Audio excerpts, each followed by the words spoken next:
Good evening, ladies and gentlemen. We're glad you are watching. Thank you so much for making time to join us. This is Ntebe TV, Open Forum Political Discussion Show, a show that gives you an opportunity to air what you feel and think about the latest development on our political front. Well, today a lot has taken place, some expected, some unexpected, as the country tries so hard to move away from the last elections, but there seems to be a force still dragging them back to the day of elections. And probably the most painful day of this entire elections was the day when the Supreme Court delivered their verdict on the challenged victory of one William Ruto. Of course, there is the latest development whereby now some of the Azimio team are pulling back from the resistance and choosing rather to be collaborators. History is repeating itself. Those of you who are history students, you understand that during the colonial time, we had the resistors and then we had the collaborators. In the situation of Kenya, the resistors won, the collaborators stole from the resistors the victory that they fought so hard to get. And we seem to be trapped in the same place. But I trust in tonight's discussion, we will come to a place where we will see whether there is light at the end of the tunnel or we accept slavery for the rest of our life and the rest of the life of our children and our children's children. Kiambu Azimio team chooses rather to cross over and join Dr. William Ruto's government other than resist and insist on really justice for what transpired during the elections. And the surprising thing that these people are the ones who cried the most in terms of crying foul about the elections and how they lost their seats. Way back from the Jubilee nominations of 2017, repeated the same in 2022, and now they are in the fold. What's happening in this country? Do we have elders anymore who can insist on what is right until we get it? Or everybody has been taken to bed and therefore nothing more to be done? Well, I want us to look at that keenly, even as there is a new move again building up on Baba while you're away. The return of one Raila Amolo Odinga from the US back into the country. What do you anticipate? There are mixed speculations, different responses from different quarters. Others excited about it, others say it's inconsequential. What is your take? Let's look at it keenly again. And of course, the 100 days of Kenya Kwanza quickly running out. What is the scorecard? How many points do you give to Kenya Kwanza for their first performance in 100 days?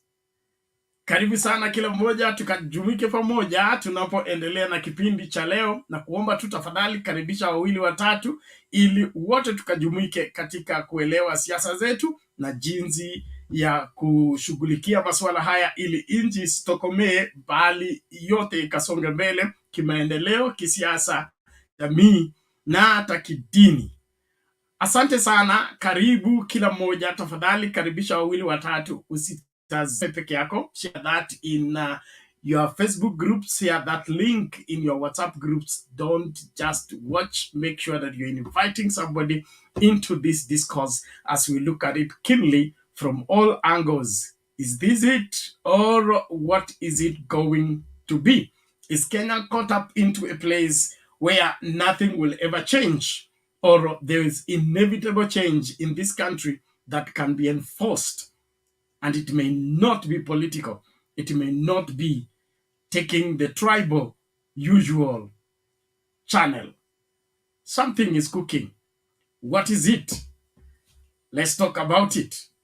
Asante sana. I want to salute a few of you that are joining us today. Please, let's keep inviting each other.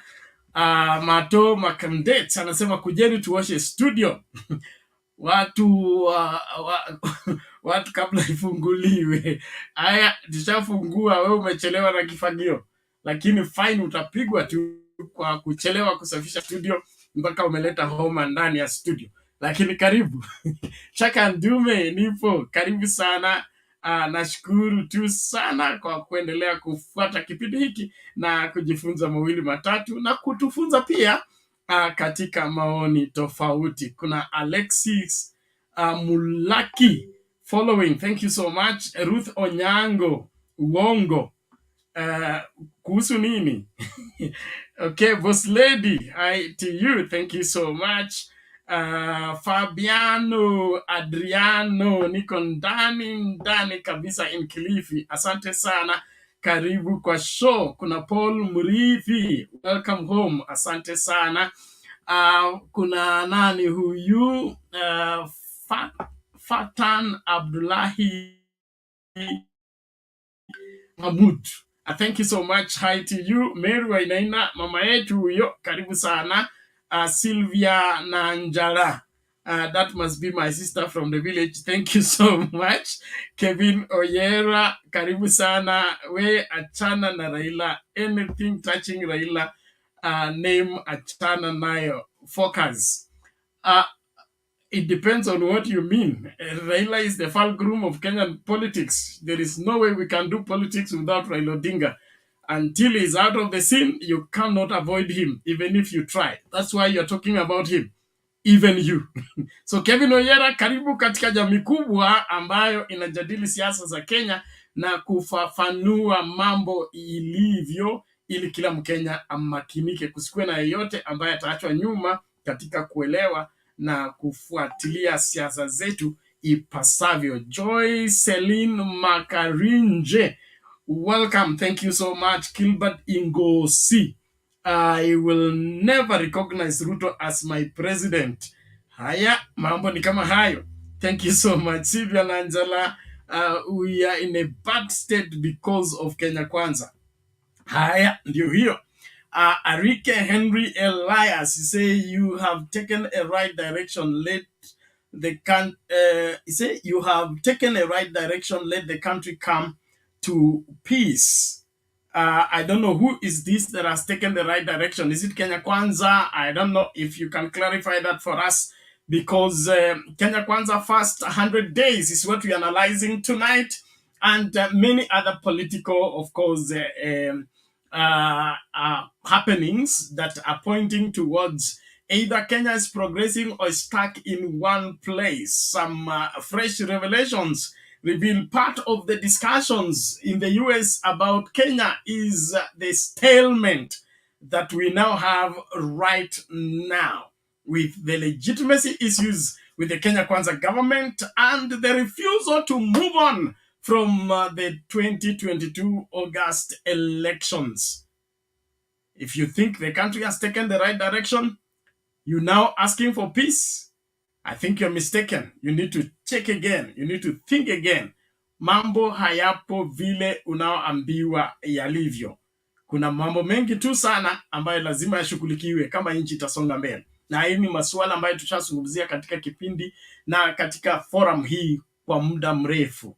Hakuna vile wengi wa wananchi watakuwa wamekata tamaa, hawana motivation, hawana imani na nchi yao, hawana imani na serikali, alafu waende kutekeleza kazi kuendeleza nchi. It will be very difficult. And so William Ruto's assuming of office and ignoring the majority of Kenyans and continuing with the agenda of Kenya Kwanza, regardless of how the masses feel and think, he has not helped the situation. He has even made the situation more difficult for him, not only for Kenyans, for him to do the governance. If you are a minority government, you do your best to reach out to the rest of the country. But if you're still honoring the minority, rewarding the minority, and buying the majority so that you make the minority majority, you may buy the leaders, but the people remain where they were. And so, unless something drastic happens, the moving forward of this great country either will be by force, and that is the chiefs and the police and the other arms of government to be taken house to house to force Kenyans out to go and work and help the country move forward. But if you're waiting for somebody to be motivated by the performance of Kenya Kwanza to go out and work full length, no, I don't think that will take place any soon unless drastic measures are taken. Asante sana, lakini kwa kila mmoja unapojiunga nasi, the link to use to get in the studio nimesahau kwa sababu Mato alikuwa anafagia huku, so nikasahau kuiweka. Ndio hiyo basi, nimeweka hapo link. Wale ambao mnataka kuingia studio, karibuni sasa. Kufagia kumesha, tukaendelee na mjadala wa usiku wa leo. Tunaangazia wananchi, sio wananchi, viongozi wa Kiambu wa Azimio waamua kuhama na kujiunga na William Ruto na kusapoti serikali yake. Unakubaliana nao ama unaonaje? Hivi ndio kusema hakuwa na sababu zozote ambazo zilienda mrama na masuala ya uongozi ama uchaguzi, yote ilikuwa tu drama? Hiyo ndio masuala ningependa tuangalie kwa kina, alafu mnipatie sababu ya sisi kusonga mbele ama kurudi nyuma.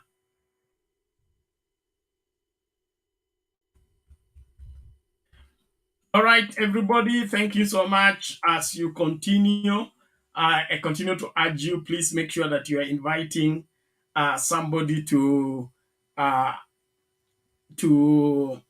watch with you.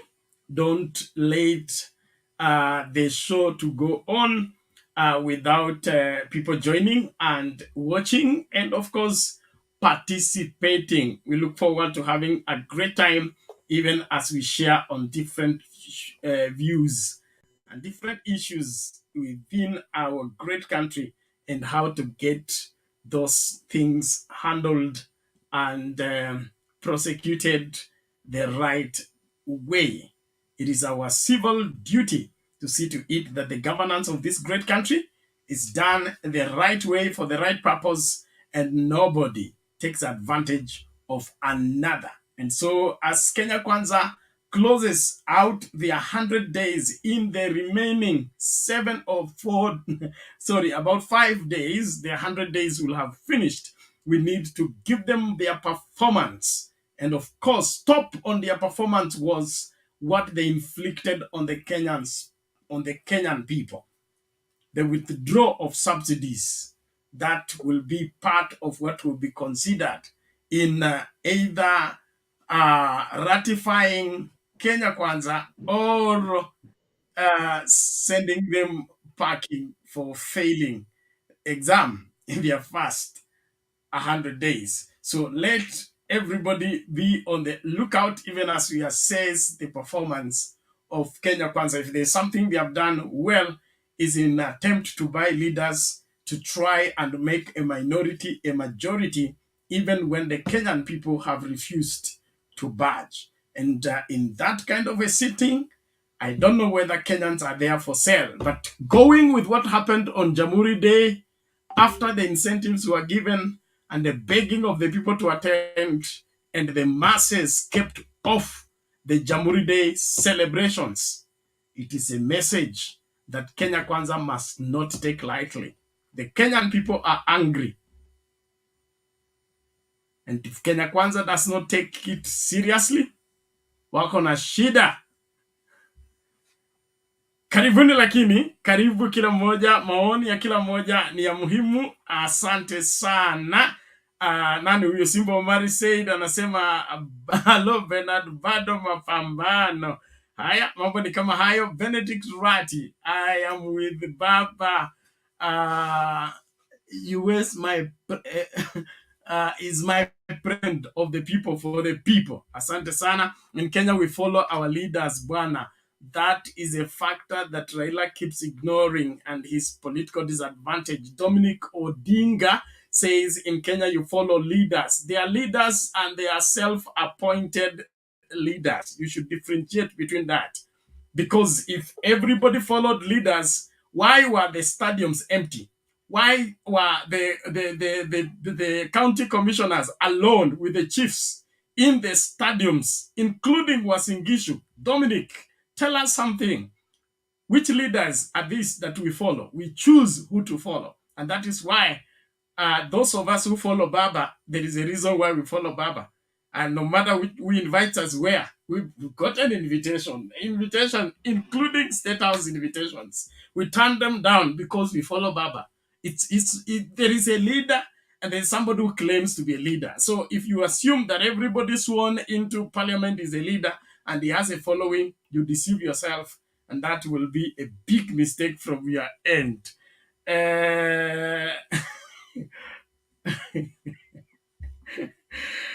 Okay. Thank you so much. Nani mwingine huyu? Nimsalimie Patrick, alafu tusonge mbele. I just want to mention kuna Patrick Gasheru, kuna Gumbe Jax, alafu Peter Tipis. Hey, majina magumu leo. A strong lady. Thank you so much. Kuna Ken Ruto asked for the best business partnership between US and Africa. America should not be disposing their products in Africa. They should build factories in Africa. Okay? That's news. Thank you. Kuna nani Tobias Kipkemoy. I'm waiting for Baba's photo with Biden.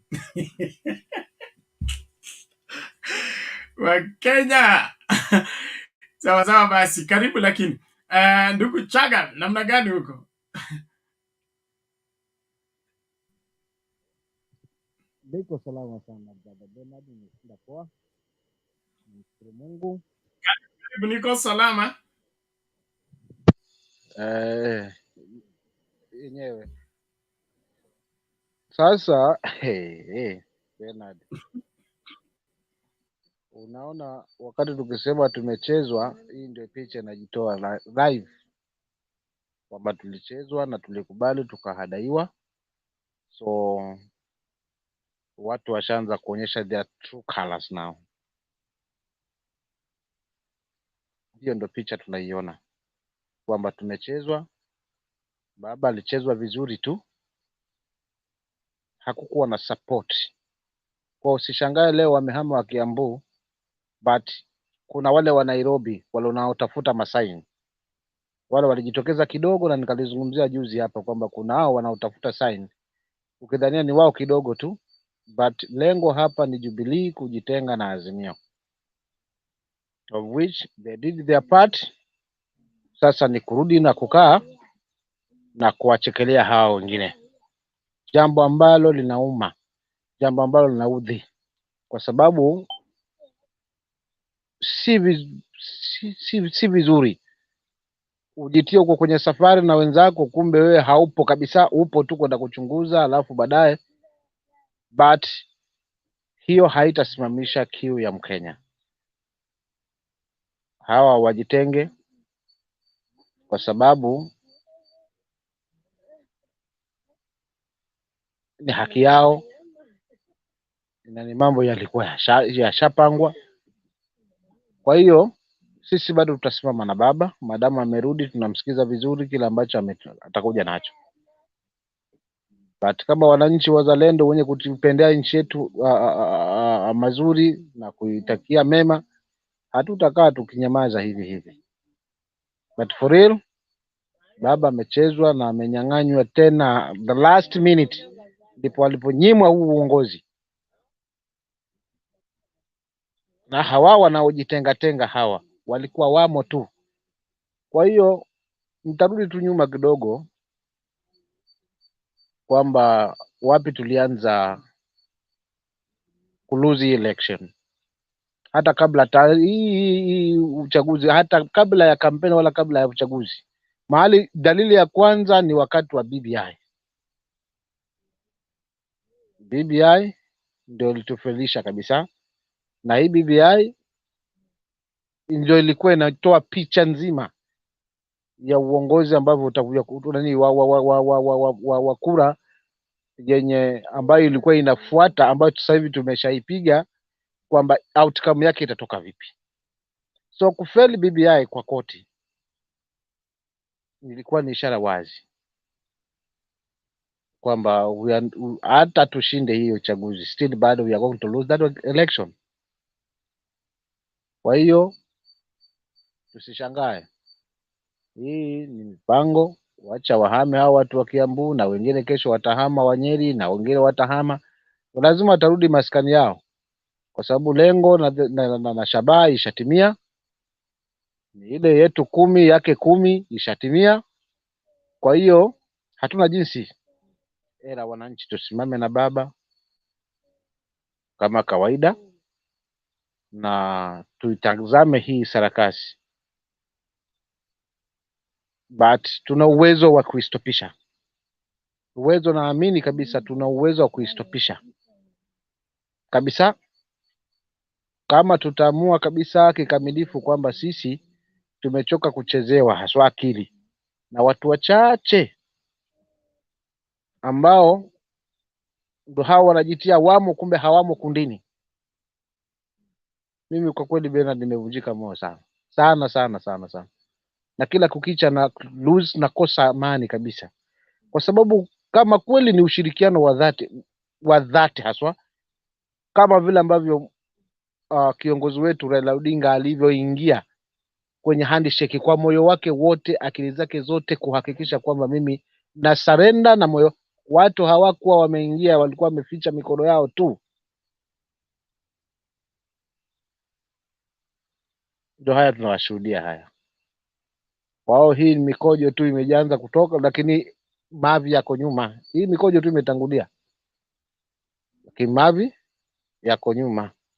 Kwa hivyo Jubilee ijitoe mapema kabisa, isianze kutupeleka mbali, ijitoe kabisa. Na whoever feels kwamba anataka kutoka wajibu, acha atoke, but still we are going to stand with the baba, kwa sababu huyu ndo mtetezi wetu, huyu ndo mwenye roho ya kuijali na kuitakia mema hii Kenya. Laiti kama hangekuwa na hii roho, hatungekuwa tunazungumzia haya safari hii, wala hatungekuwa tumefikia hapa mahali tulipo kwa sasa. Kwa hiyo Bernard, mimi sitakuwa mrefu, nitakwamia pale, kwa sababu nilikuwa nataka tu kutoa huu uchungu ambao nausikia, kwa sababu ni waibu na ni ishara wazi kwamba watu hawakuwemo ndani ya Azimio, walikuwa wapo tu kusukuma mlevi, lakini watu walikuwa na malengo yao tofauti.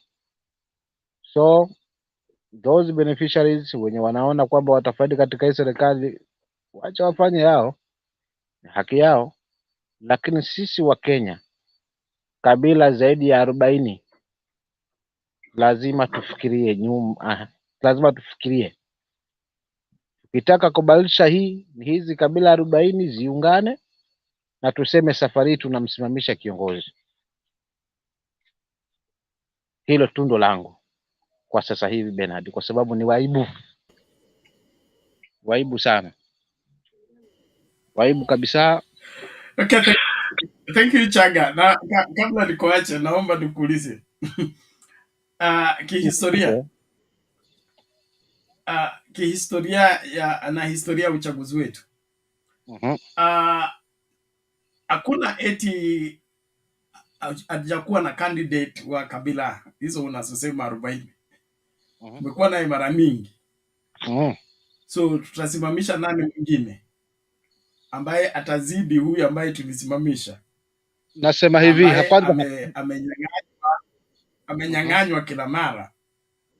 So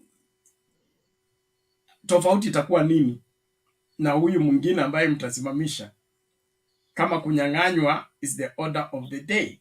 So until we deal with the order ya kunyang'anywa, ishughulikiwe kikamilifu ili tusikuwe na uchaguzi wa udanganyifu, ndio hapo peke yake tutakuwa na tumaini la kujaribu kutafuta uongozi wa nchi hii kwa njia ambayo ni ya kisheria ama ya kihalali. Jambo la kwanza Bernard, tunafaa tuangalie kwanza viongozi wale wote wenye wanarudi kwa serikali kila uchao.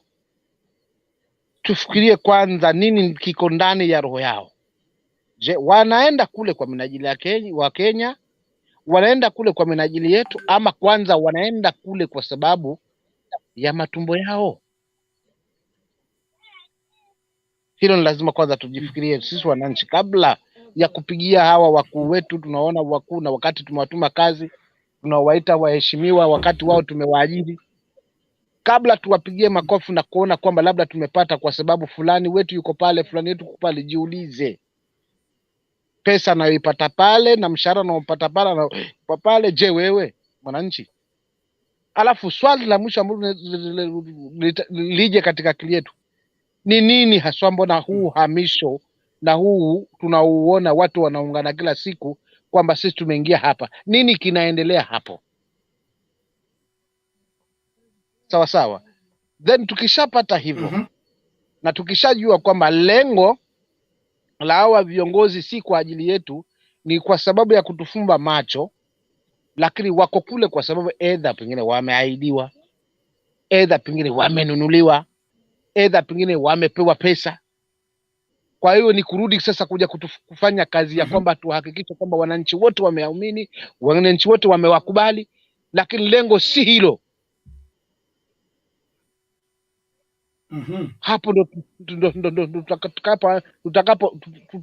tutakapoanza kujua kwamba nani kiongozi mkweli na nani ambaye ni kiongozi, na kina nani ambao ni viongozi ambao ni wanatusomea, na nani ambaye yupo kwa sababu ya kwamba yupo kwa ajili ya mtu mwingine. Kwa hiyo wananchi, ni tuwe macho, ule kweli lazima, na ninazungumzia ndugu zangu Waluya, msifurahikie tu kwa sababu mmepewa airport na hata ndege hakuna. Msifurahikie tu kwa sababu umeahidiwa ABCD. Jiulizeni haswa ni nini mnatutakiwa nyote katika hiyo Luya land, nyote msimamishwe GIP, akimalizana na Luya land back to coast. Huku mkija naambia bwana, tumewapa wa mawaziri, lugha ya viongozi wote wakizungumza ni serikali, serikali, serikali itafanyia ABCD, na wote tunakuwa mobilized pale. Lakini ni hizi ngome ambazo bado tulikuwa tuna utata, bado tunasimama na mzee, huku wakimlea wakimaliza na mzee, na kunahakikisha kwamba hizi ngome zote tumebadilika na wimbo ni mmoja tu, UDA. So lazima tuwe macho kabla hata ya kufanya uamuzi yote, lazima tufikirie zaidi. Tusione tu kwa sababu tumerambishwa asali, kumbe nyuma yake ni shubiri. So baada ya kwamba tumeungana kabisa kikamilifu na tumeyapinga haya ya wanasiasa, tumeanza kuonyesha kwamba sisi ndio waajiri wao, kwa kushikana pamoja na kusema kwamba hata kama ni vile, lakini hatutaki, kwa kauli moja. Hapo ndio mwanzo wa ukombozi wetu, na hapo napo tutaangalia ni nani ambaye tukimweka pale ataweza kutuhudumia the way tuna, kwa sababu wapo wenye record. Mama Karua yupo, hata Kalonzo yupo, Raila yupo. Lakini tujiadhari sana na hao viongozi wanarudi kwetu kutuhadaa. Tujiadhari zaidi. Sasa wanachanga. Okay, asante sana Bwana Changa kwa maoni yako na mchango wako. Tutaendelea mbele. Nashukuru tu kwa wote ambao mnajiunga nasi. Tafadhali endelea kukaribisha wawili watatu, ili kusikue na wachache wanaotazama, bali namba ya wanaotazama iendelee kusonga juu. Kwa hivyo ukitupata tu, tafadhali hakikisha kwamba you share in your WhatsApp groups, share in your Facebook groups. Let the whole world tune in and buy into our discussion as we look at our politics the right way, in its right perspective. Mchezo unaochezwa saa hii kisiasa hapa Kenya, kulingana na mimi, hakuna kitu kipya. Hii ndio ilikuwa style ya Baba Moi, okay? Hapo kulikuwa na wageni, mara sisi ndio wageni kutoka Masai, tumekuja kusalimu amri, wewe ndio kiongozi wetu, wewe ndio number 1. Alafu tena kundi lingine, sisi ndio wale ambao tumetoka Ukambani, tumeletwa na Mulumutisia kuja kuinama na kusema kwamba Baba Moi, mtukufu rais, juu zaidi. Tena kikundi ingine imetoka nini, Bungoma, inasema sisi tumeletwa kusema kwamba hakuna rais mwingine tunatambua katika hii nchi isipokuwa Baba Moi. Hii ndio siasa ambayo imekuwa ikiendelea hapa Kenya. At least we got away from it during Kibaki's time. We had a little return of it during Jubilee, but it's like Uhuru walked away from it. But William Ruto sasa ndio yeye alikuwa anapokea wageni Karen, so amewahamishia tu sasa wapi? State House. Na mambo kama haya ndiyo yamechangia kudorora kwa nchi, kutoendelea kwa nchi, kwa sababu hakuna kuuliza maswali yanayofaa kuulizwa. Kila mtu ameingizwa kuimba chorus kama kwaya na kurudia nyimbo kama vile imeimbwa. Hakuna mtu anafanya composition anymore, hakuna mtu anafikiria kivyake anymore. That is the beginning of the collapse of what we know as Kenya, if we don't take time to see to it that we address forces behind the stalemate in the country right now. Ukweli ni kwamba Wakenya bado wako pale pale na wamekataa kubanduka. Hiyo ni habari ambayo Kenya Kwanza haitaki kusikia, na inaendelea kuambia kila mtu kwamba kila kitu kimemalizika, let us only go for peace. That language you have heard it many times. Ukweli ni kwamba hakuna moving on until there is convincing reasons why the moving on should take place. And so Kenya Kwanza need to brace themselves for hard times ahead, kwa sababu this time naona hakuna mchezo. That I can tell you. Hapa naona hakuna mchezo, and viongozi wanaweza endelea kucheza namna hiyo, lakini wananchi wameamua, na wananchi are the majority and they are the deciding factor. They are the main contributors to the development of the country. And so when the wananchi withhold their strength, their commitment, kila mtu anatafuta tu ugali wake na chakula chake. He has limited his productivity to feed his family. Nothing more than that. The building of the nation requires more than that. We need to be able to feed the family, then be able to think about the society and think about the future. But if somebody's just living for hand to mouth daily bread, then there is no progress. That's what I'm talking about. The stalemate in the country is that nobody's moving on, and Kenya Kwanza has made it worse by intimidating and making a laughing stock of those who have said they're not moving on. And they think by intimidating them and calling them names, they will provoke them to go and work. That is the senseless leadership that we are being treated to. The first 100 days of Kenya Kwanza have left us wanting, desiring better than what they are giving. And it is funny that people still think that they can handle this country and run the affairs of this country regardless of what Kenyans feel or think about the kind of leadership that they are offering. Kwa hivyo tutaendelea kuona mambo kama haya kama wananchi hawatakutuka, na ama nasema kama viongozi wa Kenya Kwanza haswa hawatakutuka na kuanza kufanya yale ambayo wanapaswa kuyafanya. Okay, let's look at this even as we continue the conversation. Nimeona Mingate na Shiko opposition amefika. Let's play this video and then we get back.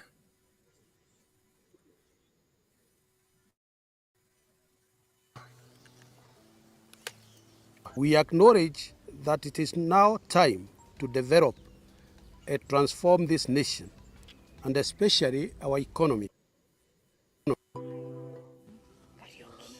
Okay.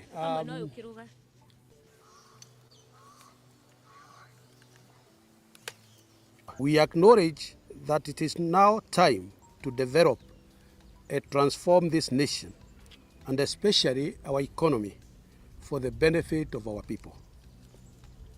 Would like to congratulate His Excellency the President, Dr. William Samoei Ruto, and his Deputy, His Excellency Rigathi Gachagua, on their win during the August election, and for the way they have so far steered the transformation of this country in various diverse sectors, as witnessed in the last 100 days of their leadership. I'm pledging my loyalty and support to His Excellency the President.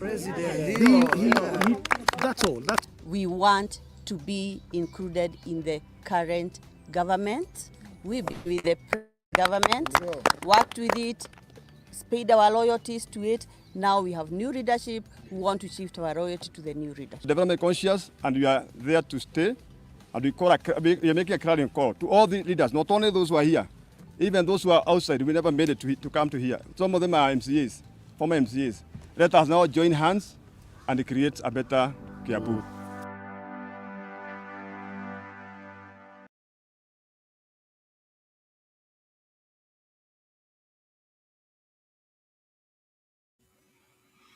Okay, kama vile nimesema, siasa za Moi zimerudi. Pledge your loyalty to the president and then the nation of Kenya. That is not even within our 2010 constitution. The first pledge loyalty needs to be to the people of Kenya, not to the president, not to the ruling party. So watu wa Kiambu inaonekana katiba haijafika huko, na pole kwa wale ambao walipoteza kura, lakini this is not how to gain leadership, and this is not how to run the country. The country can only move forward on justice. Justice be our shield and defender. Okay? Then we will have liberty, peace, and the other things. When justice is not our shield and defender. Hold on. Bernard. Yes. Bernard. Yes. That's the most bullshit that I've heard in the Republic of Kenya.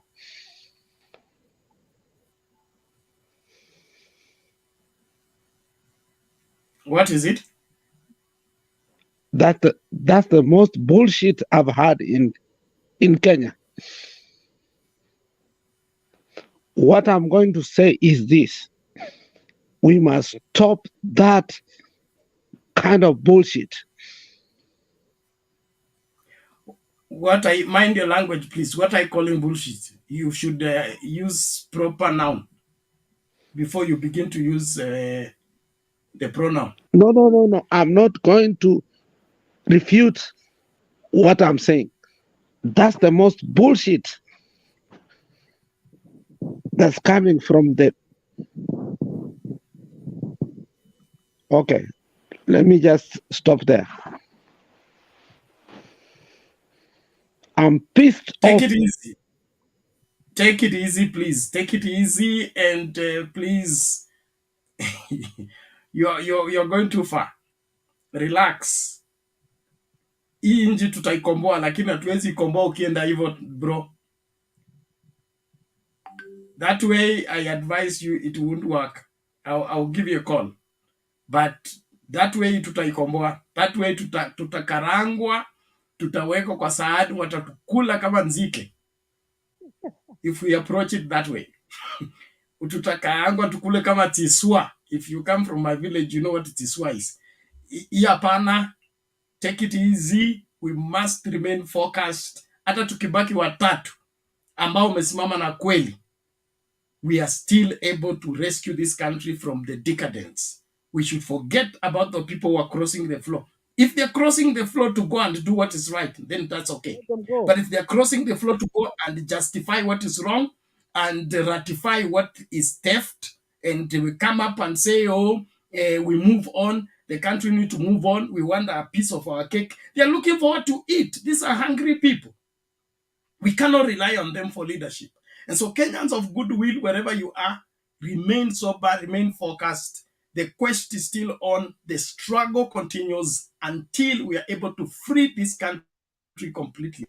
I want a country where any person can become president the right way. Just like we go to the exam, sit for the paper, na wale ambao wamepata marks wanapita, wale wameanguka. Hakuna story ya kusema ni Mluya, ni Mjaluo, ni Mkikuyu. Hakuna ukabila wakati tunaenda kwa NEC exam. Vivo hivyo ndio tunapaswa kwenda kwa uchaguzi. Mtu yeyote ambaye amepata kura za kutosha anafanywa rais. Hii story ya Chebukati kuitando badilisha results, alafu anakuja anatuambia kwamba nani ndio amesema nini ikuwe nani. Huo ni ujinga na tuwezi kubali. Nchi iwezi kuendelea kuongozwa hivyo. So they may have run away with 2007, run away with 2013, run away with 2017, but 2022 siku ya 40 huwa inafika. And that's why I want every Kenyan to understand, siku ya 40 huwa inafika ya mwenye nyumba. So wenye Kenya wanapaswa kusimama wasema hapana, hii nyumba imeendelea hivi kwa muda mrefu, hatuwezi kukubali kuendelea kwenda hivi. And this is the defining moment. So we are not looking at who did what where. We are looking at how do we secure the future of this country. If election is part and parcel of our constitutional provision, how do we secure it? Because it has been invaded. It's been invaded that we cannot get justice in leadership. The people we go and vote for, they never win. The people we did not vote for, they get the seats. And then they come and say they have won. So how did you win when you did not run the race? I used to do athletics in high school. You know, you run relay. Kama hujatokea ukakuwa kwa line, alafu baadaye unaletewa certificate wewe ndio wa kwanza, itakuwa vipi? Ama wakati tulisema on your marks, you did not show up. Lakini ukienda kumaliza unatoka kama msekope, unasema eti wewe ndio wa kwanza kufika. Kivipi? Hukuonekana mahali tulianza, mahali tuliendelea, lakini hapo pa mwisho pa kumalizia, hapo ndio unatokezea na unasema kwamba umeshinda. We must fix this country, and this is the opportunity we have, and I would dare say the only opportunity we have to rescue this country. If we don't do it now, another 100 years, we will never be able to have such an opportunity. So Wakenya, musilale na msikubali huu ujinga wa collaborators. And these people are not new. These are the colonial people, who call them what, the sons of the gods. Okay? Wale walikuwa wanaambia wakolono Kenyatta ameenda huku, Maumau inapanga hivi. The people who are used by the colonial to frustrate the resistance. But good news is that the resistance resisted until the colonial people could not stick. Unfortunately, while the resistance brought independence, the children of the guards, home guards, sneaked in fast and snatched the independence again from the people who fought for the independence. And that has been the root cause of all our suffering. Wale mnapenda historia, wale mnachukia historia. That has been the main problem. Waliopigania uhuru, walinyang'anywa ushindi wa uhuru, ukapewa wale ambao walikuwa wanasaidia kolonio kuendeleza ukoloni. And the children of the home guards have now secured their neo-colonial system. And that is why that seat cannot be let go by the sense of entitlement of the deceived people. Wamefanya katiba imekaa karatasi tu. Kama katiba haiwezi amua rais ni nani, kama katiba haiwezi amua mshindi ni nani, hiyo ni karatasi tu basi. Umuhimu wa katiba ni uwezo wa katiba kukunja wale watu watake kukunjwa, ama kunyosha wale watu ambao wamejikunja. That's the purpose of the constitution. But if we bend the constitution to suit whoever that gets in the wrong way, we are messing up the constitution, we are messing up the country. So watu wa Kiambu, Nyoro na timu yake, you are very huge disappointment to the future of this country. And history has it that you have joined the oppressor against the Kenyan people. And when we will be naming the enemies of the people, you will feature on the list. Naomba tusonge mbele. Tumsikilize Chaka, ulikuwa na la kusema kabla tumlete Shiko? Ndugu yangu, sikosi la kusema. Ukweli kabisa ulizungumza. Inua sauti kiasi, unadidimia. Unanipata sasa?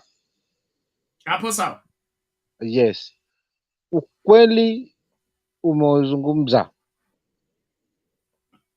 kabisa Bernard. Hapo mimi nakuunga mkono kabisa. Yaani tukiachilia tena wakati huu, for real, tutakwenda miaka zaidi ya 20 na hata na zaidi. Hatutapata tena hii nafasi hii tunayokuwa nayo sasa hivi. Kwa wakati ni sasa, wananchi tuamke kabisa na tuungane, haswa tuseme no no no, kwa sababu katiba ikijaribiwa tu kidogo kuchakachuliwa, kuingizwa chochote pale, tumeisha. So kwa kweli Bernard, umezungumza vizuri, hata tubaki kidogo. Madamu baba yupo na yuko na nguvu na bado ana uwezo wa kusimama, tutasimama na yeye.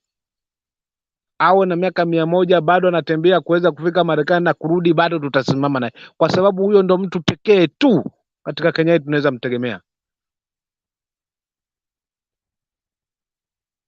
So wale wanatoka wacha watoke, wale wana vitimbi wacha waende tu, lakini picha wazi hii kwamba wanajionyesha tu, inabaki tu kumbukumbu. Ile siku tutasema hapana, kwa sababu huu uongozi kama si heshima, kwa sababu hatu wala ungekuwa Waluo sasa hivi uongozi, lakini ile heshima tu hapana, wacha tusubiri fulani aje hapa. Kumbe ndo hiyo sababu. Sasa waona tunavyopitia sasa, watu wamebaki na akili hizo za zamani, kwamba hatuwezi achilia hivi tu hivi, hatuwezi achilia tu uongozi hivi tu. Lazima kila serikali itakaoingia tumo, ili kujiziba yale ambayo tumeyafanya, kujiziba yale ambayo tumechukua, kujiziba yale ambayo tumenyang'anya na kunyakua. Kenyans tunaweza badilisha hii kitu, tuna uwezo mbele ya Mwenyezi Mungu, na mimi tuna uwezo. Bora tuseme hatutaki tu, lakini tusiadaiwe tu na yale ambayo tunaona mtaletwa hiki na hiki na hiki. Tusidanganyike kirahisi, tutakuja kulia baadaye, na nafasi ya kuweza kujitetea tena itakuwa hakuna. Mimi nitakwamia pale, nimpe mwenzangu nafasi. Okay, asante sana Bwana Chaga kwa mchango wako na maoni yako. Nashukuru kila Mkenya ambaye anajumuika nasi katika kipindi cha leo, na kukaribisha mahala popote ulipo. Tafadhali endelea kukaribisha wawili watatu, ili tukajumuike pamoja katika siasa zetu. Muhimu ni kwamba tusimame kwa yale ambayo ni ya haki na ukweli. Tusikubali kuhadaliwa na kuonyeshwa kwamba kibaya ni kizuri kwa sababu ni mtu wetu amekichukua. Hapana, kibaya ni kibaya, kiwe kwa mikono ya mtu wetu ama mtu wa mwingine. Na kama nchi inaharibika, tulifanya nini wakati ilianza kuharibika? Kuna sababu Mungu ametuhifadhi, akatufanya tukawa hai na tukawa na uwezo wa kuona maovu na ya haki. What did you do when you saw things falling apart? Did you help save the situation, or you helped destroy the country? That is the matter at heart right now. Hii sio story ya Raila, hii sio story ya Wajaluo, hii sio story ya wale ambao wakubalingi matokeo. Hii ni story ya inji inaitwa Kenya. Tutaendelea hivi mpaka lini? For how long? Shiko, karibu.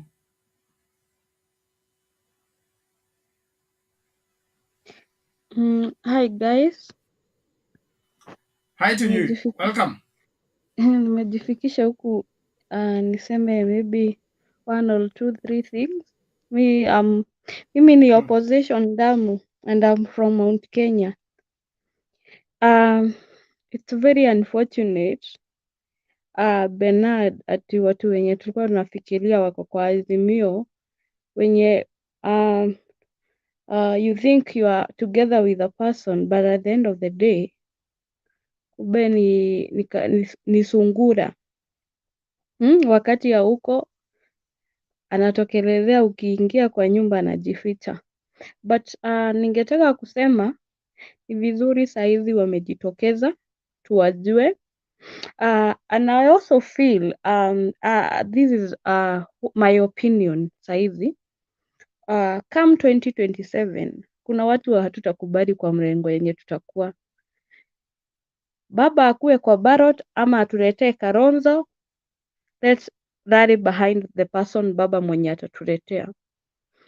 And also our ma opportunities, au ni watu hatutaki kwa coalition yetu tena, because if we decide mkiamua na mtu this is what we are going to do, you should stick to that.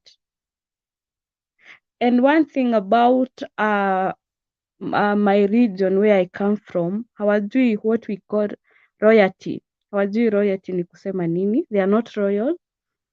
And this is something that will always make a Kikuyu, even that one person you can trust, akuwe ni wa Mount Kenya. Hata akienda mahali aseme yeye ni Mkikuyu, hakuna wakati Mkikuyu kwa hizi kabila zingine ataonekana akiwa mtu serious.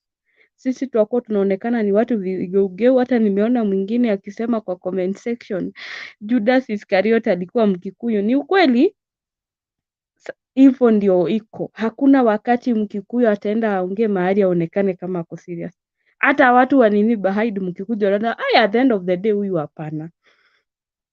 I'm left with so many questions because I was one of those people who was voting back Nyoro. Na nikijua venye alikuwa na criticize kina Gachagua, but then I want to look at it in this way, Bernard. Kama au watu wanajua, unaona kama Mwangi wa Iria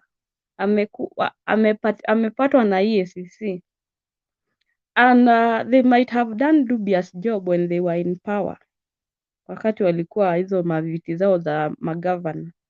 Na sasa juu anajua the master, sasa ni kumsupport ndio usitumiwe EACC, ufrozeniwe your accounts. Sasa you'd rather make people suffer and not fight for people, lakini mali yako yenye mimi najua mahali penye ni pako ni penye utazikwa 6 feet. Na hata after umezikwa the following day ama after a week, mtu anaweza kuja apande mahindi na hiyo kaburi yako isahaulike. Lakini we have leaders, there's something we call politics with principles. Not political prostitution like the one we are seeing in Kenya. We need leaders who can stand up. We need leaders. Hata mjadala ikipelekwa kwa bunge, inapeleka kwa parliament, wanataka kupitisha katiba, wabunge wenye watasimama, hata wakienda hizo macho ama kwenye wanapeangwa hizo pesa, a person who will say no and say yes for the interest of Kenyans. But we have very few leaders, and let them come out. Bernard, let us not feel bad. For me, nilisema hata jana, I will never recover from this. I know uchaguzi ilibiwa. I'm not recovering anytime soon. Juu najua ni wizi ilifanyika, lakini we need to have leaders with integrity, leaders who can fight for common mwananchi. Si wao watikira sana baba amerushiwa tear gas, amefanyiwa hizo vitu zote kila wakati. If we are not going to start from what are you doing mahali penye uko, leader mwenye unaenda kuchagua, what kind of a person is he? Let them come out, let them support him, but let us run a lesson. When we are making a coalition come 2027, kuna watu we will not, hata mtu akuje aje ama aseme alibadilika, we don't want them. We want people who are true to the cause. We want to start, when we start running, tunakimbia mpaka mwisho. Lakini sio wengine wanakuja wanaingililia katikati, wakiona safari haijaenda hivi. It doesn't mean when you fail today, you will not win the other day. But we've seen people, wenye wanaona sasa, sasa huyu ameanguka, sasa wacha tu support hii yenye iko because of their own self interest, si ati interest ya mwananchi. Huyo mwenye umeona hapo wamesimama na Nyoro anaitangwa Gakuyo Konde the Kikuyus, alikuanga na ilikuwa inaitwa nini? Ilikuanga inaitwa sijui, I think you saw that, na ni pastor saa hiyo. Aliwakono walikuanga kwa DCI hapa sijui walikuwa wamepanga line wakienda hii ni ya DCI huko Kiambu. Wamepanga, alikuwa inaitwa Ekeza, aliwakon pesa mingi sana. So these are people we cannot rely on. These are not even readers. That's why I have said, hata kama baba hatakuwa kwa ballot, akisema vile alisema aseme Kalonzo tosha, let's rally behind that person. Kuna watu wenye hatutakubali kwa serikali, and I'm not ready to be, if the Mount Kenya people are not people who are going to liberate, leaders who are going to liberate this country, and I'm not seeing myself in this in my political future kwa Kenya nikipigia mahali Mkikuyu wako, wacha nikuwe opposition. Mimi I'm that kind of a person mwenye napendanga royalty, lakini kama naweza kuwa nilikupigia kura but sasa juu umeanguka umegeuka watu, that is playing with people's mind. What about your followers? Juu hata kama Nyoro hakuingia, I voted in for him as my governor. Sikupigia Wamatangi kura, nilipigia yeye. Do they mind those people who rallied behind them to go and vote for them? They don't care. All what they care ni matumbo zao, na wanajua zile maybe hizo matenda zenye walifanya na serikali wakati maybe mtu alikuwa governor ama alikuwa nini. Sasa wanajua juu EACC tawahound, wacha mimi niende ni support. Juu anajua akisupport atafitwa, hata tumiwa EACC. Umeona ya Wairia sijui nini za governor, the former governor of Murang'a, nini accounts zake zimekuwa frozen. He refused to join UDA, and I'm hoping, this is my only prayer, we only have 2 leaders.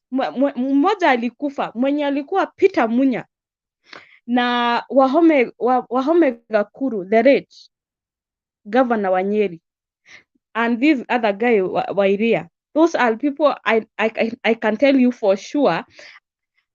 Mtu kama Peter Munya sasa na Wairia wanaweza simama mtu aseme yeye, mimi sitaingia hii serikali because I know Wairia the kind of a person he is. But kama Nyoro ni yeye ametokelezea leo na he can't even mind or even consult his followers, watu wenye walienda kumpigia kura.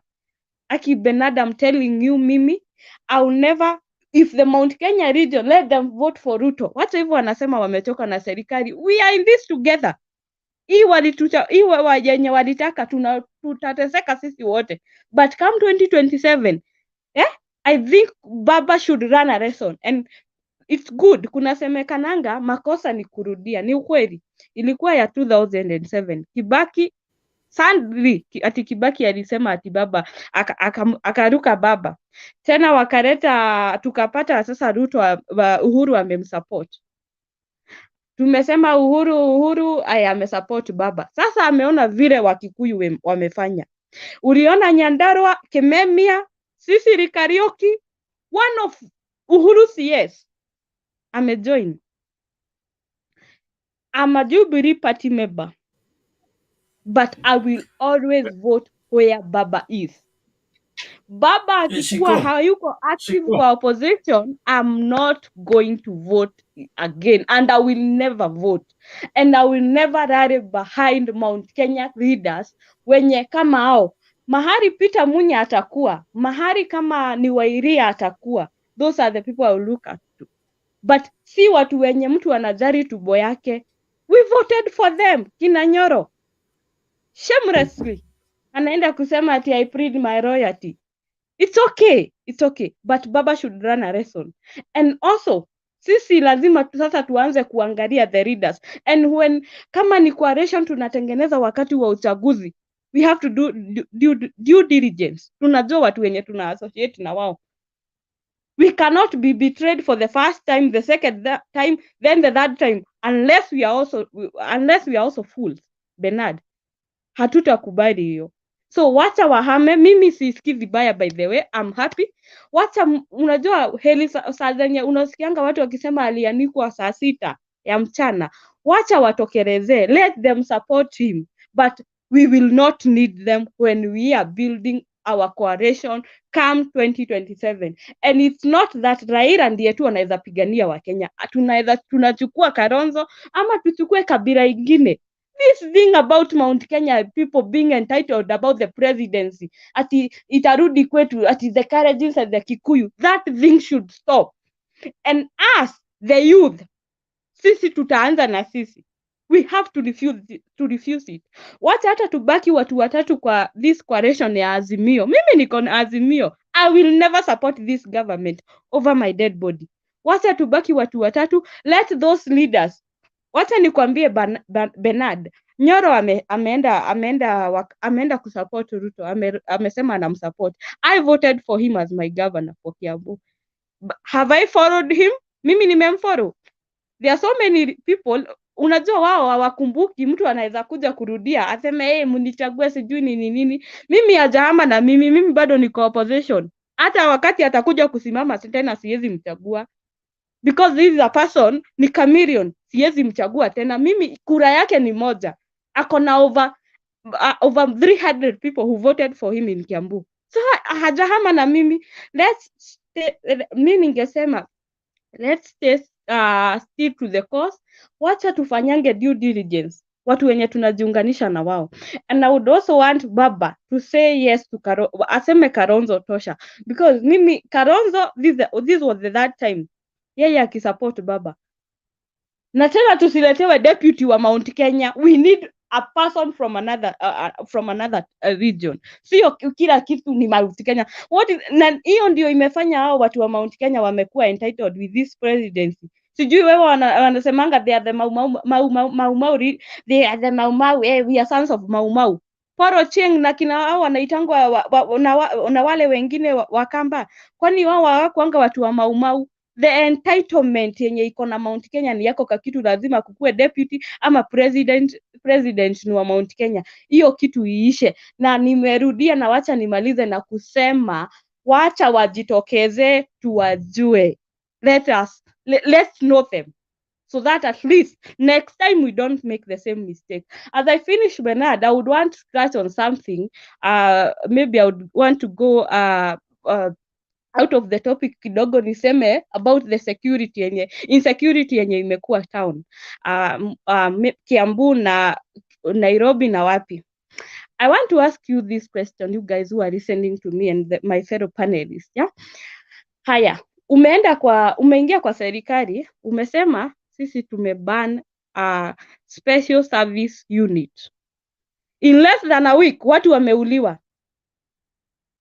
The same thugs, wezi, wenye mnaenda kwa media, inaletwa kwa news mkisema mmeiban. Hakuna kitu kama hiyo. Ni ukweli. Sasa hao wezi wako social media, wanawasikiza venye mnafanya.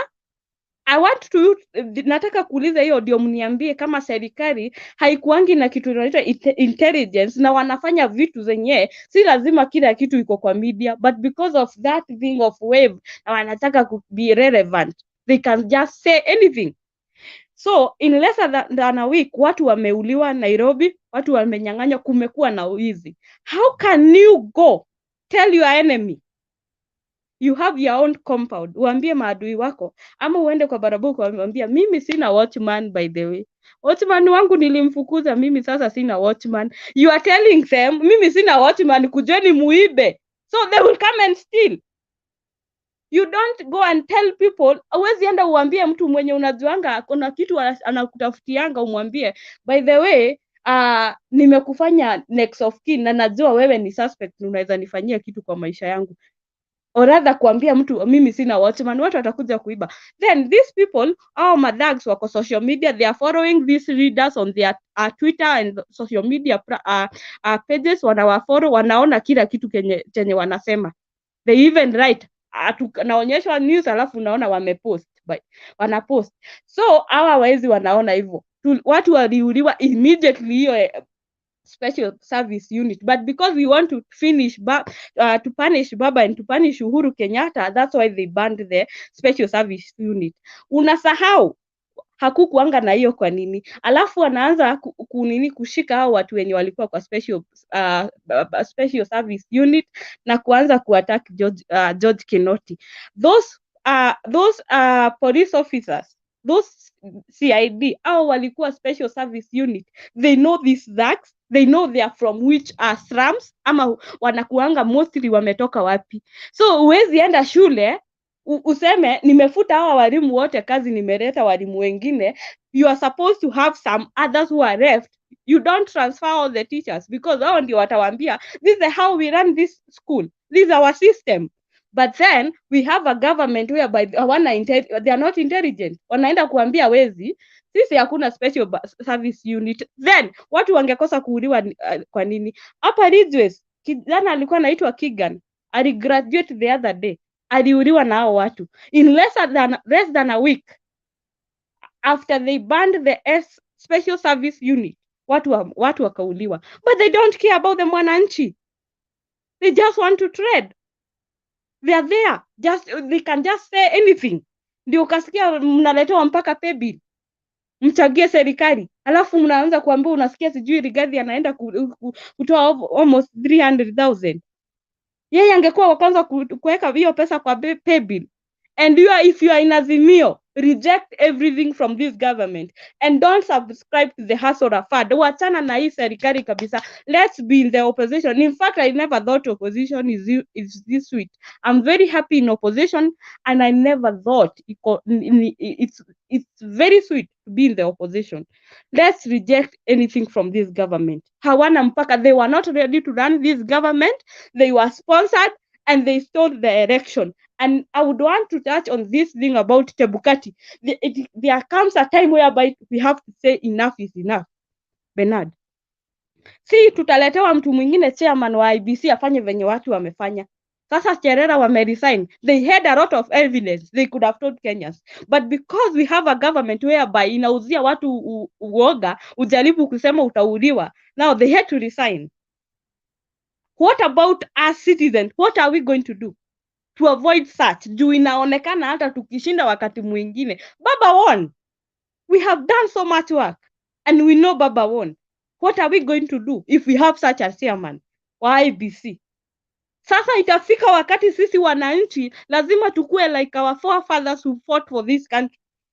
Kama ni huko State House tunaenda na tunakura huko, tunakaa huko for 4 days. Hii serikali tunaipeleka nyumbani. But if we are going to be cowardized na kuuziwa uoga, we will remain like this. We will always complain. We will always be in opposition. Na sisi ati we wanted to be in the government because ati Raila angetupea pesa, ati angefanya nini, because we knew his strategy and his leadership and the interest and what he has done for Kenyans in the opposition. What if he was the president? Kenneth Matiba was a president Kenya never had. Baba might be a president that Kenya never had.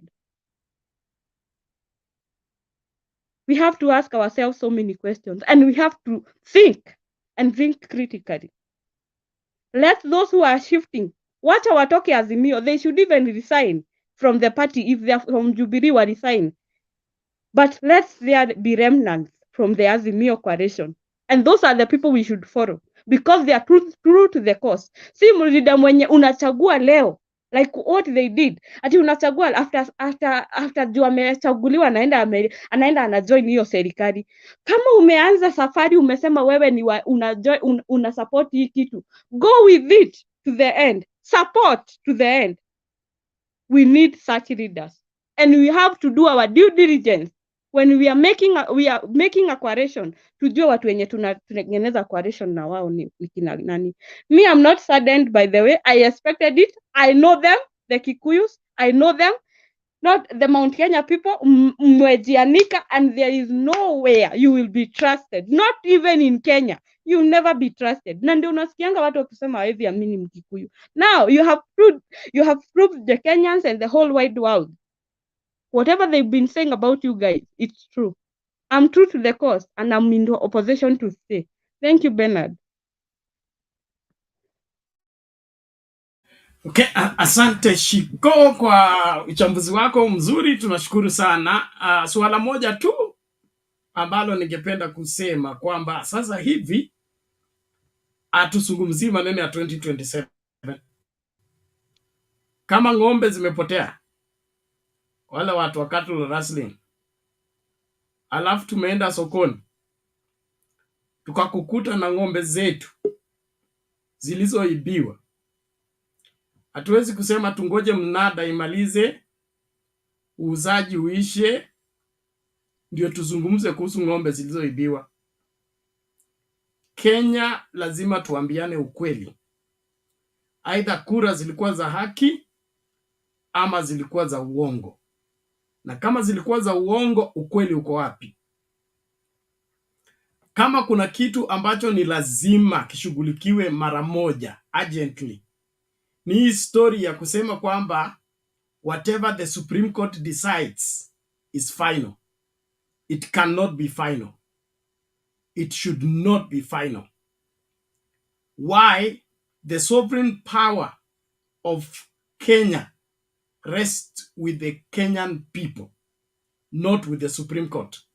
And when the Supreme Court rules against the Kenyan people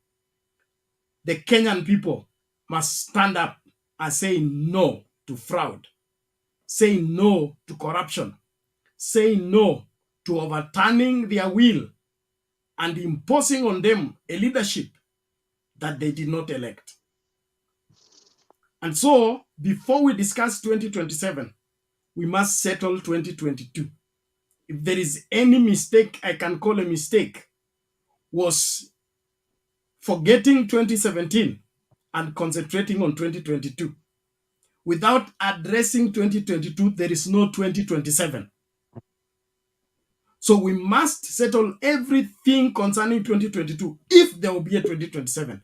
Failure to that, hakuna haja ya kupiga kura 2027, hakuna haja ya let them not even do ballot paper. Hakuna haja. There is no need of conducting an election that already has outcome. Hakuna haja. We are using Kenyan money for nothing. So as Kenyan people, it is a very calculated narrative by Kenya Kwanza to push the country to 2027 so that they forget 2022. That is a trick that they are playing on us. Let's not fall into that. There is no 2027 until 2022 is settled.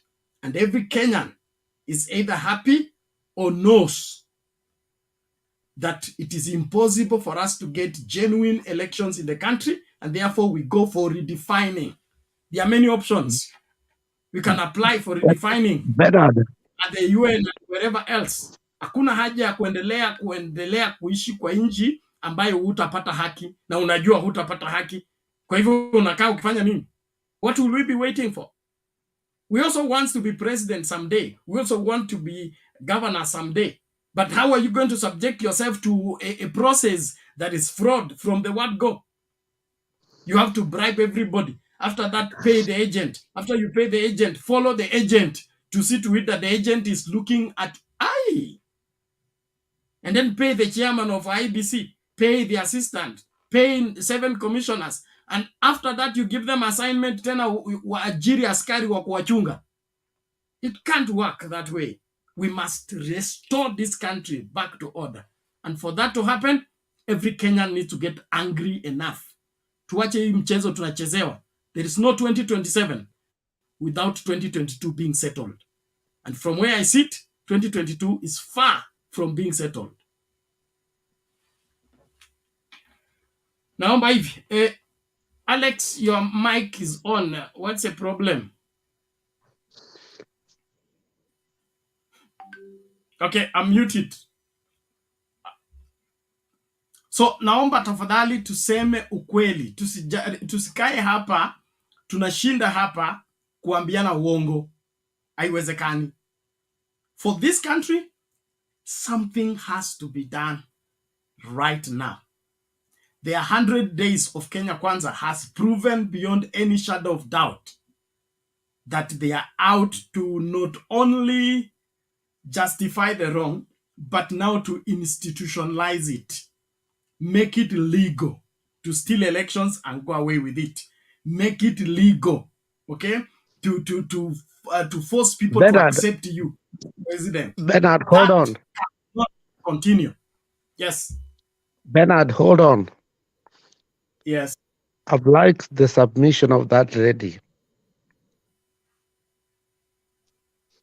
One thing that I have observed is the hypocrisy within the uh, Azimio leaders.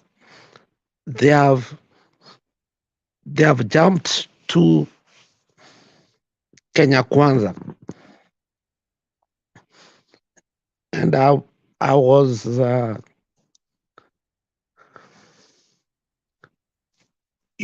you remember the first time I told you that I was not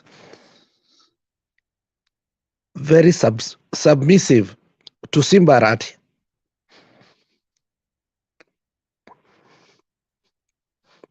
And he has done the inevitable. When we, and this is my personal friend, when we talked about him last time, I supported Ongeri over him. I wanted him to stay in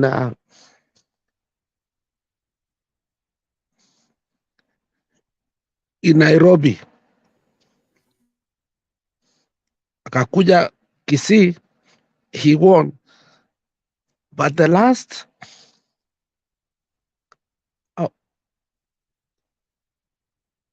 when he went to State House, I called him and asked him, what the hell are you doing?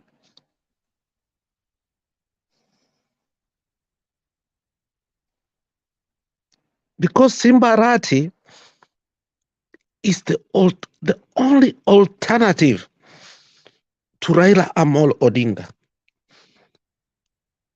Simba Arati is, he have the marshals, he have the financial productivity, but when he went to State House,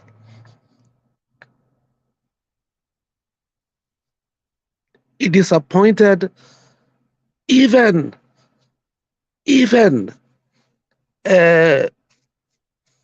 Onyonga, who was his personal friend. We need to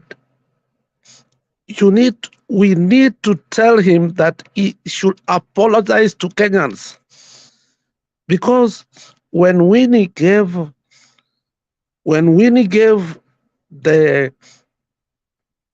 condition of Baba, how Baba was sick, about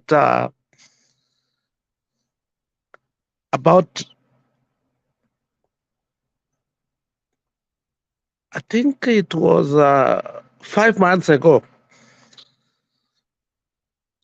Baba is a spent force. The person that we can look on who was the marshals, Oparanya cannot do it.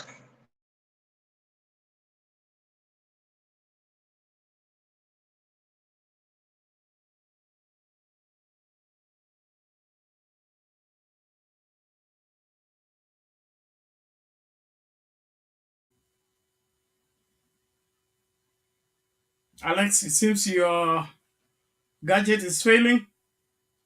Sorry about that. I think we'll catch up with you later, but I catch your drift. And let's not, Nini, I get you and understand everything that is going on, but politics is dynamic. And if we take on too much, we will not be able to settle what is at hand. Right now, the more we focus, the better. But if we divert our energies to everything, we will end up getting spent before achieving anything. So I would that let's not bring everything on the table. Let's deal with one item at a time. Leaders, especially Kenyan political leaders, has had a lot of disappointments in terms of sticking to the truth, and it's been dropping with every succession. The politicians of the past, Martin Shikuku, Masinde Mliro, Wamalwa Kijana, J.M. Kariuki, the people who died for a cause, who believed in a cause, believed in a country that is possible, not a country that is easy. They believed in a country that is possible, and they would forfeit offers from Kanu and elsewhere to stick with what is right. Today, look at the young politicians. Look across. We will not just talk about Simbarati alone. Okay? Just look like the last parliament. It had a lot of young people, youthful leaders. Where did they go as soon as they got into parliament? They did not even push the youth agenda. They went to bed straight with the government and forgot the youth, forgot everybody. And that's why most of them did not make it back. And so this is a sickness that is with us as a country. But if we take on everything, hatutaweza kushughulikia masuala ambayo yanafaa kushughulikiwa. Sasa hivi ningependa kila mmoja tuanze kujiuliza maswali, tutaendelea hivi mpaka lini? If we can't address that, hakuna inji hapa na hakuna kuendelea, because a demoralized people cannot help recovering of our economy. Not by state power, not by military force, not by chiefs. The moment people are demoralized, people have given up on the country, people have given up on the future of the country, that's the end of that country.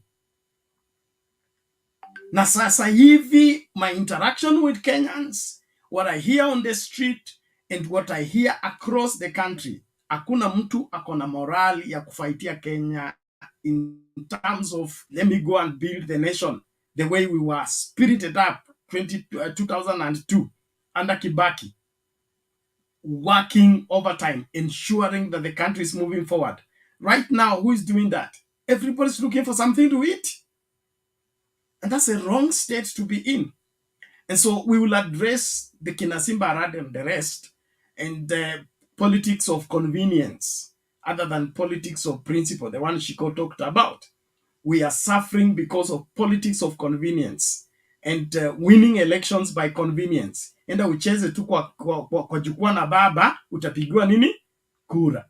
Get that? So you don't believe in Baba, you don't believe in what he stands for, you don't believe in his politics, but because dancing next to him will give you vote, you just go there.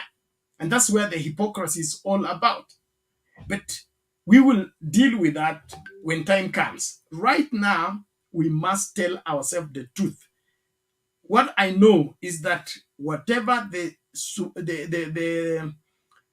2010 Constitution said about the Supreme Court, about the presidential petition, that needs to be looked. Rule against the people.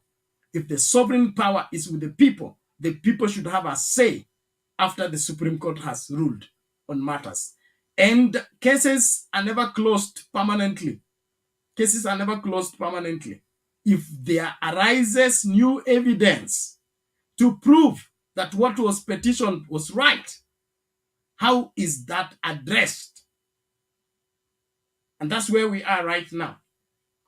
If there arises new evidence that whatever was petitioned was accurate and the Supreme Court ruled otherwise, where do we go as a country? Hilo ndo swala nyeti na tusijaribu kulikwepa, kwa sababu story ya kusema whatever Supreme Court has ruled is final. Supreme Court sio Mungu. Kenya wote, they were not satisfied with the ruling of the Supreme Court. Where do they go? Do they say now we give up and continue with life as usual? If they do, for how long? For how long? 2007, 2013, 2017, 2022. You want us to go to the Supreme Court again in 2027? Hakuna kitu kama hiyo. There is no 2027 without 2022 being addressed conclusively. Hapo ndio nimekwamia, na Wakenya wote wenye nia njema lazima to dig out and find what is underneath the smoke. Why is IBC being cleared right now? Why are the commissioners being swept? Why is Jepkati still in office? Why is Kenya Kwanza buying people?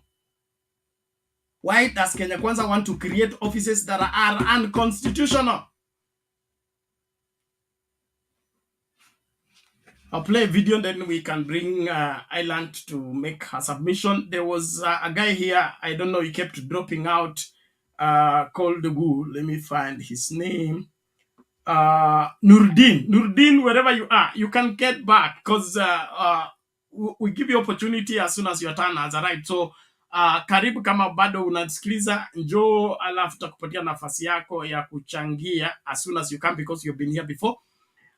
It was important that we let Shiko conclude her submission before we give to you. So tafadhali, kama unaweza nipata mahala pote ulipo, tafadhali you can get back and then you will be able to make your thoughts on the comment section. Please, let's keep it civil, but let us be concise and focused. Wale wa Kenya ambao hawataki uongo, hawataki serikali ya wizi, hawataki serikali ya kukandamiza wananchi, serikali ambayo inafanya sasa wazazi hawezi kutengenezea watoto wao Christmas kwa sababu January zile pesa zilikuwa zinalipwa na serikali zimechukuliwa na serikali inachukua tu, haituambii kule pesa zinaenda.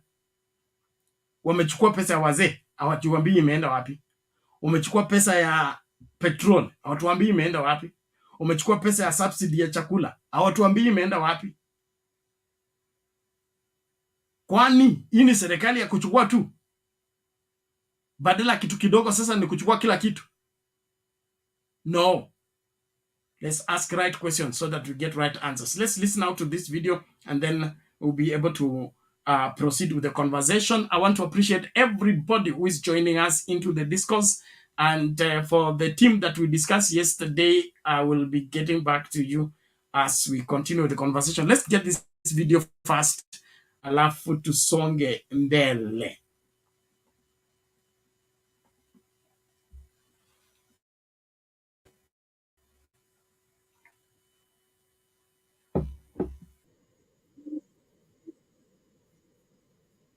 Change the Constitution. LSK President Eric Theuri terms the president's proposals unconstitutional, with the lawyers' body asking Parliament to protect the Constitution. Citizen TV's Ayub Abdikadir reports on yet another attempt to change the country's supreme law 12 years after its promulgation.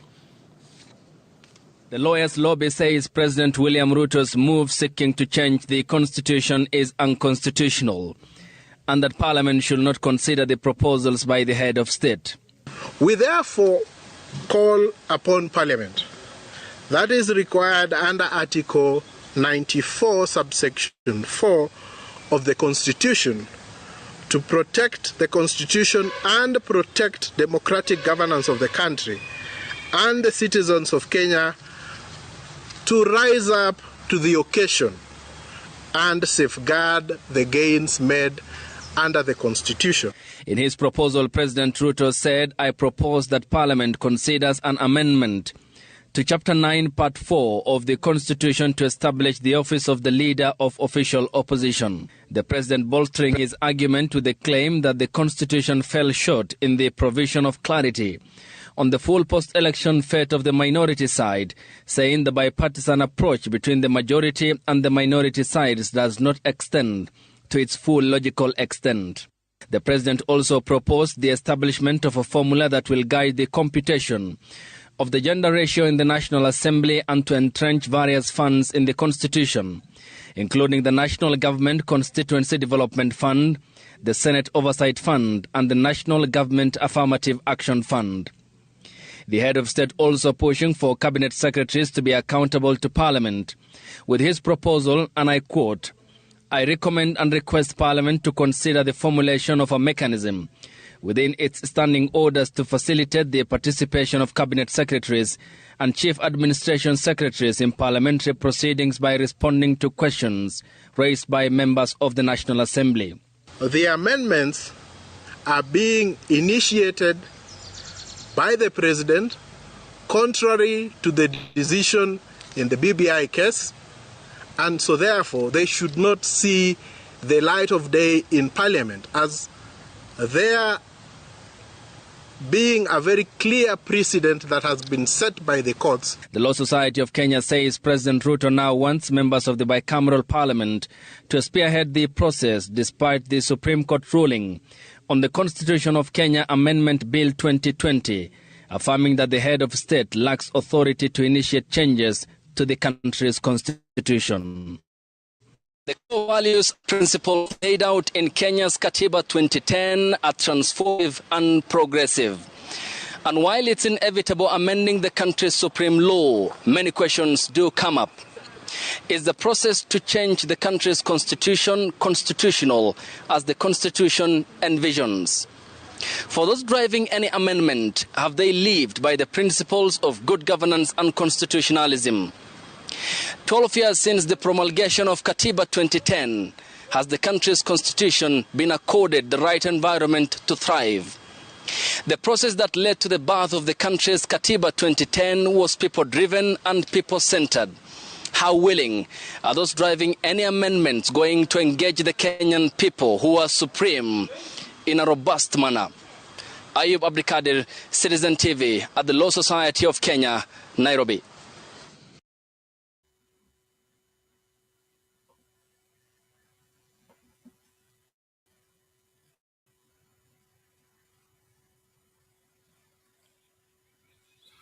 Okay, asante sana kila mmoja kwa kuendelea kujumuika nazi katika Mtembei TV Open Forum Political Discussion Show. Naamini kwamba unamakinika wakati unaendelea kutazama kipindi hiki na kuchangia kwa njia moja au nyingine. Thank you everybody, and please let's keep it sane, let's keep it civil. Let's ensure that we participate completely to see to it that everything is done rightly. There is a counter video that I'll be playing later on by James Orengo on the matter of changing the constitutions through the parliament. He gives us the historical perspective of the same. So anticipate that as we continue the conversation. Ningependa tu kila mmoja tafadhali, let's keep the focus. Let's keep the focus. This is our country and we must do everything in our power to secure this country for the future, not just for ourselves. Kenya Kwanza has proven that in their first 100 days, as the 100 days run out, they are not up to any good from where I sit.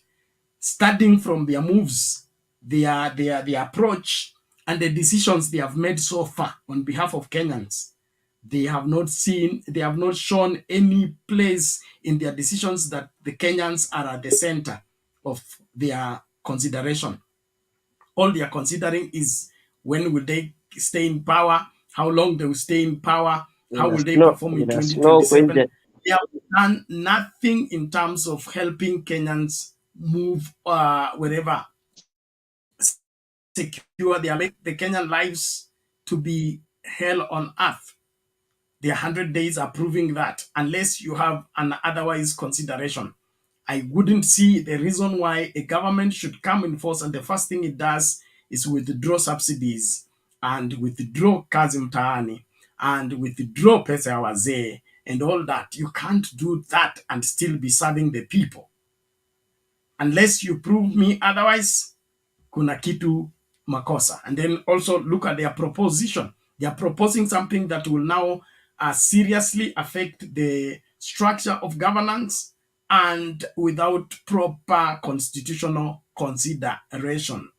Far-reaching, dire consequences if this is admitted without being scrutinized the right way. So please, as we discuss, let us choose to tell each other the truth. Even if that truth is painful, it's better we tell each other the truth than pretend and watch the country go in the wrong direction. Remember the statistics I shared here? Bernard, I want to out. disagree with it. Bernard. Hold on, Alex. Okay. The statistics I shared here the other day of a survey that was carried out, 84% of Kenyan people feel that the country is headed in the wrong direction. 84%. Only 16% think is in the right direction. Now, if you are performing that way the first 100 days, I promise you before you get to 50%, your term will be over. Let us wake up and not do what we are being asked to do. Forget everything and go on unbaited. Asante sana. Tumsikilize nani, and tafadhali, now that there is a long queue, let us stick to our 2 to 3 minutes in our submission. So be concise, go straight, and then share the portion you can. Then from there we can have everybody participating within the time limit without having to wait again. Tumsikize Island, then Moses. Island, vipi? Alex Tuliza, I want to call you on WhatsApp. We discuss fast, please. Thank you. Okay. Hi everybody, and I hope we are okay. Not spiritually, of course. What's going on at home? And I just came in now, and I just wanted to say about the Azimio Kiambus to join Ruto's government. But for me, it never took me by surprise because the way Kenyan politicians behave. And my take is there are more who are going to join. This is how it operates. This is how the Kenyan politicians operate. So maybe wengine wanajidanganyisha tu kidogo kidogo and then they come in. Because I had last week that Oparanya also wanted to cross over, but when he was asked, he said no. So, but I think there are still others more who are going to join, knowing very well that they cannot just join at one time. They don't want to do that. And so for me, it does not take me by surprise because it's like the government which everybody is fighting for his own tumbo yake. And then about the LSK, I'm a little bit glad to see that the lawyers have defended. So that's what I wanted to hear. Yesterday when I said, what are maybe not the MPs or parliamentarians doing? So at least they've come out. But my question is, are they going to, because, that's where we have to start. Sometimes I listen to Bernard say, before you speak, you have to know what you're speaking. You don't just speak, And sometimes we can speak, but maybe we don't have that mandate. Some of them can say, who are you, Nifa? Or who are you, Bernard? After all, you are not politicians, or we are not in where they are. Or maybe the way if the head of state is chest thumping. To me, this guy is behaving. I'm sorry, he's behaving like even when he was the deputy the deputy, when they were like on and off with his boss. Sometimes he will say, I have to follow what my boss tells me. But when he goes out to campaign, he speaks something else. I was like, it has never happened. So I'm like, there's a play here. Kenyans are also good in acting. There's a play from the beginning. And that's why you see, if you have children, for example, I have to tell you, if you have 3 or 4 children, and there's a problem between the siblings, and first thing is the parents, you have to speak. Mother will like all his children. But when one child misbehave, of course, mother has to tell the father, because the father is the head of the house, and say, I see Nifa's, the behavior or the way she was talking to her elder is not. So now the father is the one to sit down and listen, because this is his family, the wife and the children. So there's no way the father, you understand, will go aside and tell the other child, no, you just act like this and act like this. I'm trying to take the whatever. So with this parliament, with this government, or the previous government, is like kuna mchezo. There was something. Babu, I listened to Babu Owino's step today, and I didn't finish. I have to finish it before I go to sleep, before I go to bed. There's something, and even Babu said, inaonekana the previous head of state alitucheza or alicheza baba, and it can't be like that, because I'm saying it's not normal. When the guy, I'm a little bit out of the topic, but when the head of state announced that I'm going to our former president anaenda kupata kazi, I don't know how it come from there. Normally it does not act like that. Normally from nowhere, you understand, na yeye akakubali hiyo kazi, so which means yeye alimpatia hiyo kazi, and everything is going on well, mpaka wakafanya hiyo the peace talk, because Congolese and I don't know which country walikuwa na shida. So sometimes you could see them together. I'm like, okay, these guys are pretty cool, because Kenyans are stupid. You understand? Kenyans are stupid. All of a sudden, pap, ilikuwa mnatukanana, paka somebody has to tell you, Bernard, keep off my children. Kuja kwangu, wacha kunitukana.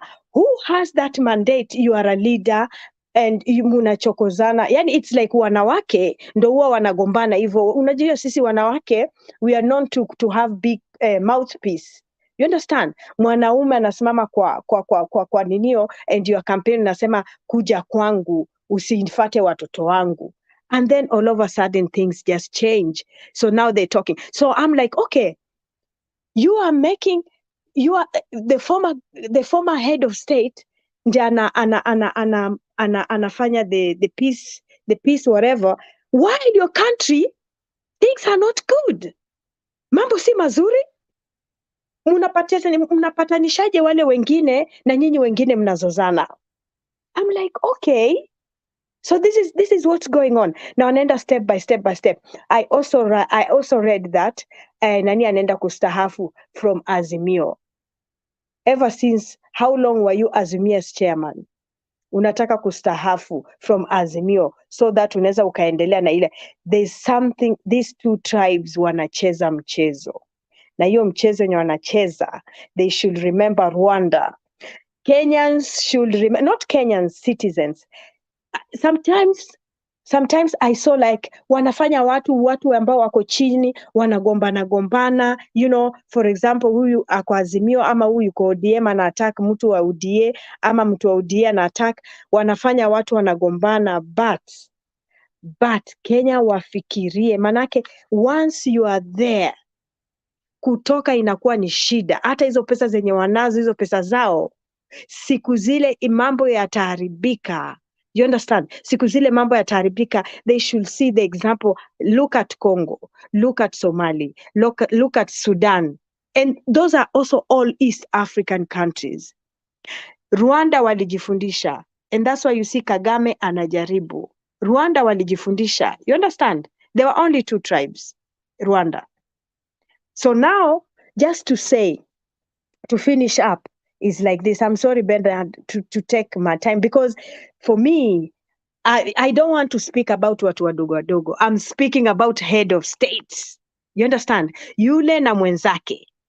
Now I wanted to ask you something. Did you ever know, Ama Kenyans, was it announced that your head of state, Ama Ruto, will be going to United States? Was it announced? And then sa kidogo mnawaona kwa video, wako White House and whatever. What's cooking? Now today, I heard that nuclear, I don't know if, maybe I'm ahead of you guys, but I just have to say, because nilisikia kwa nini. 1, 2, 3, I will have to forward to you, Bernard, also the clip.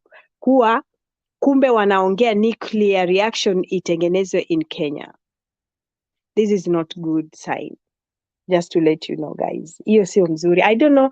Na wanasema Ukraine it has wametia signature Ukraine, and I don't know, and US, Ukraine, US and Russia, you know, wanataka kutengeneza nuclear power. I don't know if you guys know. Nimesikia leo kwa ninio. So probably ndio hiyo ndio ilikuwa behind why Ruto has to be the head of state. You understand? Walikuwa na push. And it's not all countries wako behind that. Not a country like Germany, not a country like Switzerland, not a country like Helsinki, Finland. Ni America, they always know why sisi tunataka kufanya hivi, we are behind here, na ndio hivyo. You understand? And we are going to support you. You understand? I remember 2-3 years ago when we had a debate about nuclear here in Switzerland. And you know, the parliament has to, the head of states, they always have to give the public also participation. Paka people, we always have to go and vote. Whether you are African, whether you are Indian, whether you are the native person of that country. I remember even when Muslims in this country wanted to have a mosque, people started saying, hapana, the problem is, kama watu wanapumzika, utasikia muadhini. Wakawapatia space, wakasema, okay, if you want, we are going to vote. Wakashindwa. Na kama mkishindwa, hakuna kutengeneza hiyo nini ya kumuadhini. Wakashindwa. Just like that. Tunasema, okay, tunawapatia, we give you the nini, because we recognize you are many, na nini yenyu, you have to go to mosque, na mwende mkaninio. Lakini, watu walipoenda kupiga vote, you understand? And that's how it's supposed to be. That's how it's supposed to be. But, namalizia sasa, I should say, hiyo article, hiyo mambo yenye Ruto wanted to do alikuwa anataka change the constitution. First of all, the president, that's not the president's job. Like I said the other day, December, this is a one-man show. You understand? You are an actor, you are a film producer, you understand? You want to be, unaambia wengine, because unaambia wengine wajipange hii laini na wengine wajipange hii laini. At the same time, you are the manager. When unaenda you ferry and hand out the cash, kuja on our side, our film is going to be okay. You understand? But mimi, I support the LSK lawyers ambao wamesema, no, this cannot happen. I don't know what's going on with Orengo. Orengo is a very, I don't know kama nguvu imeanza kuisha, but Orengo, Otiende, Amolo, they should come, all the lawyers, because the problem with Kenyans, kama if you are supporting that government, mshaambiwa tayari what to do. And even if you are a lawyer, hauta kuwa on the other side. But like the way I said, this is going too far. Kila siku mnamuka, something is going on. Kila siku mnamuka, something is going on. The way Bernard amesema, you are talking about 2027, na huku watu wanaumia. I don't know, nani atafika huko 2027? Bila chakula, bila mshahara mzuri. And now, even I see teachers, pia walimu, wanataka kufanyiwa sijui kitu gani. Walimu, badili walipe walimu wa concentrate na wanafunzi. Madaktari kule Mombasa, badili walipe ndo kusudi watu wakikuwa wagonjwa waende kwa matibabu. So everywhere is kaput. Mjerumani anasema kaput everywhere. Hakuna mali pazuri, hakuna kitu kizuri. How tu ndo wanaenjoy, and they talking about climate change. How many choppers that this guy have? Mandege zote, all the governors wanaenda na mandege, wanaongea about climate change. Now ndo mandege zao zinakimbia everywhere. So guys, the way nani amesema, way forward, both Kenyans at home and Kenyans abroad. Where do we start? How do we get Azimio to be with us? Which proposal? What are we supposed to do so that we stop this? Now, stopping this, I told you, ni nyinyi vijana wa siku hizi, wa sasa. I don't know. The problem, the sickness with Kenyans is, kama baba yako ako Azimio, wewe utasupport Azimio. Kama anti yako ako ninio, kama gavana wako, unasikiliza what she's saying. You don't think about the future, about 5 years to come, about now these young people hata hawezi kuendelea mbele na wamesoma, au ndo wamesoma. You understand? So I don't know how it's supposed to be done. Sijui itakuwaje. Now, like I said, the Azimio leader alienda nje. Maybe he will tell Azimio fans or Azimio wale wafuasi, he will tell them what's way forward. Ama atasema okay, wamesema tuwawachie for 5 years, because I see negative. I don't know if what's going to happen. I don't know how it's going to, and if the guy Raila is going to anaenda kulower the pressure. Kama head of state angeangalia the cost of living and na hiyo mambo ya subsidies, hiyo ya siju fertilizer na education. Sasa January, it's only but 2-3 weeks. January inafika. January kishafika, people don't have money. How is it going to be? Watatoa wapi pesa? Watoto waende shule. Kama wanatoa, is that makusudi? But again, I'm asking lawyers, mbona wasiseme hapana, hii haiwezekani? And it cannot, unajua hata those parents hawaku maskini, they are not prepared. Wangesema hata wangesema vile walikuwa because he never mentioned nitatoa subsidies when he was campaigning. He never said nitatoa subsidies ya education ya nini. Sasa at least let me explain to you what happened on that. Yes. Okay. Go ahead.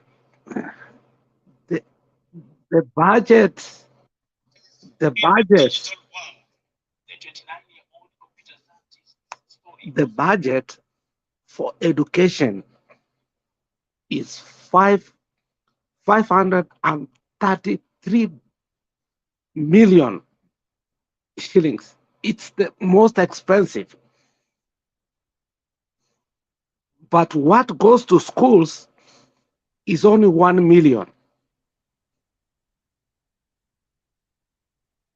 Which schools? On that, I support Ruto.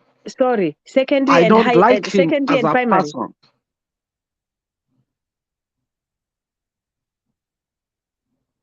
Yes.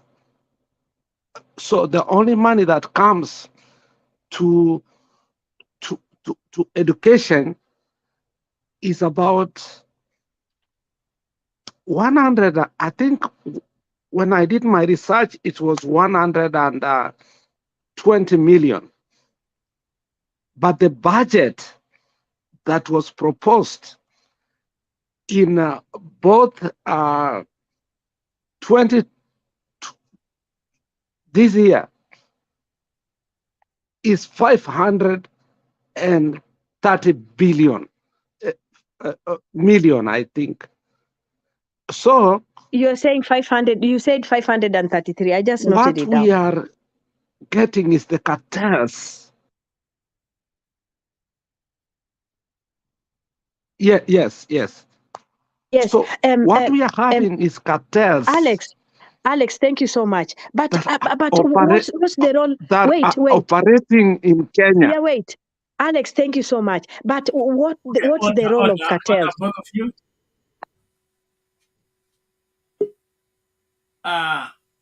Please, I want us to focus. Huh? So what the subsidies that we are having in Kenya is not really helping us. We need to operate to get them out. People like Mudavadi, people like Wetangula,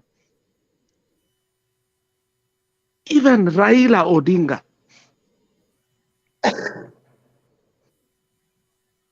is a cartel. I'm going to swear to you. We support him, we love him, but he's also a cartel. Now, Okay. Alex, Now, let's do this. I think you are introducing a new subject inside a new discussion, a particular discussion. Let's do this. For us to have a credible debate, we need to focus so that the people who tune in get profit from what we are saying. And then allegations about subsidy not helping Kenyans, that is far-fetched. Cartels may be eating, but subsidy for education especially helps a great deal. We have had a great number of people going through secondary school who would have never made it to secondary school. When the Jubilee government introduced 100% transition from primary to secondary, and then paid the day school, secondary school students' fees, we have had a great number of people going to school.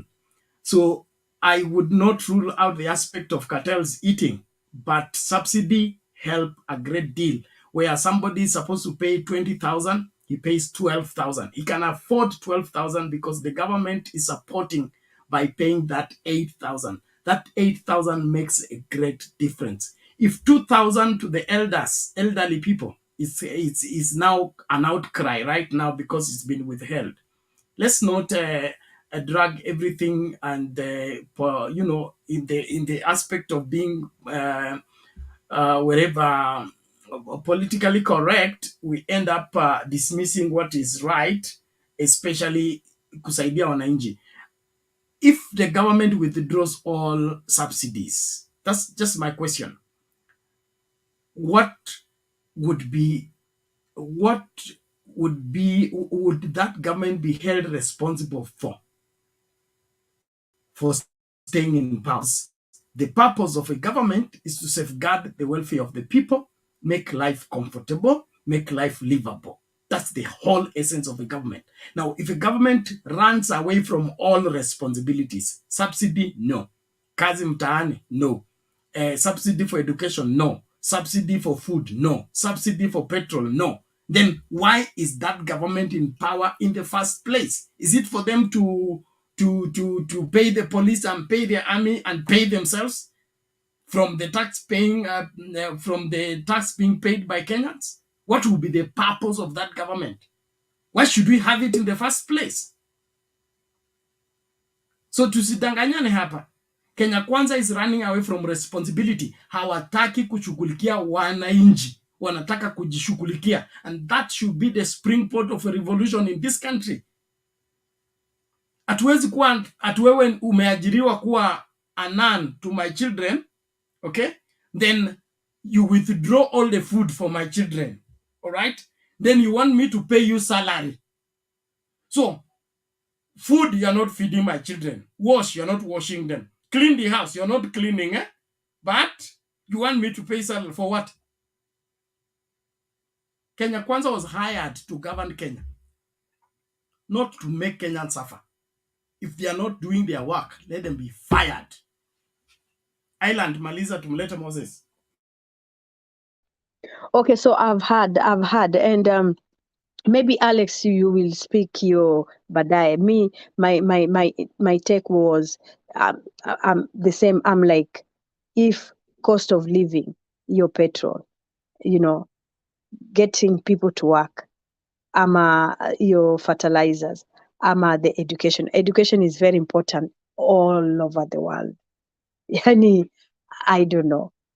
So even those, hao masikini watadidimia kabisa, wale wazazi, and right now, since hiyo mambo ya COVID up to now, people have not been really, not people but parents they've not really settled very well, to be honest. So I don't know how it's going to be, but the lawyers also are the ones to defend this. Lawyers are the ones to come together.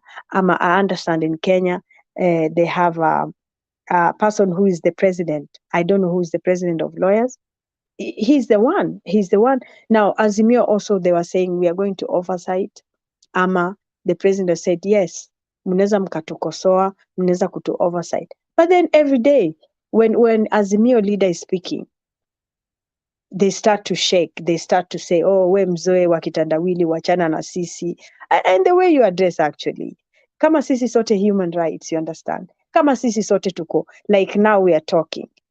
Tunajaribu kutafuta the solution. Of course, it's not going to come that easy.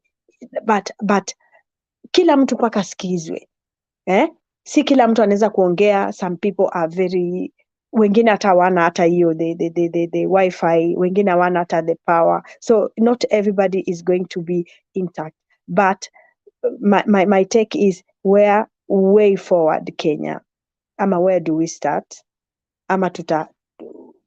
how are we going to do, because watu wanaumia.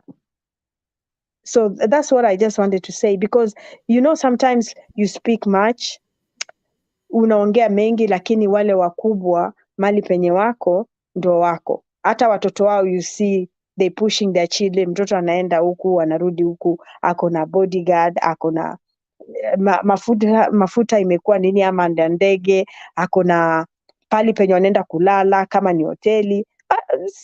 As we will just be talking, you understand? And that's why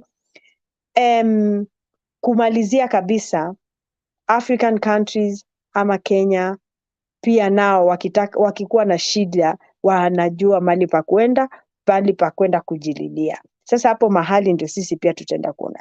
Nilisema there's UN. Sisi pia inatakana tujililie. I'm talking not because mimi naishi nje, I'm okay. I cannot say I'm okay because hata sisi ama mimi, we send money to our families. We send money to our friends. We send money kwa wale ambao wako na shida. Hata sisi we are trying, and that's why hata ukikuwa na billions and billions of money, now you send, you keep on sending, pesa zitaisha. Now Kenya shilling imeanguka. Imeanguka the other day. Today is 128 according to the ratio of nini yetu. Sijui US ni gani. Imeanguka, nikianguka inamaanisha economy ni mbaya. Soon mtanunua mkate 1,000. Unajua? Economy imeanguka. As in ukituma hata 200 kule as my currency inakuwa the other day I sent ilikuwa 190 is 27,000 Kenya shillings, which is, you are like, oh, it has never been like that. So I'm like, okay, things are not okay, but we don't know how it's going to be. Hatujui. Let's tuacheni tusikilize kama baba atapeana nini yake kesho, and ataongea kesho ama kesho kutwa. Let's hear what baba has, Kenya ameambiwa kule, because aliongea na kina Barack Obama. I don't know what Barack walimwambia, kama walimwambia, because it's the same Barack walipush na kina Michelle ndo nani asichukue tena uongozi, Donald Trump asichukue uongozi. Now when it comes to us, how I'm just eager to know, nani baba aliambiwa nini, Raila aliambiwa nini, you understand? And that's all. Wacha niachie wenzangu pia waongee. Thank you so much, Bernard. Okay, Nilijaribu thank you. kukupigia jana but you did not pick my phone. After I finish the show, I go to die completely. So Okay. I didn't even hear your call, but we'll converse on WhatsApp. We'll Thank you. converse, right? Are you on WhatsApp? Again? Are you on WhatsApp? Number nilipata hata nimeweka no, sikupata. I don't know if it's a WhatsApp number. I just tried to dial. I don't know if you have two numbers, moja ya telephone nyingine ya WhatsApp. But I saw a call from Switzerland. I saw a call from Right. Switzerland, so I'll save your number and I'll get to you. Thank you so much. Okay. Now, Okay. nashukuru kila mmoja, tafadhali tuendelee kukaribishana. Hiyo namba nataka ifike 300, alafu tuendelee mbele. just to respond to Nifa, the aspect of what is the way forward for Kenya. The way forward for Kenya is available, it is possible, and it will be done. Only that we must rally together as Kenyan people. We either want our country or we let the mafias a country. Simple and pure. The choice is between, do we get the country back in the hands of Kenyans or we let the mafia run away with the country? Hakuna uchaguzi ingine hapa. And that choice has to be made by Kenyans. And Baba's return, that's why I say Raila'S return, its significance from the US is going to mark the beginning of the push to either keep Kenya Kwanza or get rid of Kenya Kwanza government. So hapa kuna kukaa katikati ya fence. And then of course, young people, thank you for addressing the young people. The young people, remember, I read a statement in the magazine some years back. It said old people declare war, but it's the young people that fight. Kenyan young people, understand you will suffer most under bad governance than Baba will, than all our senior citizens will. If you let the country go the wrong direction and you do nothing, you're the one going to be enslaved, you're the one going to suffer. Saa hivi hakuna kazi mtaani, who is suffering? Saa hivi hakuna subsidy ya chakula, who is suffering? You Young come people. home, your mother expects you to bring something, yet you're arriving with nothing. You're struggling with your duty, running around, trying to make a shilling, and all the money is ending up at the petrol pump. You need to rally yourselves together as young people and do once and for all what is right for this country. Kama uchaguzi hawezi kutuchagulia kiongozi, basi sisi wenyewe tujipatie kiongozi anayefaa. And the power of the sovereign of the people of Kenya rests with the people of Kenya, not the elites, not the politicians. The politicians, what they have right now is called donated power, which can be withdrawn anytime.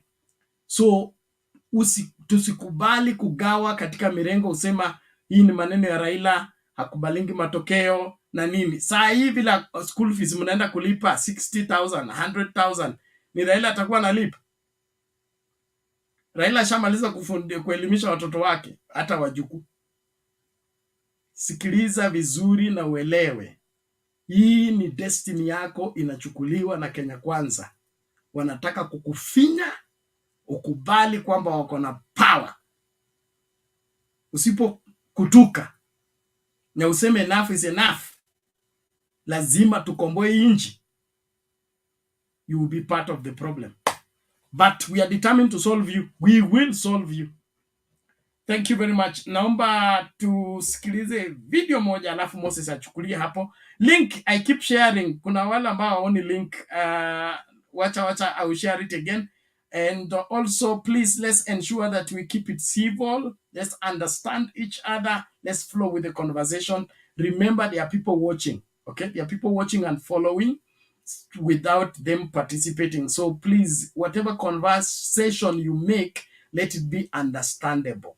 Okay, andika ile lugha inaeleweka, ongea ile lugha inaeleweka. There are people watching across the globe and I want them to make sense of what happens. Wakiulizwa Mtembei leo live ilikuwaje, walisema nini, let them have something to say, not that they found people exchanging and fighting. Thank you. One video then tumsikilize Moses, lakini kimeiva.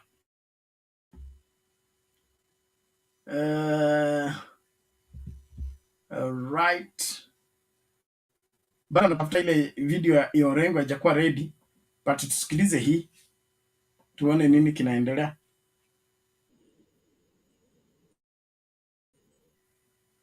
chache baada ya kanda mpya ya CCTV kutoka kwa lodging maarufu inayohusishwa na viongozi wa juu wa Azimio la Umoja One Kenya na Cherera 4, hata kama ripoti zilifichua kuwa pande hizo mbili zilipanga vyumba katika Yaya Apartments kuanzia tarehe 15 hadi tarehe 19 Agosti kabla wakitoka katika maficho yao. Kupitia kwa akaunti yake ya Twitter, Dennis Itumbi hata hivyo amekiri na kufunguka kwamba hakuna jipya katika ripoti za taifa Mesia, na kuongeza kuwa habari hiyo hiyo iliripotiwa na HNIB baada ya uchaguzi mkuu wa mwaka wa 2022. Hata hivyo, ripoti hiyo pekee ya Nation Media Group au gazeti imefichua makamishna hao wanne waliopinga walikutana na wanaume wasiojulikana katika kambi ya Azimio la Umoja One Kenya,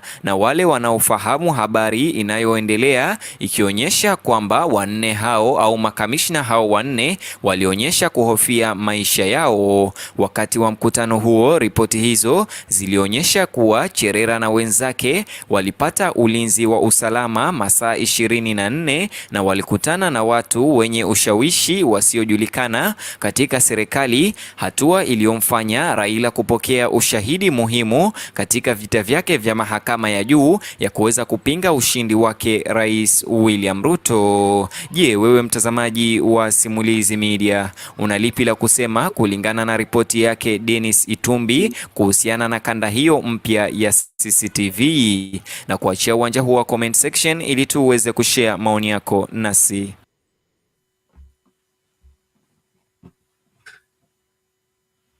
Okay, thank you, Moses. Take it.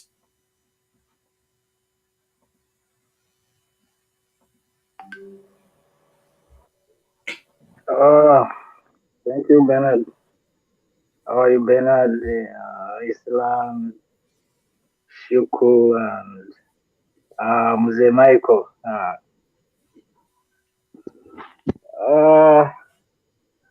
I'll start with the last one, but you allow me to go back up to the Jamhuri Day because I've been out for a long. Just few remarks. Let me start with subsidy because I heard was it Alex was saying that the money which is being budgeted for that is too much, is bigger than what they are receiving. Yes, we can agree on that yeah, corruption is there somehow, but at least there are people, still citizens are benefiting from it. In that little, because you cannot just remove it completely. That means that instead of giving first aid, you are just giving poison. You just let someone die completely. But the solution would have been that if you really know that what is being budgeted for in that is not what they are receiving, you have to resist. You have powers. Go back and ask for accountability. We are giving a budget of such and such amount of money. But how?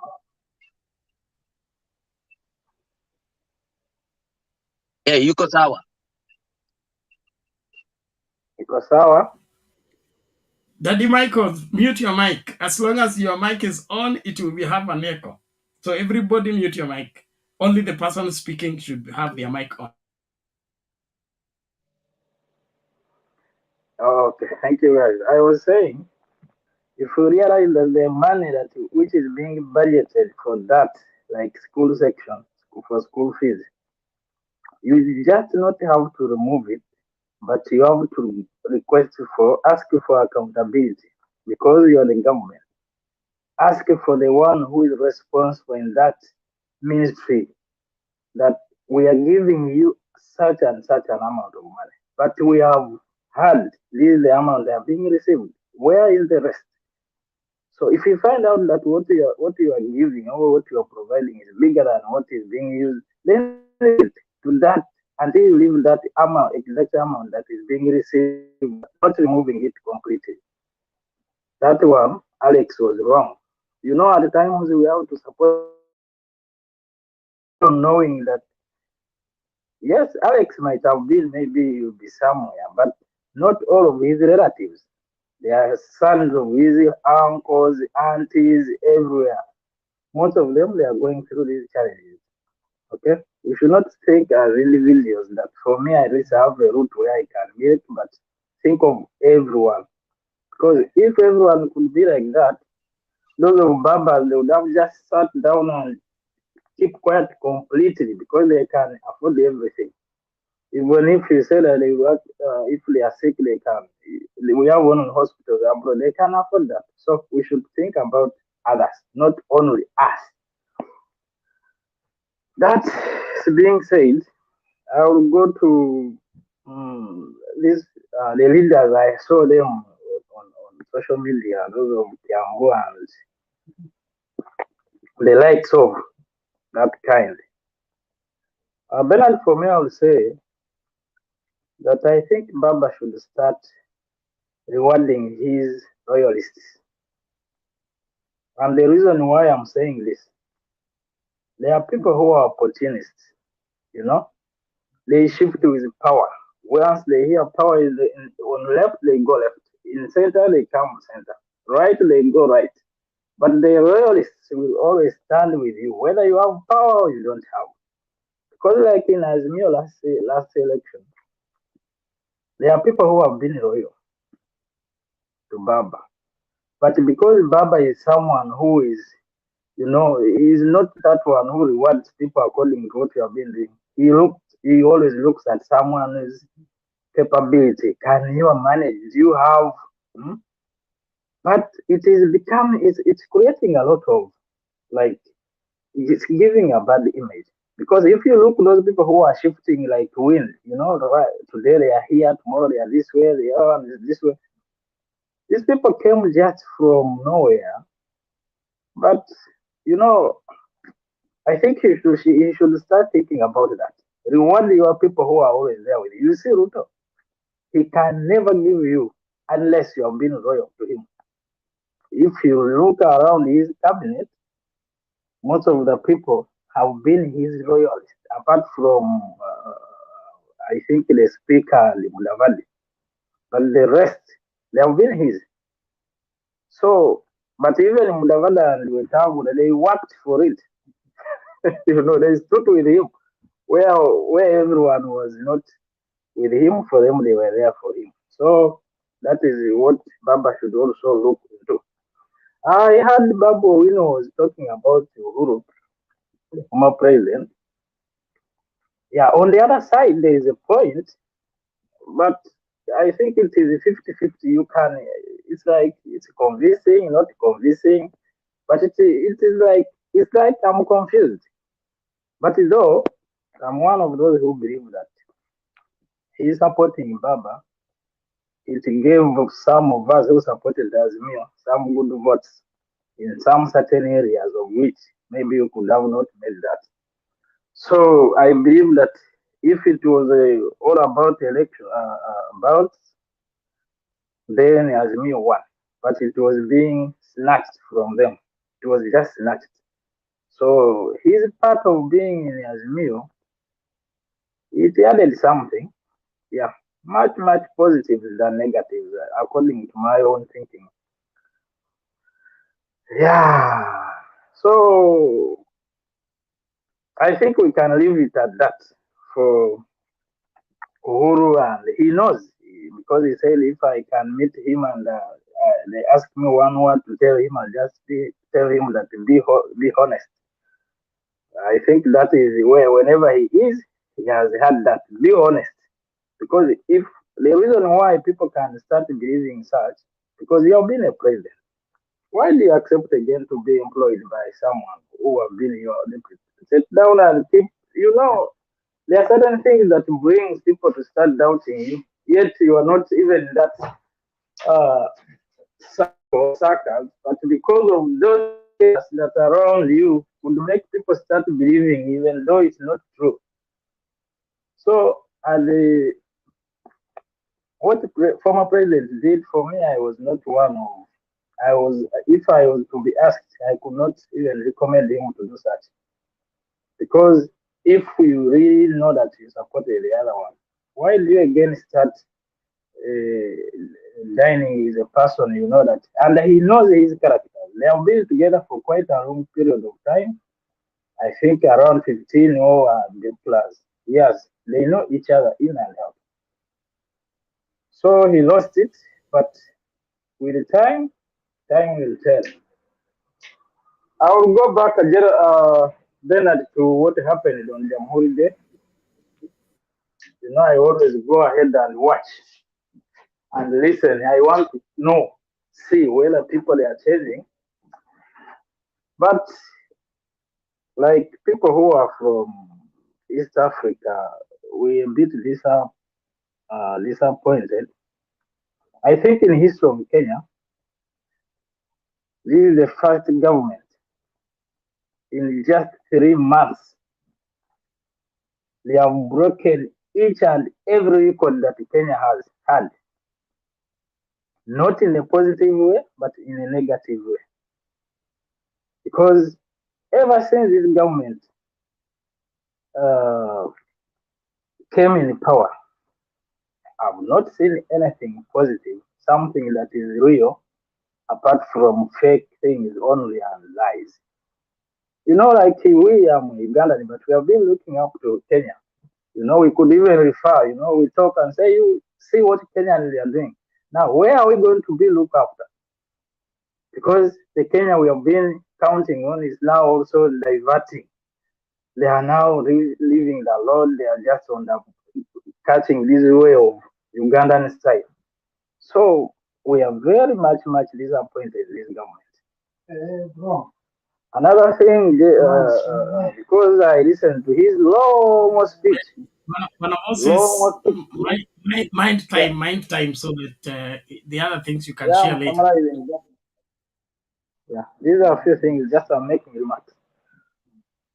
After his long speech, for me, I expected to see him giving his accountability of the. We count 90 or 100 days, what he has been done and what is being put in action. But instead of giving us that, I had one again.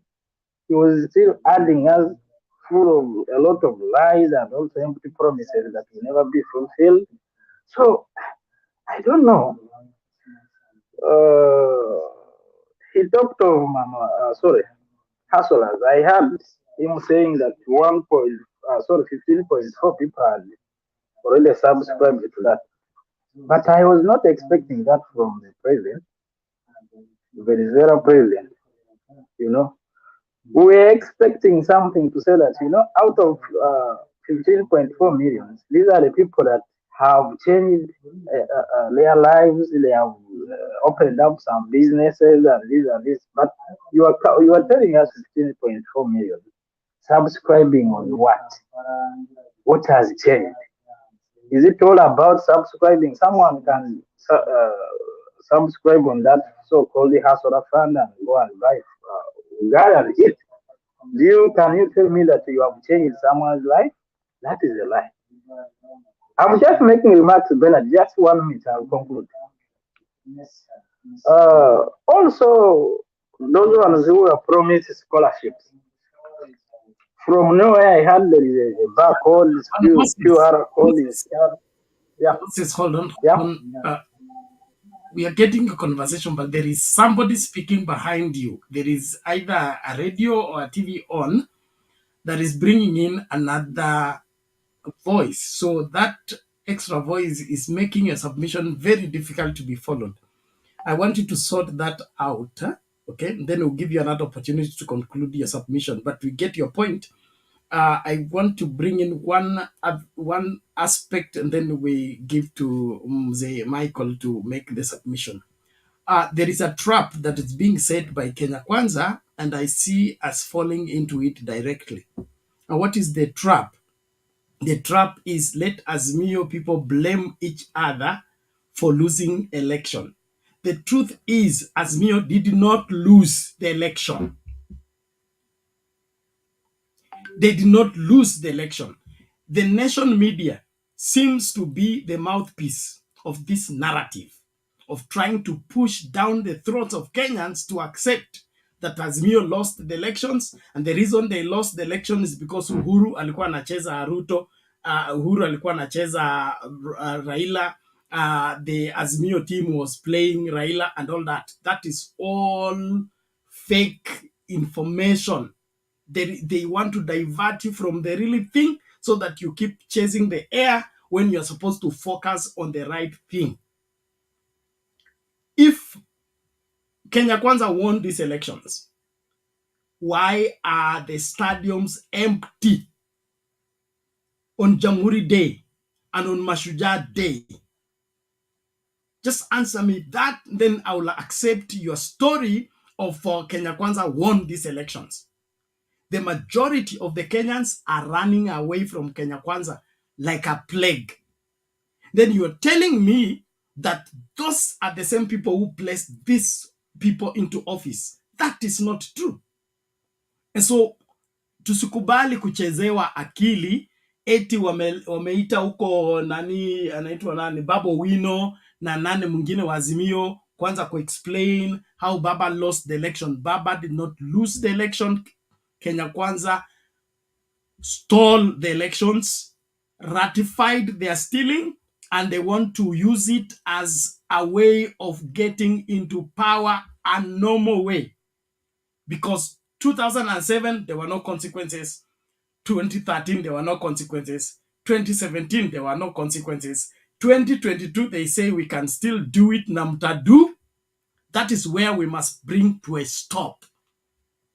Tuache hii maneno ya kuimba hapa chorus ya hymnbook, ya kuimba chorus ile mmeambia muimbe. Tuchague wimbo ule tunaimba na tuucheze style yetu. Ukweli ni kwamba this country is headed in the wrong direction. We must get it in the right direction. I will not do it by dancing to the music we are being offered to dance to. Lazima tuulize maswali ambayo yanafaa, tupate majibu yale yanapaswa kufanywa. Chebukati anafanya nini kwa ofisi saa hii? Kulingana na sheria anapaswa kuwa ameenda leave, na kitoka leave aende kabisa. Kwa nini Cherera na wengine wanafukuzwa kwa nyumba saa hii kama hakuna kitu cha kuficha? Kwa nini Kenya Kwanza kitu cha kwanza kufanya ni kubadilisha katiba, kutengeneza ofisi isiyokuwa ya katiba, eti Baba akubali mambo yaishe? Akubali mambo yaishe kivipi? Atakubaliaje 2007? Akubali 2013, akubali 2017, tena akubali 2022? Ndio nasisitiza, there is no 2027 without 2022 being settled. Tusimame hapo, Wakenya wenye nia njema. Wale wengine who are deceived, they have been bought, they have been deceived, let them continue in their deception. Mmoja wapo wazee wa kwetu alisema, sio watu wote wanaenda mbinguni. So we don't force you to go to heaven. You can go if you want to, but if you choose to go otherwise, we can't force you to go to heaven. Sio watu wote wanaenda mbinguni, lakini Wakenya wenye nia njema lazima tuache nyuma serikali na inji ambayo ya kutegemewa. Serikali na inji ya kutegemewa. Watoto wetu wasiachwe kwa mikono ya mafia. Tumsikilize mzee Michael, alafu tutacheza video moja hapa out of the norm, but I'm going to play it anyhow so that we settle this matter once and for all. Mzee Michael, go ahead.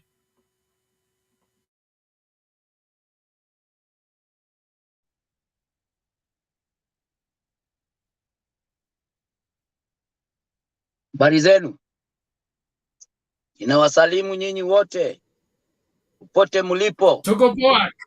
Karibu dadi. Mimi niko na shida, nadhani kuna shida kidogo. Iko shida kidogo. Ninajirudia. Kwa hivyo hebu tengeneza, ama ni upande wangu? Ni upande wako, kwa sababu unasikiliza ile ya wananchi na uko kwa studio. So unapaswa kuzima ile ya wananchi, ile ya kufuata ya nje, ndio ukiongea unasikiliza pia ya studio. Ile ya YouTube, kama unafuatanga YouTube, mute hiyo kwanza, tuongea. Amejitoa pole. Okay, hey, he's here. I will add him. amejitoza nje. All the same, let him sort out the problem and then he will be back to make his submission. I want us Kenyans tukubali kujiambia ukweli. Hatuwezi kuendelea hivi. We cannot continue like this. Na wale watu ambao wanataka kuendelea like this, they are part of the problem. We should not consider them. Daktari mzuri ni yule anashughulikia magonjwa yako akitafuta permanent solution. Si yule anakupatia painkiller. Handshake was a painkiller. The only demerit, the only problem with the handshake was that it did not address 2017. That's it. It brought ceasefire, and after the ceasefire, we did not go for electoral justice. We did not go to find out what was in the server. We did not go to find out who won the elections and who lost the election. And that is where we lost the battle, by refusing to look at 2017.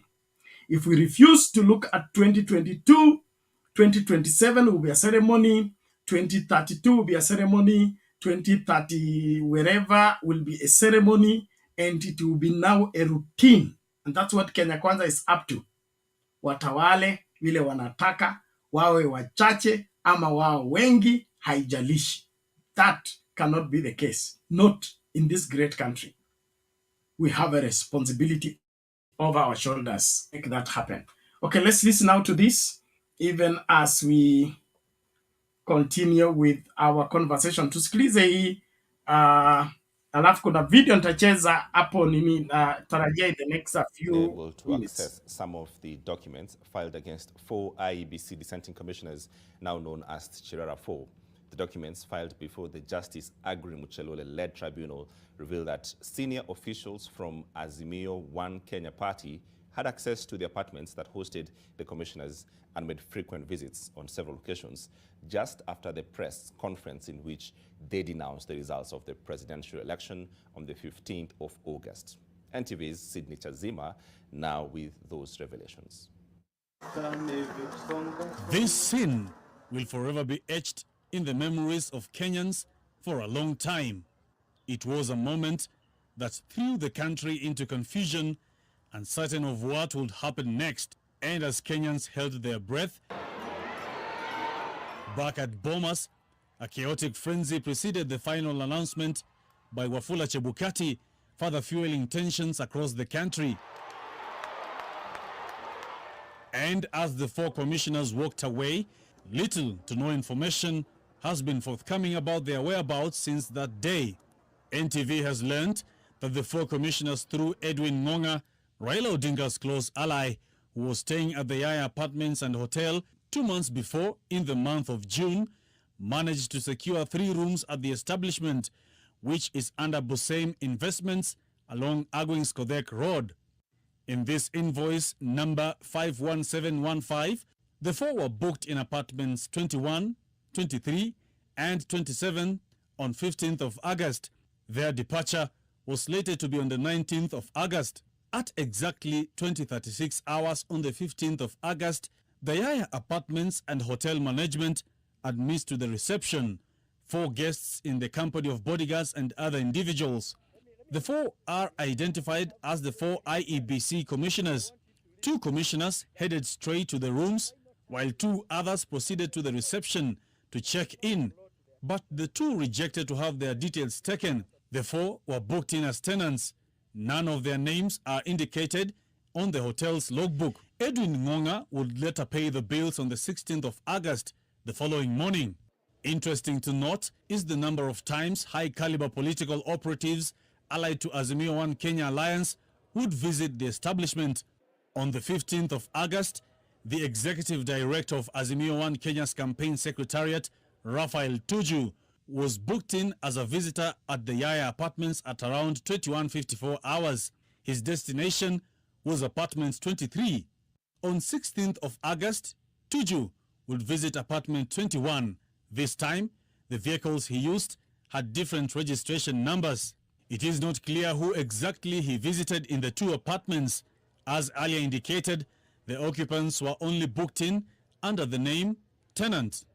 George Oduor Ongwen who has been described as the cog in the wheel of Raila Odinga's ODM party, visited apartment 21 on the 16th of August from around 12:50 hours to 13:20 hours. KANU chairman Gideon Moi's personal assistant Peter Chelanga was also logged in the records. He visited apartment 21 on 16th of August at 11:08 hours, then left at 11:13 hours.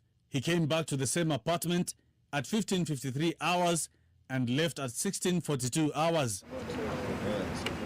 Records also show that the KANU party, one of the constituent parties in the Azimio coalition, also had its Secretary General Nick Salat visit the Yaya Hotel and apartments.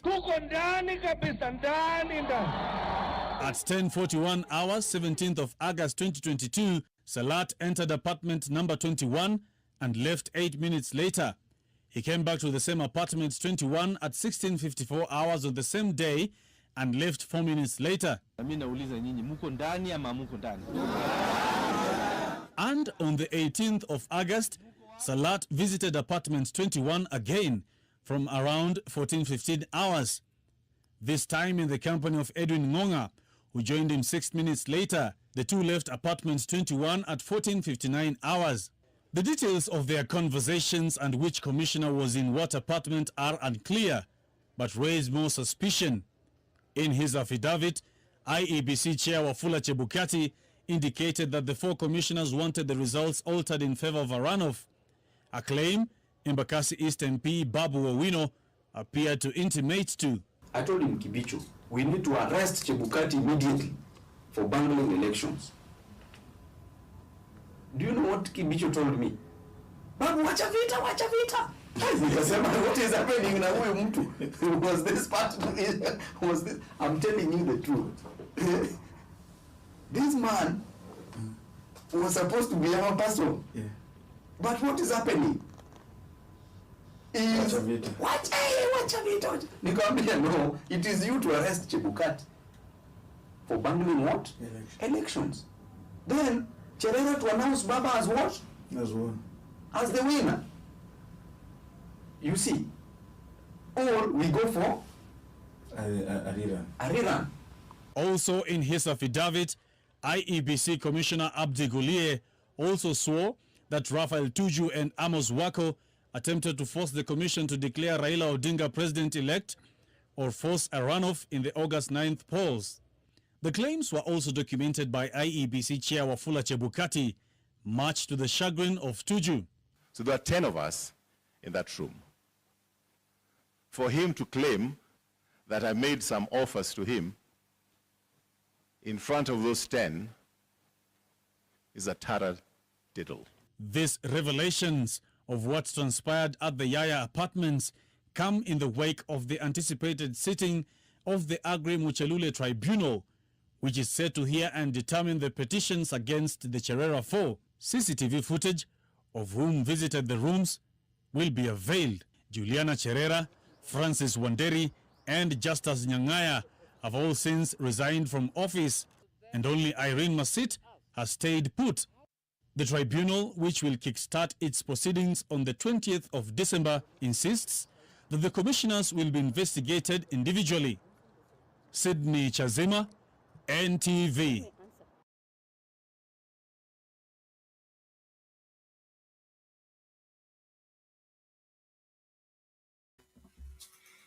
Okay, Kenya vituko haviishi. Mambo ni kama hayo. Naomba kila mmoja tujitahidi tuhakikishe kwamba tunafanya yale ambayo yanafaa.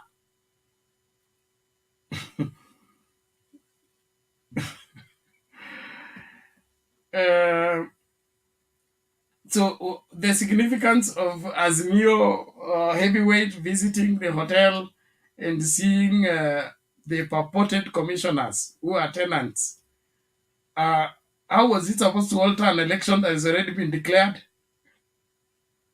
I think August 15th we already had a declaration or something like that, unless I am wrong. But all in all, let's wait and see. Tutatekeleza wajibu wetu kama Wakenya. Kama sheria yetu itusaidii, basi tutatumia wananchi kubadilisha sheria. hii story ya Supreme Court ikuwe addressed. Wachana na maneno ya nini ya kusema ate baba afanye nini, akubali sijui official opposition is sijui what.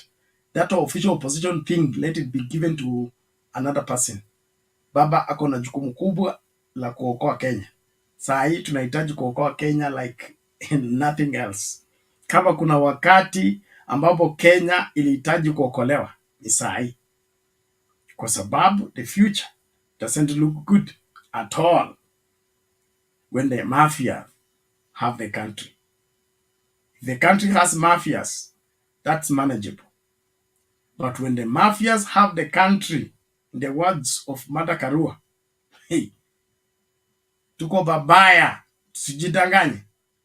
Naomba tumsikilize Moses conclude your conversation before tupatie nabii wa kweli amefika.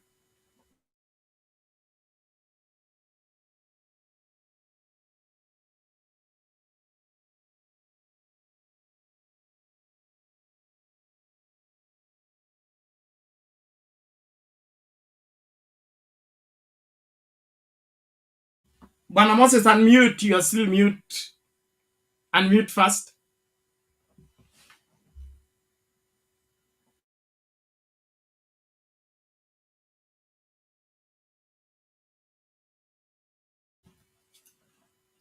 Unmute. The mic is beside your name on the screen. Sorry. You got into an issue there. I'll play another video before nabii wa kweli takes it, tukimsubiri Moses aje. Wale watu mko kwa comment section, tuendelee tafadhali. Let the conversation heat up. Let's do what is right. Kenya is our country and we must do everything in our power to secure it, no matter who feels what. So let's ensure that nothing is left to chance. Kenya must be rescued. Rescue mission, if there is any time we needed rescue mission, is today. Now this, I don't know how out of order this is for me, but I'll play it because it has some information that I find very interesting. So tegea hapo hapo as we share this analysis of the situation in the country, and hope that we may learn one or two things from the same. I just pray that it will not put me into problems.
It has emerged that when Raila Amolo Odinga returns from the United States of America, things in the country called Kenya are going to move very, very fast. Oh yes. And even as things are moving very fast, I have been able to establish that the plan is Raila will be in very close consultations with his team, his team of advisors, his team of political allies, and also, wait for this one, his legal team. Now, anybody who's keen enough, as soon as they hear legal team, It can have a lot of meanings. Please stay with me and we'll come back to that shortly. Because the real meat of what I want to say today is within that sentence. Consultations with his legal team. What? Now it is widely believed by many keen political observers that the real reason why Raila Odinga is in the United States is not because of some conference, sijui infrastructural manenos. No.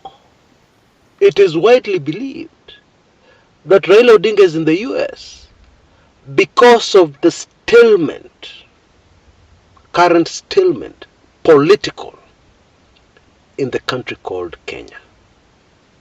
You know, anywhere in the world, a presidential advisor is somebody who sees many months ahead. Many months ahead, politically. And imagine for a minute, you are the advisor of President William Samoei Ruto. What do you see ahead in the coming months, politically? You tell me. Well, if I was such an advisor, I would say the following.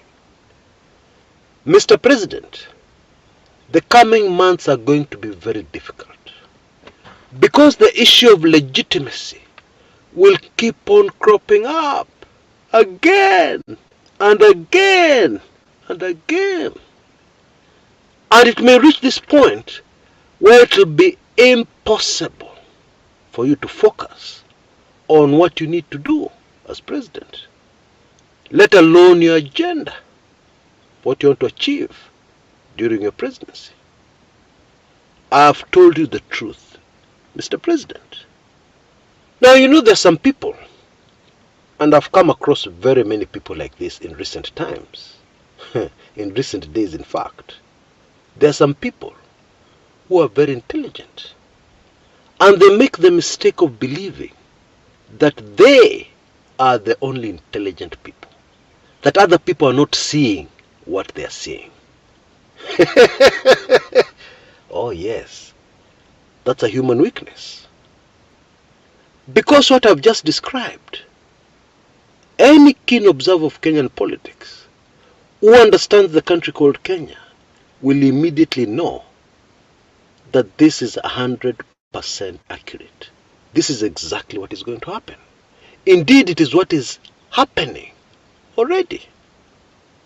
The recent Jamhuri Day celebrations, people are offered incentives to go and celebrate their own Independence Day. Hiyo ulisikia wapi? Ulisikia hiyo wapi? But that is what is happening in Kenya now. And even after those incentives, tell me what happened. Was the place packed? Was it standing room only? Was there a problem of crowd control? Of course not. The issue of legitimacy. Because it is one thing for the IEBC chair to announce you as president, and for the Supreme Court of Kenya to agree with the IEBC chairman. But it is a completely different thing to govern a country where the vast majority of people do not agree with the IEBC chairman, and neither do they agree, although they accept, and neither do they agree with the decision of the Supreme Court of Kenya. That is the truth. So how do you govern in such a situation? You will have to use, at some point, valuable state resources, taxpayers' money, to offer incentives to people, instead of feeding the country, to offer incentives to people to attend your meeting. Oh yes. You'll have to offer politicians incentives to cross the floor so that you have voting power in parliament. But at the end of the day, the people on the ground, the people of Kenya, the people whom our Constitution refers to as the supreme authority. And what happens when you elected a leader is that the people of Kenya wamekukopesha hiyo authority. They have lent it to you, for you to return to them at some point when the next elections come up. So the supreme authority in Kenya does not agree with Wafula Chebukati and does not agree with the Supreme Court. How do you govern in such a situation? So coming back to my point, that is the crisis in Kenya today. Even if most Kenyans do not see the crisis yet, that is the crisis. And that is the reason why Raila Odinga is in the United States. Many people believe. Officially, of course, we're being told many different stories. Sijui infrastructure, sijui nini, sijui development in Africa, blah, blah, blah, blah, blah, blah. Yeah, but then, politics is politics. Anywhere in the world. You have to create a story to mask the real motive, the real agenda. That's normal. Anywhere in the world. And the biggest evidence that there's more to Raila going to the US than just those blah blah blah reasons we're being given is the fact that Raila had to cancel the parallel Jamhuri Day celebrations, which were supposed to be held on 12th December.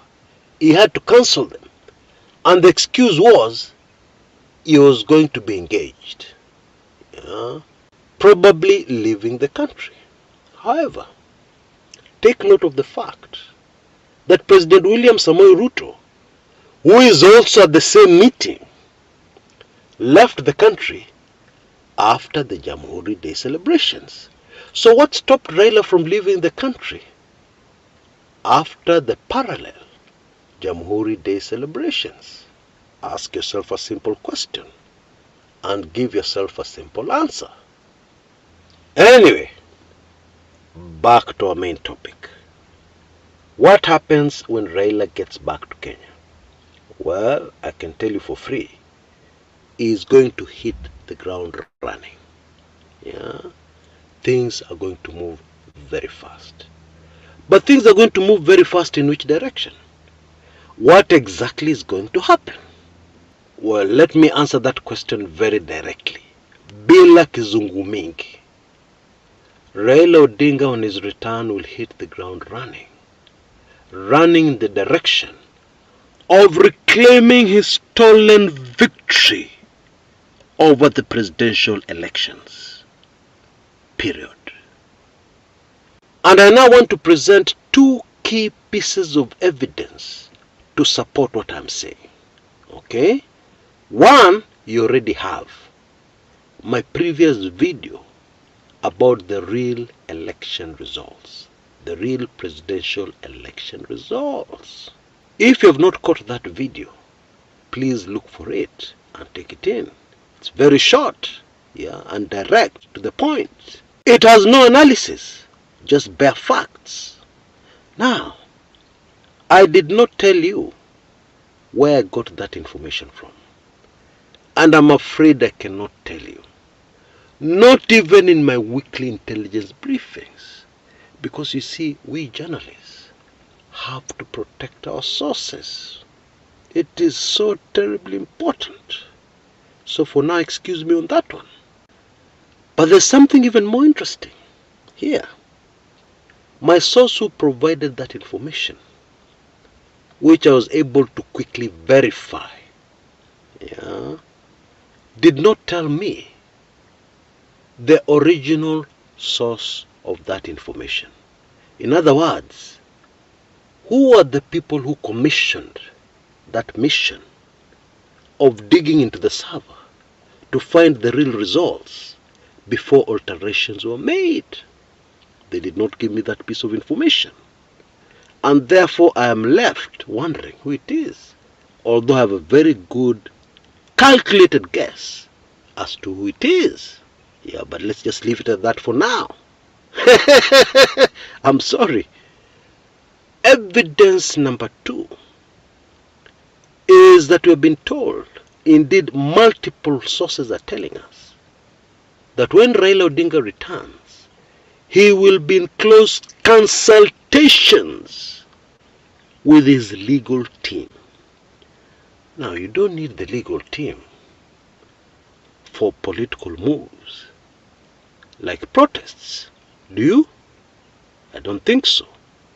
You don't need them to challenge the government on the promises they made to Kenyans and the way they're governing. You don't need them to take up the role of the opposition to the government. Many countries have an opposition to existing governments. It's a kind of balance and check against government excesses. Because when you're in government, you have immense power. And as we've been told, absolute power corrupts absolutely. So you need somebody looking over your shoulder all the time. That is a must. Kama utaki mambo yaharibike. So, why will Raila be having close consultations with his legal team?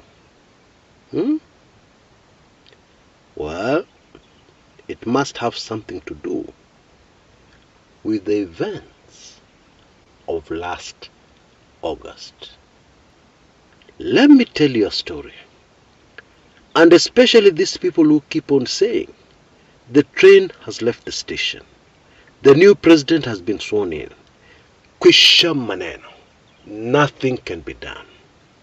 Let me tell you a story.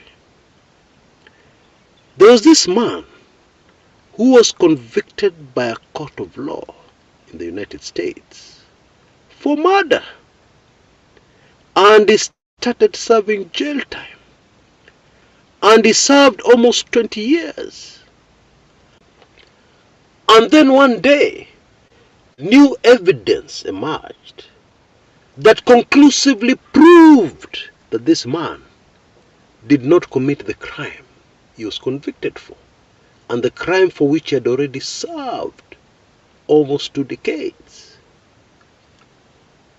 DNA testing, which was not available at the time this person was convicted, was now widely accepted in the legal system. And a simple DNA test proved conclusively that the crime could never, ever have been committed by this poor man who had already spent 2 decades of his life almost behind bars, paying for something he did not do. And the case went back to court, and the man was released. Let's come closer home to Kenya. There was a man who was convicted of a very serious crime, defiling his own daughter, his own biological daughter. And he served over 10 years behind the bars at Committee Maximum. And then one day, this daughter, who at the time was a small girl, grew up and became a young woman. And her conscience couldn't allow her to rest. And she went and saw her dad. And she apologized and told her dad, "Mom forced me to lie. Mom told me to say what I said before the court.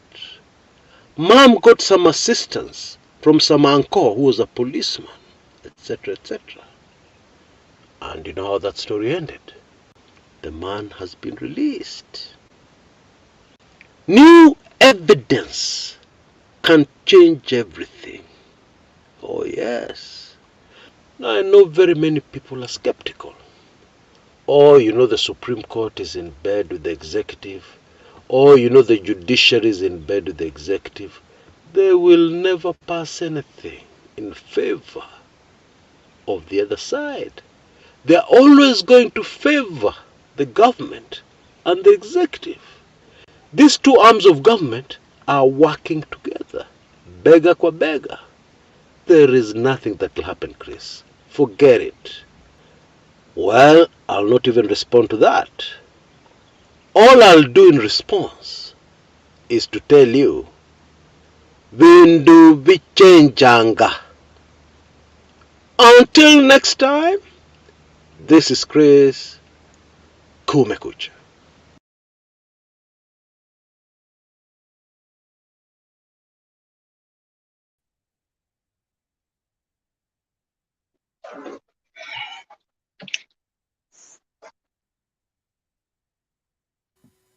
Okay, thank you, everyone. I was sent that video courtesy of Mzee Michael, and he insisted we play it. I have played it in humble submission, and if I get in trouble, you know the person who put me in trouble.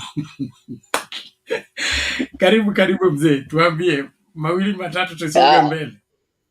Asanteni sana nyinyi wote na wasalimu. Nilikuwa napata shida na kusikia, lakini sasa niko sawa. Mnanipata? Yes, unapatikana vizuri tena sana. Endelea. Okay. Sasa mimi naomba Wakenya, vita iko kali sana saizi. Vita ni ya uchumi. Iko nafasi kubwa sana kati ya maskini na matajiri Kenya. Iko nafasi kubwa sana, na maskini ndio wengi. Musilale maskini, kwa maana Ruto sasa amesema, anaambia hao viongozi wengine anawanunua, anawaambia hii pesa si ya mama yenu. Anaambia hao viongozi ya kwamba sasa tumalize Raila. Lakini hawawezi maliza Raila. Raila ni kigogo. Hawa watu wametumwa na Ruto, wote hao unawaona wakicheza michezo, wakina Babu Owino, sijui wakina hao Wakikuyu, wote hao ni michezo wanacheza. Ile pesa yote Ruto amekatakata, hiyo ndio pesa anatumia kuonga hao watu.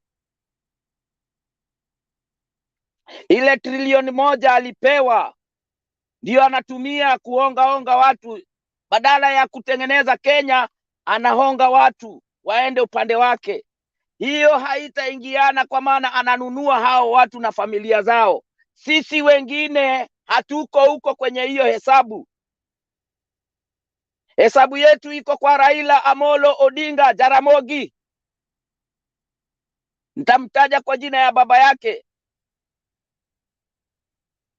Raila ndiyo mkweli. Raila hajawahi kuwa kateli kama vile Alex anaongea. Alex anaongea upuzi, ametumwa pia yeye. Kwende huko, aende huko kwa Yuda, wache kutuletea ujinga hapa. Sisi wananchi wa Kenya lazima tulinde rasilimali yetu.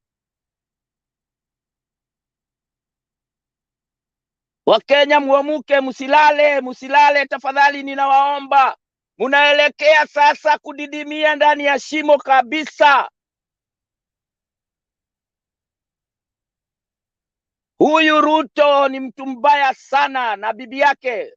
Hiyo njia wanatumia ni ya kuonga watu. Raila anapendwa bure. Raila hapati mtu pesa.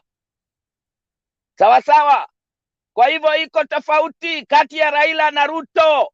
Tofauti kubwa sana. Mapenzi ya Raila ni ya Mungu kutoka kwa watu. Mapenzi ya Ruto ni ya shetani. Huyo ni shetani, hatakikani hapo hata kidogo. Wakenya ninawaomba, muangalie na muone. Muliona vile huko kwao wale watu wakubwa walikuwa wanasema eti kwamba machifu walete watu. Machifu sio mababa na mama ya hao watu. Hao watu wako na miguu yao na mikono yao ya kutembea kwenda hapo kwenye mkutano. Na kama hawawezi enda, kwa nini unalaumu machifu? Machifu hawana ubaya. Na kwa nini mnaanza mambo ya machifu kama zamani? Hiyo tulimaliza wakati wa Moi. Raila alimaliza hiyo. Ile katiba ya Raila iko chini ya carpet, na hiyo lazima tutaifufua.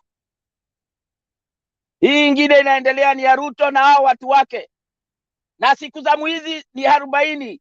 Raila kabla aende Amerika aliniambia siku za mwizi ni 40, na nikaona huyo mzee hana mchezo, na aliniambia siku 40 zimefika, na ngoja, aliniambia anangoja hizo siku 100 tu ziishe hivi bas, sasa ndio kipindi taanza.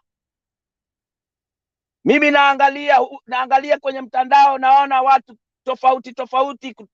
Watu wa Migori wamesema wako tayari, na wameambia Ruto hiyo 500 amliwapatia hawalipi,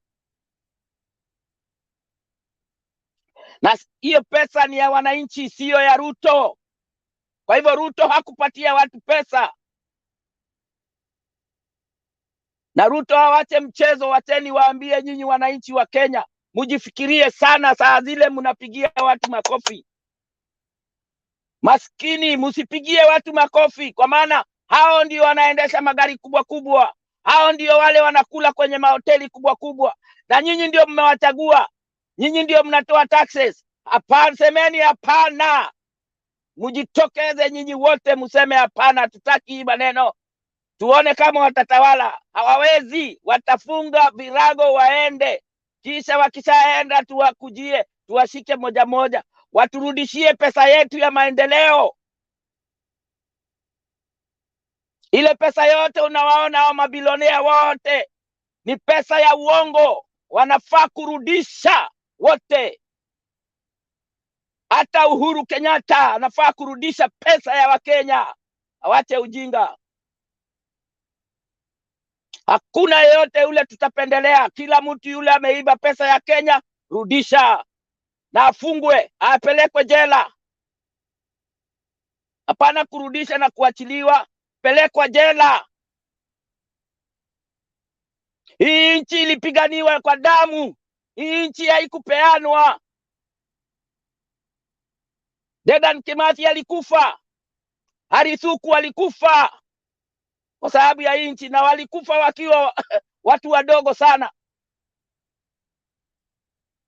Kwa hivyo vijana, na najua sasa vile watu wamefinywa, mimi ninapigia watu Kenya simu, wananiambia hii serikali ya Ruto ni mbaya, sisi hatuitaki. So wale wote wanaosikia waungane mkono. Hakuna ukabila hapa tusemi mambo ya ukabila wala chama. Hii inatuumiza sisi wote. Tuungane mkono, tuondoe huyo Ruto. Ruto ndiyo kitu mbaya, ametesa Kenya, ameitesa. Huyo ameitesa vibaya sana, kuiba na kuua. Ati sasa yeye ati anaogopewa na hao wabunge wengine, ati kwa sababu alinyonga watu. Akwende huko, akuja atunyonge hata sisi. Umbwa yeye. Mimi nimechoka na huyo Ruto, nimechoka na yeye, silali vizuri kwa sababu yake.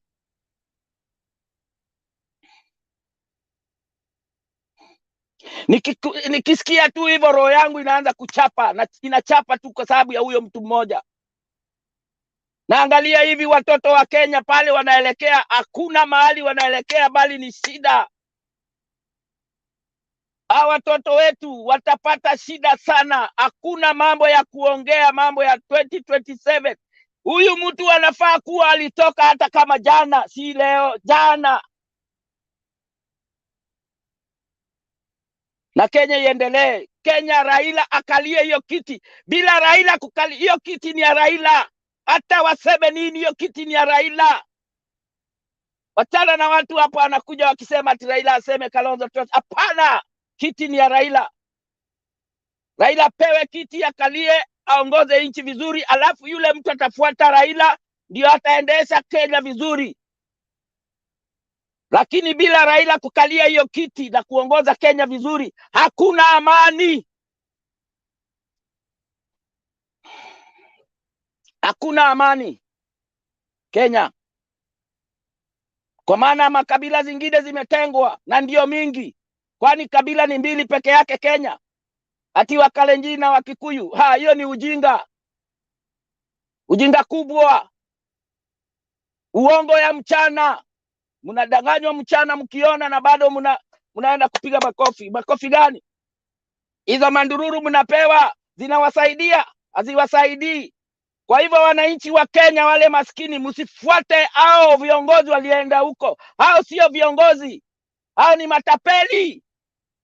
Hao ndio wale matapeli Ruto alikuwa anasema wakati wa kampeni. Yote ile Ruto alikuwa anasema wakati wa kampeni, sasa ndio anafanya. Na watu ni wajinga sana, ati hasla. Hasla ni mwizi, hasla ni malaya. Kwa hivyo mjichunge sana saa ile mnajiita majina.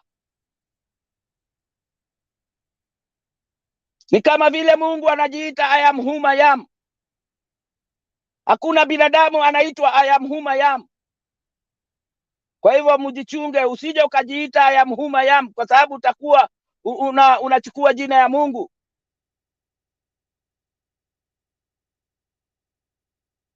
Mimi nawaomba wa Kenya, tafadhali, tafadhali sana sana sana, unganeni, wachaneni na ukabila. Hii mtu anafaa kuwa ametoka hapa kwa hiyo kiti, aliingia na uongo, mambo yake yote itakuwa ya uongo. Hiyo serikali itakuwa inaongozwa na uongo, hakuna siku itakuwa na ukweli. Kwa hivyo mjichunge sana. Mimi nasikia vibaya sana, napata kama simu mingi sana kutoka kwa marafiki zangu, wananiambia maisha ni magumu, mpaka niwatumie pesa ndio yani wapate kitu kidogo, na siwezi, sitawezana kwa hiyo mambo yote kwa watu wote. Na ni kwa sababu ya nani? Kwa sababu ya Ruto. Ruto alimaliza mahindi, Ruto alimaliza fertilizer. Alijua hiyo ndio mahali pale ndashikia wa Kenya shingo. Chakula. Alafu atiendi wanapeana. Wakwende huko pamoja na huyo Uhuru. Wasituletee ujinga. Wakati ule Bomas kulikuwa na vita, Uhuru alikuwa anaona na macho yake, alafu anatuambia ati anapeana kiti kulingana na katiba. Katiba gani hiyo? Hiyo ya wizi huko Bomas? Hapana, hatukubali. Hapo ndio tunasimamia. Huyu mtu aliingia namna gani? Kama aliingia na uongo, piga yeye teke aende. Hakuna mambo ya kuongea ati tumwachie nafasi nini. Hiyo ni ujinga, ujinga wa hali ya juu. Huyo mtu aondolewe hapo mara moja. Wakenya waungane, waende mpaka State House, wamwambie yeye, toka kwa hii nyumba yetu, hatukutaki, unajilazimisha kwetu. Raila akiingia nakwambia maisha itarudi chini kabisa. Maisha itarudi kama wakati ule Kenyatta alikuwa ameanza Kenya, kujenga maviwanda, kutengeneza kila mahali. Kama Kenyatta angekuwa ule mtu anajipenda, hatungekuwa na Nairobi. Kujenga Nairobi ni pesa mingi sana alitumia, na bado pesa ilibaki ndani ya treasury. Wakati alikufa Moi akakuta pesa mingi sana ndani ya treasury, alafu Moi akaharibu. Kalenjin Kalenjin wanaharibu, si watu wa kutengeneza. Wametuonyesha. Na ule alikuwa na Moi ndio huyo sasa ameingia hapo. Mimi simtambui hata kidogo, simuhitaji rais. Hata nyinyi msimuite hivyo, mnaendelea kumfurisha kichwa mkimuita rais. Yeye sio rais. Rais wetu ni Raila Amolo Odinga, ndio alishinda.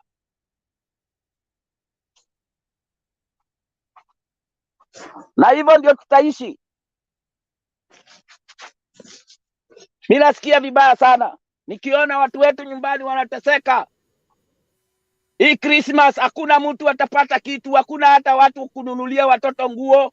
vile watu walikuwa wanafanya zamani, hakuna.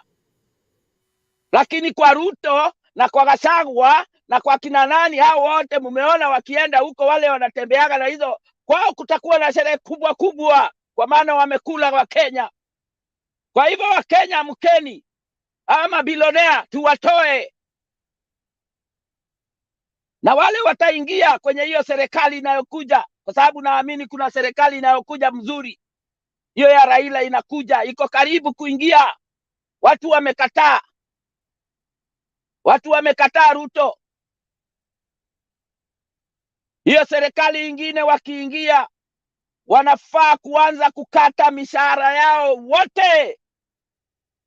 Mishahara ikatwe chini chini kwa nusu, na hakuna hizo allowances, kwa maana hiyo ni kuharibu pesa ya Kenya. Ile inafaa kutengeneza maisha ya Wakenya, ile inafaa kuweka daktari kwenye hospitali ndio wanakula, ile inafaa kuweka dawa kwenye hospitali wanakula, ile inafaa kuweka walimu na madarasa kama huko pale North Eastern au huko kwingine Turkana, panatakana mashule zitengenezwe, mahospitali zitengenezwe.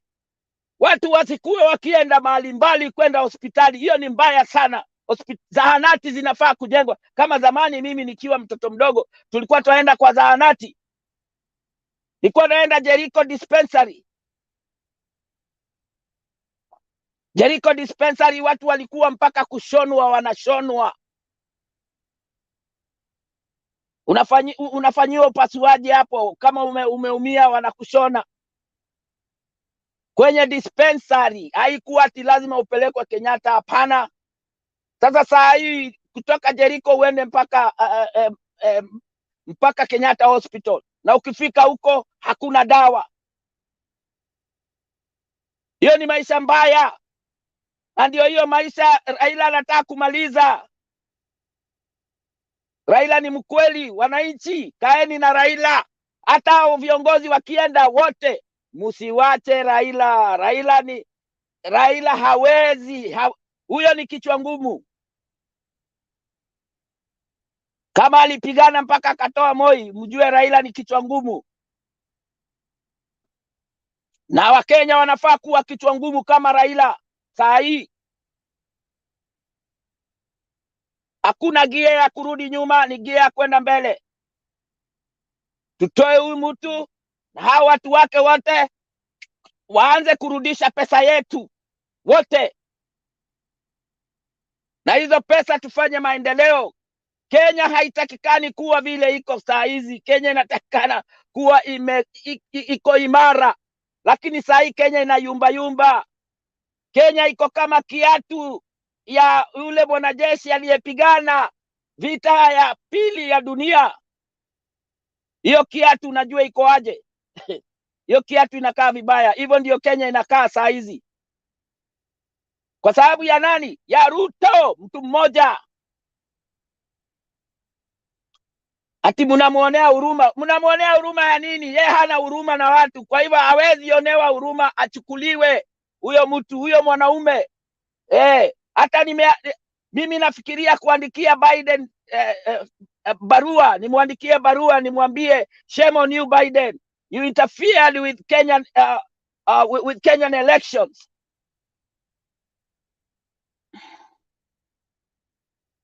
Kwa sababu yeye ndio ameharibu, yeye pamoja na ule wa England wametuharibia sana. Alafu kina Babu Owino wanakuja hapa kutuambia upuzi. Babu Owino, jua ya kwamba wewe siku zako zinahesabika, unaenda. Ukicheza na baba unaenda. Baba ndio amekulea mpaka pale umefika. Wacha ujinga, peleka ujinga huko. Umeshamea matako sasa, zinalia mbwata mbwata. Wewe kwenda kabisa. Thank you, Daddy. Thank you, Daddy. That's enough. Wacha niwaambie, watasikia. Kina Simba Harati yao ni useless people. Sijui wakina nani yao, waende peke yao. Wananchi wako na Raila. Mimi niko na Raila kabisa mpaka mwisho.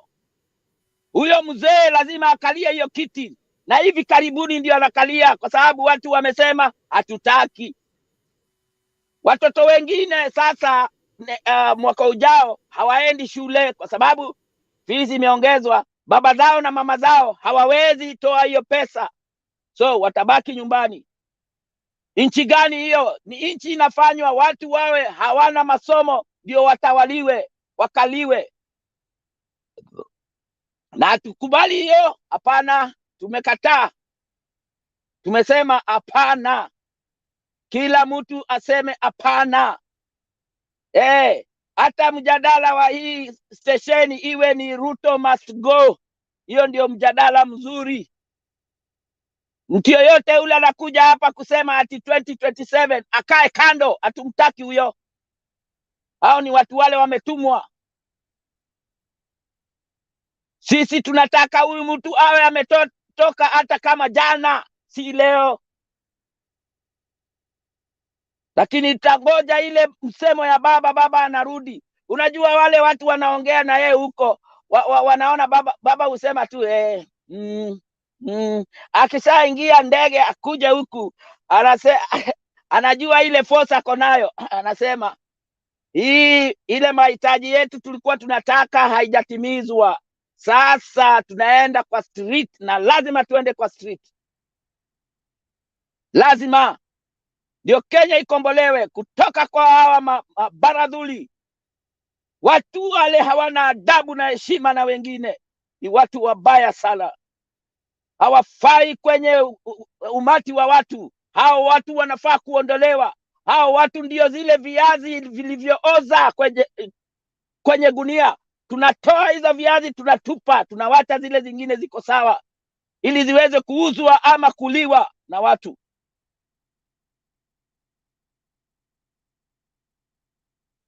Kwa hivyo mimi nawaomba Wakenya, tafadhali sana mshikane, wachane na ukabila. Wakikuyu wako wengi wale wanaumia saa hizi. Wanakulwa na mafunza. Kama unajua funza ni nini, kwa kizungu inaitwa jiga. Zimekula miguu kwa sababu ya umaskini huko kwa Wakikuyu, wengi wao. Sasa hao ndio wanafaa kushikana na wale kabila zingine. Wasiumie, kwa sababu sasa kuumia ndio imeingia sasa kwa hali ya juu, kwa maana kila kitu imekatwa na akaingiza makucha yake kwenye kila sekta ya serikali. Makucha ya Ruto iko hivi. Tunafaa kukata hizo makucha haraka haraka. Hawezi katushinda huyu mtu mmoja. Hapana. Huyo ni nyoka. Na huwezi ishi na nyoka ndani ya nyumba, kwa sababu utalala vizuri. Lazima uyue kwanza ndio ulale vizuri. Ruto yuko kama meno ile inauma. Na meno ile inauma, kazi yake ni gani? Kuing'oa. Bas, tung'oe huyo Ruto kutoka hapo. Awache kutuuma. Hatumtaki kabisa. Tumechoka na yeye.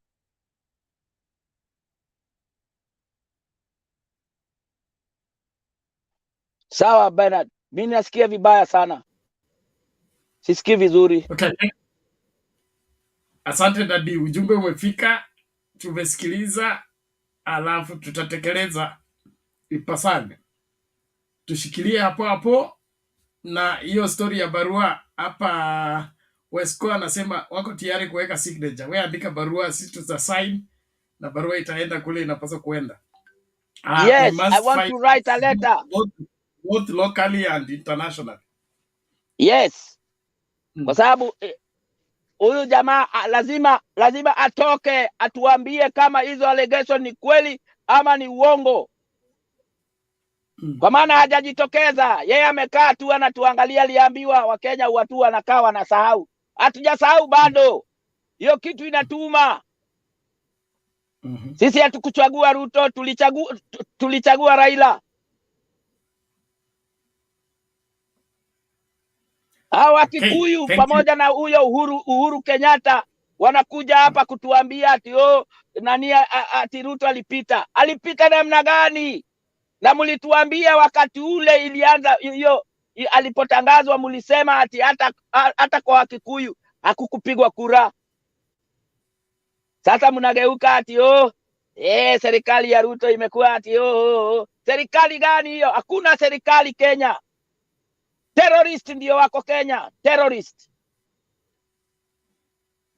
Hiyo ni serikali ya majambazi, serikali mbaya. Kwende kabisa huyo mtu pamoja na hao wengine. Hawa watu wote wako juu, washakuwa wakichezea Kenya ile karata.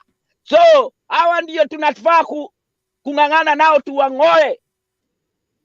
Alafu tulete grupu ingine mpya. Hiyo takataka yote kuanzia Uhuru Kenyatta, sijui ndio nani kina Ruto hawa, hiyo takataka yote hiyo ni takataka, tutupe huko. Alafu tuweke wale watu wanafaa. Sawa, asante. Let's play this video please as we proceed to the conversation. The message is home.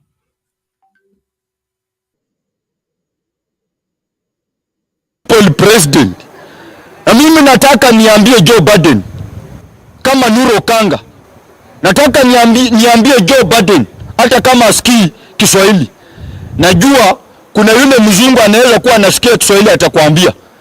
Na ningekuwa najua Kizungu ningekuambia kwa Kizungu. Nataka nikuambie Joe Biden na unisikize mzuri na utege sikio. Hatutakubali kufanya na Mheshimiwa Raila Amolo Odinga biashara ile mnafanya na yeye. Atuuliita Mheshimiwa Raila Amolo Odinga na umeita William Samoei Ruto kulazimisha handshake. My friend, mimi nataka niambie Mheshimiwa Raila Amolo Odinga. Nataka niambie Mheshimiwa Raila Amolo Odinga na ninarudia. Raundi hii nilisema ya kwamba hatuwezi bembeleza watu. Kwa sababu gani? William Samoei Ruto alipochukua government ama alipopewa hiyo karatasi na Chebukati alisema ya kwamba yeye hayuko tayari na handshake. Imefika wapi? Ni nini hiyo imefika? William Samoei Ruto anakuja kusema atengenezee Raila Amolo Odinga ofisi, kisha ampee mamlaka, ampee na magari, ampee mamlaka ya kuitisha mswada kutoka nje. My friend, William Samoei Ruto, mimi nataka nikuambie, I hope na kurudia hii na ninarudia kusema venye uliambia Uhuru Muigai Kenyatta kule Gatundu ya kwamba asiue watoto wako, na mimi bora usiniue, nitapambana na wewe. Kwa sababu nchi yetu ya Kenya amwezi kuwa mnaiba kura every mwaka. Kila mwaka tukiingia election mnaiba kura. Mkishaiba kura mnakuja kuambia Raila Amolo Odinga ati akuje handshake. Na mimi nataka ni advise Raila Amolo Odinga, kama unataka kujimenga kisiasa na ukuwe president wa hii taifa in 2027, wacha tuumie miaka 5 kuliko tuumie miaka 20 na tusisaidike. Afadhali tuumie miaka 5 kisha 2027 uingie kwa government usaidie. Ambia Joe Biden akae Amerika, akae kwa ile kiti yake polepole. Hao ndio alichangia hii kitu kuibwa, na hao ndio alichangia William Samoei Ruto kuiba hii kura. Kwa hivyo Mheshimiwa Raila Amolo Odinga, Mheshimiwa Raila Amolo Odinga, the people president, nikisikia mambo ya handshake, nikisikia tu mambo ya handshake, mimi roho yangu ilichafuka sana. Niliamuka saa 8 ya usiku nikamobilize zaidi ya watu 100, zaidi ya watu 100 kukupigia kura, alafu kuja ufanya handshake. Hiyo bulanda ulifanya wakati wa Uhuru Muigai Kenyatta usifanye tena. Sasa hii ungekuwa president, lakini handshake nilichangia hii maneno. Wameshajua weakness yako, wameshajua wewe ni rais, atuendi ubembelezwe. My friend Raila Amolo Odinga, kama ni gari uko na pesa ya kununua magari, kama ni ofisi uko na pesa ya kufungua ofisi, kama ni kuitisha mswada uko na pesa ya kununua shopping ya Raila Odinga kukula. Wachana na Wakenya, wachana na Wakenya, wacha tuumie. Wale wa UDA, wale wa Azimio, wacha tuumie. Chuma ndio chuma, mawe igonge mawe. Mambo ya handshake no, hakuna handshake. Raila Amolo Odinga, ukinisikiza na ukinipata, no handshake. Usijaribu mambo ya handshake. Hiyo ni mchezo wanacheza na wewe. Leo nikipita hii kijiji wananiambia mzee wenu ni mtu handshake. Mzee wenu ni mtu handshake. Mzee wenu ni mtu handshake. My friend Raila Amolo Odinga. Raila Amolo Odinga, the people president. Don't try kwenda handshake. Na niko na uchungu. Niko na uchungu. Niko na uchungu. Usifanye roho yangu chafuke, uende handshake siku moja unipate nimejinyonga. Afadhali ukae huko kwa upinzani, tupambane na huyu mkora. Hatuwezi allow biashara moja kila mwaka. 207 ni handshake. 2013 ukaenda 207 ni handshake. 2013 ukaumia nje ya baridi. 2017 ni handshake. Tena 2022 umeshinda kura, ati Joe Biden amekuita kufanya wewe. Raila Amolo Odinga, ukitaka Wakenya wasaidike, wachane na mambo ya handshake. Handshake sahau. Ile pesa uko nayo kule na bibi yako na Raila Odinga. Mambo ya handshake usijaribu. Tumechoka. Punda imechoka. Enough is enough. Na ukitaka ukuwe president wa hii taifa, wacha wale Wakenya walipigia UDS haindi wanalia. Mimi kama Okanga nimepitia hii mtaa, nimejionea maneno. Mahali napita ni Raila, mahali napita ni Raila, mahali napita handshake, mahali napita handshake. Kwani wewe, mimi nauliza, mapresidenti katika nchi yetu ya Kenya, Mungu aliweka tu mbegu kwa Wakikuyu na Wakale. Waluya hawana mbegu ya president, Mjaluo hana mbegu ya president, Mmasai hana mbegu ya president, Mkamba hana mbegu ya president, Mkisia hana mbegu ya president. Ile kitanda wanalala ndio sisi tunalala. Ile mapenzi wanafanya ndio sisi tunafanya. Yule mwanamke ako na matiti mbili, hata wangu ako na matiti mbili.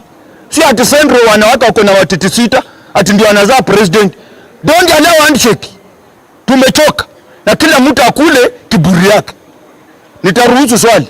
Nuru, tuliona Raila alipofanya meeting kule kwako Jakaranda na ikakuwa cancel. Na tunafahamu of course ulikuwa umejipanga sana. Unahisi kwamba labda hiyo mambo ya handshake ilichangia Raila ku cancel huo mkutano? Mheshimiwa Raila Amolo Odinga ilikuwa kuna mkutano Jakaranda. Na mimi nimekuja kurealize ile mkutano ya Kamukunji ilishitua watu Kenya mzima na dunia mzima. Walikuwa wamefikiria Mheshimiwa Raila Amolo Odinga ameisha. Na Raila Amolo Odinga kuitisha mkutano pale Jakaranda, wazungu wakaona kwamba hii itakuwa aibu. Ruto ni president mwenye ana mamlaka. Kwa sababu hata ukiangalia alidanganya wananchi ati wale watakuja pale watapata scholarship. Hakuna mtu alipata scholarship. Aliokota machokora wale Waluya wanakaa hapa kwenda huko kukaa. Ndio walienda huko. Kama kwake kule mlisikia yule mtu akilia. Machifu wameshindwa kumobilize watu kwenda mkutano. Wasingisho ilikuwa Wasingisho ama wapi? Watu yule komanda alilia. Kwa hivyo mkutano ya Jakaranda iliahirishwa au watu walipanga. Joe Biden anajua ile kitu anafanya na William Samoei Ruto. Na kama wanataka handshake, Ruto step down, Raila apewe kiti yake. Lakini handshake ya mkono ati Raila apewe ofisi pale na apewe mamlaka ya kuitisha mswada nje. Mimi kama Okanga nimekataa. Siwezi kukubali hiyo kitu. Siwezi na siwezi. Na advice wa Raila Amolo Odinga, kaeni na huyu Raila ngumu. Kiatu ile umevaa ndio unajua mahali na kufinya. Wakenya wamechoka. Ruto alidanganya ataongeza maaskari mshahara. Leo hii watu wanapitia shida ngumu. Ndio huyu amekuja na kufuliza Wakenya. Ndio hii Amerika imesema bila Raila hawatoi pesa. Wacheni hizo pesa zenu mkae nazo huko. Hatutaki.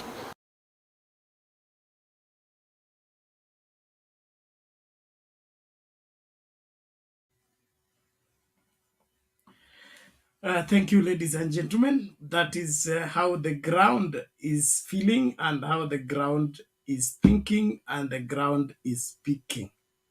Hiyo ndio bunge ya mwananchi. No handshake. No compromise. Let the right winner be given the seat. Let the loser go and try again. Maneno ya kuishi uongo, tumeishi uongo 2007, uongo 2013, uongo 2017, hatuwezi ongeza uongo juu ya uongo mwingine. Lazima mbivu na mbichi ikajulikane. Na nikipenda tu kuwashukuru kila mmoja kwa kuendelea kujumuika nasi katika kipindi hiki. Naomba tu tuendelee pamoja, lakini tulinde nidhamu, tutumie lugha safi, lakini tusilegee when it comes to enforcing what should be right. This country is ours. We will be held responsible. Any person who is an adult right now, ulikuwa unafanya nini wakati nchi inatokomea? Ulifanya nini wakati uliona nchi inaenda mrama? That's a question you will answer someday. So we are staying here because we are concerned and we want this country to go the right direction, the right way. The mafias must let go our country. That has to be the point where everyone stands at this point in time. Don't be deceived to be taken into for a ride that hii ni mambo ya Raila, hii ni mambo ya mtu asiyekubali matokeo. Sisi ndio tulipiga kura. Sisi ndio tulijua nani tulimpigia kura. Huwezi kuja kutuambia tulipigia mwingine wakati sisi ndio tulipanga foleni tukapiga kura. And like Kenyans, we always tell each other who we are going to vote for. The majority of Kenyans. And we know when the results are changed. Evidence everywhere. Mashujaa Day, nobody turned up. Jamhuri Day, nobody turned up. Can you imagine if Raila was the president? Will we have enough stadium to contain people who will go for Mashujaa Day? Ukishapata jibu kwa hilo swali, utakubaliana nami kwamba serikali tulio nayo is the minority government. It has no cloud, not around the country, not in Nairobi, not in Uasin Gishu. Mpaka county commissioner analia, anasomea machief kwa kamera. When did you see that ever happen? That county commissioner anasomea machief mbele ya makamera. This is Kenya Kwanza mess. And it will continue if Kenyans don't wake up and do the right thing. Now, naomba hivi. Moses, you are making your submission, ukakatikiwa hewa na kupatia dakika moja, and I will time you 60 seconds. You wrap up what you are saying. Tumsikilize na B, then public participation. Haraka tafadhali. Thank you. Thank you, Bernard. I hope I'm now clear. It was a network problem. So, thank you, Mzemai, kwa asante sana. But we request you to bring more good brains of that, of same age of yours, at least to contribute on this panel. Because you are being here, it wakens up many people of your age, you know. At times when they see these faces of we and Bernard and the group, they think we are just, you know, the way they talk, they call us, that these are what and what. Thank you for your submission and we really appreciate. Bernard, I will agree with Oganga. I'm also behind him. I don't want that kind of handshake. What are you going to work with Ruto? If you see, that's why last time I asked you, those leaders who are shifting night and day, that they are now, the manifesto was clear. Ruto's manifesto was different from that one of Azimio. So what has changed? I don't think it can work out. Because if you go to Ruto's government, you make with it, you see already has been lamenting and everything is pushing it to Baba. That because of his handshake, maybe his government and the whole fail, you know. It never worked because of his handshake. So he should stand alone. You know, if you rent support, it's not something permanent. It's just temporary. So his support, whatever is supporting Ruto, is just temporary. Like Mzemai Kora Mashia Semanti, Baba's support is just unconditional. You know, people loves him the way he is. So it will work. It will be there forever. It will never change. What I can summarize with it was about scholarships. Youth were disappointed because I heard it was changed, shifted into QR code. I don't know how many people were having smartphones and the Wi-Fi phones. It's a total mess in this government. This is Africa. I don't think that level of using technology. I heard him talking about technology, and he's the one who gave people wheelbarrows. This guy can forget very fast. His campaign was about wheelbarrow and the hustlers and what. So I heard him talking about technology. Can technology and wheelbarrow match? It can never. It can't. You give people wheelbarrows, and now I saw one comedian saying somewhere that he's going to buy a Wi-Fi with a Sigiri with Wi-Fi. This is where we have reached, I think. Can technology work on a wheelbarrow? Never. Another thing I heard him talking about fertilizers to be accessed through online. Then I wonder, maybe Bernard, you should tell me, because I was in Kenya 2018 to 2010. Is everyone in Kenya now, including farmers, those peasants in Mount Kenya, and nowadays they are having smartphones or what? I don't really understand. How can a farmer access fertilizer through online? Really? Are we in Africa or in those European countries? And lastly, there is a group that is being forgotten. It's no longer nowhere to be heard. He talked of Mama Mbogas. I've never heard. It's like Mama Mbogas, they are no longer there. I don't know whether anyone has ever heard this story of Mama Mbogas and what happened to Mama Mbogas. But on the other side, I'm very happy the results they are receiving, because some people they act very fast before thinking. Bernard, these whites, the reason why they are very clever, before giving you any office, before rewarding you in anything, they will cross-check your records, final records. How have you been working? How did you start and where you are? If they find you moving, you move like you have no direction, no one can trust you. So you can never trust people. This, and sometimes I blame Kenyans. They let us down. I know he never won, but he got what pained me, Bernard, before I conclude. He got a vote that I was not even expecting, because this is a guy that I've been in government. What did he do in those 10 years? Because at least if you were a deputy president, you have to show us something that, I was a deputy, but I managed to do this and this and that. But now I'm requesting you, Amanda, to give me full power such that I can deliver more than what I have been delivering to you. So Kenyans, and I urge more so youth of this our age, they are good in using us to do things that is going to harm us tomorrow. And I sometimes I see youth who are in diaspora. They are very comfortable. These are people who are exposed. You are in Europe, you see how things are moving, and you are allowing dictators to rule our country.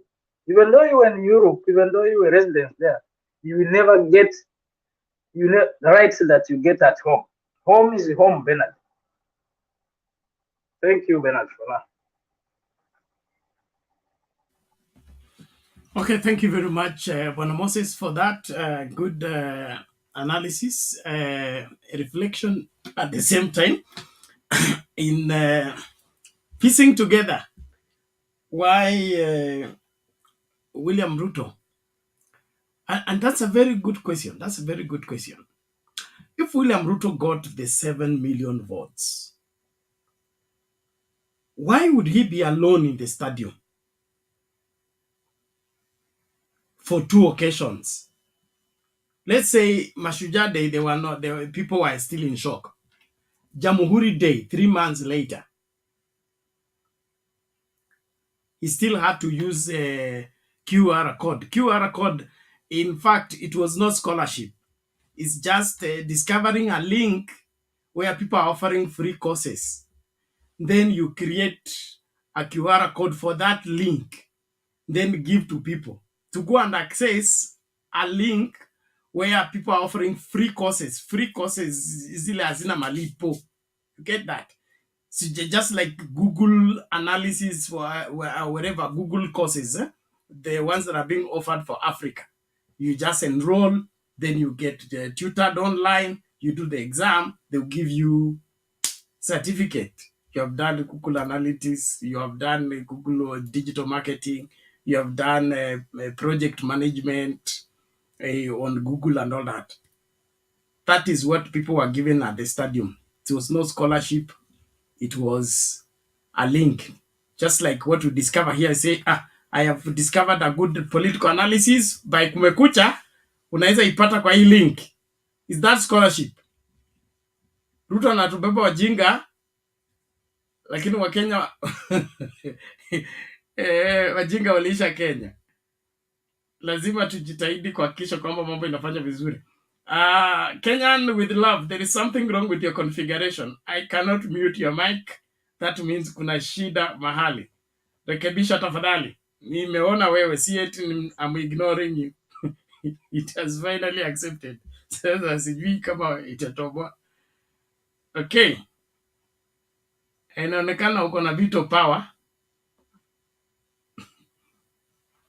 Haya basi, thank you. Now let's do this. Nabi, it is your turn, but after this video. Nimalize deficit ya video ndio nikingatuka niwe nimengatuka. Where is this mzozo wa ibuka? This is the one I wanted to play before I get process. There are provisions during the BBI process. There are provisions for amendments which could have gone to Parliament directly. But Raila Amolo Odinga and Uhuru Kenyatta decided that Constitution is a major document. You must involve the people first. That is why you saw during the PBI process, there was a team that went all over the country. All over the country, even if Parliament can change it. And Parliament is the wrong body to change a constitution. Because over the years, we had a very good constitution from Lancaster, but it was messed up by Parliament. A constitution is something that must go to the people, for the people to decide before it is taken to Parliament. Now, Ruto is saying that for the creation of the leader opposition, all he needs to do is to write to Parliament.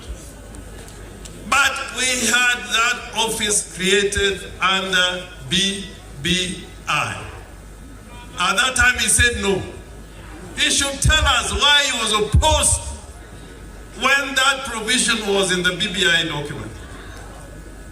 The issue of gender should not worry us because it is in the Constitution. The Constitution has commanded that no more than 2/3 of Parliament should be from the same gender. The Constitution has said that already. It's not rocket science. It's not rocket science.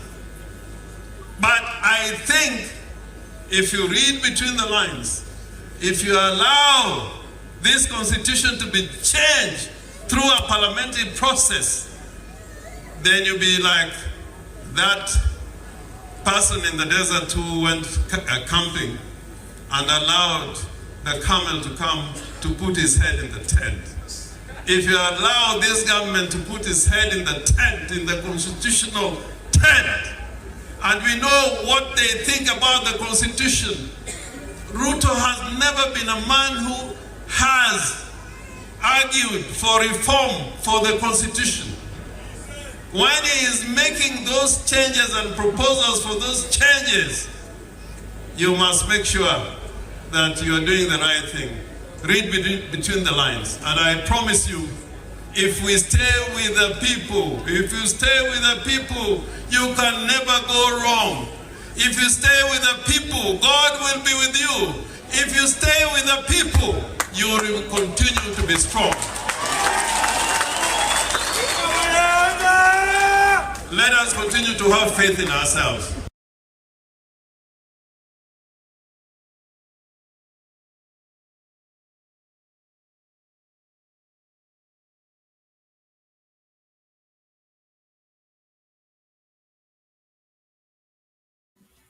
Okay, the legal brain weighing in on the constitution changes or amendments proposed.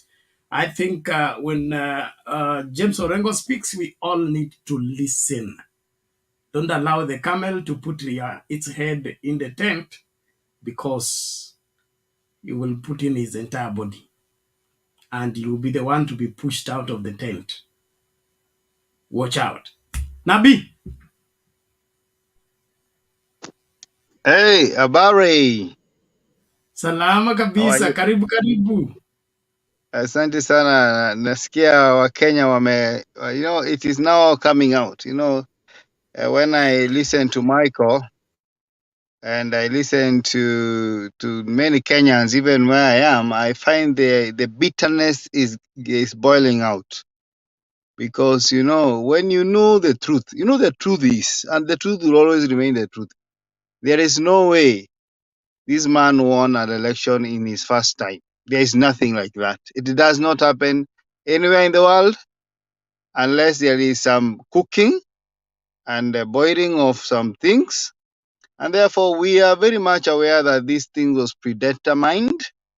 As Kenyans, we are not stupid. We are not stupid. We know that the current regime planned this thing. It was stage managed from the word go. Yeah, because they knew the lapses and this confusing Baba with handshake and giving him taking him to hotels. Baba, at one point I saw him with some group of people having some drinks while Ruto is in Dubai, Turkey, with some planning. In fact, I'm told that he visited where they were printing the materials twice. So the point is, we know all these things, and we I think it's a high time people come out and speak the truth, because you can lie for some people sometime, but you cannot lie to all the people all the time. It is very difficult to believe all the demeanor, the glory of a president. Hebu niulize mtu yote hapa, hata wa UDA, ni nani anaona huyu mtu akuwa na ile kitu inaitangwa upako ya urais? There's nothing like that. This guy has no that demeanor, because he's enjoying somebody else. In the Bible, I think Bernard, you can tell us. In the Bible, there's somebody who took the blessings of the other one, akaenda akaweka manyoya, yeah, kwa sababu babake alikuwa advance in age. He could only by what? By touching them. This is a guy who put manyoya in his body, akaweka manyoya akanini, alafu akakuja kwa Wakenya akasema, unajua mimi kama mnataka muokovu, najua mimi nimeokoka. Kama mnataka kutoka bottom mwende up, mnajua mimi ndio naweza watoa bottom, kwa sababu mimi ni mtoto wa si wa shetani, wa maskini. And it is known that even the father, his own biological father, does not attend any of his meetings. He doesn't. I mean, there's something wrong about this presidency. You look at Kenya today, everywhere you go, there's nothing like, there's no activity. There's a lot of emptiness in this country. Tusiogope mtu sana ati atatuja kutumaliza. Let us just speak the truth. Let us say it as it is. Whatever happens, happens. People don't die twice. Yeah, even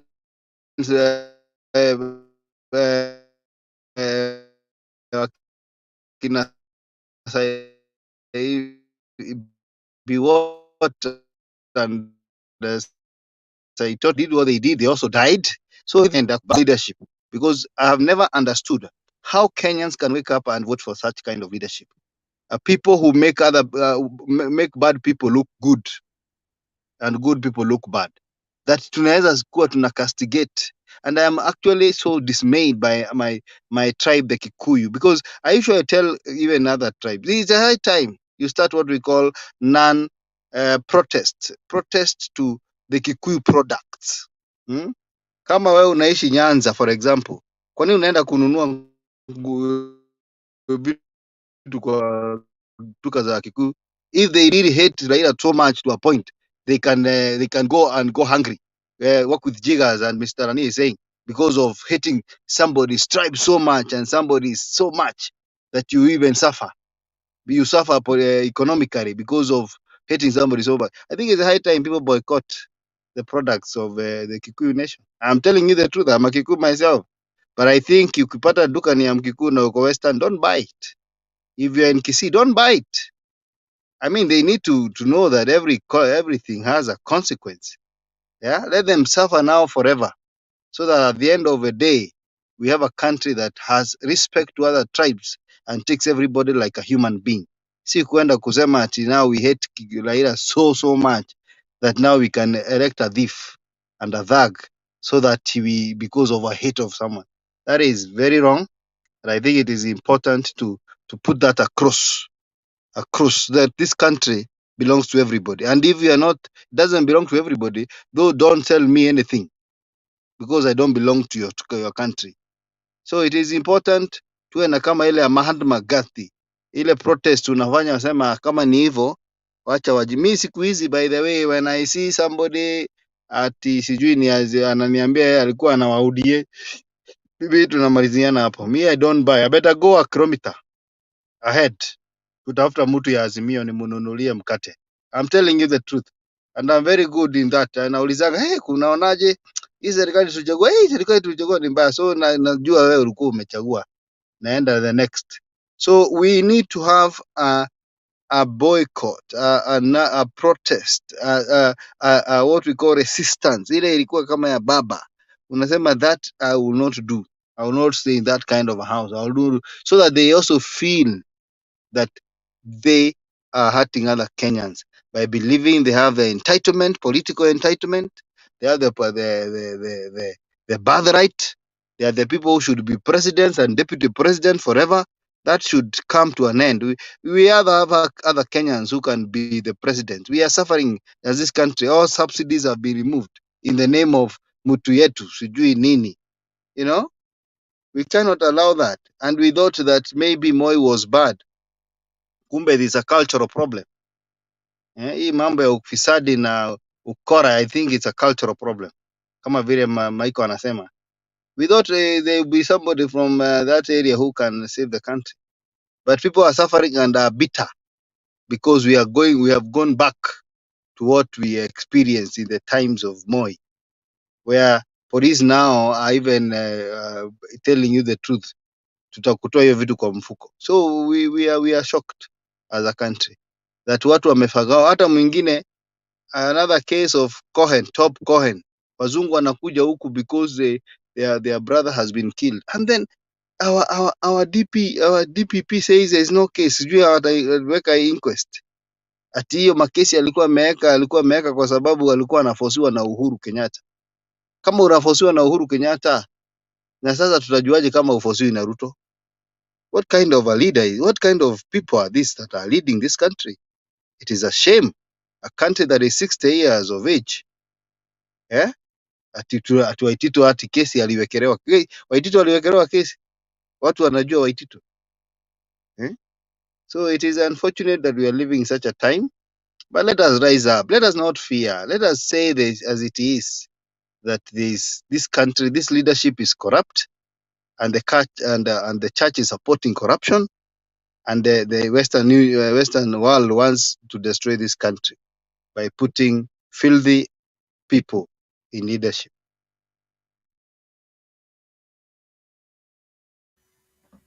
Okay, thank you very much Nabii, tunashukuru kwa mchango wako na maoni yako mazuri kweli, na Wakenya lazima tujitahidi kufanya yale ambayo yanafaa nchi nzima. Kama huwa nasema kila mara ni kwamba Kenya is only safe when every Kenyan is taken care of, not one community, one class of people can constitute Kenya. Kenya is Kenya because every Kenyan is in there, and every Kenyan should be catered for. That's the only time we have peace. That's the only time we have progress. That's the only time we have development. But the moment we leave other parts of Kenya, then develop one area, we continue hampering the progress of the country. I want to appreciate everybody for sticking by the show and continuing with the discussion. Yesterday we had an open plenary about the sustainability of this show, and we agreed that we're going to be making contribution towards the support of the running of the show exclusively as the participants and the beneficiary of this great show. The budget for running this show every month is around 50k Kenya shillings. Now, that money can only be realized when everybody take full responsibility about the show. Left for 1%, 2 people, 3 people, it will eventually halt to the end. And after the discussion yesterday, I had received some contribution that has reached around 20k. So I have a deficit of 30k, which I want us to settle, even as we begin to, my time for staying in the show is running out. Niko karibu kungatuka. Around 3, I should be leaving in the next 3 minutes or so. But Kenyan with Love is here. He will run us through. Naona amepewa mamlaka ya kutupa watu kwa quarantine. Sasa sijui mtakuwaje. Akikuonea mtamshtaki kwangu. We can withdraw powers. Hata ya Ruto si tunachukua. So asiwatese. Power hiyo Ruto alichukua, alipewa na Chebukati na akaongezewa na Kome, tutaichukua kwa sababu sisi ndio wenye nchi. We are not squatters. The person squatting in State House is the squatter, but us, we are the owners of State House, and we choose who stays there and who does not stay there. Nyumba ni yetu na tunachagua tenant. Tukiamua kila mtu anataka kuishi kwa nyumba yetu, awe na jicho moja. Kila mtu anayetaka kuingia kwa hiyo nyumba atoe jicho moja kwanza ndio tuingie. Sisi ndio wenye nchi. Let us not confuse wale wanaoongoza na wenye nchi. Unaweza kuwa na kampuni, naona Mike ameinua mkono, subiri kidogo tu. Unaweza kuwa na kampuni kama KCB. KCB tuseme ni ya wakulima, hao ndio wenye kampuni. Lakini wameajiri CEO ama manager ama MD. Huyo MD anafanya kazi kwa niaba ya wenye kampuni. Kama afurahishi wenye kampuni, sisi wenye kampuni tunaingia, tunafurusha tunaleta CEO mpya. That's how it is in Kenya with the Kenya Constitution. Kenya yote, it belongs to Kenyans. President, governor, MP, wote ni waajiri wetu. Kama wafanyi yale tunataka, ni jukumu letu kuwafurusha, tulete wengine. Ukisema hiyo ni ku-incite watu, ni kwa sababu uelewi katiba na uelewi maisha.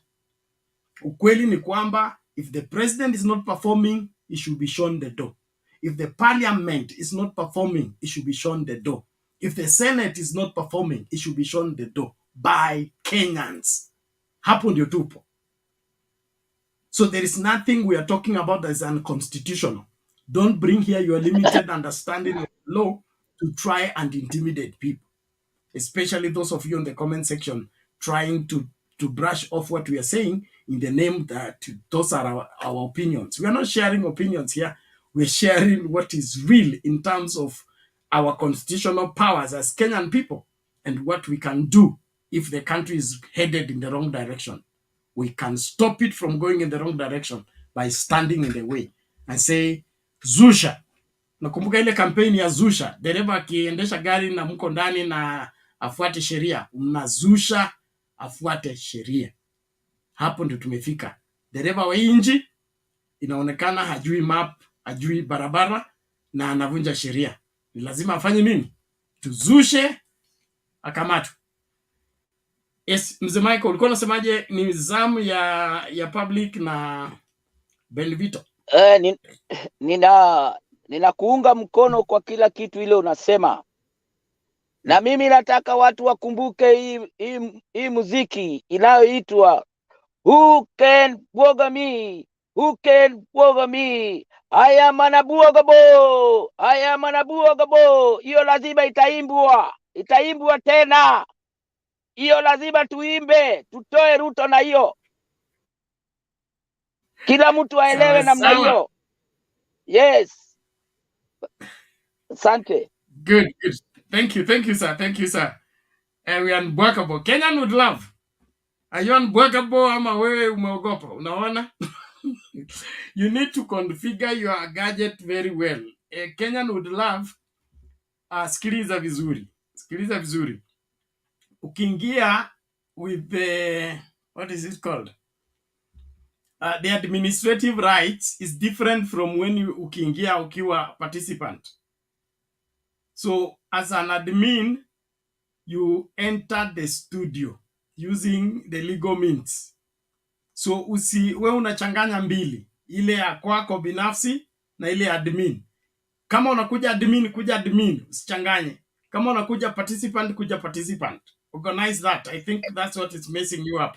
And I need you here so that I can begin to live. So, we will hear from public participation. Please, let's be brief so that you don't keep Odhiambo for too long. He's been waiting. And then Odhiambo, relax tu kidogo. Ama kuna kitu unatoroka? Storoki. Jana nilitoroka kwa sababu kulikuwa na shida kidogo maeneo yangu, lakini storoki. Utakuja after public participation. Aya, sawa. Okay. Thank you very much. Public participation, raise your voice, your microphone. I think we need to get your microphone. Pole. How are you, Bernard? How are you? I'm good. Karibu. Okay. Hi, Kenyan with love. Hi, Michael. Hi, Benavi, Michael, and more supporters. Today I've just been thinking about this issue of handshake. Unajua, the first time when the first handshake between Uhuru and Baba, I remember the day when that handshake was done. When I just heard the news, it was during the day, I think it was in the afternoon, I heard that I just felt bad, kabisa. I just felt, and the way you just feel something, you just feel this is wrong, kabisa. I felt bad, and I knew it's downhill from here. But for me, I want to challenge Kenyans. We do challenge Raila, and Raila is a human being, can make a mistake.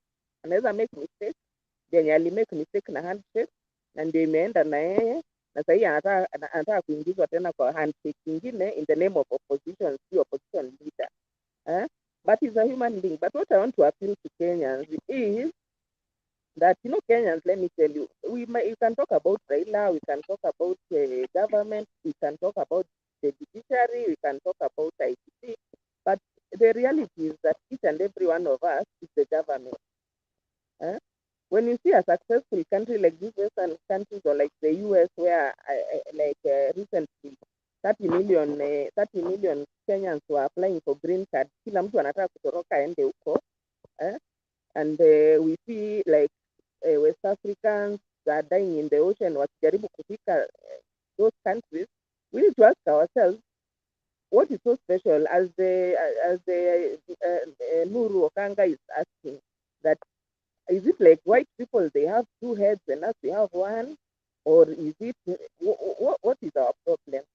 And it's just lack of personal accountability. All these people, they work together to make the system work. Judge anafanya kazi yake, kama ni IBC anafanya kazi yake, akijua anajenga taifa yake.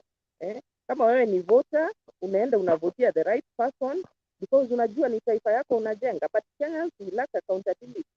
Kuanzia ule mtu mdogo mpaka ule mkubwa, hakuna mtu ako na accountability, hakuna mtu mwenye anajali about the future of this country. Sawa, unaweza kuwa bright saa hii kama hawa wenye wanatoka Azimio wakikimbia kwa hasla ati kwa sababu wamepewa pesa. Sawa, enda upewe hiyo pesa, ama kama wewe ni ODPP unapewa pesa, DCI unapewa pesa, DJ unapewa pesa. Sawa, hiyo pesa una invest wapi? Una invest in Kenya hapa. Haya, nini nchi ikideteriorate to the point where there is civil war, hizo properties zako zote zenye umeaccumulate na zenye umekuwa ukijenga, what will happen to them? Zitachomwa. Sasa does it make sense for you unajenga what is said in the Bible that unajenga on top of sand? You should make sure the foundation is good. So what we need to work on is the foundation. All of us. It's not only mara ABC, mara huu. Let's take personal responsibility.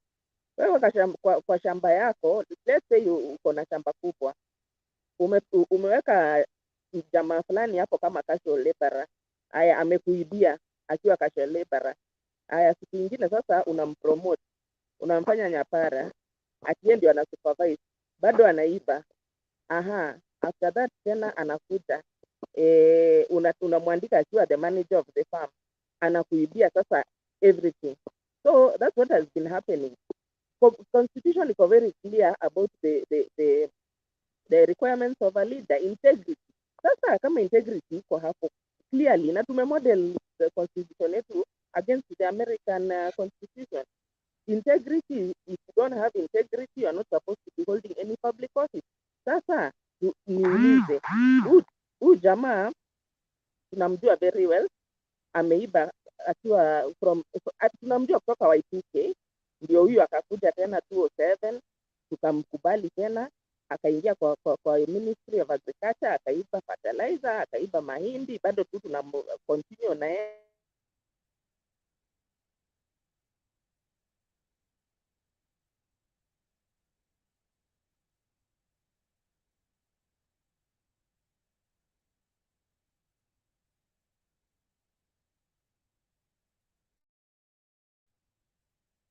Public participation amepotea.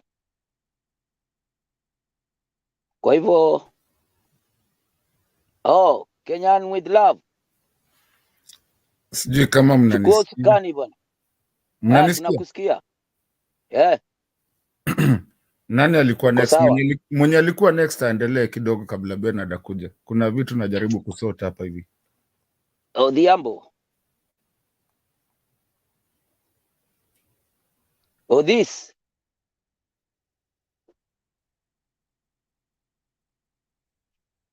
Ausikiki this. Odhiambo, you are mute. Open your mic, Odhiambo. You are mute. Open your mic. Odhiambo, fungua mic yako. Hatukusikii. Bernard. Yes, it's okay. Take it easy. Sasa Bernard, unajua nini? Mimi leo sikuwa nikuje kwa show, naona this anasumbuka sana. Leo nilikuwa, unajua itabidi tuende crash course. Hiyo kitu umesema. Ndio nilipewa kaki, lakini sasa sijui kutumia hiki kitu bwana.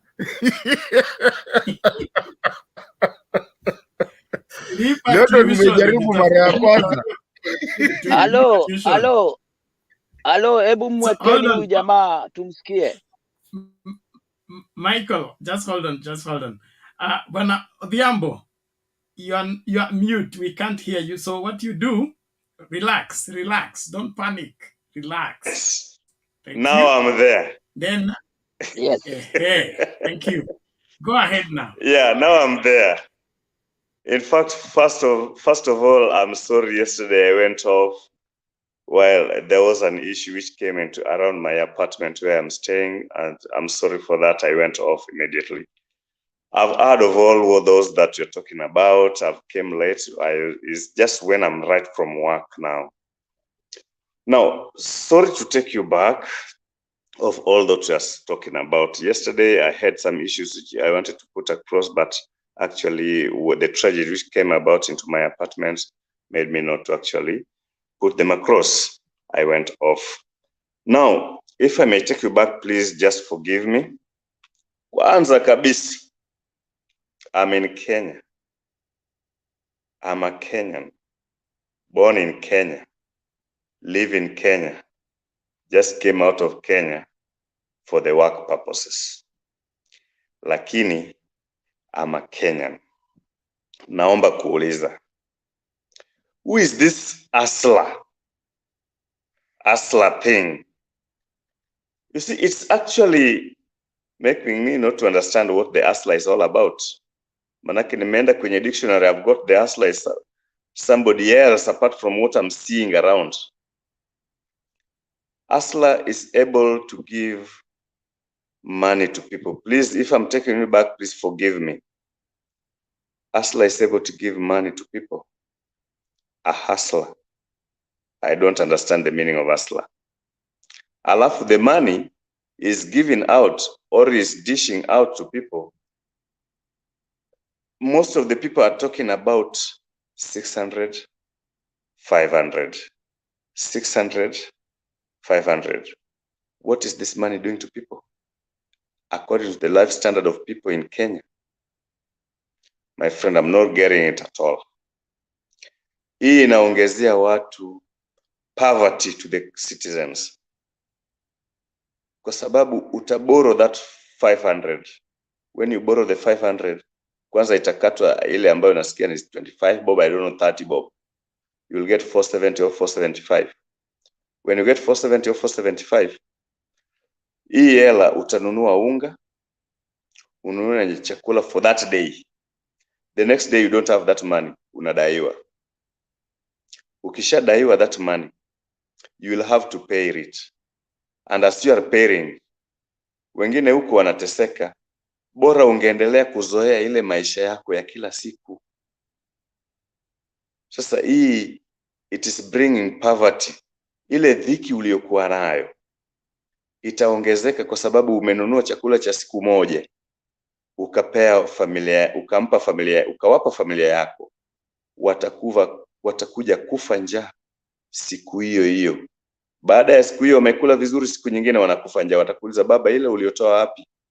Hebu naomba utuletee tena. Haipo tena. Instead, unadaiwa. Very bringing the poverty into the government. Citizens. Apart from kuleta poverty to the citizens, inaleta vita kati ya familia. Manake mimi nikiomba hiyo 500 leo nipewe, sijaifanyia kazi, nimekaa tu nyumbani nikaomba 500 nikapewa, nikasema mke wangu nenda kanunue unga, kanunue chakula nini tule leo. Kesho yake mke wangu atasubiri nikae tena nifanye hivyo, aoni, ataanza kuleta, jana ulifanyaje? Fanya hivyo, nenda kafanya hivyo. Italeta family problem, crisis in the family. Please Kenyans like me, mimi naomba kitu kimoja. Hii hela itakuja kuleta shida. The other time I was saying that hii hela itakuja kufanya familia isambaratike. Like I said before, hii hela kwa mawazo yangu nilivyokuwa nafikiria kwamba ina mambo mawili. Kwamba cha kwanza ikupe dhiki. Cha pili, Ruto ana nia yake. Manake kuna pale unaingiza pini yako. Pini yako utakuwa umeweka na huduma namba, I don't know, the identity card number. Ukishaweka kule, they will use it to get your vote for next year. I mean 2027. They will get it. Please, why don't we avoid this, the huduma, I mean the hustler funds thing? It's not actually accruing to anything. When I came about to another thing which I wanted to say yesterday before I left, is about the impeachment of the Meru governor, which is very correct. people I saw, some like, I don't know, it was Nabi or something, somebody who was saying like, it was early. No, me, I don't think it is early. Mtu akifanya kosa, muondoe. Kwa sababu gani? Niulize. Wewe umechaguliwa wewe kama wewe. Mume wako anausuje? Kwani watu walimpigia mmeo kura? Hamna aliyempigia mmeo kura. Ulipigiwa wewe kama wewe. Kuwa kwa ofisi. Ukishakuwa kwa ofisi, tendea watu kazi, haki. Wewe badala ya kutendea watu kazi, haki, wewe unaenda kutafuta ofisi ya mmeo. Inausuje? Atafanya nini? Me, that thing was the right thing for the people to do. Like the same way we want to do for Ruto. Ruto sasa hivi, we want him out of the office, and that's why we are here. I don't know what you are still waiting. Raila anatuchelewesha sana. We should act the same way the Meru people acted. We should actually act. Another thing, the government is actually misusing. What I'm talking about is those things which I was to talk about yesterday. Please, I'm sorry if I'm taking you back. The government is misusing the funds which are supposed to be actually making people feel good of the government. Sasa hivi nilisikia jana Murkomen kumbe alienda kuangalia World Cup in Qatar while people are suffering back in Kenya. Why is he a CS for the first case? Ameenda kujienjoy with the public fund. I don't know whether he went with the public fund or, but I believe it's public fund. Why is Murkomen there enjoying while people are suffering? When you go to his place, maybe those are the places where he comes from, the Rift Valley region. Kuna bandits, issues of bandits, Kimwarera and the other issues, not settled.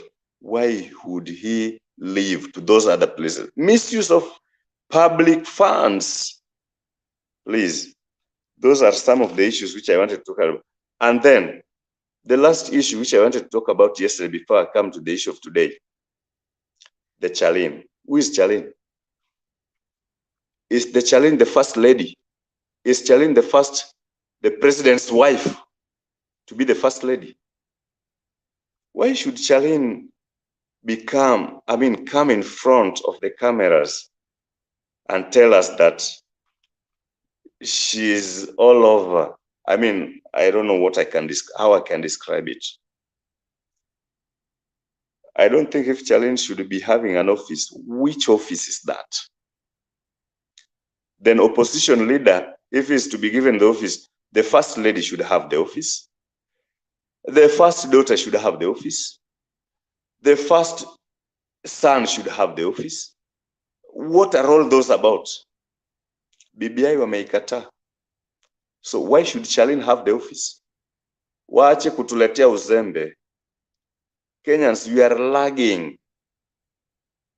We should act. I will tell, or I will say, the people of Meru acted actually the right way, I would think. Nabi, nakuomba. These are the things I wanted to tell you yesterday. They acted very well. They acted very, very perfectly. And this is what we are all eyeing to, actually, to work into this filthy government, which is actually tormenting us as Kenyans. We are not happy with this government. And as I hear the ideas of all Kenyans who are talking here, nobody's for the government, meaning this government was bought. And that is one fact which is there. Ukiangalia from the, I don't know, Jamhuri Day, which took place on the 12th. Who was there if it was not ferrying people? When you look into other counties, people were not there.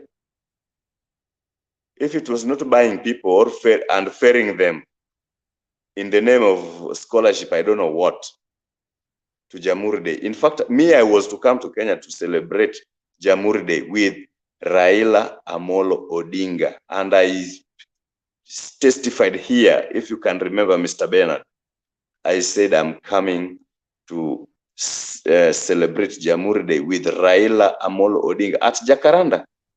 But because Jaramogi Oginga Odinga, yes, for that matter, yes. Thank you. Yes. Thank you. Thank you. I wanted to celebrate Jaramogi Oginga Odinga with Raila, his son, at Jacaranda. I don't know whichever, right? But it could not happen because he cancelled it. He went to US. Now ukiangalia whatever the comments or the speech he gave in US, my friend, where is Africa going to? If we don't stand with Africa, where is Africa going to? Please, I'm asking those who are listening to me, let us stand with our country. When we will stand with our country, we will stand with Africa. And if we stand with Africa, we will be one thing and no any other person shall come against us. Africa is big, country is big than Ruto. Who is Ruto after all? Who is Ruto? Who is Ruto? Mie nauliza, who is Ruto?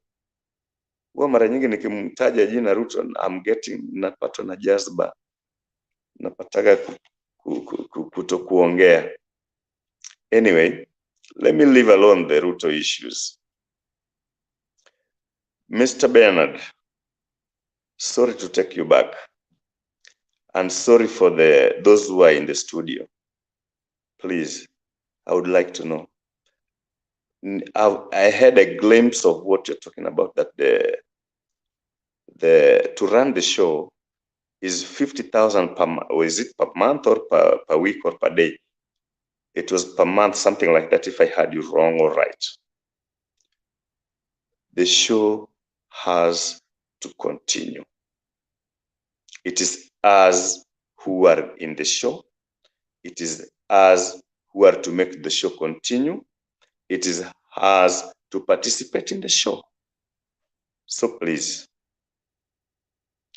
I was not there when we were concluding the show yesterday. Please, if you don't mind, I know somebody might be there, one or two people would also want to know, how did you divide this much monthly? Please, the show has to continue. And the rest of Kenyans who are getting me here now, let us continue to contribute and to participate in this show. Mr. Bernard. Hello, Bernard. Yes, thank you. I'm here. Mr. Bernard, are you getting me? Yes, I can get you. Yeah, Mr. Bernard. I do want to believe you got what I was asking. Partly, yes. All right, partly. I don't know which part you didn't understand. I hope maybe you will ask. But actually,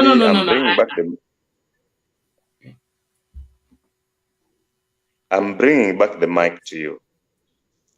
The part you had, the part you didn't get, you might ask. Yeah, I'm available, and I want to contribute to today's topic.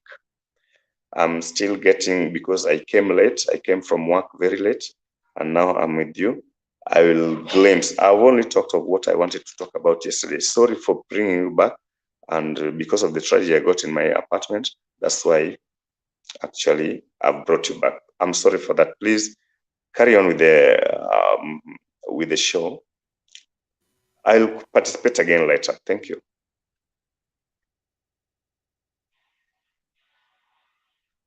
Hello, Bernard, back to you.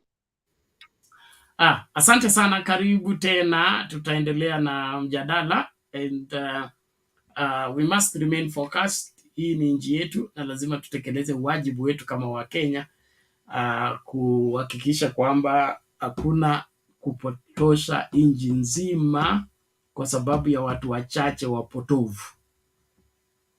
Our great grandchildren will be asking, when these things were going wrong, what did you do?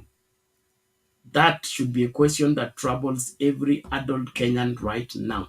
kwa sababu mambo haya yakianza kuharibika, tuliona. What did we do? There is somebody called I want to respond to somebody. There are two people here. They are in support of UDA. There's nothing wrong with supporting UDA, but support UDA on facts. This is Geoffrey Ruto. He said there is something weird here, that when Ruto works extra harder to make this country prosper, the Azimio side are diagnosed with the HPO. This is crazy. Ruto is working hard to prosper Kenya. In what way? Since when? The first 100 days, he has taken away everything Kenyans have had. Pesa ya wazee, pesa ya vijana, pesa ya wamama. Is that working hard? He's a lazy president. Mtu wa kupunguza kazi ni mtu ambaye ni mvivu, mzembe. That's how it is seen. My mother alikuwa anatuhesabia line ya mahindi ile unapalilia kabla uende shule, na ukitoka shule unapalilia 10 lines every day, morning and evening. If you don't finish, you are considered to be lazy. So if somebody comes into office and he finds 50 million Kenyans are being sustained by a government in subsidies, in education subsidy, food subsidy, petrol subsidy, and then there is kazi kwa vijana, to see to it that no family lacks somebody who is working, then you take away all this. Is that working hard? Ama mimi kizungu ndio sijui. Bwana Ruto, kama jina Ruto ndio shida, rudisha. Let us reason like adults, not children. A person who is working hard, I will show you that particular person. He gets into office and looks at how do we multiply the subsidies for education so that no child misses to go to school. If it was 20%, he says, we will now be paying 50%. That is a working hard person. A working hard person goes and assesses kuna mashamba ngapi katika nchi ambayo haitumiki na inaweza kutumika kupanda mahindi ili tusiagize mahindi kutoka nje. That is a hard working person. You will say kila mtu ambaye ako na shamba na halitumii alikodishe watu walime. Kwa nini? Tunataka chakula ya kutosha kulisha Wakenya wote. That is a hard working person.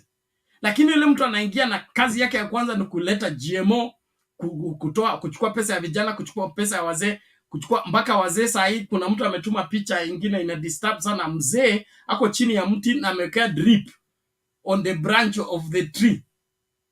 It's lying on a skin and the drip yani anapewa huduma ya kwanza in the open air under the tree, and the drip is held by a branch of a tree.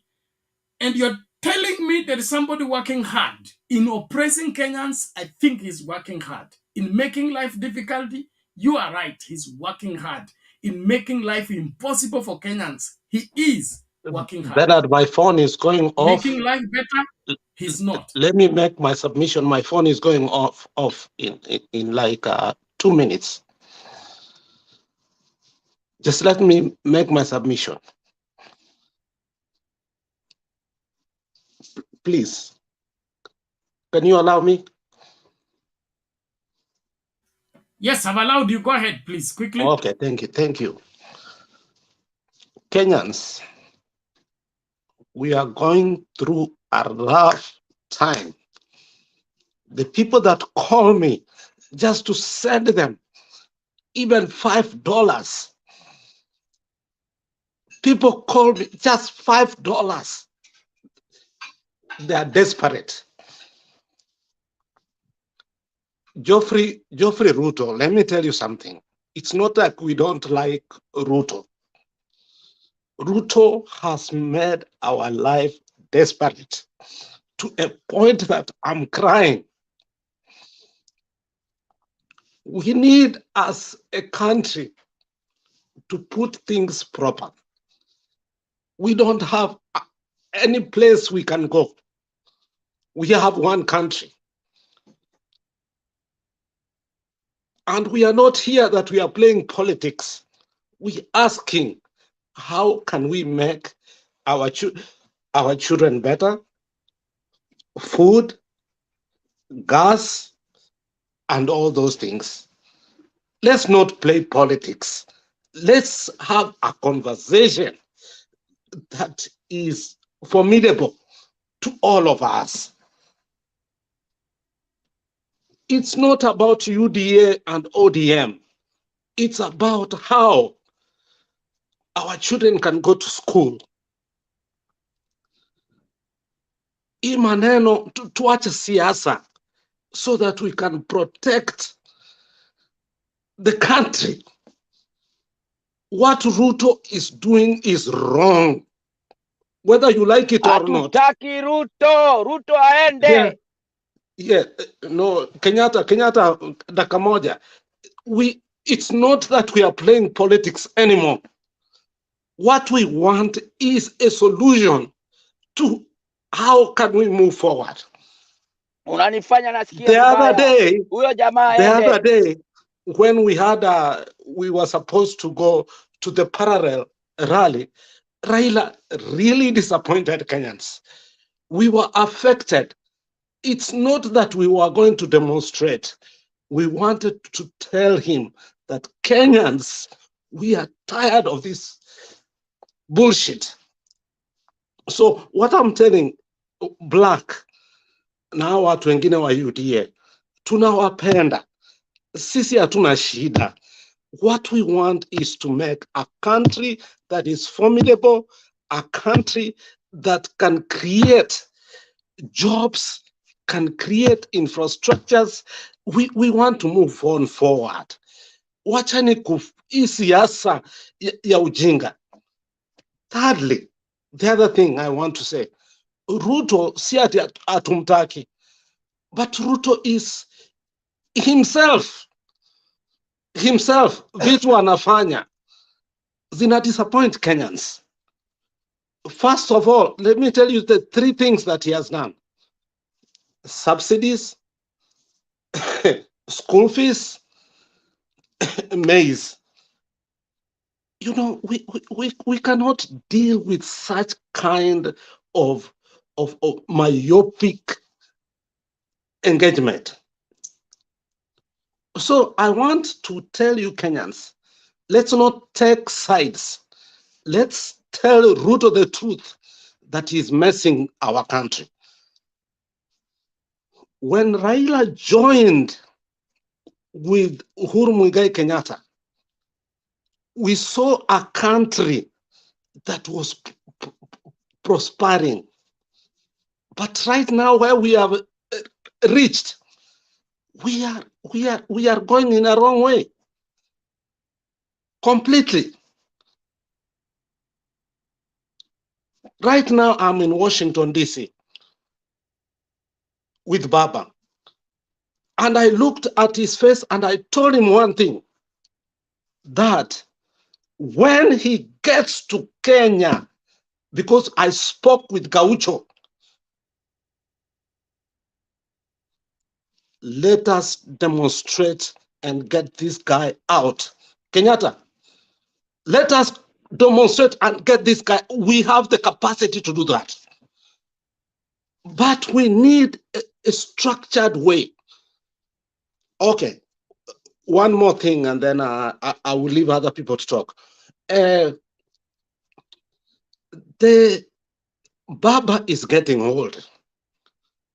We need another person who can get where Baba is.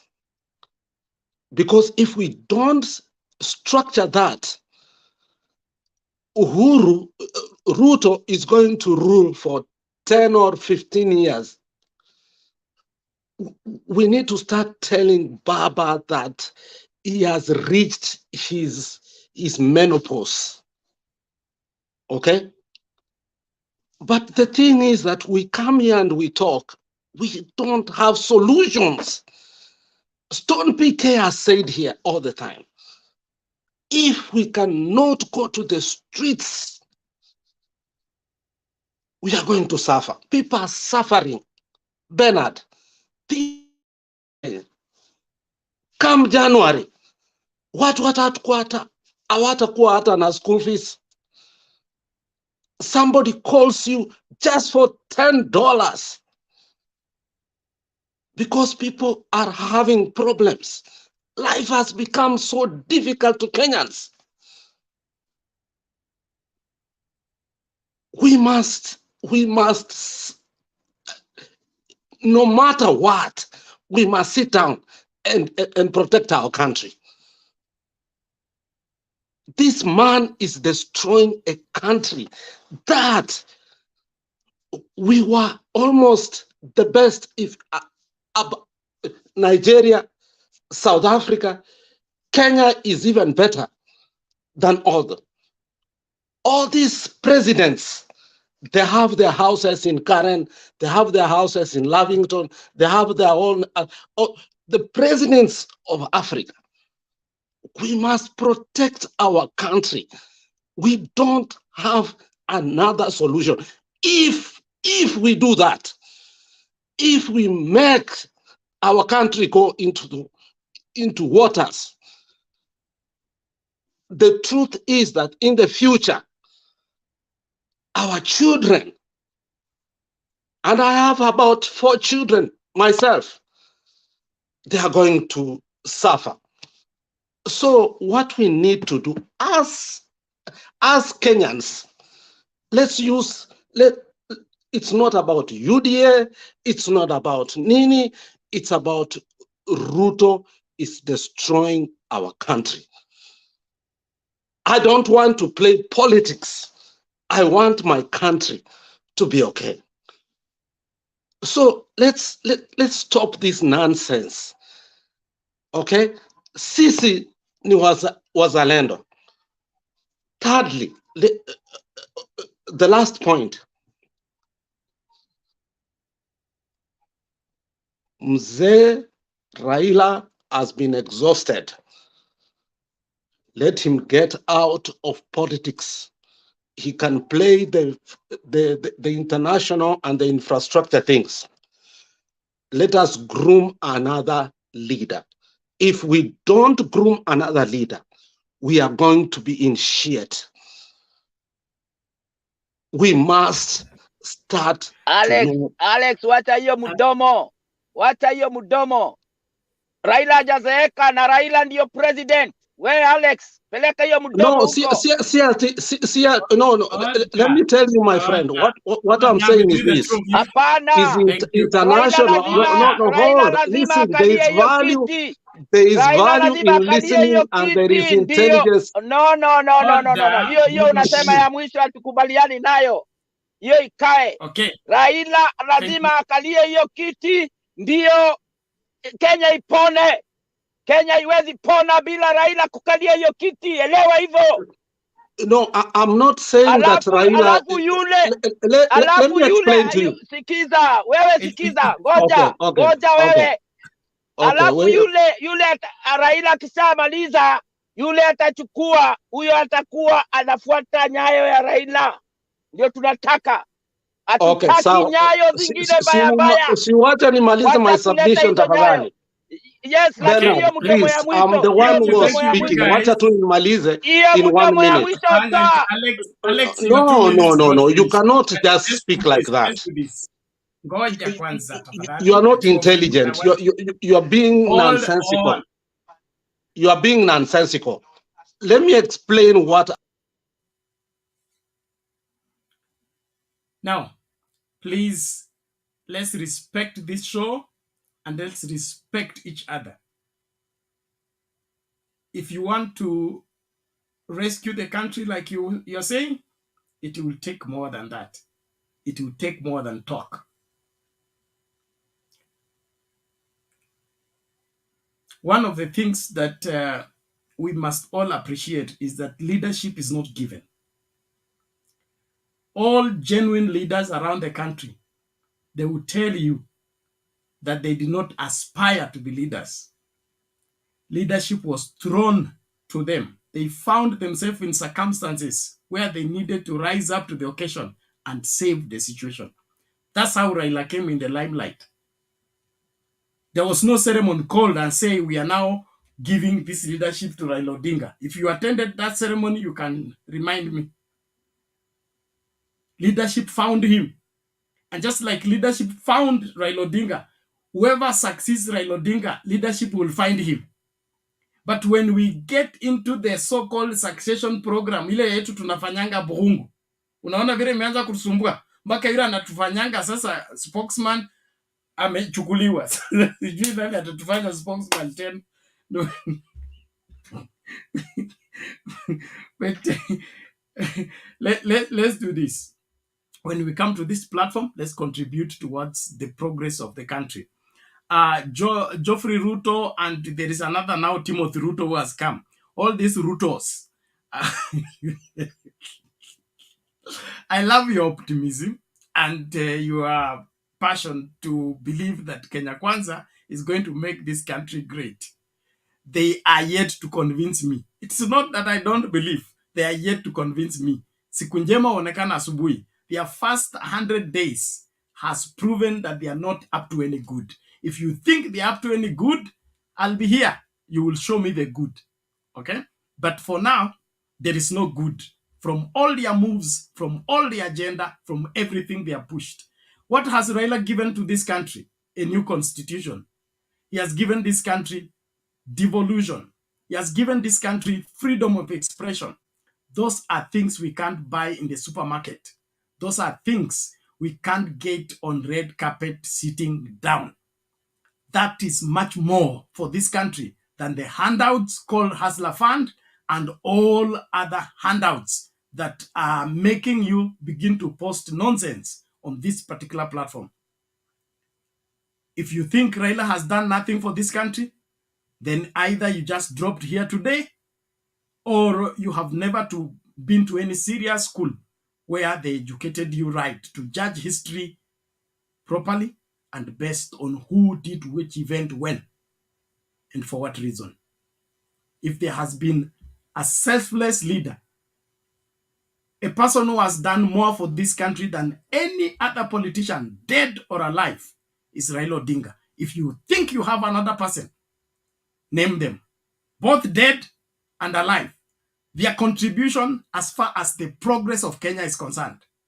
Whoever beats Raila Odinga, mention him and what they have done.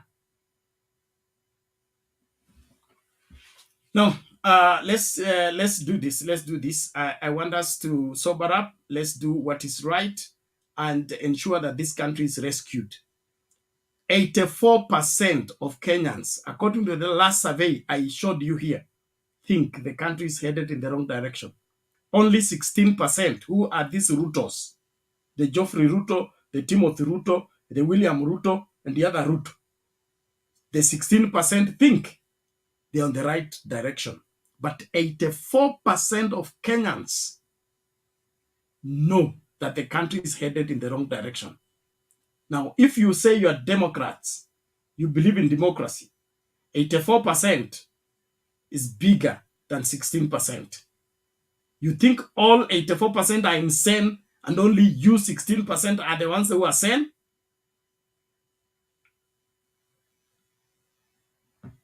Usichichanganye tafadhali. So, leadership finds people. If you forget everything I said today, remember, leadership finds people. People don't find leadership. Just get in the right space, do the right thing, and you will eventually get there. But if you force yourself, you see now the trouble William Ruto has put himself in by forcing himself to be a leader. In the old time when we were growing up, even to become an MP, ulikuwa unatembelewa na wazee. Wazee wanakuja wasema, hii mji wetu hauna mtoto ambaye anaweza kusimama mbele ya watu. Tafadhali mtoto wetu, umeenda shule, umemaliza, enda ukatusikiliziange huko. I'm talking the Luya perspective. Go there so that you'll be hearing for us. You get that? Elders will come and make you a leader. They beg you to resign from office so that you go and be listening for them, hearing for them. Lakini hii mmeanza ukora, mnaiba, mnatanganya, mnaua watu ili mkue viongozi. Mlitoana naye wapi? It's not African. Bernard. It's not even biblical. Yes. Nasema hivi, hata wakati ule Kenyatta alikuwa mtu mdogo, ndio alichaguliwa kwenda huko London, kwa sababu alikuwa na masomo kidogo, na wazee si ati na vijana, na wazee walimchagua aende Legico huko England, ili atetee watu wa Kenya, ili aweze kupatia watu wazungu yale Wakenya wanataka uhuru, hawataki kutawaliwa na wazungu. So kwa kila watu lazima pawe na wazee wale wanaweza bariki mtu ili aweze kuendelea na maisha vizuri. Ruto hajabarikiwa. Ruto amejibariki mwenyewe na hana adabu na heshima na watu na wazee. Ni mtu mjinga sana huyo. Aondoke kabisa. Na hii watu wanasema ati Raila ni mzee, waende huko kule wanaenda. Raila amezeeshwa na hii siasa ya kutetea wanyonge. Kwa hivyo lazima akalie hiyo kiti, na hiyo kiti anakalia Januari. Kamoja, simu yangu inazima. Wewe simu yako imekuwa ikizima kila wakati. Si uchaje hapo, si uko na chaja. Order mzee. No, sio chaja. Order please. Kuna mahali niko Washington DC. So si ati inazimanga all the time. I'm in Washington DC. Now, Bernard, patia watu wengine. Bernard, patia watu wengine pia time waongee. Alex, we give you opportunity to charge your phone. This show continues. Mimi niko karibu kusign out na nyinyi watu, wewe na Mato na Stony PK ndio mnapaswa kuendeleza hii show. Mimi nikisign out. Okay, we can do that. We can do that. Organize on how to charge Bernard, your phone. I think Madam Islanders actually raised her hand for so long. And okay, then, what else, Madam? Order everybody. Bernard, I think Madam Islanders raised her hand for so long. Can you give her time? We are sorry, Bernard, but just give her time. Please, she has raised her hand for so long. Everybody. Order everybody. All right. Thank you. Everybody mute your mic.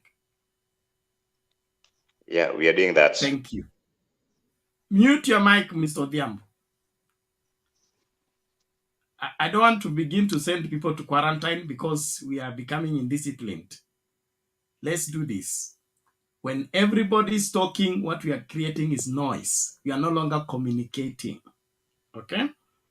One of the greatest virtues you must carry along when you come to the show is called patience. You must be patient. There are things that will pass you, others you wanted to contribute to them, but because of tolerance and patience, because we want to reach our audience, not just to exchange among ourselves. So the debate is not about how many points you make, how many points I make. It is the audience get what we are saying. So, and that is the main reason we are doing this show. And the moderation is about that. Ili mtu aongee kwa zamu yake, wasikilizaji wasikize vizuri. Okay? There is somebody I'm about to block. It's called Timothy Ruto. Timothy Ruto, go and look for another place to spill your madness. Okay? William Ruto won the elections. How did he win the elections? If William Ruto won the elections, why the empty stadiums? Why the legitimacy issues? Why is IEBC? So please, let's not bring about madness here. Block huyo, unasubiri nini? Block him and let us go with our show. Okay. No, that is inciting the moderator. Let's do this. Let's all be orderly. Moses umeongea, Island umeongea, participant alikuwa anaongea katupwa nje, Stony PK hajasema chochote. Lakini kwa sababu yeye atakuwa moderator wakati nimeondoka. Mimi nataka kuaga. Nataka kutuaga basi. Yes. Just hold on. Just hold on. I'm coming to you. Thank you. Let's do this. Let's do this. Let's remain focused. Let's be calm, please. Let's focus. Don't just think about yourselves. Think about the listeners. Okay. Every time you speak, think about the listeners, the people who watch this show, and they are the people who are waiting for us to finish the show, and then they will come and watch. So let's not make it difficult. And if the video is not quality, people will not enjoy watching it. And that's why we all need to improve on our submissions and on our points. Sawa sawa. Island says anataka kutuaga, nitakupatia nafasi ya kutuaga in a half a minute ili tusonge mbele. Okay. Nataka niachiliwe. Thank you. Okay.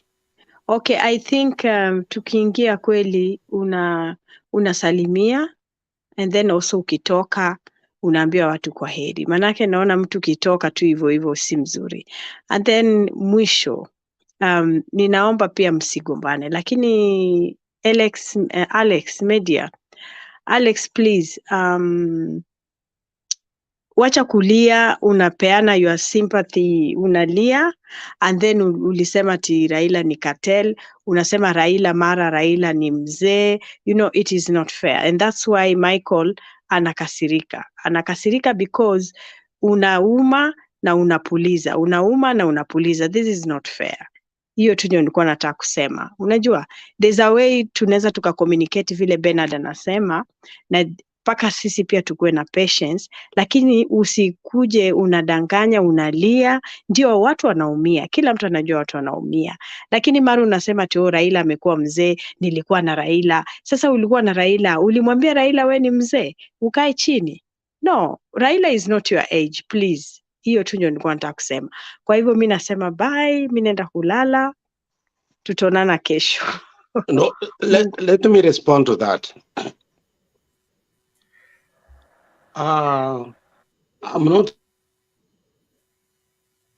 I'm saying that we need to start grooming somebody, because it looks like if Baba goes away, we don't have an alternative. We are going to have a vacuum. And I'm worried about that. And the way this Ruto presidency and Gachagua wanafanya vitu is so worrying. So I'm not saying that ati Baba ni mzee kwa ubaya. I'm saying that Baba should start grooming somebody, because if anything, remember, there was a conversation that Winnie Odinga said how Baba, when there were elections were coming, alianguka chini. Alianguka chini. Wakati alianguka chini, Winnie akaenda kwa hiyo room kumsaidia. I don't know if you remember that conversation. So what I'm saying is that we need a plan. If Baba goes away, who do we have? I'm not saying Baba ni mzee kwa ubaya. Okay, ni sawa, usimalize, usiende sana. Sawa, Alex nivi. Joe Biden ni mzee. Donald Trump ni mzee. Donald Trump anataka kurudi.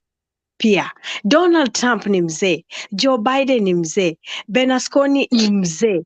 Na wanataka kurudi. Unasikia? Hiyo tu peke yake. Kwa Irini mimi naenda kulala. Nafikiri mwenzangu. Before you go, let me tell you something. No, Alex, don't do that. Na Michael atakujibu. It's okay. Let's do this. We'll catch up tomorrow. Thank you. You have a good rest. We'll talk later. Alex, don't worry about Baba's succession. And there's no vacuum in leadership. It appears like that, and I agree with you when you look at it from that angle.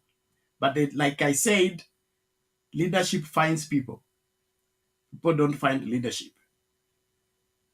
If anything happens to Baba, you will know how many sons he has been grooming under chini ya maji. Let me tumia Kiswahili ya Nairobi, chini ya maji. Kuna nabii mmoja katika Biblia anaitwa Elia. alienda kwa Mungu akamwambia, mimi sioni haja ya kuendelea kuishi, niue na mimi nikufe kwa sababu nimebaki peke yangu. Mungu akamwambia, unafikiria kwamba umebaki peke yangu, lakini I still have 700 more prophets who are in Israel that you have no idea that they are there. So let's not assume that there is nobody who can step in Baba's shoes or even do better than Baba when Baba exits the scene. But in the meantime, we must have somebody to midwife that transition. The best person to do that is Baba. Why? He's respected by the majority of Kenyans. If something goes wrong with this country, there is no voice that can call this country to order like Baba's voice. The greatest fear is if this country falls into anarchy, who is left among the elders who can stand up and say, please, hold your horses. Let's keep this country, and is listened to. That needs to be our greatest concern. Not who succeeds Baba, who takes over from Baba. There are still 700 more prophets that you have no idea they exist. 7,000. 700, not 7,000. Okay. Unless I'm wrong, but subject to be corrected. You can go to First Kings. You know, Bernard, you did not understand what I was saying. No. Let's do this. No, hold on. Just 1 second. Goja, Alex. Okay. Fanya hivi. We are being unfair by conversing between us and the people who have not said anything. You know, And I did not finish my submission. Alex, it doesn't work that way. And you know how this place operates. Please, watch out to see Sumbwane. Tafadhali. I said I'm leaving the show. Bernard, with you. let me tell you something. If you are going to do this, I will never come back to Mutembei. Thank you. If we cannot be led, then we can't handle how to the story ya kufanya kazi tafadhali. Bernard, 1 minute, please. I want to. Please, let's do this. Just Tafadhali. You know, you are putting me in a very difficult place. Okay? And some of you have just arrived. I've been on this chair for the past 5 hours. Okay? And you are assuming that because you have arrived now, I've also arrived now. Na unaanza kunizungusha hivi. Hiyo sio kazi yangu kuzungushwa. And there's a reason why I'm able to stay 5 hours and remain sober. So msifanye nianze kulewa sai. Tafadhali. Tukae katika zamu zetu, tufanye yale tunapaswa kufanya. Kama tumekuja hapa kuzozana ama kuwa to threaten each other, I will never come back and all that. You are free to come, you are free to go. But Kenya will remain here. And whatever we did with Kenya, we will give account for it. Tafadhali. Thank you very much. Everybody mute your mic. Moses, what is it?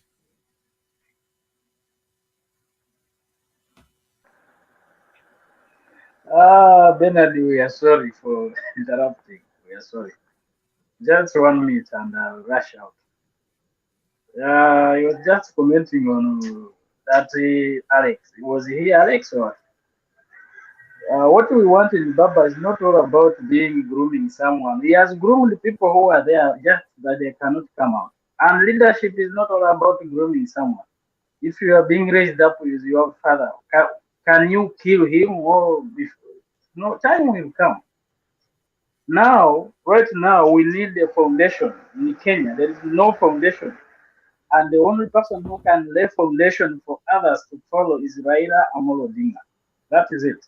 So his work is to come and do what we call transition.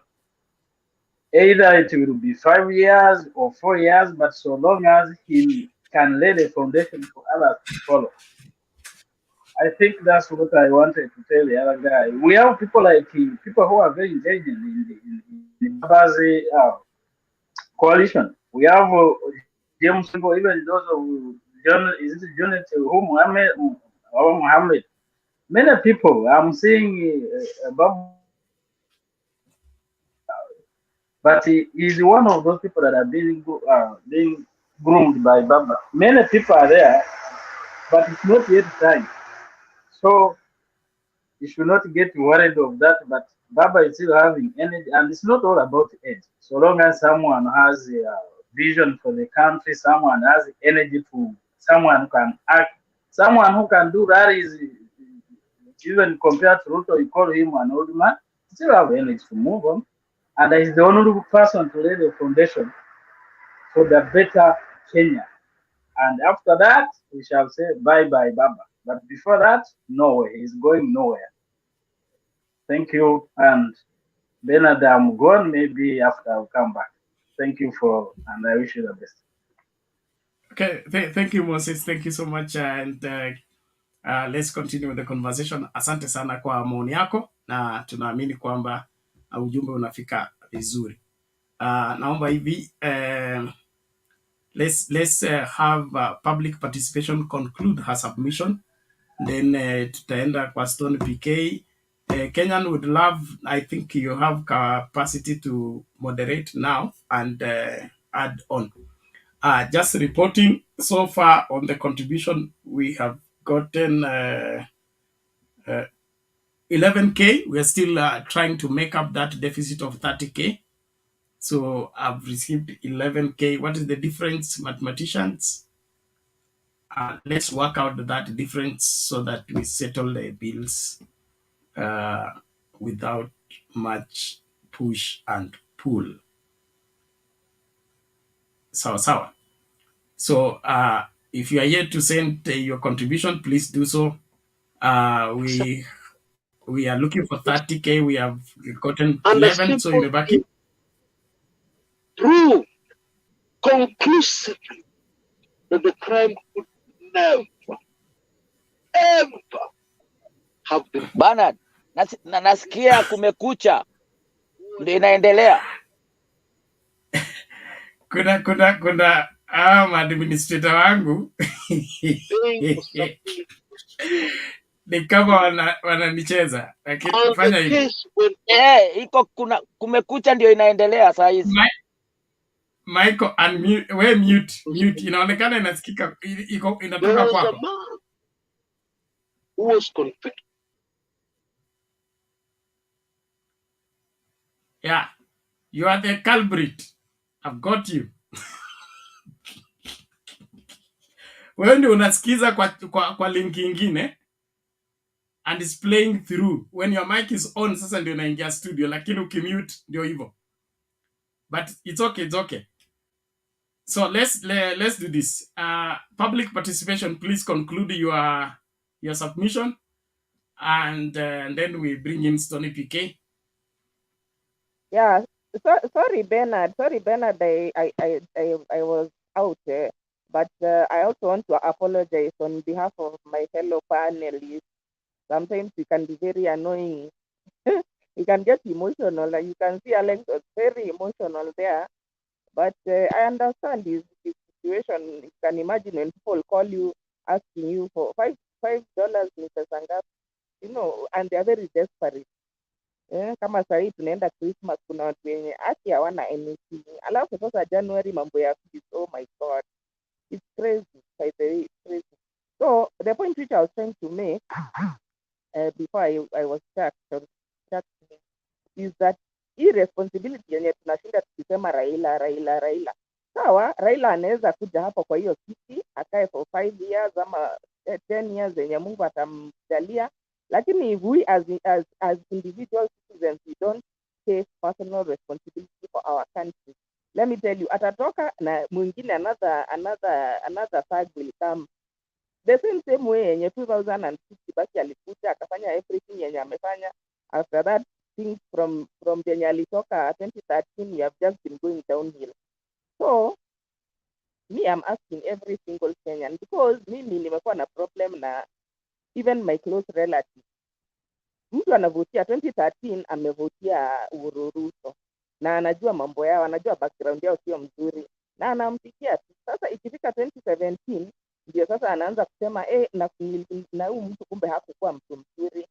Sasa namuuliza, na si 2013 nilikuwa nakwambia usipotie hao watu wako na mpaka makesi ya ICC. Hao watu their background is not very clear, hawana record mzuri. Alafu unaniambia wacha siwezi votia baba. Baba nikamuuliza kwa nini? Anatusi watu, anatusi kitenda. Sasa I think hiyo matusi ni kitendawili ama hizo vitu zenye anasemanga, hiyo ndio matusi sasa.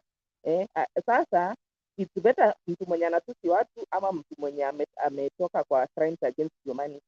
You know, sasa inafika 2017 sasa anaanza kusema hakuna hata mtu wako hapa, mbona nilipigia kura sisi nini. Ikifika 2022 ndio huyo tena ameenda sasa kwa hasla. Sasa namuuliza, nasi umetoka tu kuvote hivi majuzi ukaregret, na mimi nakwambia huyu mtu si mzuri, na bado tu anaenda tu kumpigia kura. Serious. Sasa Kenyans, let me ask you, mtu I was giving an example, kama uko na shamba yako umeemploy mtu kama casual laborer amekuibia. Haya, instead of kumfukuza unamfanya kwenye para, he's the one who is in charge of the casual laborers, anaiba. Tena unampea farm manager. Ukirudi unapata amehamia kwa bedroom yako na bibi, ameleta watoto yake kwa bedroom ya watoto yako. Sasa anakukuza na gani? Sasa makosa hapo ni ya nani? Isn't it your fault for entertaining those kind of characters? Unawa entertain, wanatoka kutoka kwenye wako mpaka wanafika the top echelon. So this integrity clause which is in the constitution, it's not there for decoration. It's there to be able to safeguard the nation. Sasa tukishinda tunavutia watu wenye wako na record mbaya. By the way, mimi hata mimi ushindwa ni nini watu wanashindanga wakisuka the kind of things which nani ufanya hasla this character hivi ndio amekuwa tu akifanya. Si amekuwa akiiba pesa ya NCPP tu poa, na amekuwa akiiba pesa nini za fertilizer akiwa tu Ministry of Agriculture in 2007. Sasa what did you expect was going to happen akikuwa president? What did you expect? Can you tell me what else you are expecting? Ama you are expecting a miracle? Sasa he has been lying all along, alafu sasa venye mkimpea president sasa ndio atakuwa mzuri. Is that logical? So Kenyans, wacha niwaambie, whether you are in IT, whether you are in judiciary, whether you are a voter, whether you are a returning officer, presiding officer, whatever you are, just know that you are either building the country ama wewe ndio unasaidia kuibomoa, because Raila mtu mmoja ama Raila na Karua ama a few people cannot be able to carry the whole country on their shoulders without our support. Na unaona wazungu venye wanakuanga dedicated. I always use this example here. Mzungu anatoka kwao anakuja Afrika, anakuja the way walifanya time ya ukoloni.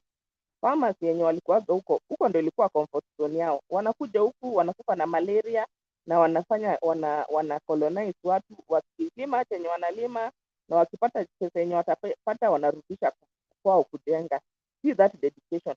Lakini Mkenya or a black person, ile yenye anafikiria ni yenye atagrab kidogo yenye anaweza grab aeke ajenge yeye na familia yake. Lakini I keep on asking here, kama CJ alipewa pesa, haya sawa, ameenda ndio hiyo amebuild whatever amebuild. Haya nani Chepkati na yeye amepewa yake, ameenda amejenga chenye amejenga. Haya huyu mwingine DPP, MPs, whatever, yes, kila mtu anapata yake anajenga. Then at the end of the day we are having 14 million young people who are unemployed. The cost of living is out of bounds for most people. Education ndio hiyo sasa pia ndio hiyo inaenda kuharibika juu sasa subsidies zote zimetolewa. The next thing, mtu anakama militia anasema sasa sisi tumeshinywa sana, let's arm ourselves to come and take over. Sasa all those things you had built zitaenda wapi? Wewe ukiona DRC ama uone each other country, all these nini, wacha tuseme DRC si ati iliamka siku moja ikakuwa imesambaratika venye imesambaratika saa hii. Walianza tu na hii kind of trajectory yenye tuko nayo hapa. Walikuwa na PLO Lumumba who was leading them in the right direction, akaassassinatiwa nani akachukua Mobutu. Tuambia Mobutu alikuwa mtu wa kuiba akituma nje, hata kuwa na develop the country. Sasa unaona the way the country is, total shambles. Hata enda uangalie kwa index of failed states, iko hapo DRC. Nigeria is also another one which is just on the way. Sasa by the way we have to change our mindset, because we have to think about the future. Si ati hiyo tu ya sahi, kwa sababu fine unaweza fikiria hiyo ya sahi ujenge, but if it's not in a stable environment itakuwaje? Na environment haiwezi kuwa stable kama 3/4 of the population is struggling, and by the way our population 75% ni youth. Sasa those are very dangerous people, kukua ati hawana kazi, hawezi soma, hawana kazi kwa vijana, hawana subsidy ya university, hawana subsidy ya secondary, hata primary pia mnaenda kutoa chakula hawezi pata. You are putting the country in a very, lakini nani of course hata yeye mwenyewe afikiriaje vitu hizo, because he has never been somebody who has vision. Kama anaweza ibia watu wao, because hiyo mambo ya mahindi imekuwa akiibia watu yao, na mambo ya fertilizer ni watu yani his own people. But unaona wanaenda kwa dedo wanampikia ni mti yetu. Mti yenu wapi? Na ile siku yenye alikuwa anawaibia pesa yenye inatakikana ilipo nyinyi mkileta mahindi yenu, ndio huyo anapea kwa sister yake, iandikwe check, iandikwe kwa watu yenye hata hawajaleta hawajadeliver anything. Wewe umedeliver, unalipa na installment after 1 year.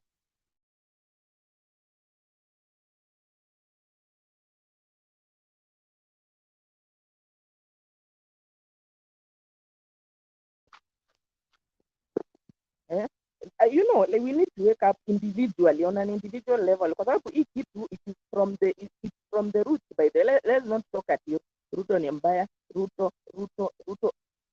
Kama tungekuwa tunafuata sheria and each and everyone who is a custodian angekuwa ana fulfill, kama ni judges wana fulfill, kama ni IBC wana fulfill, jamaa hata hangerun yenye nani alikuwa anasema atuoli.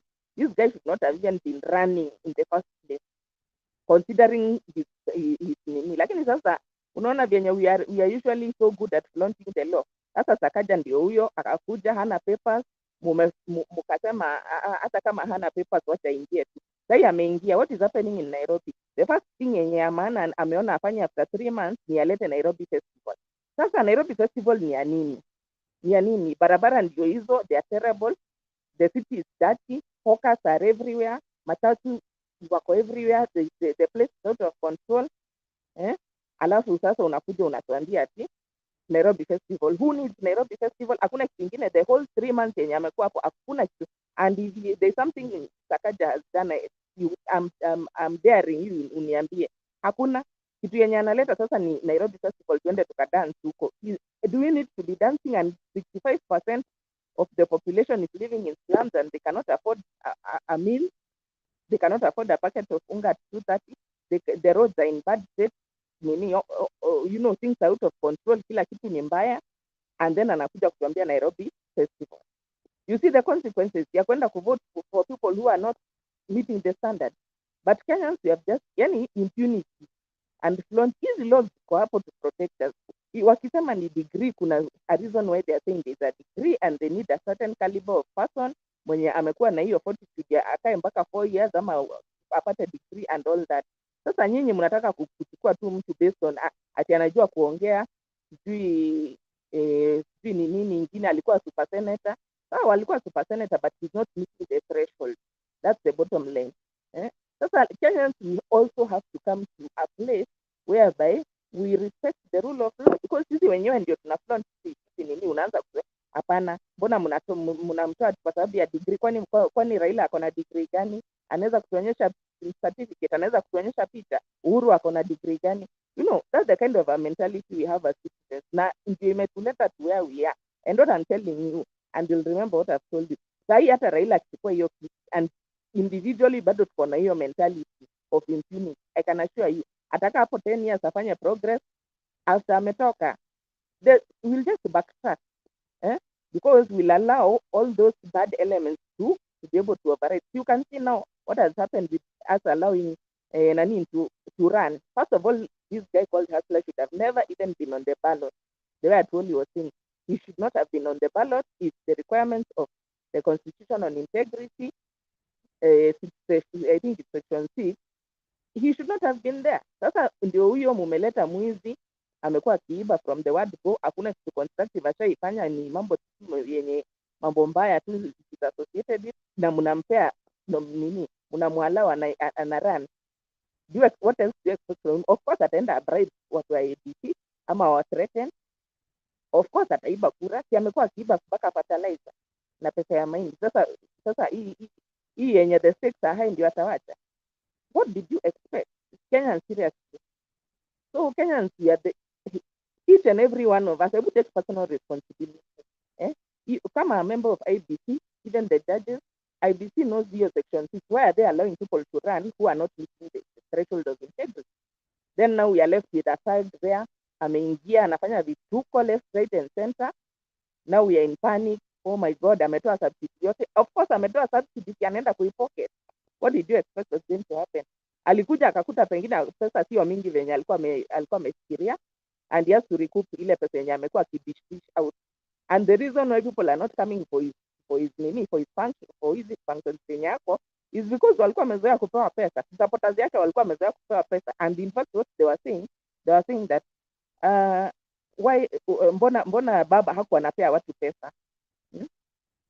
Sasa you can see that's the mentality of a Kenyan voter. Ati baba hakuwa anatupea pesa, so alikuwa anataka aje sasa, si pia angetupea pesa ndio tumpigie kura. Why should he bribe you? So Kenyans, and the Kenyan electorate is very nasty by the way, na hii mambo ya handout. Na hiyo pesa utarudisha. Let me tell you, there's nobody who will give you money and not recuperate that money. Na sasa nani ako kwa harakati za kurecuperate pesa yake yenye amekuwa campaign for 10 years, because yeye alianza kucampaign venye aliingia tu kwa ofisi already, he had already started campaigning. So by the time I recoup your pesa will be near 3. Na sasa anajaribu kurecoup that money from all those subsidies, akidanganya hapa ati sijui ni corruption. So we have to, sasa kama kuna corruption, do you have to stop the fund? Or is it that you are supposed to go and bring bring the people to book who are doing the corruption? So he's just finding excuses pali atatoa pesa. Sasa hizi vituko zote we can blame ourselves. Mwenye alikuwa IBC, mwenye alikuwa kwa court, mwenye alikuwaga kwa party, hata hizo party nomination and all this. And every Kenyan who voted for him, kuanzia kwanza wakalenjini, because he has been conning the hell out of you, and you're still there voting for him kwa sababu ametoka kwenu. Sasa hii what is happening? Anataka kuleta GMO, nyinyi wote mkae nje. And then now you are trying to protest by not going to Jamhuri the celebration. Now it's too late. The time you should have protested is when you saw him kwa ballot hapo, you should have not fixed him. You should have taken the alternative. Sasa, I mean, it's very annoying. To me, nashindanganikiwa kwa hiyo cycle. And it's so annoying. Like, and sometimes it's the people who I love. And I'm like, kila time ulivotia, me I was telling you vote for Raila. Ukavotia Uhuru. So, the next, second term, ushaanza kucomplain. Mtu hana maana. Mtu ni mbaya. Then come 2022, you have an opportunity to change things. Unaenda unachukua, na ni hasla mwenye amekuwa kwa hiyo government for 10 years. Unamvotia kidogo, hatujamaliza hata 3 months ndio huyo sasa unaanza kulia tena, woi huyu mtu sasa akoaje? Surely Kenyans, do you think that this thing is a joke? Because I think that's how you are taking it. By the way, most Kenyans wanaonanga hii kitu ni joke, haoni ni maisha yao na picha yao, wanaonanga tu ni kama venye unacheza karata ama sports pesa. It's not a big deal.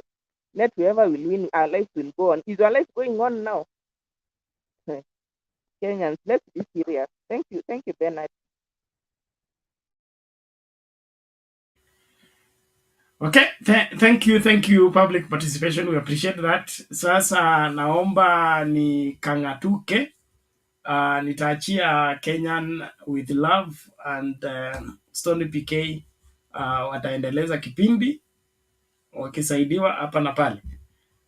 Naamini kwamba mtakuwa na wakati mzuri mpaka tamati, lakini usisahau Kenya, usisahau shida ambayo Kenya iko karibu kuingia ndani, na hakikisha kwamba uko the right side of history. Don't live in Kenya and do nothing. in helping it become better. Don't bear the name Kenyan.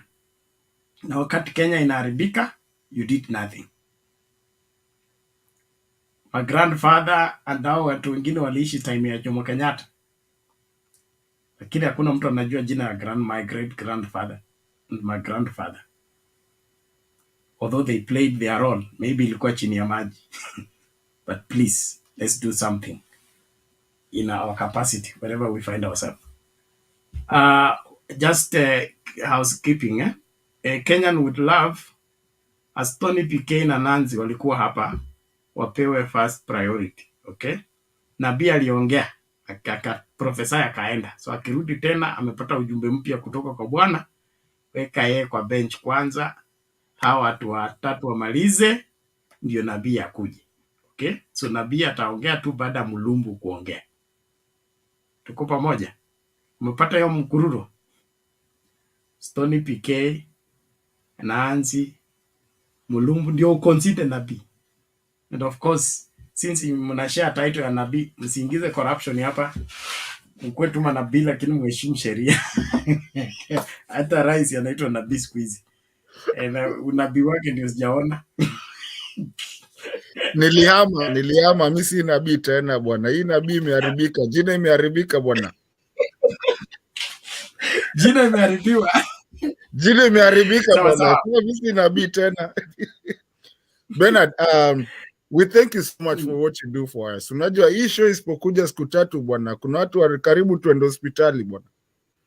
So we really do appreciate you for you open it. Fungua tu, wengine tutajaribu venye tutamaliza tu, hata tukimaliza tukigongana. Unajua, fungua tu, at least ukifungua watu wasikize wafanye nini. It's a food for thought, and we really do appreciate you what you do for us when you open this, because watu wamekanyagia vitu ndani yao. And I really do appreciate so much, and I think I'm not speaking for myself. I'm speaking for a lot of people. Unaonanga hata ukikaa siku tatu, ukifungua tu hivi unaona kila mtu ameruka kuja tu kuangalia. Hey, Bernard amekuja leo, kumekujwa. Unaona? So Bernard, this is a great show. It's a show where people really have a place to say. You can just say what is in their mind, and I don't think there's anyone in this show that can actually express how much we thank you for you actually coming on to open up this show. Tutajaribu kumaliza wenye tunaweza maliza, but we want you to know that it's a great show. The way you open it up, the way you bring people to come and talk, we wouldn't be here if it wasn't for you. So we really appreciate you on behalf of the Mutembe TV talk show that we normally have. I think we need to calm down. Sikuambi ati kuna kitu tutakufanyia. We need to go and get you a good Christmas present to tell you thank you for the 1 year, for the whole year that you've been here, opening up this show and making us at least have a place to talk. So, endo kalale. Nimetii nabii, nimeenda kulala. Wengine wote pana nabii wewe, unajua jina nabii wale wako nayo, mimi nilitoka huko. Bernard. Biblia inasema amini Bwana Mungu wako. Bernard, utaimarika. Ambia hao watu huwa tunaongea namna gani, kwa maana mimi ndio uaga ninakuweka hapa kwa hapa. Ufungue hiyo stesheni. Jana uliniambia namna gani? Sababu ukikosa hapa hakuna mtu yuko sawa, hakuna mtu anaripoti. Sasa ukija hapa ripoti inapatikana. Na usikufe roho, kuwa mzalendo. Wazalendo hawafi roho. Wazalendo wanaendelea mbele hata ukitukanwa. Umeona Raila ametukanwa mara ngapi? Raila amenyang'anywa mara ngapi na bado anaendelea? Huyo ndio mzalendo huyo. Kenya hakuna mzalendo kushinda Raila. Kwa hivyo wewe pia ni mzalendo, kwa sababu unatuweka hapa, tunakaa macho yetu imefunguka, tunaona, tunajua ukweli uko wapi na uongo uko wapi, tunautenga. Kwa hivyo asante sana kwa kusikia mwito, na tunakupenda. We love you. You are a Thank good you, man. thank you so much. Unasikia? Kwa hivyo asante sana kwa kuweka watu pamoja wakiwa mbalimbali, unaelewa? Na hiyo ni mzuri. Hiyo ndio inaleta Wakenya pamoja. Hii stesheni si ya Mkalenjin, si ya Mkikuyu, si ya Mtaita, si ya mtu yoyote, ni ya Wakenya. Na hivyo ndio tunafaa kukaa saa hizi, kwa sababu mambo si mazuri, mambo ni mabaya. It is dangerous. Dangerous. Yes. We are in a dangerous moment. We need to get out of here. And we need to kick that man's ass out of the office. Very, very quickly. We don't have time with him. No. No time. More time, more pain. Thank you, sir. Thank you, sir. I really appreciate you guys. I love you, and let's do this again some other time. Chape mkururo tena vile tulikuwa, ndio watu wajijue pia. Mkururo, fuata mkururo. Kuna mtu ana complain hapa, anasema Stone PK ameweka sura ya kazi. Ako loaded, so wewe tarajia. Ako karibu ku offload, so relax. Kama uko na bulletproof, vaa. Kama una helmet, otesha nywele.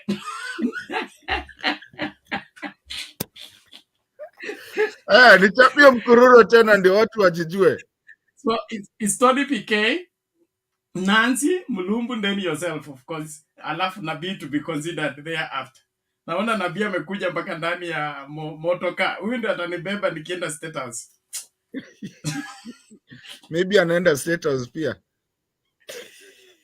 So of course tukienda na State House, yeye anakuwa running mate. Nikiitiwa kitu bwana, mimi nawaacha hapo kwa matatu. Nenda kukubai. Kwani tuenda kukusalimia, naona sitakaa watu wa kubeba salamu. Sisi tunatumanga tu salamu, hatuwezi beba ka salamu. Bless you all. Thank you. Have a good night, sir, and God bless you. Thank you so much for everything that you do for us and for everybody. All right. So, mumejisikia venye mkururo iko. Stone PK, Nancy after, and then we start again. Thank you bro Mato. Na wasalimia wote, akina Michael, Marenge, Public Participation, Nabii, Mulumbu na Nancy.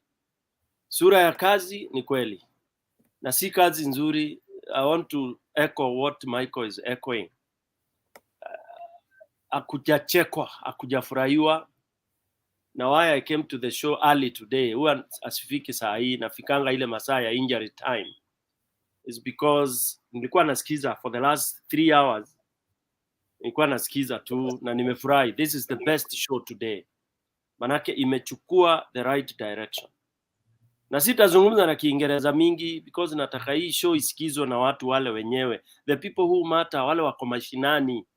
Wacha hao watu wanavaa matai huku. Ndio hao unaona hii Kiambu ati moving to Azimio. They are rubbish. They can move. Waende kabisa. Kiambu was never with Azimio. Hiyo watu wajue. Hakuna Kiambu ilikuwa ina support baba. That was, unless ulikuwa bubu, ulikuwa uoni, Kiambu never supported baba. And ukisema tunakuwa tribal, shauri yako. We know baba's supporters. And baba huwa anashinda whether supported by Kiambu or not supported by Kiambu. In fact, baba has never lost the election, only once, when they messed out as opposition. But the opposition got the highest votes. Walipata kura nyingi sana. Moi alishinda na alirule serikali na minority. Kura za opposition zilikuwa zikiunganishwa, zilikuwa zinamshinda na over 60-70%. It was the first time Kenya ilitawaliwa na president ambaye alikuwa na minority kama inavyofanyika sasa. Ruto is not the president of the country of Kenya. Hiyo mnaweza peleka popote wale. Hata kuzungumza juu ya hao wako kwa comment wanajiita akina Ruto. Wengine ni watoto wamezaliwa hii ya 2000. Hawana habari. Na unajua mtoto ambaye ana akili nzuri, huo ukizaliwa umekuta akina babako, akina mjomba wako, akina shosho yako, unasoma kutokana na wao. Ruto amekuja amewadanganya usisikize historia. Ni mshenzi tu ambaye asikizi historia. Wewe umekuta babako na ndevu nyeupe, ati unakuwa sasa unamwambia daddy you know nothing. Daddy give me time. Nimesikia hata wanasema daddy give me a break. I'll give you a break and you're going to break. If I give you a break as my son today, you're going to break and you will see no life.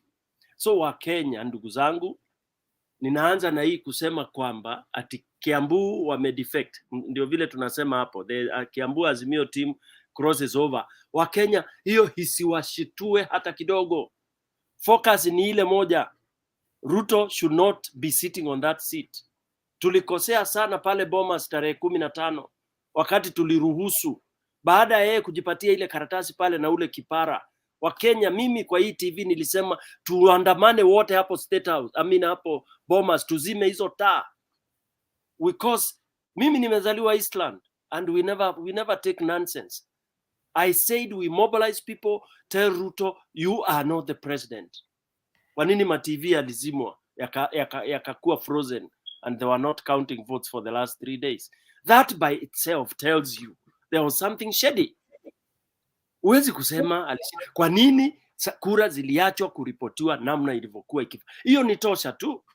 Alafu hiyo siku anakuja kujipatia. Mbona certificate iliandikwa na mkono? Mbona ikakuwa sasa yeye ndio yako hapo anafanya shughuli za kujipatia hiyo certificate? Na kina Ledama Olekina wanatandikwa hapo mangumi na nini? Why were they being beaten? Mbona unatoa vurugu kama unashinda bana? Wakenya lazima tutoe na tujitoe kwenye huu mfuko tumefungiwa na Ruto. Tumewekwa kwenye gunia. Manake truly speaking nadhani pia Wakenya wengi labda tumeingiza ujinga na kumbe sisi ni werevu. Mpaka sasa anatuambia chochote, anatuletea vitu. First sijui president daughter office, sijui first daughter office, vitu vya upuzi.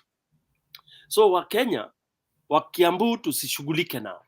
In fact mimi naambia Wakenya tuambie ma MP wote waende. Wote waende. How many are they? We have over 40 million Kenyans. Out of that tunaweza kuwa over 35 million voters. Who are the MPs? Si waende wote. Then sisi turudi sasa, we retreat, regroup and move. We send them home. We send Ruto home and we give the government to whoever went. And who else? We give it to Raila. MPs are not powerful more than mwananchi. Mwananchi wa Kenya, MP usimuite mheshimiwa, si mheshimiwa, we mwananchi ndio mheshimiwa. Kwa hivyo sasa tusianze siasa hizi za press. Press is also rubbish. Press imekwenda, judiciary imekwenda, sijui nani. Hamna, mwananchi umeachwa peke yako. Na leo kumezidi kuharibika kuliko ilivyokuwa siku za Maumau. Hii Maumau mpya hii kufinywa kupya huku ni kuna maumivu zaidi kuliko siku za Maumau. Siku za Maumau hao babu zetu walitumia tu ule ujuzi wa kuzaliwa. Sisi tuna ujuzi wa masomo, tuna ujuzi wa tumetembea nchi zingine, wengine wetu tuna ujuzi wa kuwa tunashirikiana na watu wengine. Kwa hivyo nguvu tunazo kuliko hao baba zetu na babu zetu ambao walipigana na mbeberu wakati wa Maumau. Kwa hivyo sisi tuko maradufu. Ruto kumng'oa pale ni siku moja tu, kama vile Sri Lanka. Peru juzi wiki 3 zimekwisha. Wananchi walitoka wakamwambia nenda. Alishikwa kule sijui akienda akikimbilia hapo. Sri Lanka imefanyika, mwezi 2 imepita. Haya, Khartoum ilifanyika. Al-Bashir aling'atuliwa kama kitu kingine. Wakati wa leo rais yeyote ambaye anajidai mbeberu atakiwi kukalia ofisi. Atakiwi kukalia ofisi, manake mwananchi una nguvu. Baba akiregea, kwanza mimi ninaambia baba, the only thing we want him to do, and I congratulate him, ile speech amefanya juzi, it was the best. Na ninafurahi. Nilikuwa kwanza ninampiga na teta kwa sababu alikuja huu mkutano, nilikasirika kwa sababu alibadilisha, lakini sasa nimefurahi niliposikiza speech. He came to deliver and ashame wale wote. Amewashame na amewaambia nyinyi ndio kidonda cha Afrika. Na amewaambia ukweli, na nimefurahi. Baba amekasirika. Kwa hivyo ndugu zangu, pale airport tutokee karibu 2,000,000. Let it take 2 days for Baba to drive from the airport to Capitol Hill. Aende atoe statement. We regroup there and sweep over to State House. Ruto akwende nyumbani. Ataua wangapi? How many will he kill? Ameua wengi, atalipa hiyo siku. In fact, Baba should not change his. Baba, siku 100 zimekwisha.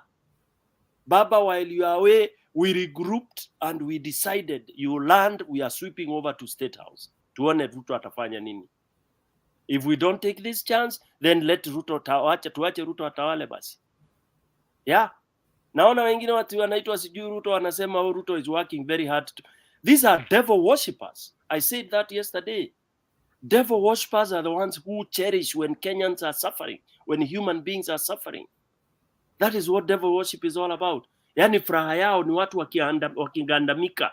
Wale wazee waliokuwa wanapewa hizi hela machozi ya mzee wa miaka 90 analia machozi kwa sababu yako. Unajiita wewe ni kijana barubaru, ati wewe ni rais. You are an idiot. You are an idiot.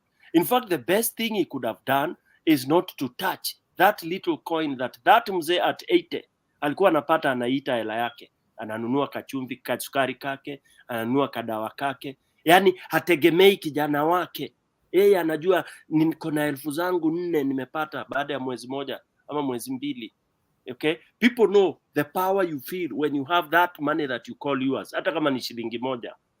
Then you are telling me it's not devil worship when you come and take that which is the only thing that huyu mzee anategemea, huyu mama anategemea. Haya, shule unasema hamna. Bwana, kuna ndugu yangu alisema pale, akasema come January, as of today, wangapi wata afford 60,000 kulipa secondary school? We are joking. We are joking. People cannot afford food. Unajua lazima uwe wewe ni Mkenya pumbavu kabisa ikiwa una support. Na uwe wewe basi labda hujawahi jua njani nini, ndio utasupport serikali ya Ruto. Unasema ati sijui kuna hustler fund. Hustler fund mavia kuku. What is a hustler fund?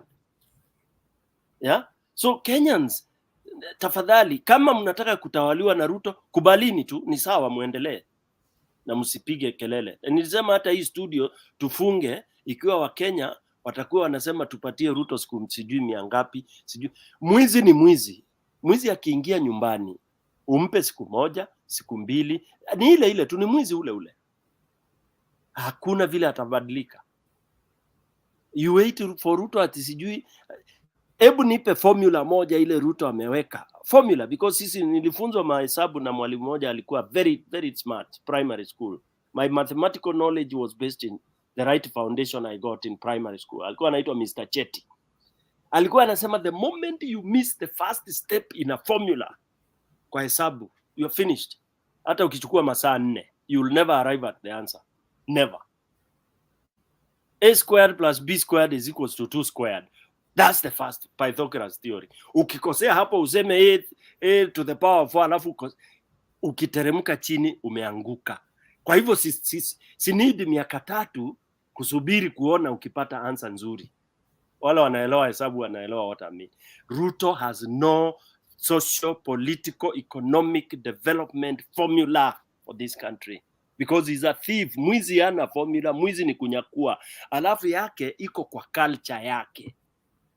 Bahati mbaya ako kwa wale ambao wanaamini kuiba ng'ombe ya mwenzako, unaiweka kwa boma yako na unakamua maziwa unakunywa, ukifurahia ni kama ilikuwa ni ya kwako. Huyo mtu huwezi ukambadilisha. People who believe in raiding others, you steal people's properties and you call it yours. That morality is not with them.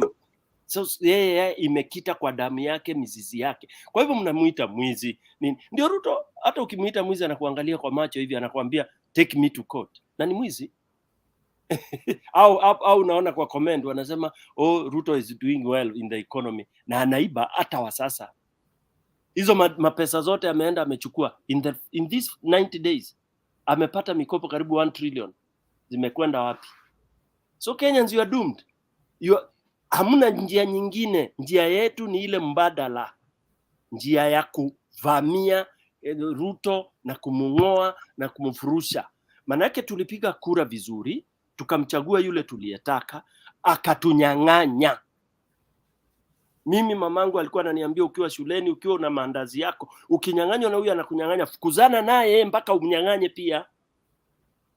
Si anakunyang'anya unaanza kumwambia sasa usininyang'anye, ni akinyang'anya hivi fukuzana naye, tafuta ndugu yako mkubwa, mwambie huyu alinyakua mandazi yangu tafadhali, alafu huyu ichukue tena kwa nguvu.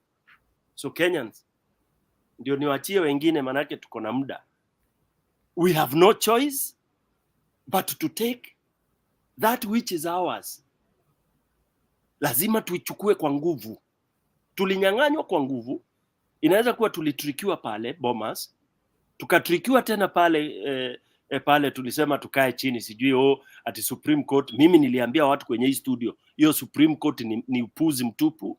Now people are proving me right. Waliniambia Stone PK wewe ni activist, wewe sijui ni radical, sijui. Niliwaambia hapo sina imani. Kukakucha wakaambiwa ni hot air wa Kenya. Ati fuata sheria. Hamna sheria Kenya tena. Haya, Orengo anasema sijui ati katiba imesema. Ruto hajali katiba, hajawahi support, so he doesn't care about it. Akina Orengo watachoka, watasubiri bure. Hela za Kenya zinakontroliwa na Waiguru, zinakontroliwa na Gachagua, zinakontroliwa na Ruto. Sasa akina Orengo watakaa kule kwa county wakisubiri hela zije. Those 3 people are the ones who will determine. Hela unapewa kama bado miezi 3, huwezi kutumia, inarudi kwenye treasury, kisha inaingia kwenye mifuko. Kwisha. So Kenyans, we claim to be very clever, but again tumelala. Siku 100 haingefika. Ruto tungemng'oa kwa siku 15 tu. Okay, Stone. Nyumbani. Thank you. Thank you, Stone, for that lengthy one. That was a good one. I think people mwenye masikio na asikia. And we keep on continuing because we need to, keep on talking. If we stop talking, we're going to start fighting and we're going to mess up our country. And we don't want to mess up our country because we all belong there. Nancy, and then we'll go to Mulumbu, and then we can start all over again. I think tutenda. Actually, let's just finish first of all with Nancy, Mulumbu.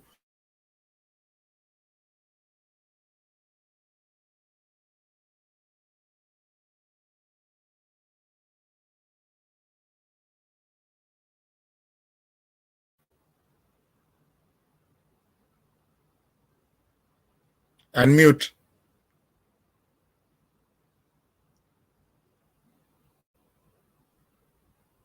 Yeah, hello. Yeah, Hello. yeah, we can hear you. Okay, sorry. Hi, I'm Nancy. Nilikuwa na it's my first time here, lakini si my first time in Mtembei TV. Nilikuwa nasikizanga Facebook, lakini nilitoka Facebook alafu I lost the channel. Hata siku za election siko najua kuna YouTube, nimeipata tu juzi. I miss out on a lot. Anyway, mimi am Nancy. Sijapenda kabisa vile Ruto anafanya vitu. Yani the first 100 days kwanza yenye iliniuma kabisa ni Tob Cohen. Unajua? Ati the first 100 days ana freak Tob Cohen. How? It's not fair. Kila mtu anajua huyo mwanamke aliua huyo mtu. Alafu una free Tob Cohen. Alafu ingine ni Waititu. Kila mtu anajua Waititu is a fraudster. Alafu unamfree. That's what raised my alarm. Alafu the other thing, Aisha Juma. Aisha Juma, we know she's a fraudster. Alafu namfree.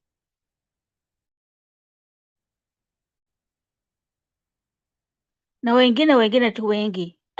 Hiyo ndio iliniamsha ikaniambia mi Ruto I know Ruto personally. Hata si ati namjua hapa hivi. Ruto is my neighbor. You drive 10 minutes, you're in Ruto's house from my house. But I did not support him in the elections. Tulikuwa tunafanya tu chini ya maji. Tulikuwa tunafanya chini ya maji. You know? I know Ruto very well, very well. Hata if you want me to go deeper, Mishra bought the hospital from my family. So tunawajua vizuri sana. Unaona? Na we were just playing the cards. Yani hata ukiuliza mtoto wangu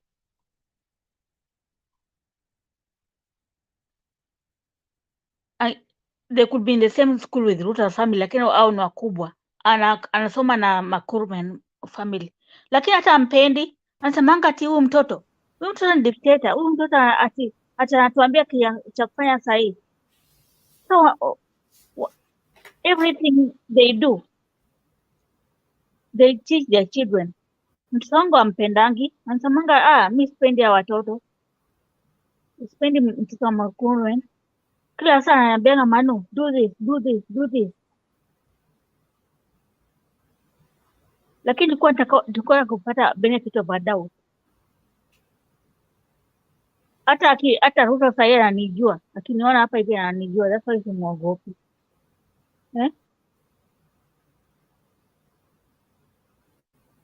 That's why when I found this forum I was very, very, very happy. Ilikuwa imenipotelea kidogo hii Mtembei TV, ilikuwa imenipotelea kidogo cause YouTube sikuwa nimesubscribe or whatever. Ili nikujia during the election it was not there.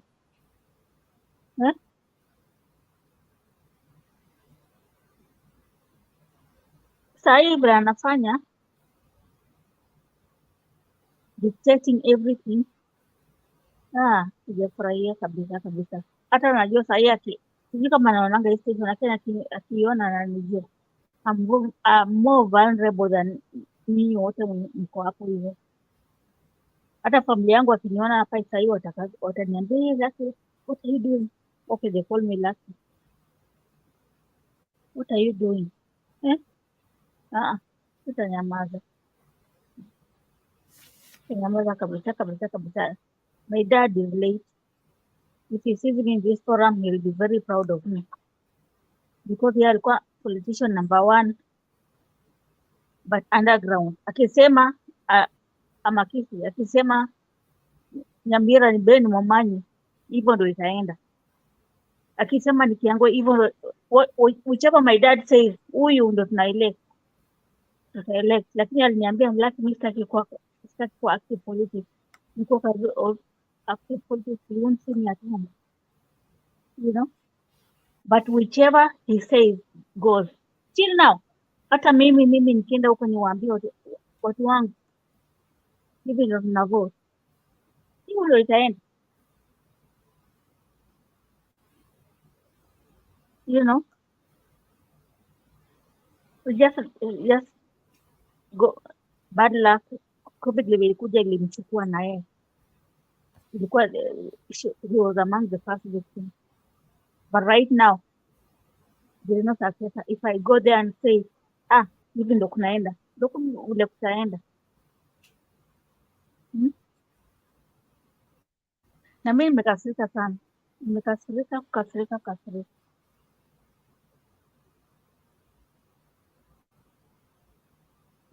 You know? Nimekasirika sana. Unanisikia kweli? Tunakusikia, ongea. Nimekasirika sana. Nimekasirika.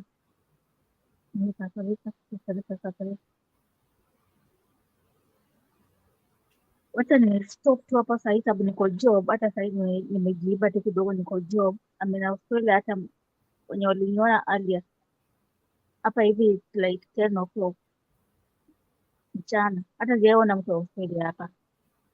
Wacha ni lay down, nitakuja baadaye. Nasi tunakushukuru sana. Unajua, this is a place where we talk and we really appreciate everything. So tunakuappreciate sana. Si lazima uende, unaweza kaa hapa na sisi pia, ukuje tena round 2. Tunapiga raundi alafu tutarudi tena, pia utakujiwa tena. So if you can stay, tutafurahi sana.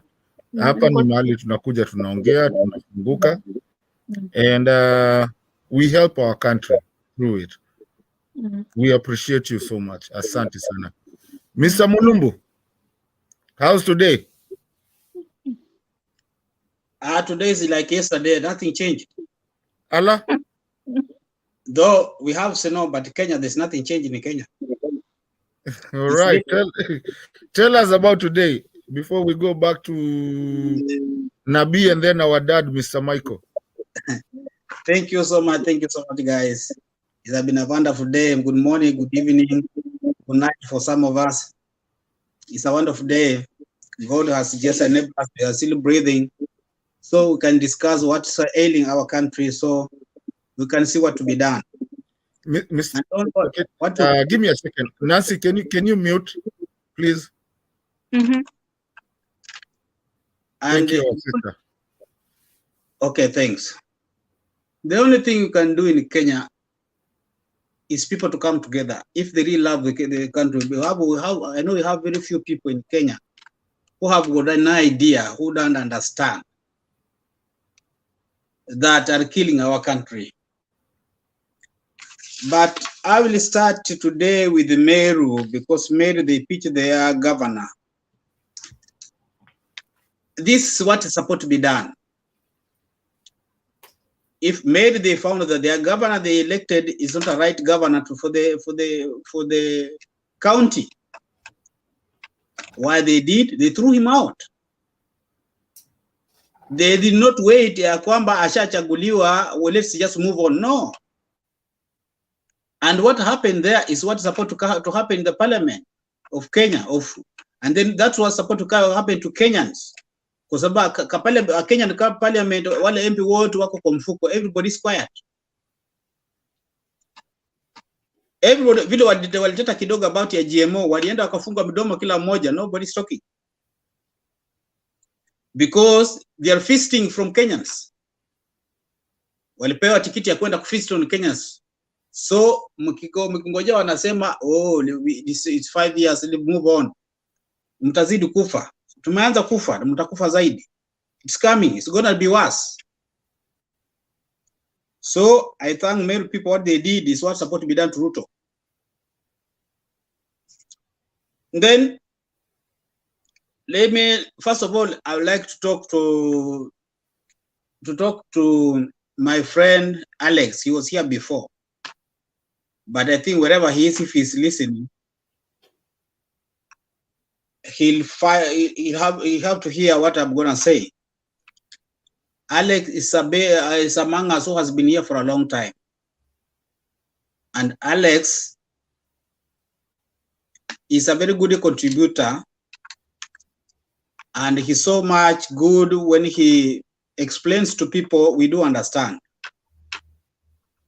He contributes so well. And before election,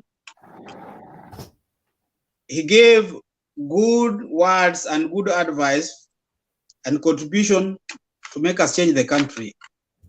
But Alex has one thing, ana temper. Na mtu kama wewe ni kiongozi unajua kupatia watu advice, you have good advice, you have to stick to that. Hata kama kuna temper, mtu amekuongelesha vibaya, to try to put in a right position that you educate, because here we are here to educate. That's why wanasema yafaa tuzidi kuzungumuza, tusipozungumuza tutapigana. Na hiyo kuzungumuza ndio ilisaidia this time, hakukuwa na kupigana at this election. Uliona people thought that people just kept quiet. Ati walichoka? No. People were talking to each other. As it's because of the freedom, the Kenya was opened up because of freedom. Watu waliwaongea na kila kona ya country. They came to know that we are all brothers. So whom are you going to fight? We are not going to fight nobody. What we are supposed to fight is the corruption and what's ailing the country. So my advice to my friend Alex, wherever he is, kitu amefanya leo ya kwamba because akifika hapa anataka yeye anaongea na watu wengine wamesema wako kwa line wanataka kuongea. He want to talk throughout, interrupting the Mr. Chairman, the chair.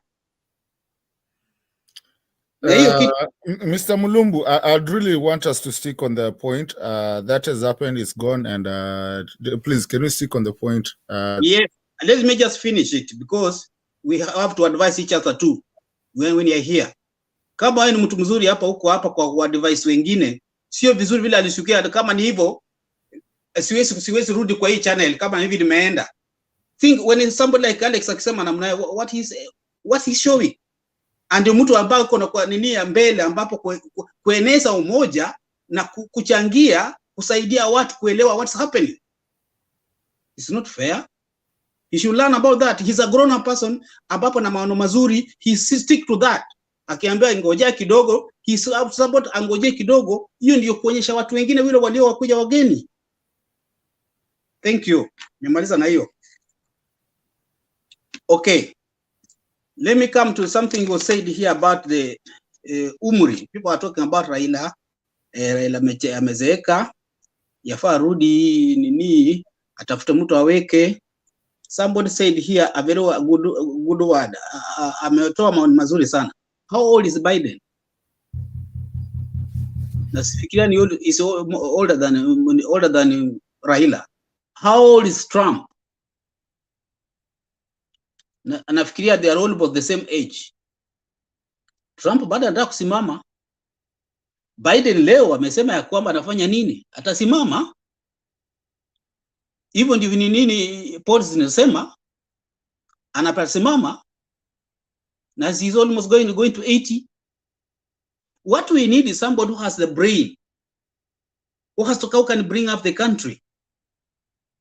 It's not about the young. Na leave alone that, wakati Trump alikuwa hiyo uongoza alituongoza hapa mbio mpaka karibu inchi ipasuke. Democrats walikuwa wajui wataweka nani. People came out of Democrats karibu watu 8. Biden was not even among them. Alikuwa nyuma kabisa. Nobody thought that the Biden anaweza pata kura. There were those young ones walikuwa na wakazunguka the whole country. But what at long last who came, the one who came from back and akawina alikuwa Biden. How old is he? So this kind of behavior Kenya wako na Raila amezeeka, sio mzee sijui ni nini. I don't know why sijui tukukosa. I don't know how Kenya do understand. They do wanaangalianga akili ya mtu na vile anaweza wasaidia ama wanaangalianga uzee. Because we are deep in the corruption, because mtu amekupatia kitu na amekupatia tusu fulani na unarimendi hapo na the more unasema hiyo ni mzee, wewe mwenyewe hujijui, hakuna kitu unaongoza, you are not even in kikundi fulani wewe unaiongoza, then you are telling somebody ni mzee, and there's nothing you know, you have not contributed anything to the country. This guy has been here since he was 14 years. He's now going to 76 or 75. He's fighting for the country. Changes that we are now celebrating right now, he's the one who is doing it. With the rest, when you complain on asema hawezi, what's your contribution? Ni contribution gani umewekea wa Kenya ambao wanaisaidia wa Kenya? When he was there with the Kibaki, wazee walipata haki yao, wamama wamepata haki yao, watoto wote from kindergarten walirudi shule wakapata haki yao. Infrastructure ya inchi zianza kufunguka, barabara zikaanza kutengenezwa, shule ikajengwa, everything came to place. Ikatoka from 0 inchi ikapanda paka 9%.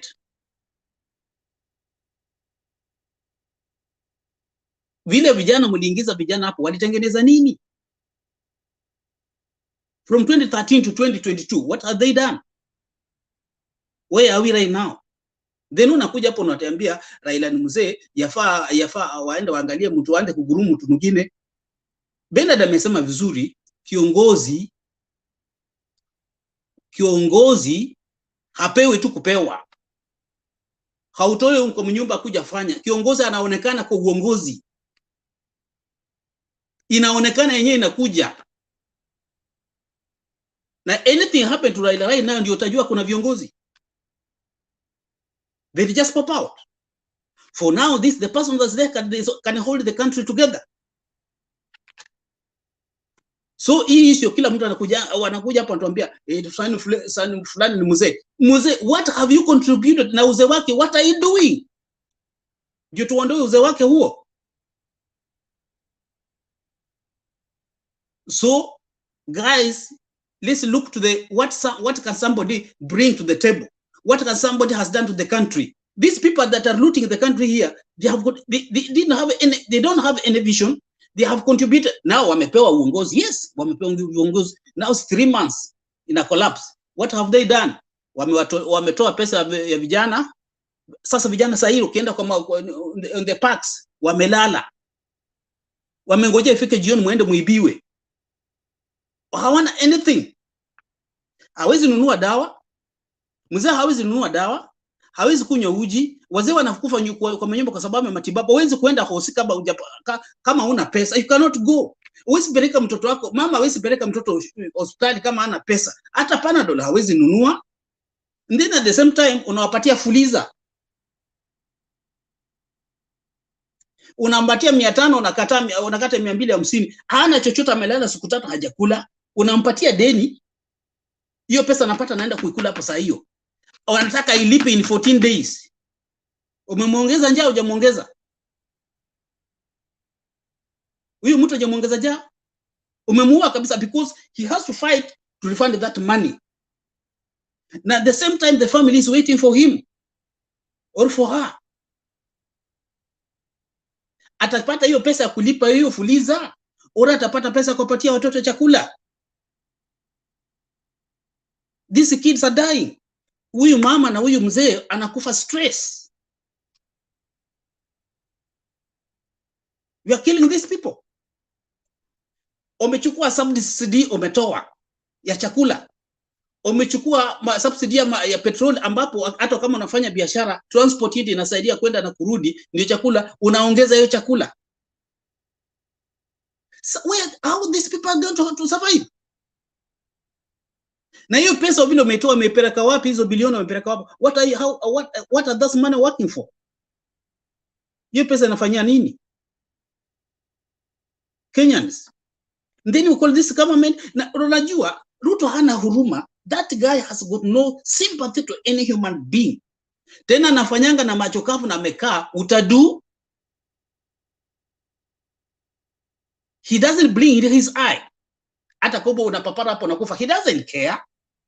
Hao ndio wanaitwa wale watu wa voodoo. Devil worshiper. Because their work is to suck your blood.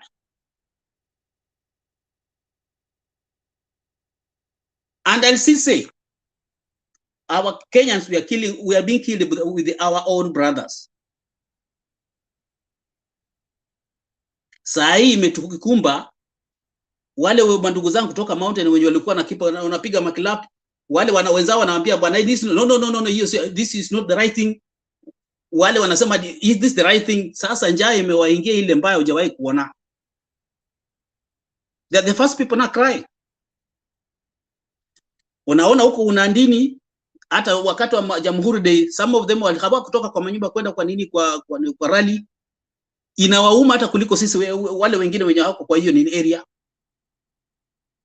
And these the two tribes ambapo inaua Kenya. If ukiangalia historically, because ya kupigania uongozi hii, mtu kama demokrasi iko, tunapiga mkienda kwa uwanja kucheza mpira, mshindi apewe. Umeshinda, bas, ngoja siku yako. Sio mtu amefunga mabao vizuri, unaenda unazunguka goli, unazunguka referee anasema ati hiyo ni offside na imefungwa kihalali. What do you think is going to happen in that kiwanja? Nini itaenda kufanyia kwa hii kiwanja kama mtu amefunga goli mwingine ndio unasema hii ni offside? What's going to happen? Hata mnaweza naona kati World Cup ya siku hizi wameleta mpaka makamera, makosa ikifanyika ina refa anatoka hapa anaenda pale kuangalia kwa TV ni ilifanyikane na narudi kufanya yeye ilikuwa makosa na alikuwa amesema ni goal, ili kila mtu aridhike. Umenishinda direct is good, lakini nyinyi mnazunguka kando, mnaharibu everything, mnafanya whatever you do and then mnakuja msema utadu. These people, they want us to fight because of their greediness. Nikimalizia, sitaki kwenda sana, kuna wengi wataka kuongea. I said here before, some of them will have been here or not, kwa sababu hiki kipindi kianza. I said here before election, and I said after election. I said before, when watafanya kura ya Kenya ianguke, itakuwa koti, Electoral Commission, ni IBC na Kenya Forces na wafanyabiashara wa Kenya wale walafi. 4 people, these 4 guys. I said before na nikasema after. Forces ya Kenya wale matumbo kubwa wameiba Kenya kabisa, walijua atachunguzwa. Mahakama ya Kenya imeoza, hiyo ndio inalipwa kabisa. Wale matapeli, wafanyabiashara matapeli ambao wanajua wamekula Kenya watafuatwa, na wale ambao ni wamesimamia uchaguzi wa Kenya. Kama IEBC ina maagent wake ni wamesimamia vile nchi zote zinafanya, even na Amerika hapa. Hata ukienda polling station ya Amerika utapata polisi. Kuna volunteer ndio wanafanya kazi. Utapata wazee hata miaka 80 ndio wamesimamia uchaguzi. Fika pale, piga kura yako, enda. Hakuna mtu anaangalia. Sasa kama wewe agent, KBC ina agent wake wa kupeleka kwa kuangalia kura na kupeleka matokeo, kwa nini wewe uandika agent wako anaenda pale kufanya nini? What is he going to do? Anafanya nini pale? Kama ni lazima uweka agent wako, kwa nini IBC inaandika agent kwa hapa kwa nini? Why IBC put the agent there? This wanafanya hivi ndio wapate namna ya kuiba. At sababu fulani hawakuweka agent.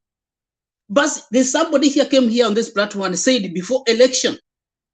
Huyu jamaa alikuwa kwa election ya iliyokiisha 2017. Aliwaambia hii kiti ilipangwa kitambo, kura ilipwa kitambo.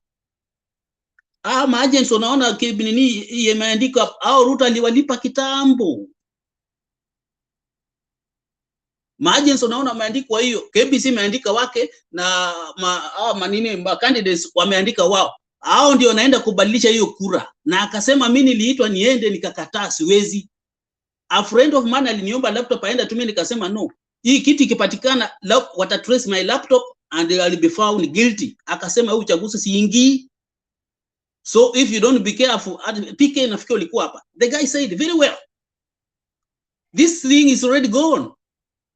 It's 3 years. Ruto alianza kulipa, aliandika watu wako kwa mshahara for 3 years ago. Wanalipa mshahara every month. So wewe usema saa hii atumtaenda kushinda. There's no way mtawini kitu. Kisai watu wakachukulia kama mchezo. Na nikimalizia, Ruto hangeshinda kura kama Uhuru hakukubali. Hiyo ni kitu ya kwanza. Uhuru ndiye alipatia Ruto uongozi. Uhuru, kura kama ingekuwa mbaya, alikuwa na amri ya kusema kura haijafanyika vizuri, everything's nullified, kila mtu arudi nyumbani, I'm giving 6 months kurudia election. He had power. Mulumbu there's a...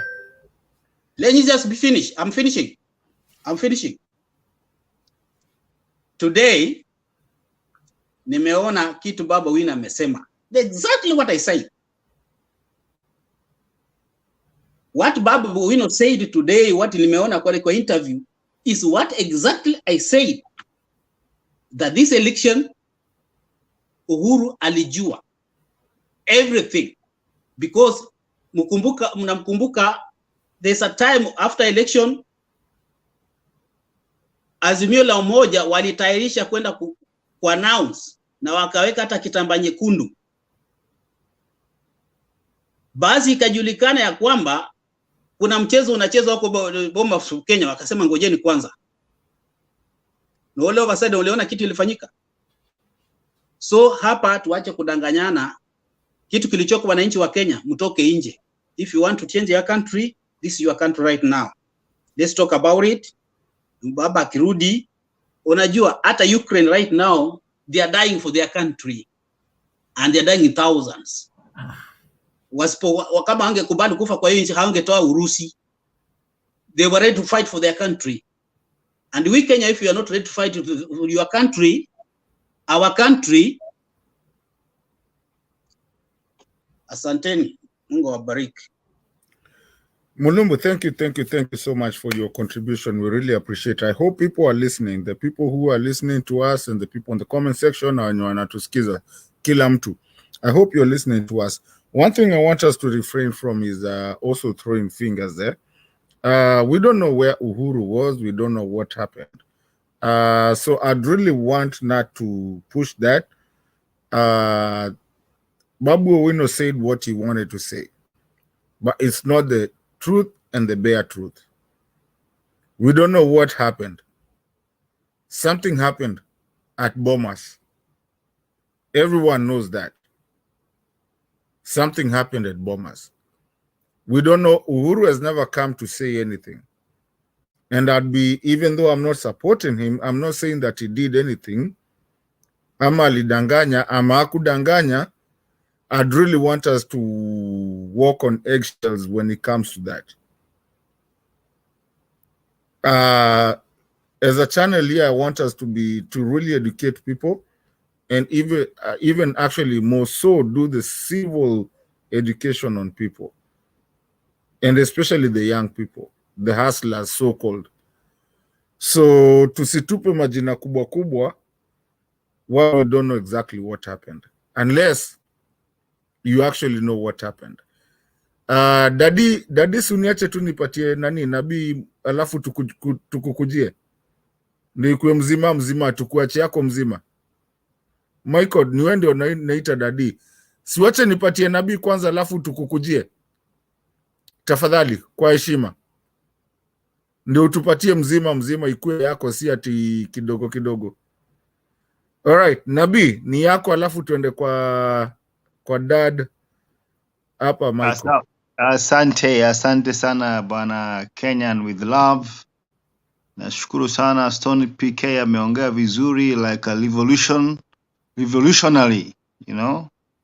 And of course Nancy spoke from the heart. Malubu Gajo umeita IEBC KBC, kwa hivyo ni kidogo tu kuteleza, sio kuanguka. I think I spoke earlier, but I never mentioned about the issue of Kiambu, and of course the issue on the topic today, that is of Ruto 100 days and the return of Raila Odinga. I need to talk about it. One of the things I want to say is that let anybody who wants to go to Kenya Kwanza go. You know, the current president can do anything to make sure that all leaders follow him. It is a script of Moi, where you want to have kingpins, people you are giving money, and this is public money you're giving, because we know it's public money. But the good thing is that the people on the ground are not following these leaders. And they cannot follow them because they are the people who are being taxed, and they are the people suffering on the ground. Kwa hivyo, let them go, whoever wants to go, as PK says. But let one thing I know is that the Azimio group, the Azimio people who voted for Raila to the person have not changed. Hawa watu hata tukiambiwa ni 6.97 million, whatever the number they were, those people still will vote for Raila again. And those people who never voted, 8 million, have not changed. In fact, if they were to vote, they will vote for Azimio, or they will not vote for anybody. So the only people who are now crossing, according to me, is the hustlers, because they have been cheated. They were told immediately, tunaweka Biblia chini. Yeah, tukiweka Biblia chini hivi, unga itakuwa 70. Tukiweka Biblia chini hivi, barabara zitatengenezwa. Tutapatia nyinyi kazi. Tutapatia nyinyi hata ingine iko naitwa sijui health, free medical, kama Canada.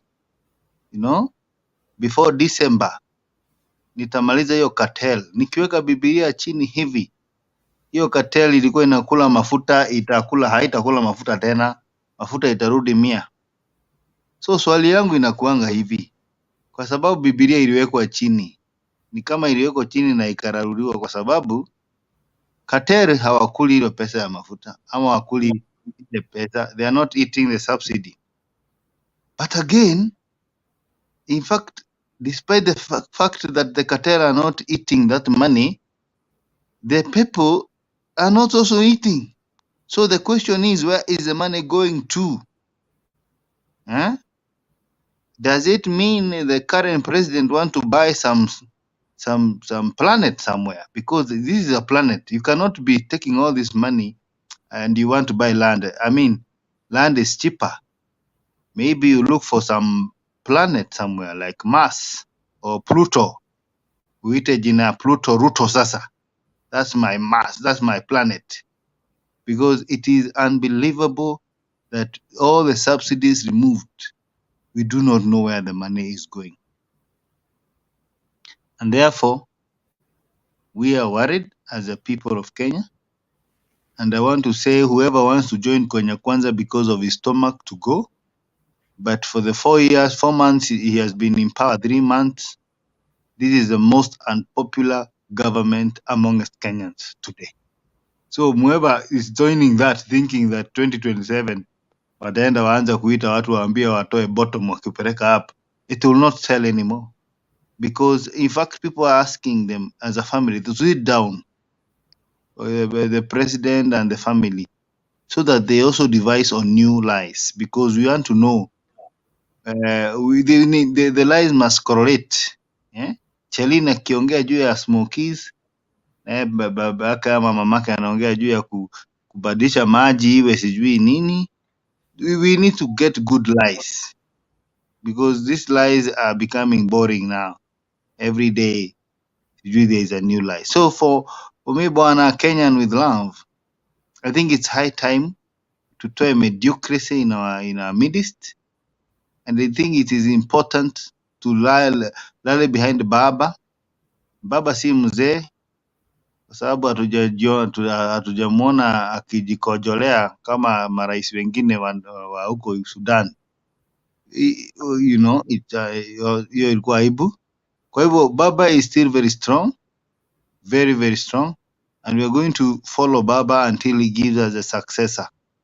We of course we need a successor at one point, but for now, the only person who can lead this country to betterment, it is Raila Amolo Odinga. Hatujui kiongozi mwingine. Kiongozi wa Azimio la Umoja, One Kenya, ni Raila Amolo Odinga. Anybody there is an unstarter, hawawezi hata. They cannot stand against this person, because this person is very, very cunning, very, very cunning. He uses taxpayer money to bulldoze things. You might think that now we have a judiciary. We don't have a judiciary. We have Ruto. We don't have a parliament. We have Ruto. Ruto is the one in charge of parliament. He's the one in charge of the judiciary. He's the one in charge of the police, of the DCI. Everything is now controlled in the state center of power today. He calls them and then comes out and tells them that he's an independent. There's nothing like independent. Everything is in his. He is a supervisor of his government. He is a president, and he is an executor, and the prosecutor, and the police. Period. Thank you, Bwana Kenyan with love. Thank you so much, Nabi, and everybody else that is listening to us. We really appreciate you guys. I know we are listening. You guys are listening. People in the comment section, we really also appreciate you guys. Tunapenda sana when we have a conversation about our country, because like we always say, and everybody here says, if we stop talking, then we start fighting. But again, if we can have a conversation with our country, then we can actually think of how we're going to take our country, because this country is not dependent on Raila. Raila is a person. Raila is just Baba Fidel. Raila can only do what he can do. But again, that country has so many tribes, 45 going to 50. Nubis are there too. So this country is dependent on young people who can actually talk like we are. Old, young, and people who can converse. And if we can converse about our country, then we can evade some fights that we see even in the Ukraine. Because I always say, the day that that country will go to war, every man, other than the mothers and the children, and ladies and ladies and the kids, every man will have to bear arms, just like Ukraine and just like other places. So, ladies and gentlemen, we need to converse about our country. The more we converse about our country, the more we solve many issues.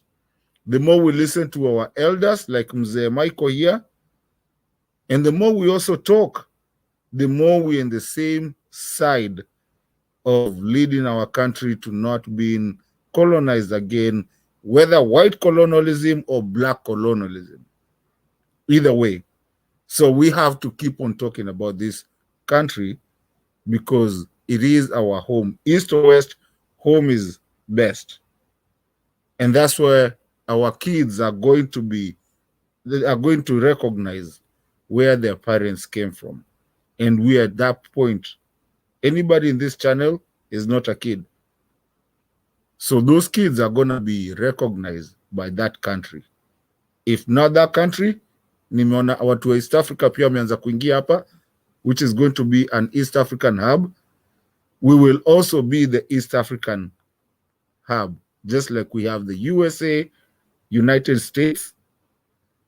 We will have the East Africa states or countries. So yes, it's very good, and I love it. This is the reason I come here every day. Even if I'm not on, on live show, I'll be listening, because I want to hear what my people are saying, be it whether you're in Kenya or you're not in Kenya. Anyways, at this time, let me not spoil, let me not kuharibia Dadi time yake. This is Mr. Michael's time to tell us what he thinks and where his time. Pole Dadi kukuharibia time.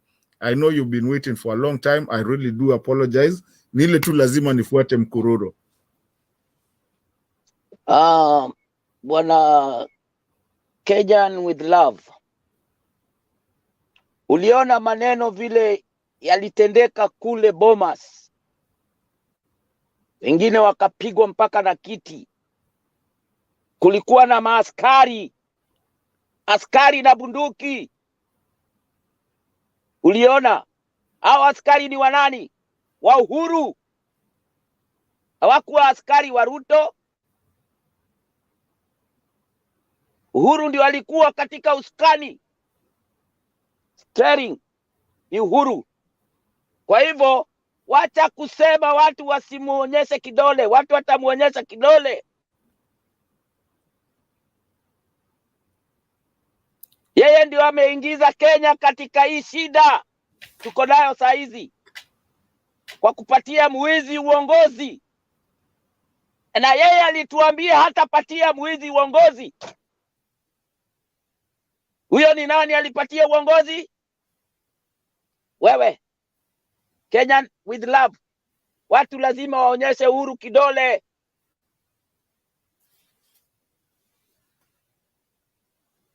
Kuna uchungu sana saa hizi, kuna uchungu sana, Wakenya wanateseka. Wengine hawajui Krismasi watakula nini. Na Kenya ina miaka 60 ya uhuru. Uhuru uliopiganiwa na damu. Haikuwa mchezo brother.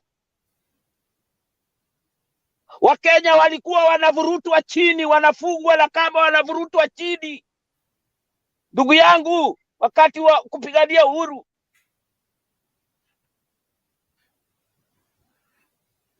Kwa hivyo hawa watu wamekuja hapa, Uhuru atuambie ukweli, awache kutuchezea akili.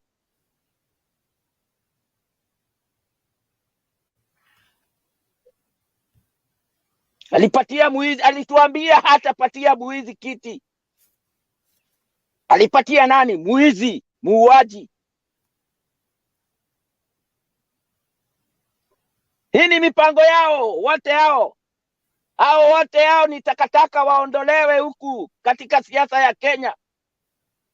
Hawatakikani kabisa.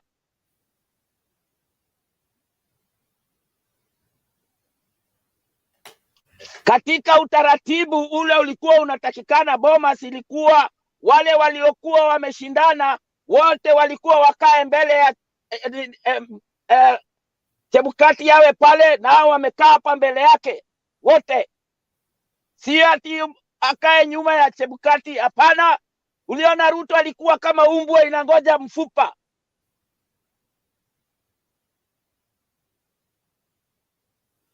Uliona hata saa ile alikuwa ametangazwa, alikuwa amekaa juu ya hewa kwa kiti. Aliposikia tu jina yake ulimuona amesimama bam. Hiyo ni umbwa, umbwa ile imerushiwa mfupa, inadaka juu.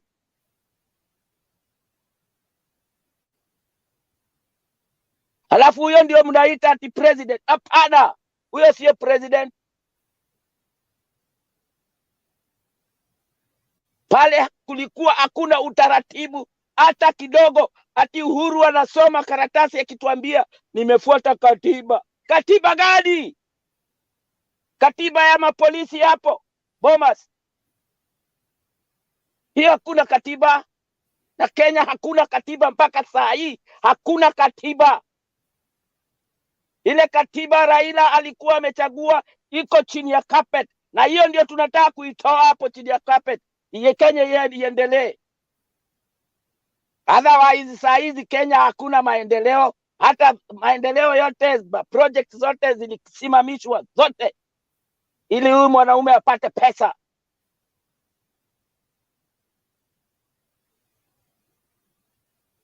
Kwa hivyo Kenyan with love. Jua saa zingine vile unaongea. Hao watu wanaonyesha Uhuru kidole. Si wabaya, ni kweli, inaonekana hata iko kwenye mtandao. Kama uko nayo hiyo picha, onyesha saa hii. Uelewe vizuri sana Kenyan with love. Hakuna haja ya kufunika mtu blanketi ati kwa sababu ati yeye alikuwa president. Hapa hakuna mapresident. Hapa ni watu wanacheza show. Mashowbiz.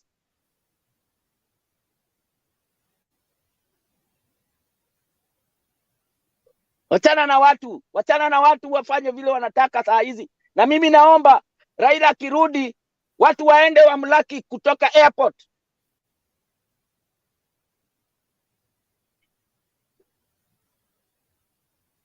Wampeleke mpaka kwake. Ili Ruto aone ukweli wa maneno. Atume polisi waende wapige watu wale wanaenda kulaki. Tuone. Kuna uchungu kubwa. Kenya iko mahali pabaya sana. Rigathi ulisikia akisema ati Raila fanya maandamano na sisi tunaendelea na kazi. Kazi gani? Watu hawataenda kazi, tuone hiyo kazi mtafanya. sababu watu wamechoka. Tumechoka.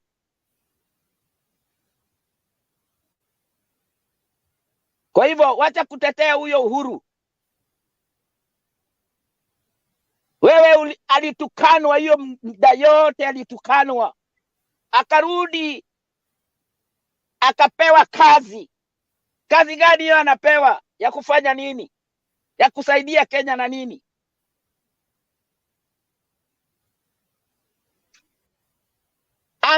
Angeanza kwanza kushikanisha watu wa Kenya.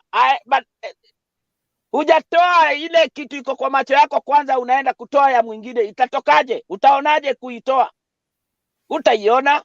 Kwa hivyo wacha kutudanganya. Wacha uongo.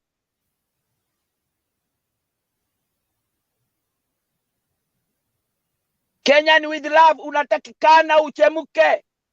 Wacha kuwa mtu regerege. Chemuka kabisa. Hii channel inataka watu wachemuke. Ndio Wakenya wajue kweli watu wamechemuka. Hawataki maneno ya Ruto kabisa. Hatutaki Ruto. Hata hatutaki ati abadilike. Hatutaki hiyo. Hatumtaki kwenye siasa ya Kenya. Akwende kabisa huyo. Ameumiza Kenya na Wakenya miaka mingi. Sasa imefika wakati wake. Raila kabla aende Amerika aliniambia siku za mwizi naziona zimefika. Akaniambia wacha niende Amerika nirudi. Aliniambia na ngoja siku 100 ishe. Na inaisha tarehe 22 Disemba hii. Tarehe 22. Alinipatia hiyo tarehe mpaka nikaona kweli anahesabu. So Wakenya wote ninawaomba, hii ni vita ya uchumi. Hii siyo vita ya makabila. Watu wamesema sasa wanataka kutesa Wakenya, wawe hawana kitu, ndio wawe watu wa kuomba. Wakenya, Kenya ina pesa mingi sana. Haifai watu kuomba.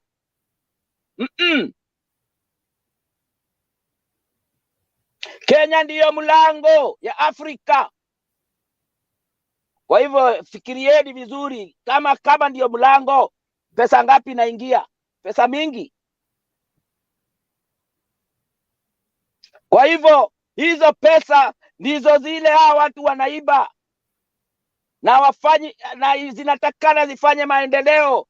Mahali kama Turukana hakungekuwa vile kuko kama kungekuwa na watu wana roho ya Kenya. Kungekuwa kumejengwa huko pande kwingine huko Mandera kungekuwa kumejengwa. Hata Wakenya wangekuwa wote wamehamia pande hiyo wanafanya biashara. Hata hakungekuwa na ukosefu wa kazi saa hizi. Watu wangekuwa wako sawa. Hata kiongozi akiingia hata watu washughuliki juu ya kiongozi kwa sababu makazi ziko za kufanya. Raila alisema manifesto bado iko store. Hiyo inamaanisha nini? Hiyo inamaanisha ya kwamba bado hajakufa roho na ako katika njia ya kuleta hiyo manifesto ile ya haki. Ile manifesto, the face of Kenya. Viwanda zitengenezwe. Mimi nikiwa mtoto mdogo nilikuwa naona watu wanatoka Kariobangi na miguu wanaenda Industrialia kufanya kazi. Jioni tena wanarudi. Ilikuwa mlolongo. Moja alipoingia ikakatika. Kalenjin ni watu wabaya sana. Very bad people. Hawana huruma. Uliona vile walikuwa wanachinja watu wakati wa 2007 huko kwa Ruto. Paka wanashika watoto wanaingiza ndani ya moto. Watoto walitoroka moto, wakashika wakawaingiza huko. Dadi kuwa mpole kidogo. Kenya ni hapana, hakuna kuwa mpole. Wacha nikwambie wewe Ukiwa mpole ndio utatiwa kidole. Usikubali kutiwa kidole bwana. Tuko Kwani kwa show. wewe Dad, unaingiaje? tuko Hata kwa show. kama ndio mimi nakwambia mimi nimechemuka akili. Huyo mtu lazima atoke hapo. Wewe unaonekana hujachemka akili. Ni kama Alex anakuja hapa anasema Raila, alafu tena anarudi anaanza kuattack Raila. Aende asituletee hizo nini maongeo, hatutaki. Sisi tunataka maongeo ya Ruto must go. Aende. Hiyo ndio kitu iko na ndio Kenya itapona. Kenya kuna kimya ingine mbaya. Watu hawako kawaida. Mimi ndugu yangu alikuwa afanyagi siasa, lakini nimempigia leo akaniambia huyu Ruto watu wanamuongea.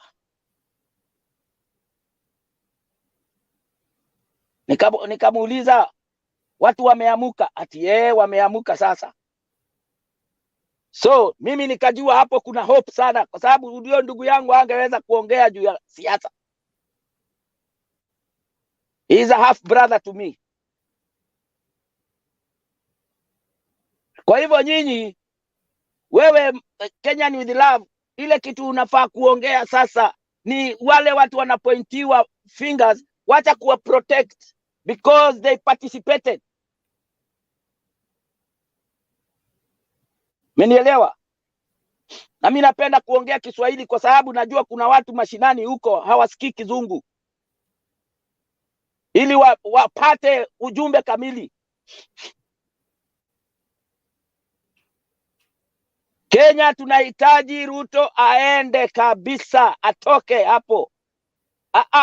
Huyo hata watu wasimuite rais, huyo sio rais, kwa maana aliingia na uongo. Mtamuitaje rais?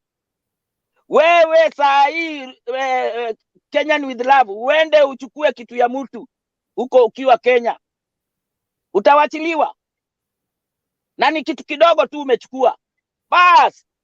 Kwa hivyo msionee huyu mtu huruma. Huyu mtu anafaa kupelekwa mbio mbio, ashikwe suruali huku nyuma, inuliwe mbio mbio, atolewe, atupwe huko nje.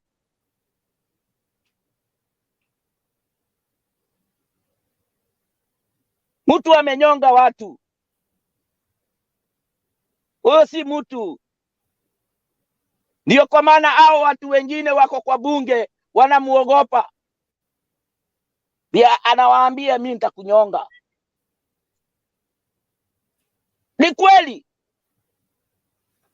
wanamuogopa, aliwaingiza baridi. So hao wameenda huko, wacha waende, lakini wananchi wakae na Raila. Raila ndiyo mkweli. Hata watu wanasema ati yeye ni mzee. Raila na akili mingi. Hiyo ujumbe amewacha huku Amerika. Hata Biden anajifikiria sasa, kwa maana aliongea mambo ya ufisadi Afrika na Kenya, akaiongea mambo ya ufisadi Kenya na vile kumeharibika. Sekta zote alitaja zile zimeharibiwa. So hata Ruto vile alikuwa ameketi hapo, alikuwa anaharia suruali, kwa maana hiyo nini yote, hiyo speech yote ya Raila ilikuwa ina point yeye. Kwa hivyo anajua ya kwamba Raila bado hataki hiyo maneno yake, kwa maana Raila ni mwerevu sana, anajua wananchi watakasirika sana. Kwa hivyo Kenyan with love, sisi hatutaki huyo Ruto, hatumtaki kabisa, hata hatutaki arekebike. Huyo hatutaki, hiyo tutakuwa tunajienjoy. Atoke, tumtoe kabisa na tumsahau kwa kichwa yetu, kwa maana saa hii Kenya kila siku ni Ruto Ruto Ruto Ruto Ruto Ruto. Hiyo jina tunafaa kuifuta na tuitupilie huko mbali. Kabla ya election miaka miaka 4 ilikuwa Ruto kila siku miaka 4. Sasa miaka 4 na miezi 3. Ruto, Ruto, Ruto, Ruto. Kwani hatujachoka kuita hiyo jina? Tumechoka kuita hiyo jina. Akwende. Aende na huyo mama yake. Huyo walienda kuiba na yeye hizo kura huko Bomas. Huyo mama ni mjinga sana. Anabebwa na mtoto yake waende wakaibe. Yeye mwenyewe anafanywa kuwa muizi. Hiyo alikosea heshima ile sijawahi kuona. Mama mzee kama huyo. Okay, daddy. Angeambia mtoto yake hapana, mimi siendi huko. Wewe kama unaenda kuiba, enda uibe peke yako. Wachana na mimi. Sai Ruto akitoka hapo, huyo mama atakuwaje? Aya, tuchunge show ndio tuwe pia na mahali pa kuongea. Show iko sawa. Sisi tunapinga Ruto. Yes. Hatutaki Ruto, tunataka Raila. Hiyo ndio wimbo. Aya, sawa dadi. Nimemalizia hapo. Umeongea vizuri na usipotee tu, umeongea vizuri. Ni ile tu tuchunge show. Let's watch our language because this is a show. This show is listened all over worldwide. And so we need to be also careful in how we speak, what we do, and what we speak.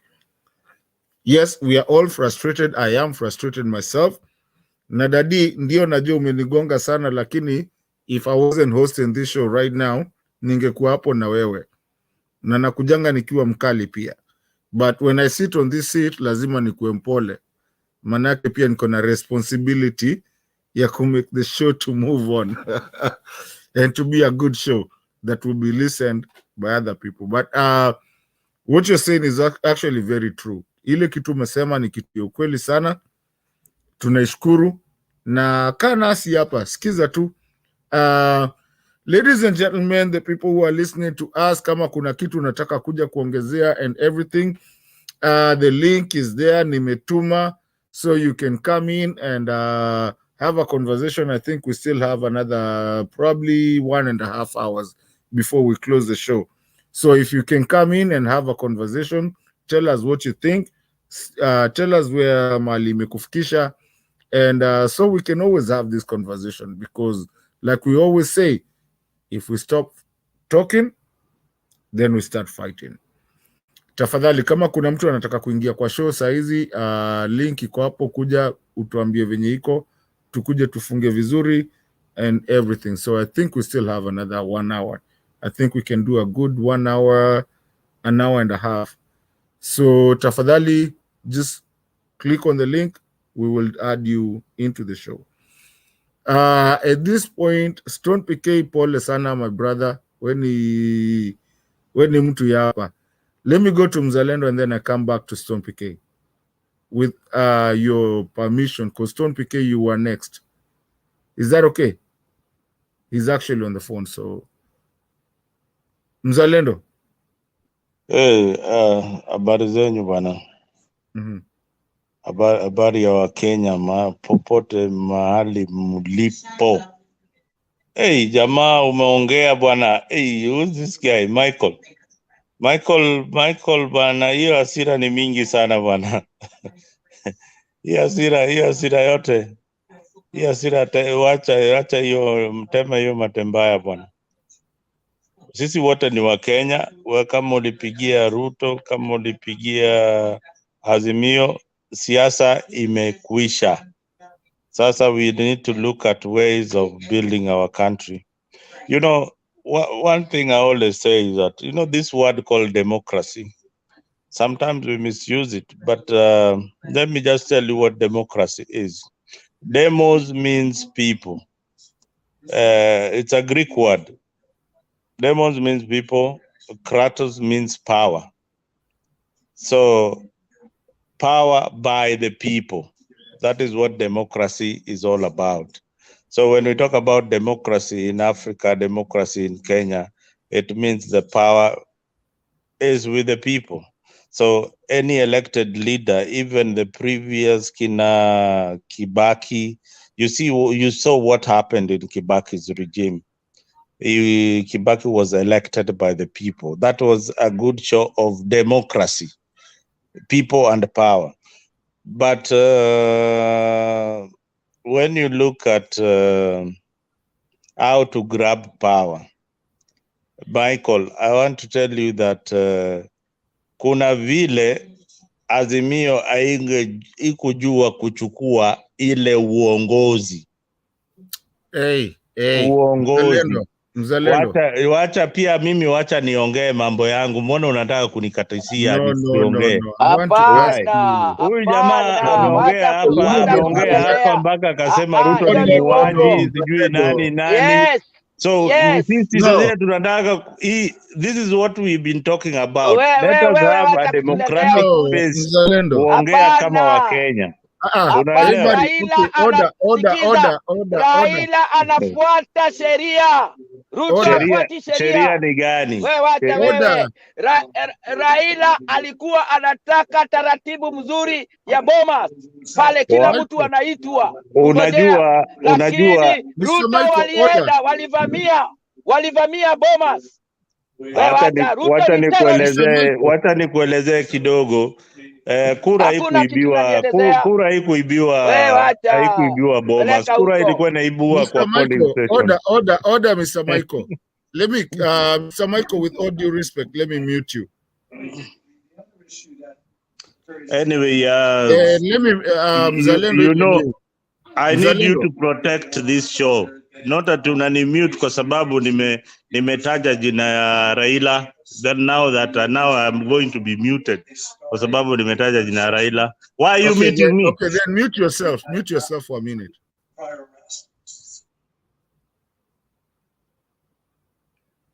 Mzalendo, yes, we might come here and talk, but the truth, let the truth be talked. And please, be truthful.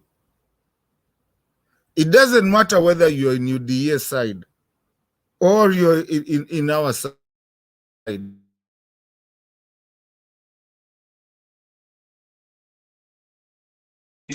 Sawa, umesema bana, mimi hiyo ukweli ndio nataka uniambie ukweli, and wewe tuko na wewe hapa Marekani. Here we talk facts.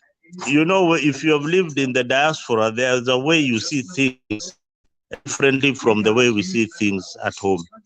Here we see how things are being done in a democratic society. And I believe anyone hear me? Ni mimi nimepotea ama ni kila mtu? Wewe nakusikia, mimi unisikii. Okay, nakusikia. Nilikuwa nasema hivi. Nilikuwa nakwambia listen, at the end of the day kuna kitu mimi nimekuwa nikisema hapa for a long time. Me, I'm a staunch Raila supporter all the way, but also even after being staunch, I'm a Kenyan. And at the end of the day, even when Raila goes, I will still remain a Kenyan. And you will too. Tuache kudanganyana. If something has happened that is wrong, is wrong. Okay? At the end of the day, regardless kama ni Ruto wenyu wako huko, already munalia. Fine. Na bado leo nikiulizwa mahali nitasema, who's the president of Kenya? Saizi, I'll say Ruto, right? If I was to go to somewhere like I was traveling, I'll say Ruto. The other players. Because our generation. So what I'm trying to say, let's be realistic first of all so that our country can grow. If we cannot be realistic with our country, then I'm telling you, ato kililia na tuache. In fact, tukasema saizi huyo Raila aende Bondo, Uhuru, Ishaweri, kila kitu tuache, hiyo serikali yote mtaanza kututafuta bado. Zikianza kumana, like they're starting to look for us. So please, ladies and gentlemen, and especially we Mzalendo, Hii kitu si juu ya ati UDA sijui nini. Kwanza mturudishie kala zetu za yellow ni za Ukambani, sijui mnazifanyia nini. Na mwache siasa mingi, na mwache kurun country yetu kama it's a business opportunity. Let's have a country. Kama mliiba kura iliibiwa, we know iliibiwa. Some of us stayed here for hours, we did not sleep for 3 days. Tulikuwa hapa, we know the real numbers. We were here. Hii kitu Norway walisherekea before hata kitu yoyote. When we called it, we had IT guys sit nights and nights. When you heard that kuna nini ilikuwa imeingiliwa, ni sisi tulitoa hiyo, tulionesha hiyo nini. Ni sisi watu the IT guys and the engineers and the watu, ni sisi tuliambia serikali muangalie ndio hii, because we were holding and we know the right numbers. We know who won. Na tunajua mali ilishia. We know what happened. Hii kitu yote iko Bomas. That's where everything happened. The person that was supposed to be sworn in that day was Ruto. Raila. We know it. We spent sleepless nights. IT, engineers. When the first time walingia 3:45, no, it was 3:42 a.m. The first glitch. We saw it. Wakianza kustage. We knew it. We know the right numbers. Ruto did not win with he did not even get 4 million. I keep on saying it here, na nimeuliza watu wengi sana, even the UDA people. Tell me, other than Central and Rift Valley, half and half, where else did Ruto get his votes? No one can ever answer that question. It's a mystery. Joy, give me that phone. So basically, what I'm trying to tell you is that tusidanganyane, tunajua kura we know how it happened. But now, how are we going to fix this, that it never happens again? It never happened to you, na isiwe ifanyika kwa mwingine, na isiwe ifanyika kwa mtu mwingine. For the first time, we had a handwritten certificate without even a vice presidential certificate. So Mzalendo, when you come here and try to tell us these things, please, I want you to be factual, because me, I'm factual, and I'm not scared to say it. But I'm also very open and being honest as a moderator to try and let people just talk themselves and say what it is. It's only vitu mi ongeanga when I'm not moderating. I'm sorry to have gone nikaingia kwa hiyo moderate, hiyo point ya kugive points, but I want you to be very factual, so lest we forgive, lest we don't give people facts and we don't help our country in any way that we are here to do. I'm so sorry. Go on. I'll give you an extra minute if you need one. And then I'll let other people. You've given me less than 30 seconds and interjected. No, I'll give you. And interjected with Azimio talking points. Now, let me tell you that I want to give you an example of Donald Trump and his allegations and his people, what they are saying up to today, that elections were stolen. And the same script, same script, you unasema hii porojo unasema hapa, that tulio IT iliingia sijui nini. You had a chance to prove all that in court. You had the opportunity, but even the slightest evidence ya hiyo IT vile kuingiwa na nini, you didn't present it in court. And let me also tell you that ulikuwa kotini na ukapatiwa nafasi ulete evidence. Tuliwaonesha kwa portal. IEBC. nini kwa portal? What were you showing us on the portal? What were you showing? What did you think we were showing you on the portal? What were you showing on the portal? The portal, this thing was very, very simple. If you, I mean, the last election. How did you have the same Kim's kit in Kakamega and Central at the same time? Okay, how did you have the names of Kamago on it? At Kamago was just an envelope with a name. What do you mean? Okay, so how did you don't have the facts. Unaona ile vitu ile mnaongea. Yani even that lady who was presenting, it was such a big shame because that was a paper ikapigwa picha and kukukuwa na kitu yote hapo.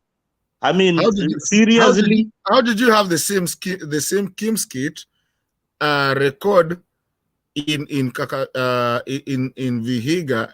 I think it was Kakamega, Vihiga, and in Central at the same time. Kenya we love. Kenyan we love.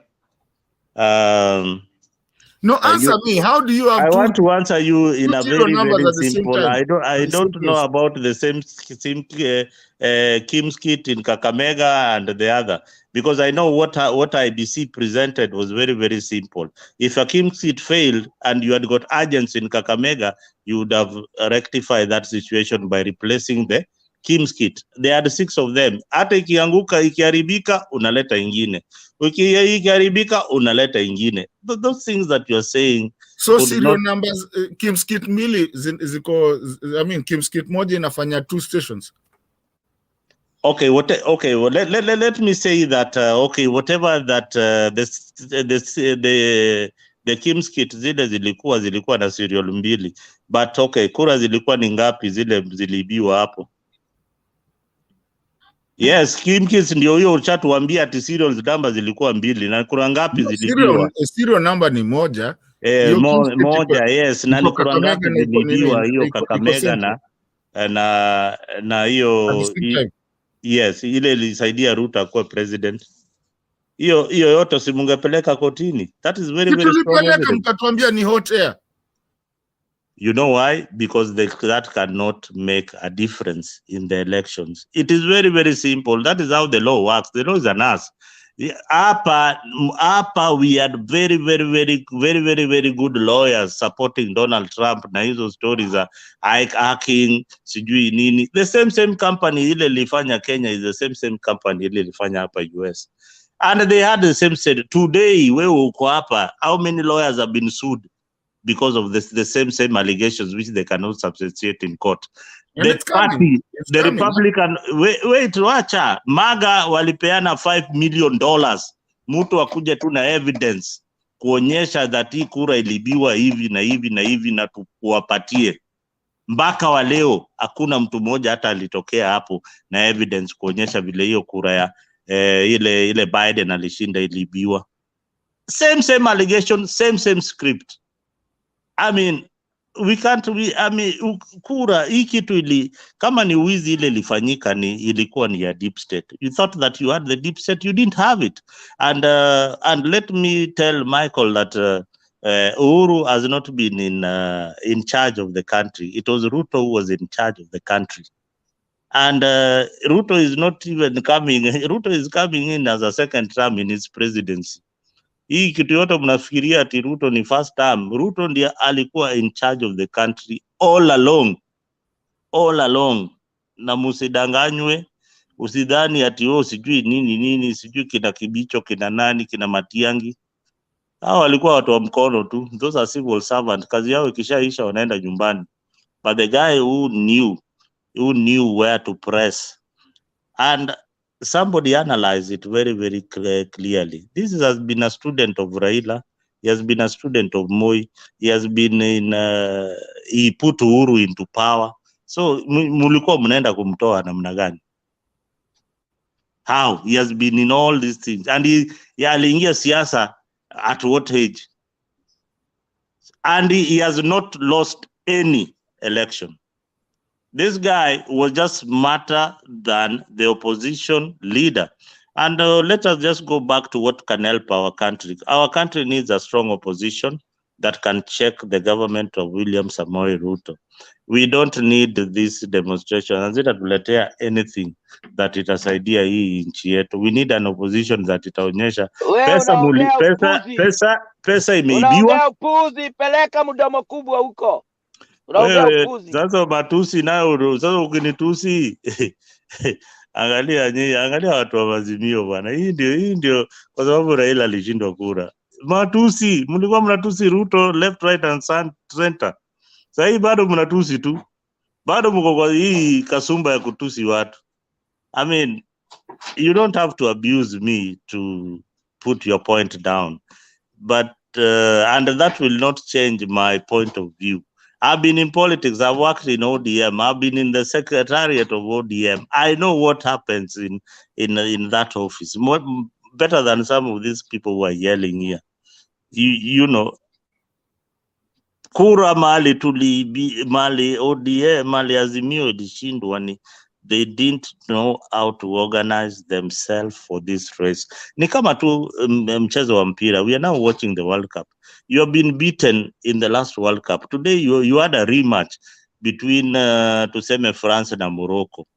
I mean, you can't do the same things that you did that ilifanya France kuchapa the last time na ukuje nao. Lazima uchange kitu. Lazima ukuwe na strategy ya kusema yenyewe Uhuru last time aliniibia hivi, Kibaki pia alinifanyia hivi. I mean, what are we going to do differently? Now, from the time you lost elections to today, there is no strategy that you put in place that will make you win election, even if it was called today. Hakuna, zero. Ni kelele tu mnapiga tu mdomo. Hakuna strategy yoyote. Wazimio wameka chini wakasema, hey, mazee tulipoteza kura namna hii. Hebu tujipange namna gani going forward. Where did we miss this thing? Tulipoteza wapi? Did we even have a database? Amuna. Did you even have agents? Amuna. Then you are, hey, is it required by law to have agents everywhere? Zile munaibiwa, kura inaibiwa kwa polling station. Maina KI's ruling was very, very simple. Even in the last petition ya Raila, the party did not win. It is the civil society that won, that made us have a repeat election.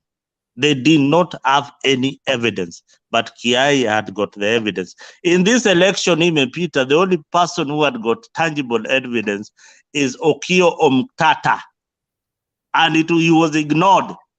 He was the only one with evidence and could prove it in court. The rest ilikuwa ni hot hair.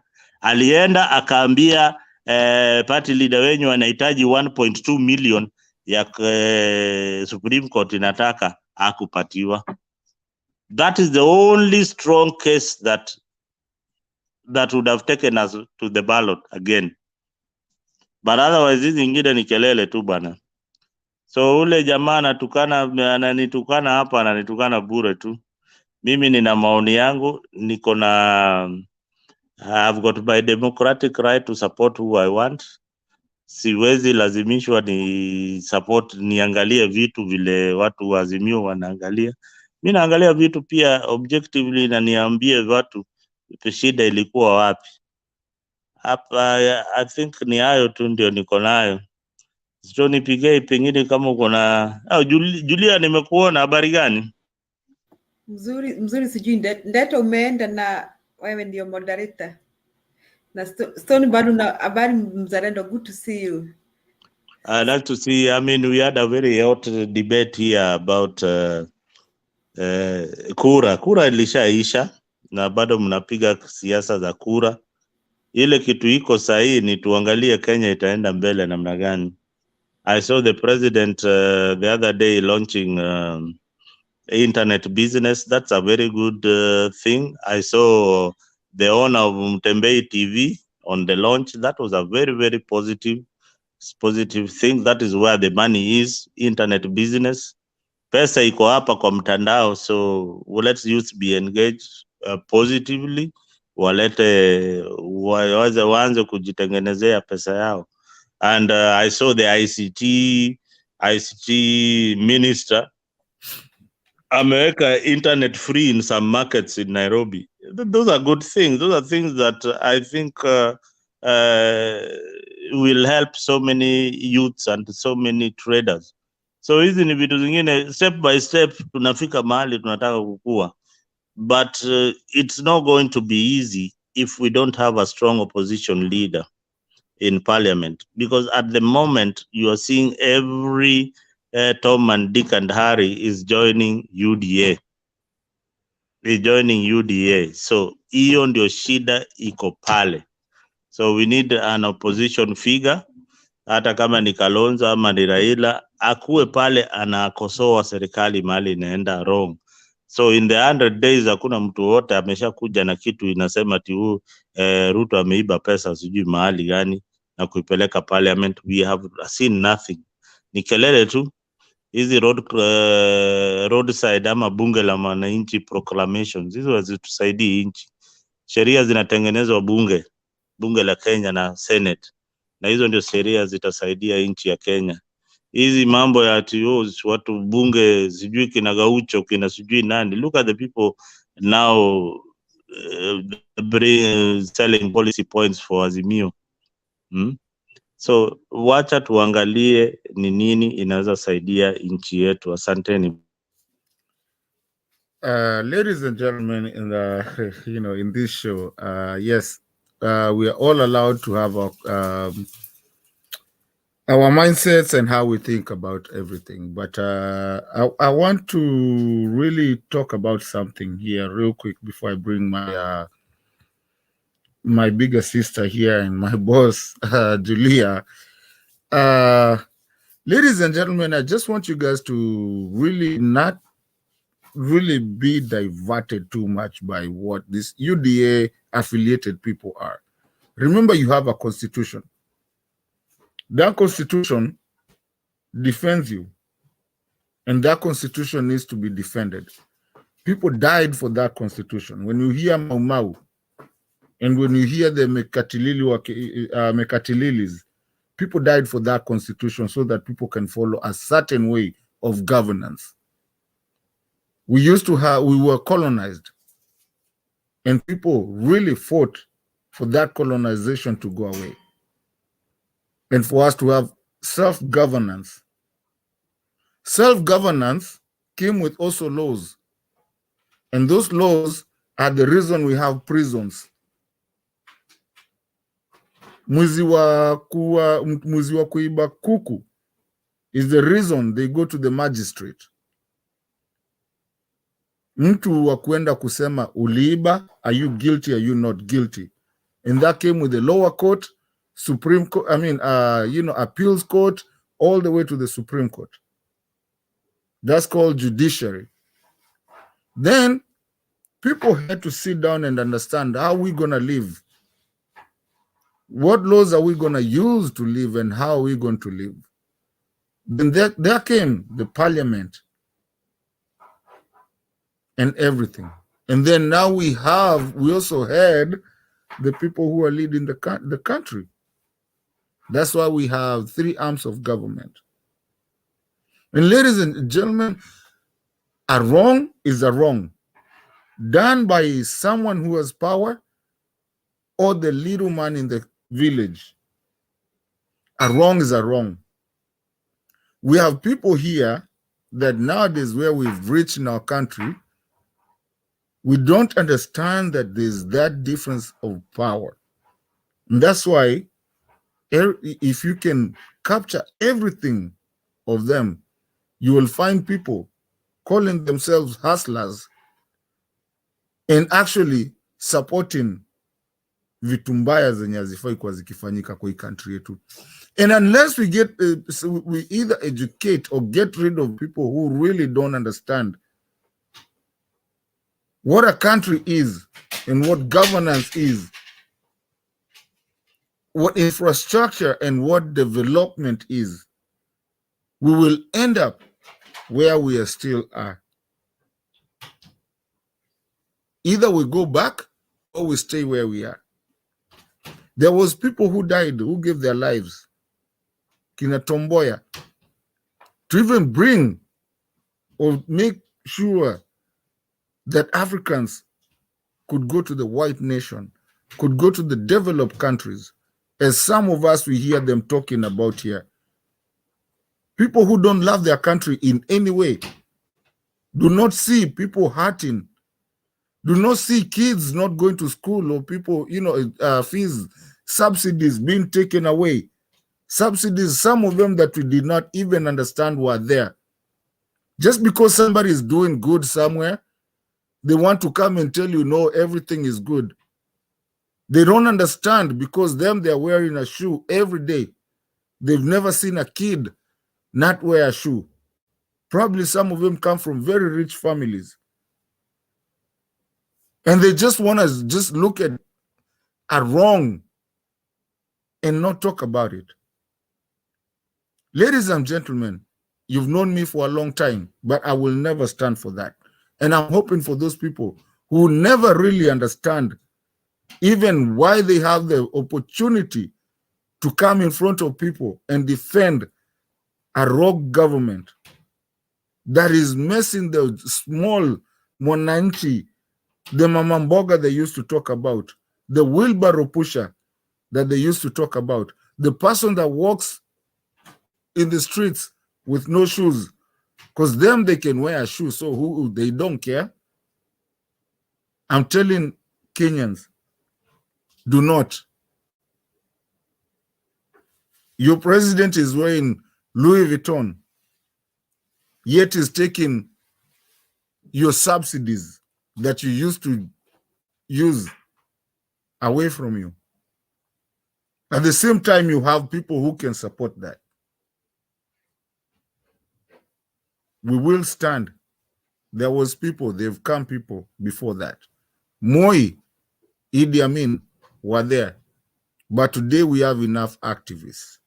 And today, thanks to Baba and to the caliber of him, we can actually have a show like this where we can talk. And not even here, we can even have the Bunge la Mwananchi, where people never used to talk. You couldn't even do two fingers, yet to do one. Yanyayo, where all the businesses had to be closed. Yesterday, we played a video here where one of the chiefs, I don't know if it was a chief or whatever, was asking people, how didn't you not come to the, to the mkutano? Na hapa ni kwa rais. Mzee Nyayo going to Kabarak from Nakuru, alikuwa amejenga huko nini inaitwaje barabara, walikuwa wanatandika mahindi mpaka ile siku anaenda ushago. Ladies and gentlemen, we cannot go back to those days, and we will not go. Wale wana support Ruto, tell him to style up, then we'll listen to him. The moment he keeps on going, he came here and everything is going to go against him. Here's why I'm telling you everything is going to go against him. He came back and said, no president can initiate a referendum or a constitutional amendment. He's trying to do it right now. We're going to stop him from what he did and the people that he sponsored to go to the Supreme Court. Again, watoto wake, the day, hata huyu msichana wake, mwenye aliuza smoky, apparently, ile siku atakuja kutuongelesha, tutamwambia we ni dynasty. So we're watching him. Everything is going to go against him. If you love your country, fight for your country. Eventually, country ikianguka, tunaanguka sisi wote. That's all I can say. For now, I think at this point, yes, I know I was holding it, but I'm going to hand it over to Madam Julia. Madam Julia, thank you so much. Nice to see you. Welcome. It's been a while. Stone PK had said something like in Kitambo, but I'll give you when they utashikilia alafu Stone PK hadn't said anything of the four of us that are here.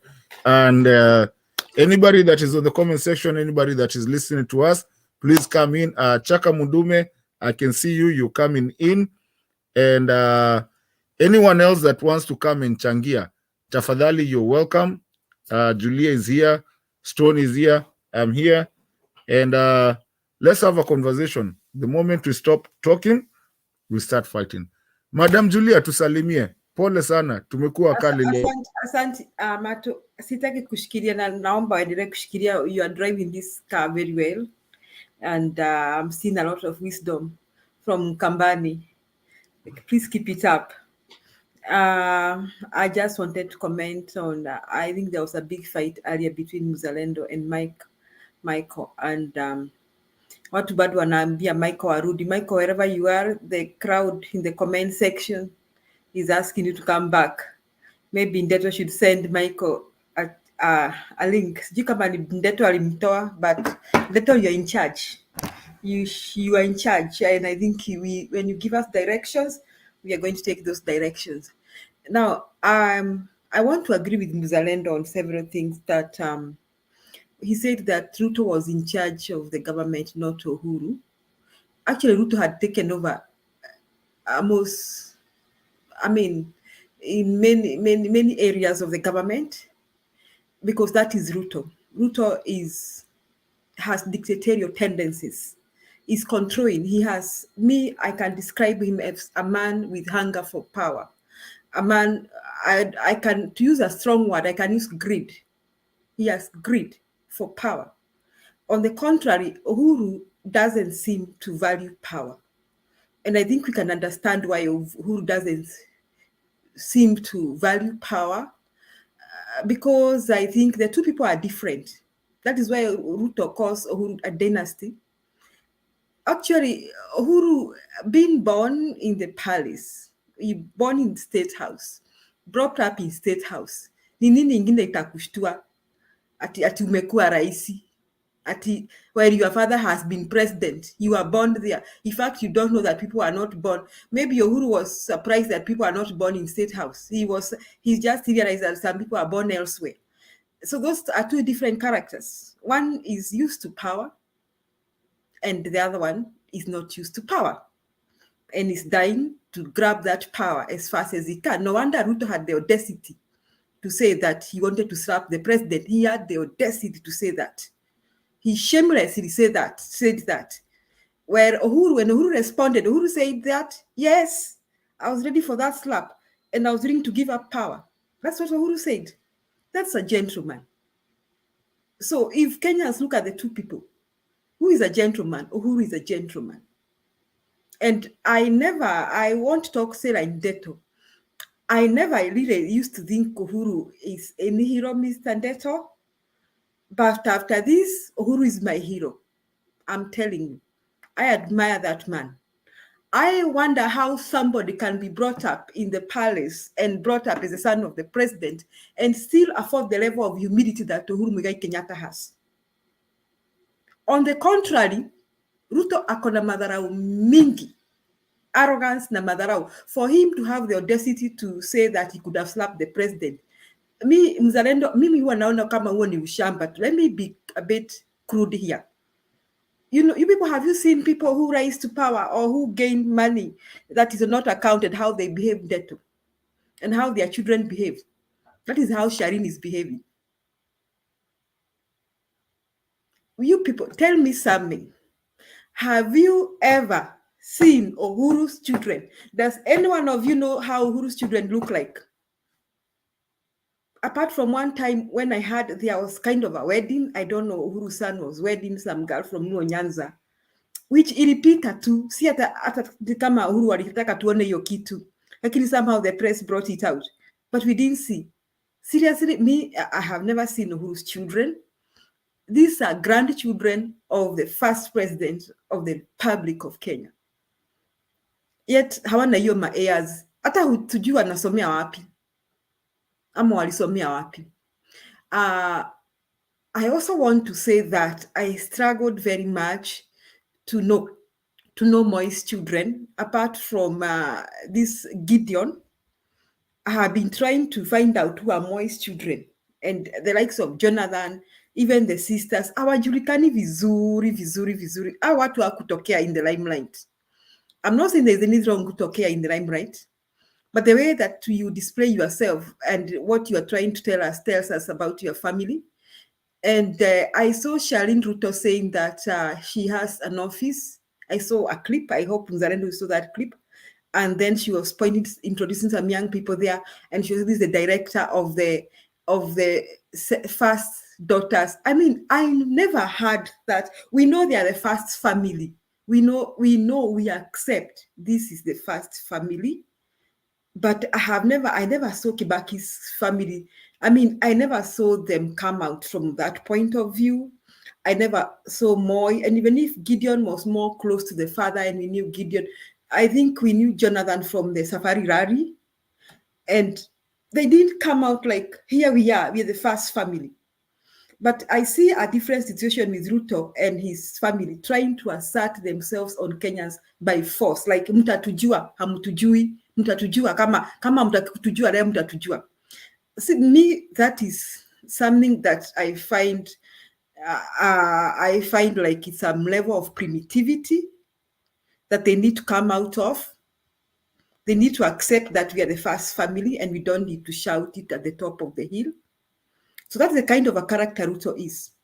So I described this earlier, and now why I said I want to agree with Zarendo is that I think in the previous session when I spoke, I said this. These people came together for various reasons. Uhuru came together with Ruto. Maybe he thought he was protecting his people in Rift Valley who had suffered, because Kikuus have suffered in Rift Valley a lot in the hands of Kalenjins, not all Kalenjins that were paid to kill people.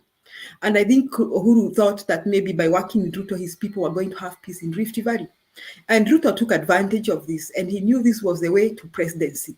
So as fate may have been, Kenya had a presidency of Uhuru Ruto presidency.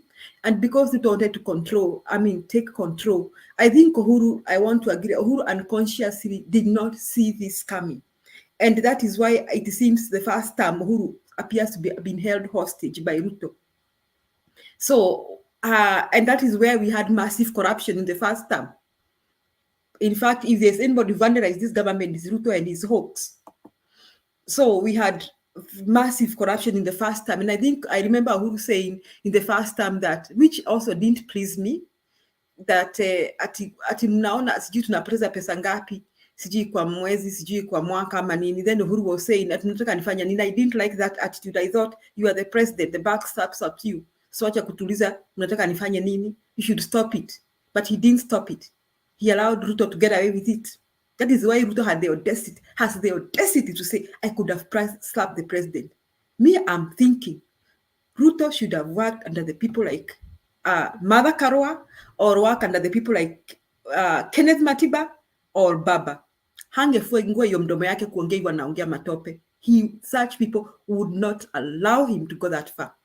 But he knew he was working with Uhuru. And of course, me, I like to call Uhuru a spoiled brat. I hope you'll forgive me when I call him a spoiled brat.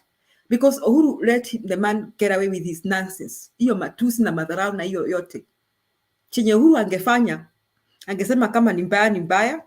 If we are going to lose after 5 years, let us lose. But you will not do for me madharau like this. That's what Uhuru should have done. But Uhuru, I think, also wanted to become president the second term. So he allowed the guy to get away with his nonsense na madharau hiyo yote. So that's why we see Uhuru going for Baba. You people ask yourself, Baba had been Uhuru's opponent. At what point did Uhuru discover that I better work with Baba than Ruto? Yet Ruto was his deputy. You see, I asked myself, at what point? At what point Baba, Ruto, Uhuru aliamua, let us work with Baba, yet Baba was his opponent. It was that things had gone so bad that Uhuru was safer with Baba. That Uhuru felt safer with Baba. That is the situation Ruto pushed Uhuru to. So it is true, Muzalendo, what you are saying. Ruto had control over all the government machineries and all that. He had control. I totally agree with you. And I think Azimio was mistaken to think that this election was going to be free and fair. They thought, and this thing that people kept saying that tuko na serikali ama ati tuko na deep state. Deep state was a creation of the KKA camp. They're the ones who began calling Uhuru's camp deep state. And then the Azimio people bought that foolishness that took on a deep state. So saying that we have a deep state, there was no deep state. The government was already taken captive by Ruto. Now, we go into an election. Chebukati is under Ruto's control. And then I'm very surprised, Mzalendo. I'm very surprised at myself that I didn't see that even the Chief Justice was working for somebody. I was pleased when she was nominated. She was given the Chief Justice because she's a woman. And me, I thought she's a sober woman. And I even posted her in my Facebook account and congratulated. I'm telling you, I removed her like yesterday when I realized her behavior. I was very disappointed with her. So all these things, Azimio didn't see this come. And I want to agree with many people who have come here saying we shouldn't even have gone for this election in the first place. Because Chebukati has bungled this election several times now. So we shouldn't have gone for this election. It was not going to be fair and just. And of course, it was not fair and just. All that was posted in the portal was what they call hot air. Those forms that were there, they were not the original. It was explained very well in the court. There were questions and questions. Even Mother herself raised very many questions. She even asked Chebukati, why did you declare the election when the other 4 IBCs were questioning what you are doing? What was it so hard? Why was it so hard to call them and agree with them? Let's go this way. She asked those questions herself. Yet she went ahead and upheld those results. Now, in a fair judgment, the least she could have done is call for another election. But you see, even if she was going to call for another election, it was not going to be fair. This election has not been fair. And Mzalendo, you are doing a wrong thing comparing the American election and the Kenyan election. These are 2 different situations, and I think they are incomparable. They are not incomparable at all. They are not. So me, I won't submit this, that I agree with you. The government was held hostage by Ruto. But I am also surprised by you, Mzalendo, that you agree that it is smart. You think it is smartness to steal election. You think Ruto is a smart man for stealing election. So you think impunity is being smart. So you are okay with impunity. I don't come from Luo Nyanza. I do not support Raila because mimi ni Mjaluo. I'm trying to be objective. I come from Mount Kenya region. Probably I should be celebrating that we have our own as deputy president. I should be celebrating that. But I'm trying to be objective here. Celebrating Gachagua does not help in any way. So you are trying to uphold impunity and you are saying this is a smart government. I am very surprised and disappointed with you, Mzalendo, that you think it is smartness, impunity is smartness. Another thing I want to say this. You are asking us to have Kalonzo to go to parliament to hold who accountable. Why they can't hold themselves accountable? They are the servants of the people. They are public service.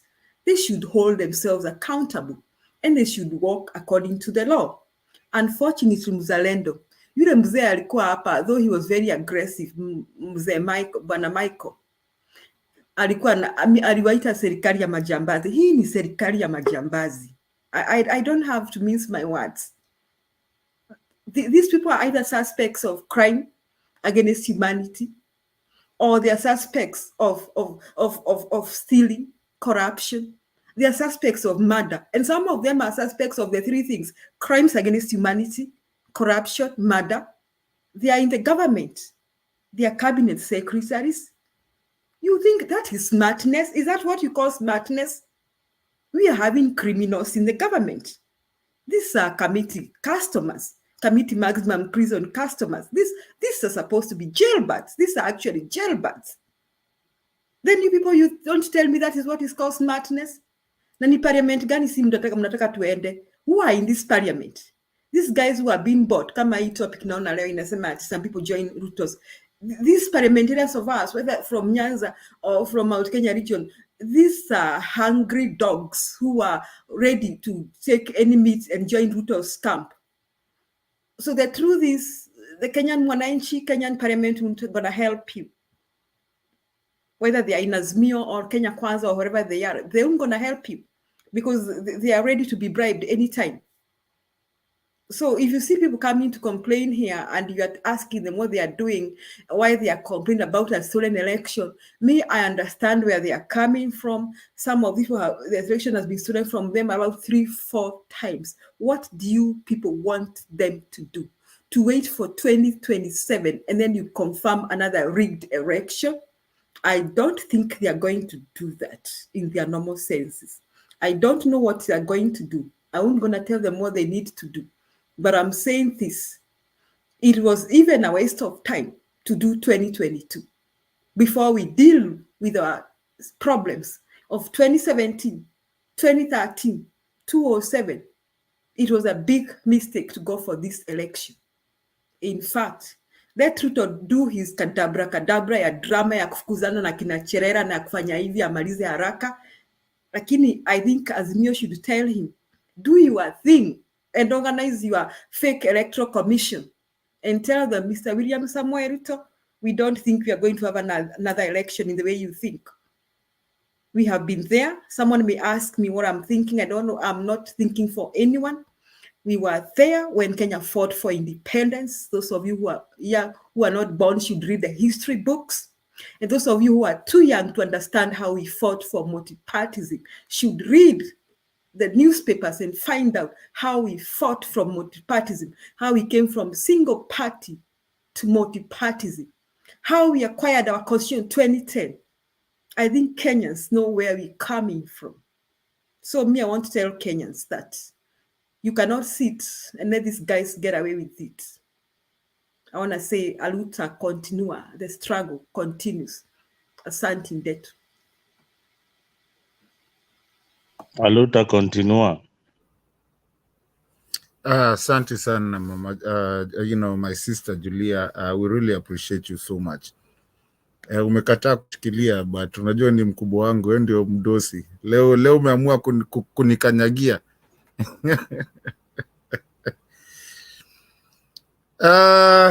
Anyways, ladies and gentlemen, I think you can follow you're following the conversation. I think it's an educative conversation. Not everybody's gonna agree with everyone, but at the end of the day, we just have to educate each other. We agree to disagree, but again, the Kenyan yetu pia sisi wote, we have different opinions, but we all belong to the same place. Stone PK, are you still there? Before we bring Mr. Chaka and then Mise. Stone PK, uko? Nimeona ukichungulia.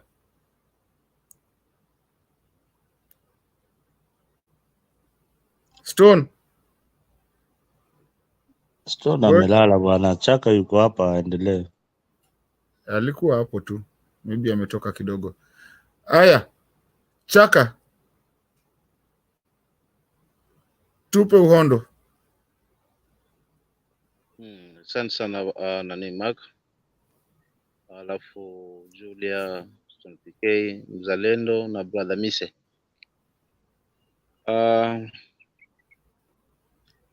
Naomba tu nikuulize brother Ndeto. Hii ministry ya devolution ipo kweli ama ilifutiliwa mbali katika hii regime tuko nayo, hii serikali tuko nayo? Umeuliza swali mzuri sana. Okay, devolution iko kwa constitution. Hiyo yezi enda mahali. The ministry itself is gone. But devolution is in the constitution. That can never move. Yeah. Maana nitaka kuuliza tu. Unakuuliza hiyo swali. Unajua hizi serikali hizi zetu ambazo tunazitegemea, maana ndizo zilizo karibu na mwananchi. Governor, alafu mbunge, MCA, women rep, senator, hawa ndio wako very close na mwananchi. Sasa kama ipo kikatiba na kisheria lakini hakuna hiyo wizara, jambo pia linanipa maswali sometimes kwamba nguvu yao itakuwa wapi kama hakuna kichwa kule juu kwamba kinaweza simamia huo mfumo mzima. But wacha tu niachie hayo. Kwanza nimshukuru dada yangu Julia vile ambavyo ameeleza ukweli kabisa kwamba Ruto tumemuona tangia aingie kwenye huu uongozi, especially kile kipindi cha kwanza, mambo alivyokuwa naenda, yeye ndio alikuwa kusema kila kitu, yeye ndio kila jambo. Sasa tukirudi kipindi cha pili, mambo yakawa yamebadilika. Sasa nikawa najiuliza ama ni mpango ambao wameusimamia, tuone wanakosana tu baina ya makamu wa rais ama deputy wa rais pamoja na rais. Huu ni mpango wamesimama, acha tusimamie hapa, lete mzee hapa, tumalize tamu yetu na kisha baadaye wewe nao utaongoza yako 10. Nikana hayo maswali. Fikia jana kidogo nipate jibu kuwa hiyo ilikuwa kweli, japo kidogo nashukuru Julia ameweza kueleza ameeleza, but mimi kufikia jana tayari ilikuwa picha imekuja kwamba kulikuwa ni kuhadaa. Huyu mzee walimuhadaa ajisikie kwamba yuko part of the government, lakini still hawa watu walikuwa wanagombana, mtu na mdogo wake, rais na mdogo wake. Hii ilikuwa ni mchezo tu tunachezwa sisi wa Kenya. Kwa maana gani niseme hivyo? Jinsi wana Jubilee wanavyotoka na matamshi na mambo ambayo yanazungumzwa sasa hivi kwamba mara Uhuru wataachia kiti hiyo ya Jubilee, mara hao wanasema sisi tunatafuta sign tutoke Azimio. Wana Nairobi juzi, wachache wa Nairobi wale, jana tumeona wa Kiambu nao wakisema mkweli, lakini sisi we are no longer now part of Jubilee na ni part of Azimio. So ikana nipa maswali kwa sababu hii safari ilikuwa safari moja, twendeni na kwenye muungano ama kwenye ushirikiano, basi lazima uwe na ule umoja, kwa sababu kuna kitu mnakichuchumilia mbele yake. So hata kama mmekikosa, lakini lazima umoja wenu ubaki vile vile, ili muwe na sauti moja, na pia kuziba ile mianya ambayo watu wengine wanaweza wakaja wakawachangua. But si hivyo. Sasa naona Jubilee ikiyumba ikienda hivi, na it was part of Azimio. Sasa maswali yangu yanarudi pale pale, hivi hao walikuwa kweli kwenye safari ama walikuwa ni wanasukuma mlevi kwamba twendeni tu, lakini tuweke mambo sawa tu, sionekane tumo wakati hatumo? Picha yangu ya pili inanijia, if kweli ni hivyo, je, watu wa Central ni picha gani hii ambayo wanajiwekea machoni wananchi wenzao katika sehemu tofauti za nchi? Je, watakuwa ni wenye kuaminika? Je, watakuwa kweli hakika ni wenye kukubalika, ama itakuwa kwamba hawa hatuwaamini kwa sababu ndio wale tu? So ni baadhi ya maswali ambayo najiuliza kichwani mwangu kutokana na haya ambayo yanaendelea, tunayaona yakizungumzwa, yananipa maswali kama haya. So ukweli ni kwamba ni waibu kwa mtoto wa rais kujitokeza kama vile anajitokeza hadharani. Hatukuwa tunajua hao wengine hawakuwa wakifanya hivyo. Mimi sikumuona kazi ya Jimmy Kibaki, nilimjua tena zaidi, nilimjua hapa juzi babake amekufa, lakini si yupo tu. Kuna mtu anaitwa Muhoho Kenyatta, sio anaitwa nani, aghalabu kumuona ovyo tu hivi, kwa sababu kama rais huwa ni just wenyewe wanasema sio ni symbol ya taifa. So hii ni kuonyesha wazi kwamba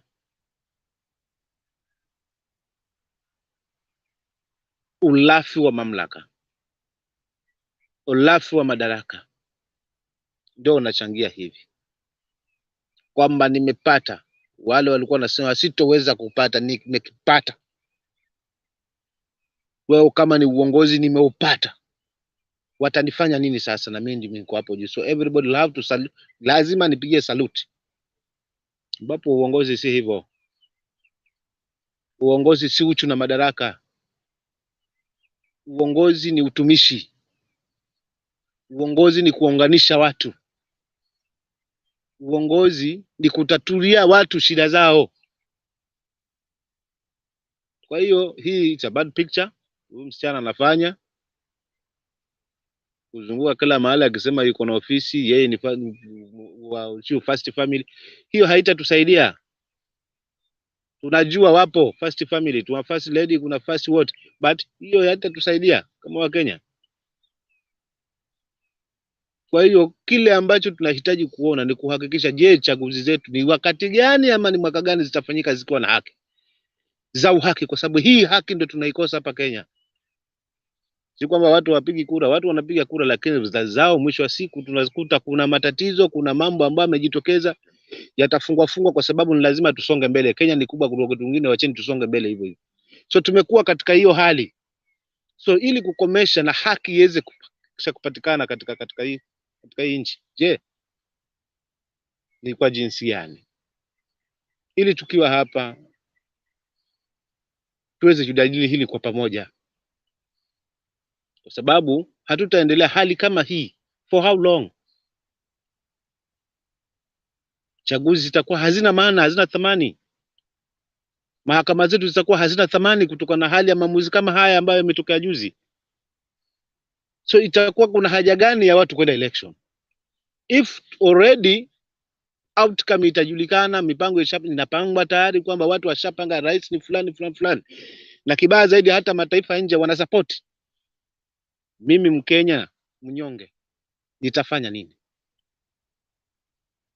Kwa sababu hapa tuko kabila mbili, kuna kabila matajiri na kabila ya maskini, akina chaka huku. Sasa kabila ya maskini ndio inaotumika zaidi, licha wao kwamba ndo walipaji ya wao matajiri, lakini thamani yao ni kiduchu zaidi, sauti yao ni kiduchu zaidi, haifiki mahali popote, kwa sababu tumezingirwa na hawa wenye mamlaka, wenye uchu pesa, wenye uchu na madaraka.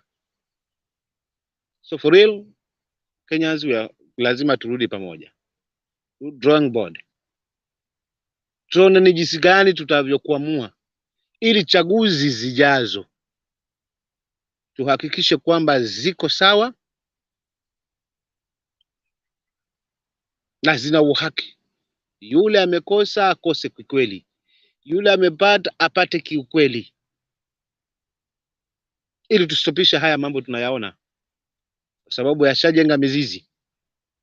2007, 2013, 2017, 2022, we are facing the same situation. Sasa tukisema tuzoee sauti, tunazoea sauti kwa watu kidogo ambao ndo wanatupangia, ama tunazoea sauti ya Mkenya yote Kenya nzima?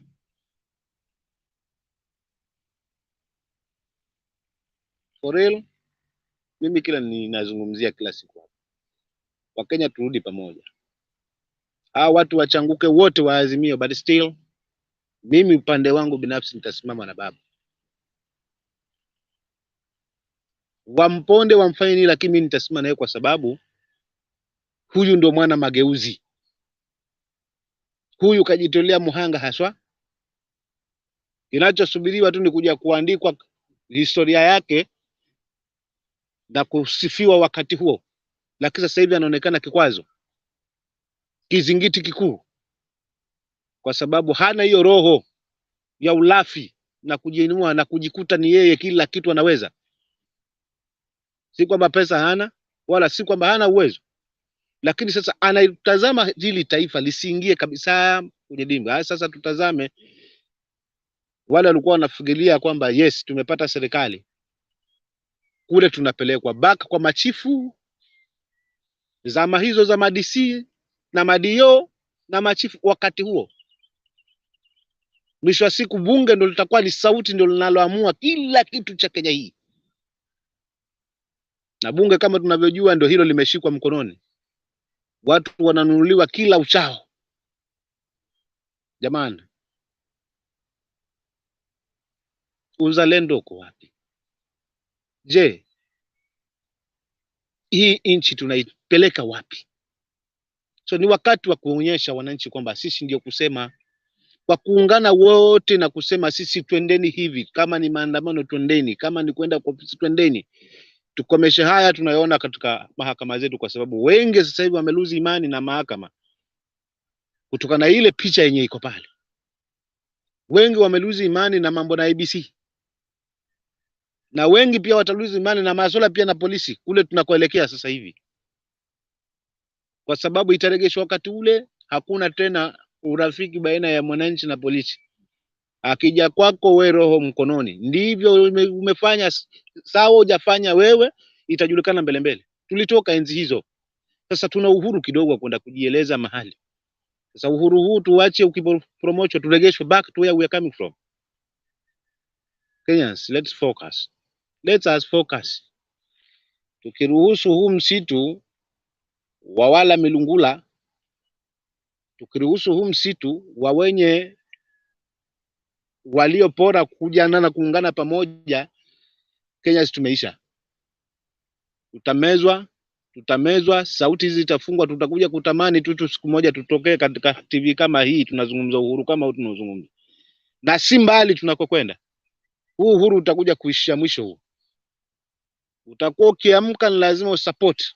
Wewe chunguza tu ule mkutano wa juzi wa Wasingishu, jinsi commissioner alivyokuwa anawasomea machifu. Hiyo ndio picha where we are now heading to. Fungeni maduka, fungeni kila kitu, mzee anapita hapa haraka haraka. Sasa uhuru wetu utakuwa uko wapi? Please, Kenyans, let's focus. Turudi hapa kama watu wa moja. Tuangalie hii serikali. Na tuseme no, hapa hatuwezi, hatutaki hapa. Wasitusikie kama 2027 tuache wachache wapige kura. Wengi tutulie manyumbani tukangalie wataenda watapeleka nchi namna gani. Na kile kinanikwaza zaidi ni wabunge ulafi wa pesa. Unanunuliwa, ukinunuliwa kweli hasa utakuwa na sauti. Hata ile azma ambayo wananchi wamekuchagua nayo na umeenda huko juu nako umebadilisha maamuzi kwa sababu ya tamaa na pesa. Je, utanifanyia ile kazi nimekutuma kwa bunge? Ama kuna mtu atakwambia nenda ufanye hivi huko? So Kenyans, mimi nitakwamia pale. But suluhu na ukombozi wa hii nchi ni sisi wananchi wenyewe. Tuondokane na makabila, tuondokane na mirengo, tuondokane na kila aina, na turudi pamoja. Tuseme hapana. Basi kuwepo Raila, kusiwepo Raila, lakini wananchi tunatosha. Wafundisha hata wengine katika bara zima la Afrika kwamba Wakenya wakizungumza wamezungumza. Hata kuwe na kiongozi nani, lakini Wakenya wakija pamoja na wamezungumza, washazungumza. Iwe fundisho hata kwa wengine.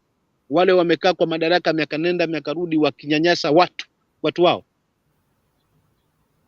So ni hapa mapema, tukichelewa hapa tusipofanya maamuzi at all stage, kule mbele hatutaweza. Itabidi tuvumilie tu kama tulivyovumilia miaka hiyo ya nyuma, miaka 24. Na ndio mahali tunaelekea sasa hivi, kwa sababu kila kabila ama kila jamii ina jinsi yake ya kurule. So tusishangae na uongozi wa Rift Valley kwa sababu tushauona tayari. Na hivyo tulivyouona ule wa kwanza ndivyo utakavyokuwa huu, na viwenda pengine huu kawa mbaya zaidi. Maana huu una mjanja wa akili, una mtu ambaye anasoma hizi na kucheza na akili za watu. Kwa hiyo ni lazima tuamke. Kenyans, let's unite. haya tunazungumza hapa ni kwa ajili ya sisi sasa hivi na wale ambao tunawasubiria wako mbele yetu. Kwa hiyo tuzibe huu ufa, tusije tukajenga ukuta. Asante kwa huo muda kidogo ambao nimeweza kunipa na kuchangia. Asanteni.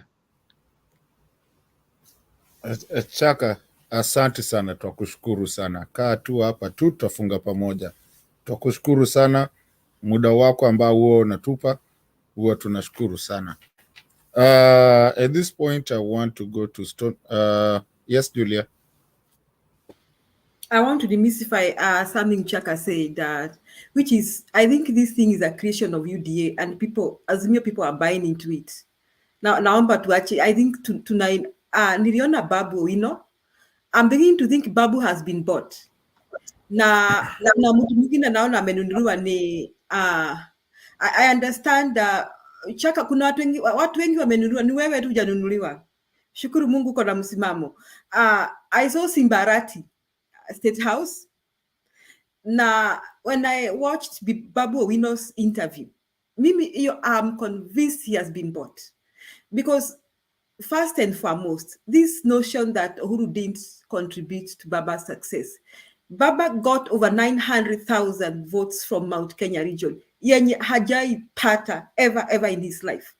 So those people who supported Baba from Mount Kenya region is because of Uhuru. Another thing, I'm not convinced ile turnout that was posted by Chebukati from Mount Kenya was correct. Nyinyi mnakumbuka kwamba when the elections were being held, did you people watch Waiguru saying, PK, did you see Waiguru saying that in Mount Kenya region, turnout haikuwa imeenda beyond 60%? At what point did that turnout change to 70, 80? At what point? It changed kwa results. Sasa hiyo turnout kama ingekuwa 60% Chaka, I think like it was, you should not be surprised to see Baba had more than 1 million votes in Mount Kenya region. Now, what is my point? That 1 million only voted for Baba because of Uhuru. Those are people who are still happy with Uhuru, na who had not bought this lie. Hii chuki. Unajua kuna chuki yenye ilivamishwa. Kuna chuki yenye imesambazwa na watu wa imesambazwa na KKA against Uhuru. Imesambazwa chuki, na hiyo chuki ni ile tu imesambazwa chuki, na hiyo chuki ni ile tu. Chaka, you have to remain muted. Kidogo naomba mute Chaka. Asante. Hiyo chuki, I normally ask Wakikuyu wa Mount Kenya region. Mko na chuki na Uhuru, si mungeambianga mama zenu waolewe na mzee Kenyatta, ndio angalau hata nyinyi mngekuwa mmezaliwa kwa State House. Because they only hate Uhuru for one thing, just being for the son of the former president. Hakuna kitu ingine, hiyo ndio chuki. So but there are people who did not buy your chuki. So hao ndio walipigia Baba kura. Tena those who did not turn out to vote in Mount Kenya region, they are the ones who are convinced, though they did not want to vote for Baba, they still did not agree that Ruto was the right president. Hawakutokea kupiga kura. So hii propaganda inaenezwa that Uhuru alicheza Baba. Hii propaganda imetoka kwa Kenya Kwanza. And I am sad that watu wa Azimio, they are buying that propaganda. And I watched Babu Owino talking about it. And I am suspecting Babu hata yeye amenunuliwa na KKA. Because what that is doing, it is dividing Azimio.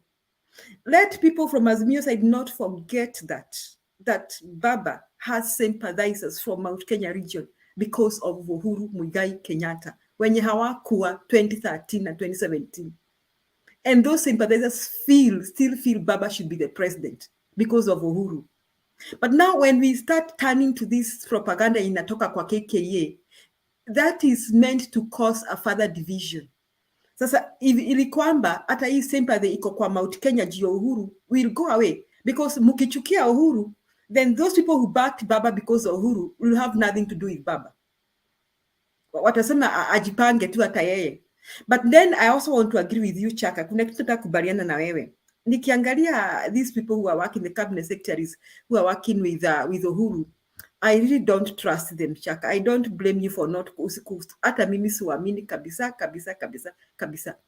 Hata on one point I almost want to think like you, that I think that Uhuru didn't know what his cabinet secretaries were doing, akina Kibicho and the others. Kwa sababu gani? Kidogo Chaka, nitakuachia. Kwa sababu gani? Why I don't trust what they were doing is because why they didn't see this coming. Tulizane ya maswali. Mbona hawakuona kama internal security? Hata Matiang'i mwenyewe, he's a cabinet secretary for internal security. He didn't see these things coming. He didn't see. He didn't see That's why Babu is right. Mazalani naomba usi-interfere. He didn't see this coming. Either they slept on the job or they were bought. But one person I want to stand for here is Uhuru Muigai Kenyatta. I don't believe Uhuru played Baba. Otherwise, you'd not have wasted his money, his finances, campaigning for Baba. He had the choice to leave it like Kibaki and let things work. Uhuru had that choice. Anyamaze, na asisupport Baba hata kidogo, na aseme he's not supporting anybody, awache tu Kenyans to decide. He had the choice to do that. So my take is, some people slept on their job. And I also think, I want to say that I don't think Uhuru played Baba, and Azimio people should not dance into this game, because that is going to take the little support Baba has in Mount Kenya region. Ile sempa the Baba konayo, iyo ndio itaenda kabisa. That is what will go. Because Baba got over 900,000 votes from Mount Kenya region. Finally, I want to say this. I want to demystify what everybody's arguing here, Mzalendo and the others. That Azimio should have had agents, should have had, I don't know what kind of agents. So you people, you are trying to tell us that, Mzalendo, I don't know whether you are in the US. Have you seen any agents in the polling stations? Have you with your two eyes, ukienda kupiga kura, kapata agents hapo? Yani mnataka tukae na huu shamba mwingi. They are no agents, Mzalendo, don't lie to Kenyans. They are no agents. They are no party agents in American polling stations. Hata utapata mtu. You'll only find the polling officials, period. Now, after people vote and go home, nobody goes there to guard their votes. So do not justify rigging ati kwa sababu hakukuwa na agents. That does not justify rigging and impunity.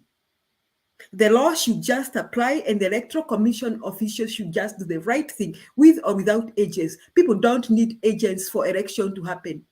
People do not need agents for election not to have rigging. We don't need that. We just need the right Electoral Commission and the right people working in the Electoral Commission, so that we have the kind of a free and fair election. Sasa hii story mnaendeza huku ati Azimio haikuwa na agents, sijui Azimio watu walifanya hivi, sijui hawakulipwa pesa, sijui what. Sasa we want us to come to the polling stations armed with machetes and guns, so that we gather our votes. Hiyo ndio mnataka turudi wapi? What kind of you want us to go to that barbaric kind of a nation where we gather our votes with machetes and guns? Hiyo ndio mnataka?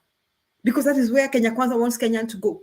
No, we want a proper electoral commission that obeys the law, such that unapiga kura mzalendo, unaenda nyumbani, and you expect the right results to be announced. That is what we want. And I want to agree with Bernard Ari alisema hivi kwamba if we don't solve 2022, then we should not have 2027, period. Karibu PK. Oh, Chaka wanted to say something, PK. Chaka unaweza kajibu alafu PK yaingie.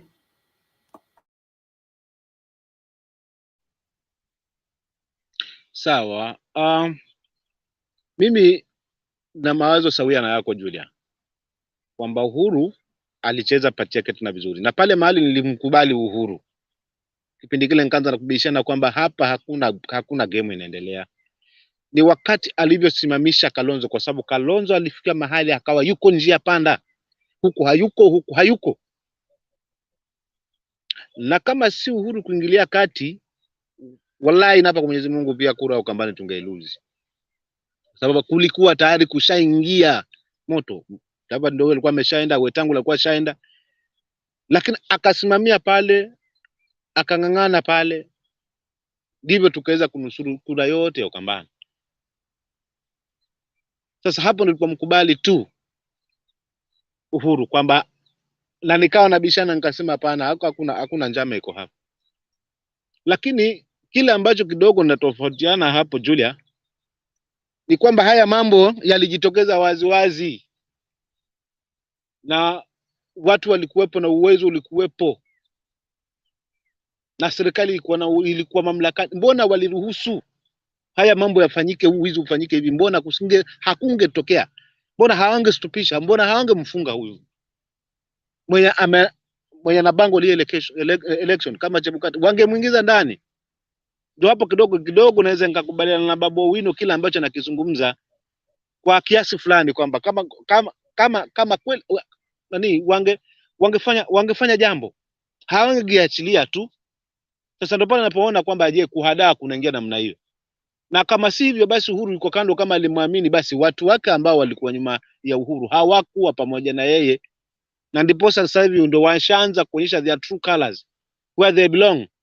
So labda walienda kule tu kwa sababu ya kumuogopa Uhuru, but because wame lose, watu wanarudi upande huu mwingine. Ndio kitu ambacho nakiona kwa sasa hivi Julia, na ndio mahali nataka kuongezea.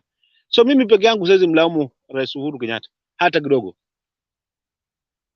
Napenda jinsi ya uongozi wake, napenda jinsi ya matamshi yake, napenda jinsi ya unyenyekevu wake, na ametuonya na akatueleza kwamba jamani, mkono huu si salama, mkono huu ndio salama, kwa tusimame huku. Ametueleza kila kitu. Lakini wale walikuwa nyuma ya Uhuru sasa, ambao ndo hawa wanaojitokeza wanaotoka, maana kukosa kuanguka kwa election haimaanishi ubabaike uanze kuomba kazi huko, mkosanyane muungane pamoja kwa sababu umekosa. Hapana, kama umekosa simamia pale pale na wenzako. Sasa ndio kitu ambacho najiuliza hao maswali, ndio maana nakubaliana na Babu Owino kwa upande fulani. Hilo tu ndo ndakakuchangia nani Julia, but lawama mimi upande wangu kwa Rais Uhuru mimi sina. He did his part, na anajua ni kwa nini aliamua kufungana na mzee, na kwa kweli moyo wake ulitulia punde pale alipoweza kuungana na nani na mzee. Hapo ndo alipokuwa na sauti ya kuweza kuzungumza. Lakini miaka 5 ya nyuma kabla ya kuungana na mzee na Mheshimiwa Raila hakuwa na sauti. Kila kitu tulikuwa tunamsikia ni Ruto mahali popote. Na that's the time corruption ndio ilizuka zaidi katika ile taifa. Hawa wote tunaona wako katika Kenya Kwanza ni wakati huo. Wanaume ndio watu popoa. So mimi sina shida na Uhuru, lakini na shida na wale ambao walikuwa ndani ya Azimio kwa sababu ya niaba ya Uhuru na Mheshimiwa Raila. So kule kuanza kutoka na kwanza ndio kitu ambacho kinanitia wasiwasi kwamba hawakuwa pamoja na nini na wenzi wao. Asante Julia. Asante Chaka, I feel you. I also asked myself why Uhuru even handed over. I don't know whether that was the right thing. I know that was the right thing to do legally. Lakini huwa najiuliza hayo maswali kama wewe sana najiuliza hayo maswali sana, but maybe legally that was the right thing to do. And I also want to agree with you. These people, sorry for taking over the show, me and Chaka, tunamalizia. I want to agree with you. These people, watu wa Mount Kenya, akina Patrick Muchiri na wengine, na John Dirango, nyinyi watu ni walafi kabisa. Nyinyi watu tumbo mbele sijui nini nyuma. Misi atanimalizia hiyo. These people are so greedy. I think they belong to the school of thought. The end justifies the means. It doesn't matter how you get what you get. It doesn't matter. Pesa yako unaitoa wapi? Sasa unaona hivi Chaka ndio wamehama sasa. Unaona vile, you see the way they are behaving. You're right. Nakubaliana na wewe. They were with Uhuru because they thought the Baba was going to be the president, you know, and they were taking watanyekua. They will take their and in fact, I think if Baba was going to be president, those same Mount Kenya region people wangemsumbua because maybe wangeanza kupora serikali. Mnakumbuka wakati wa Kibaki na kina what was Murungaru? You remember, mnakumbuka akina Murungaru vile waliharibu serikali ya Kibaki. I think they were going to do the same with Baba if Baba was not going to be careful. It is a bad thing for Mount Kenya region. It is a bad show. It is really a bad show that tunaoneshana greed and that we think the end justifies the means, and like maybe the picture ya Mount Kenya inatoka Mount Kenya ni kwamba pesa ndio ya maana sana, nchi haina maana. Chaka, nakubaliana na wewe sana. Au watu and I think going forward Baba should think very hard who to work with. amue anafanya kazi na nani, should think very hard, because sijui Matu na kurudishia Mzalendo alikuwa ameinua mkono, Stone PK bado hajaongea na kurudishia Matu. Another thing, because I want to leave, did you know you can add yourself? Matu, wanisikia? Did you know unaweza jiongeza?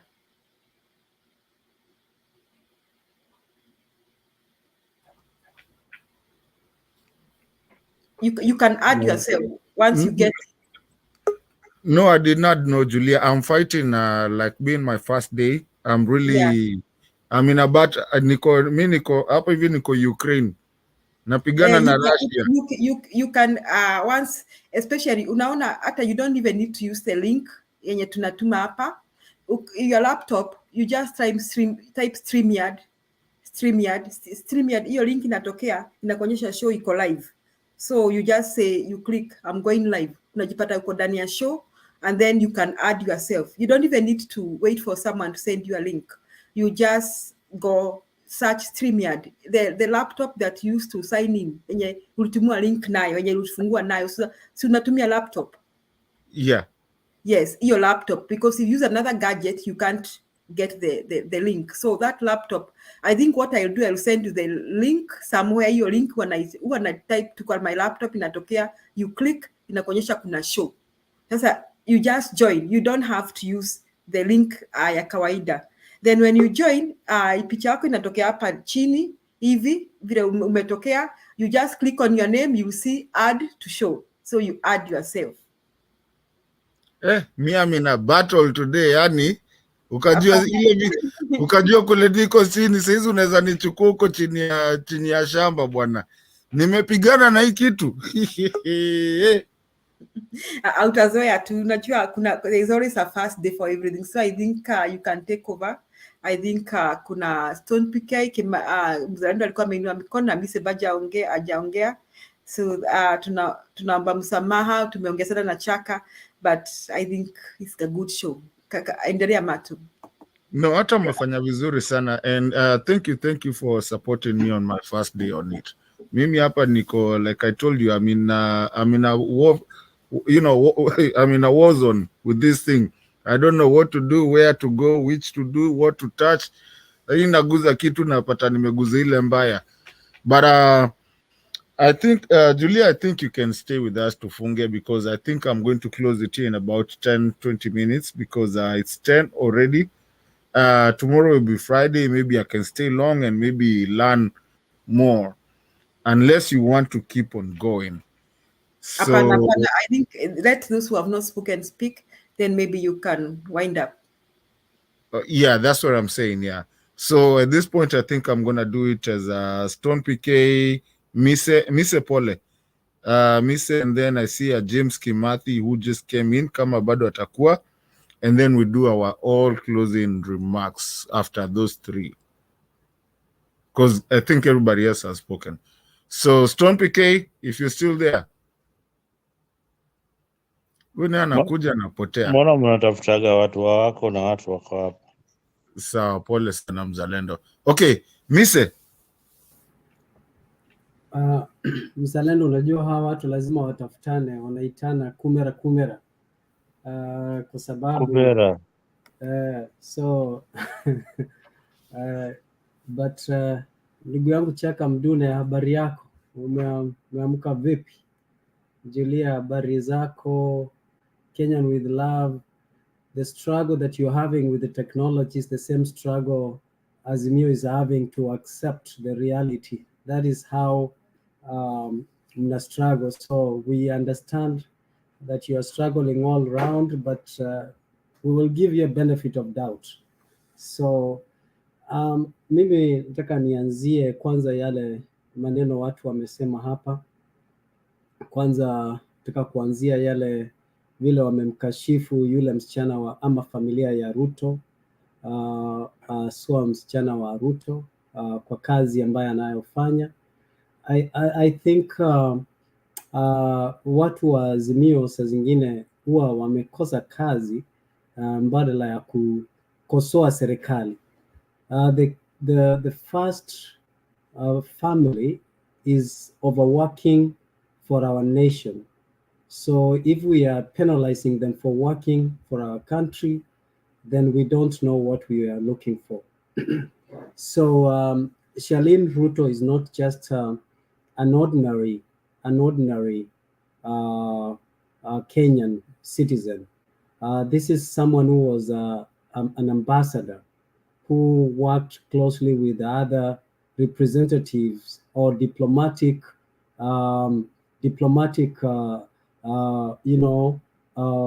missions across the country, across the world, to represent Kenya at the capacity of diplomats. So anapofanya kazi anayofanya, tunafaa tumshukuru kuliko kumkejeli ama kusema vile watu wanasema, kwa sababu alipokuwa akifanya kazi kule nje, she made a lot of connections, and if she's going to use the connections ili kuleta pesa na kusaidia katika kuchangia kujenga madarasa ama kusaidia watu kule chini, nafikiri hilo ni jambo la busara la kufanya, kwa sababu that's the right thing to do. And I think instead of being sarcastic of our contribution to our country, I think we should encourage all the children of politicians pia wanafaa kuwa active through the foundations, kupitia misingi ama foundations kama hiyo, kwa sababu hiyo pia inachangia kuondoa umaskini. Not for profit organizations ama non-governmental organizations are known to play a role of bottom up katika our society. So I think ni mzuri sana ku-impress that. That is why CSR is also one way of improving our economy through bottom-up approach. So kwa kupitia familia ya Ruto kuchangia, anafikiri na wapa heko sana na hongera kwa kuamua kufanya kazi na kusupport the leadership of their father. That is the working nation that we are looking at. And also Azimio, kama watoto wa Uhuru hawakuwa involved katika the leadership of Uhuru during the governance, I think that is something that we need to not to compare the Ruto family kama wameamua kuwa involved. We saw during Trump's administration watoto wake walikuwa involved kwa karibu sana, mpaka son-in-law kwa karibu sana, and there was no problem with that. Now the issue of IBC, nafikiri Mzalendo ulikuwa unalizungumzia, na nafikiri IBC kwa sasa watu kama Raila anafaa kuchukua jukumu la kurekebisha kule ambapo anaona kuna mwanya wa watu kuiba kura. Hili itakapofika 2027 tutakuwa tumeshiba ule mwanya wa mahali watu wanaiba kura. Na lingine nilikuwa nataka kuchangia ni kwamba Julia, ulikuwa unamkashifu sana Mzalendo juu ya agents. The issue of agents, nafikiri unafaa uone the 2016 Act of IBC. The provision of agents iliwekwa pale, iko pale as a safeguard, because there was a complaint, or there has always been a complaint from Raila kwamba kura zimeibwa at the polling station level na kwingineko, na si Raila peke yake na watu wengine. So the issue of agents imewekwa pale as a safeguard kuhakikisha kwamba kuna usawa na ukamilifu wa kupiga kura na kuonyesha kwamba With all due respect, sir. Miss, are you telling me that are you trying to say that if I come and steal ngoja nimalize I think I have a right to say something, Miss. No, when I finish, because you have not known what my thoughts are, I'm not even concluded on what you want to ask. So let me finish, and then you will have your right to ask. So the issue of agents, it's something that is factored as a goodwill and as a safeguard by IBC to make sure there is credible and good elections at the end of the day. Now, the issue of Julia saying that in United States you don't need an agent because it's very, very kila mtu. United States inajua kila mtu, inajua citizens, inajua electorates, inajua wanaishi wapi, wanafanya nini, na hii mambo ya kura inaanza mapema, unatumiwa hata kwa mail. So you cannot equate United States electoral body na electoral body ya Kenya. Also, the issue of Uhuru, Uhuru did not use his resources to campaign for Raila like ulikuwa unasema. The last time tulimuona alikuwa anatumia magari, the state vehicles, state security and everything, gas, fuel, kila kitu, to use and support to go to the meetings of Raila. But that doesn't mean that probably he was supporting him. We cannot confirm or deny. Inaweza kuwa alimweka alale ili yule mwingine apate kuendelea na kura na ku sorry. No, sorry. Being the one running this show today, I think I have the right to stop you where you have to stop. Otherwise, you have to listen to me. You can't tell me to stop. No, listen to what I'm saying. I'm the moderator. I'm going to reclaim my right. You see that I am the one running the show. Yeah, I am going to ask him. Why can't you just give somebody a chance? No, I am going to ask him what I want to ask because this show has a value in teaching people the right thing. And I'll be so stupid to sit here and see people say that we were deceived in a show that you were running. I will ask the questions that I want to ask. If not, nitakunini. Sorry, it's my show. I'm running it. I'll give you all the time for you to say what you have to say. Mise, I'm asking you a question so that we don't run the risk of educating our people the wrong way. Mise, this show comes, kuna watu wengi wanatusikiza. This is what I'm asking you. Are you saying that when I steal from you, you go and deal with yourself on how to not be stolen again, while you already know who stole from you, how they did, and where they are?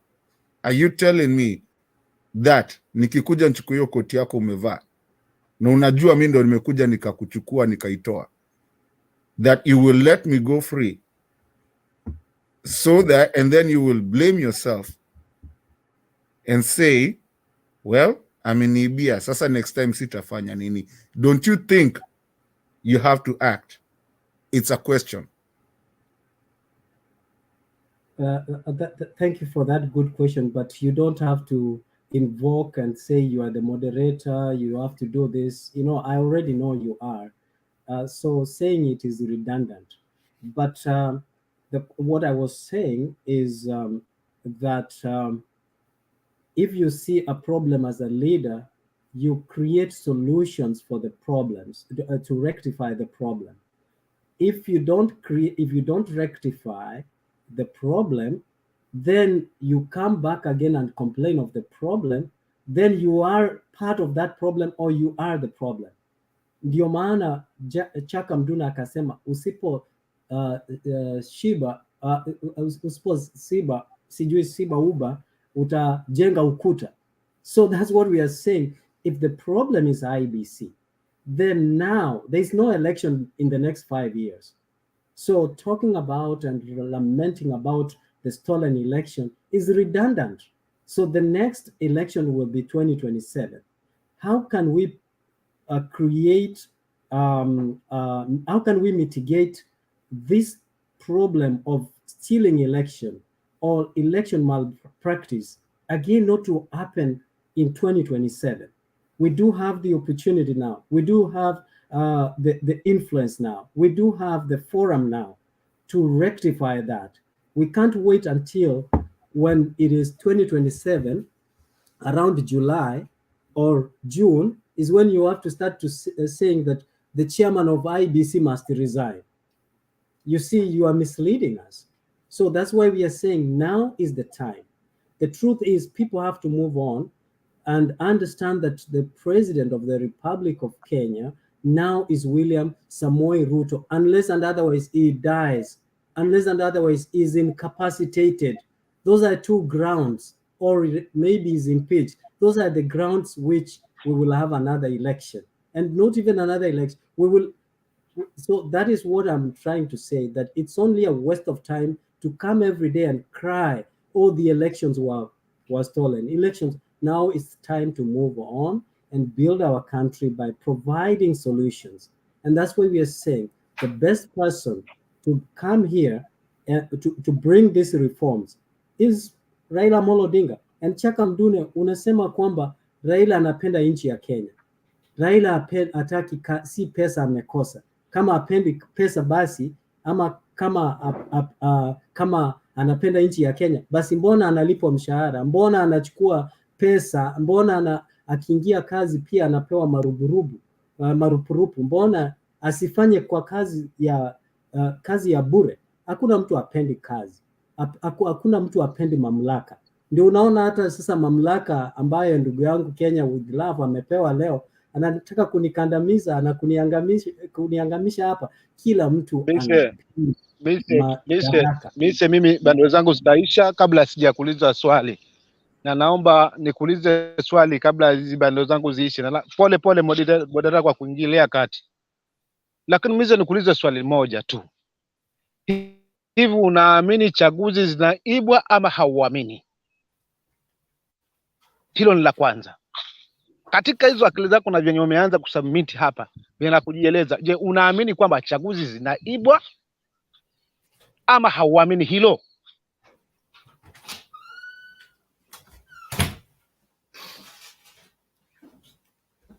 Chaka, naweza saidia Mise kidogo? Nataka Mise ajibu.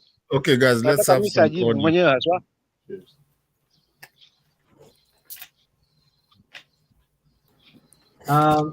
Mimi ningesema kwamba sina ushahidi wowote kwamba uchaguzi uliibiwa. Manake wale ambao wamepewa jukumu la kushughulikia uchaguzi walitoa matokeo na matokeo yakakubaliwa. Kwa hivyo hata kama kulikuwa na itirafu hapa na pale, nataka kuamini kwamba hizo you know, you have to know hata sheria haina haki. You know, they look at there are many things that the Supreme Court had to consider before, you know, giving the ruling. They had to look at the stability of the country. They had to look at where would the country head to kama wangeamua vile, you know, mwelekeo vile nchi ilikuwa at the time. So unanipeleka huku na huku Mise tu. Naenda tu sasa kwenye swali langu, ni either zinaibwa ama hazibwi. Kama hazibwi nikuulize, kama zinaibwa nikuulize, ili tumalize huu tata, kwa sababu the way una submit it's like kwamba unaona labda pengine ni usumbufu, watu wa move on. How tuendelee vipi kama tunatilia mashaka katika hizi chaguzi kutoka 2007, 2013, 2017, 2022? Alafu naambia tena tukae hati tujipange ama wajipange, kwa sababu tuangalie tunaziba loops tusubiri 2027? What are you telling Kenyans? Jaka Mdune, ndugu yangu, wewe Hebu nieleze tu, umezungumza. do you believe kwamba hizi chaguzi zina utata, zinaiba ama haziibi? Say yes or no. Na if no, nikuulize kwa nini, na kama yes nikuulize kwa nini. Usinipeleke huko kwamba koti, tunajua hizo zote propaganda zote zinazozungumzia koti na bambanya, na that's why hii ruling ilitolewa hapa, kila kitu kinaambia ni hot air. Wewe ukaamini zile petition zote 9 hakuna hata moja zuri? Sasa nikuulize ndugu yangu Chaka Mdune, kama kuna kuibiwa kuanzia 2007, 2013, 2017 CIBC imekuwa, mbona hawajairekebisha? Mr. Let me ask you a question. Who ran the elections of 2007? Kivuitu. What was that? It was Kivuitu when it was Electoral Commission of Kenya. ECK, right? Yeah. And then it changed. Yeah, it's changed. To be IEBC. Why did it change? Because there were reforms, and they believed that there were things that were not working well. And when it changed, I didn't see Raila akipinga. Raila anapinga tu vitu kama hazijaenda his way. Na kama 2017 wakati ameletwa serikalini ametulia, akakaa all the way, haujamsikia akipinga akiwa serikalini, akienda with choppers around using government resources. He has not been complaining. This was the time that he had to come with the reforms. Raila has brilliant lawyers, a lot of people who have goodwill for Raila. He wouldn't have accepted. I can tell you, if Raila went alone without the support of Uhuru Muigai Kenyatta, I think Raila would have come out very strong. I think without beyond reasonable doubt, Raila was deceived with Raila Kenyatta's support. I believe beyond reasonable doubt that Ruto na Uhuru wanajua walicheza mzee.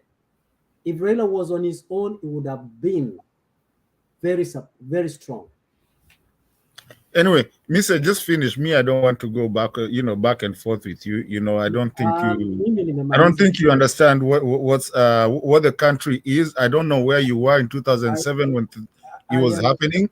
I want to give other people just finish your submission so I can give other people to talk, because we are coming on our closing remarks. Yeah, thank you very much. And this narrative of you coming here and telling us every other day you are not patriotic, you don't know the country is hurting, you don't know. We also think the same way. You don't know, you have no clue, you are just lamenting. And that's what I don't think you know, Mr. By the way, let me ask you, when was your first time you voted? You see, that's irrelevant. It's not irrelevant. It's knowing your civil service and your civil obligation. If you ask me what was the commission that was presiding over the 2007 election, and I told you it's ECK under Kivuitu.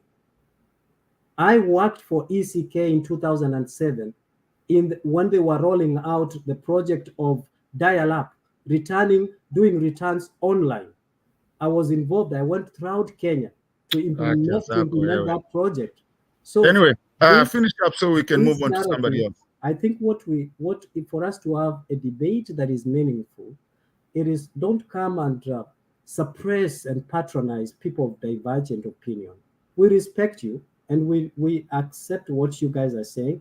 It is in your opinion, it is within your reasoning, but don't make a conclusion that we don't know what is going in our country. We do know. You can't come and or we are not patriotic. Or we are not patriotic. We do know. If you don't like Ruto, Olewenyu, he is the president. We can't do anything about it. Every effort the government has done, you've been trivializing it. When can we move on? That is what I'm saying. Okay, thank you so much, Mr. Mise. We really appreciate you every time that you come over here. Yes, you have a divergent, argument. Maybe one day you will win us. We are not saying that it's wrong for you to have a different kind of opinion, But we will always talk about it because we stand on the other side. You stand on the other side. You stick on your side. Mzalendo too, we really do appreciate. Ladies and gentlemen, I think we are coming up to that mark. I want us to do a closing remark, unless Madam Julia wants to extend the show. Or Stone. PK is going to. We are not sure. Atalipuka. Stone PK. Sema ka wewe alafu tuanze closing. Stone PK is very tired today. Nilianza mapema mimi. Tuliuza sera mapema. We told people that there is nothing like Kiambu defecting from Azimio. They were never in Azimio. Those are Tumbo people. So it's not news. They never supported Baba. We know those who are just being led by Matumbo. 80% of those leaders, they are ready to go any side that gives them money. And that is typical of Kenyans. Kenyans ni tumbo kwanza. So you can't really, kind of say like that is an exodus that is happening.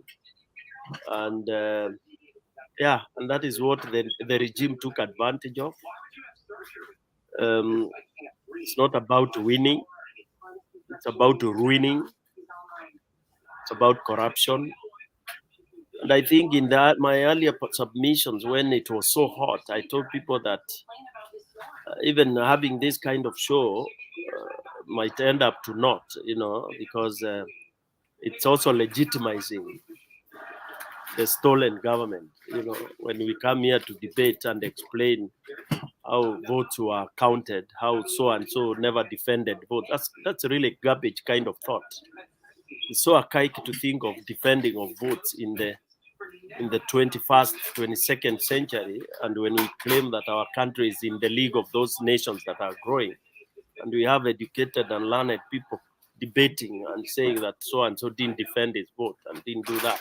So that has reduced us to so level zingine za ajabu, because of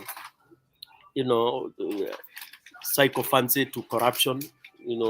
Kenyans, majority of them, as I've always said, most of these guys here, even in abroad, wameenda huko walitoka civil service, they stole a lot of money. Ni wezi tu.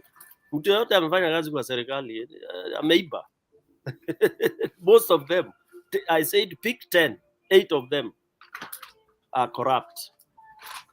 Ndio wale wanakuambia passport vitabu zimeisha, lakini ukitoa 10,000 utapata passport within 4 hours. Look at that. That's our country.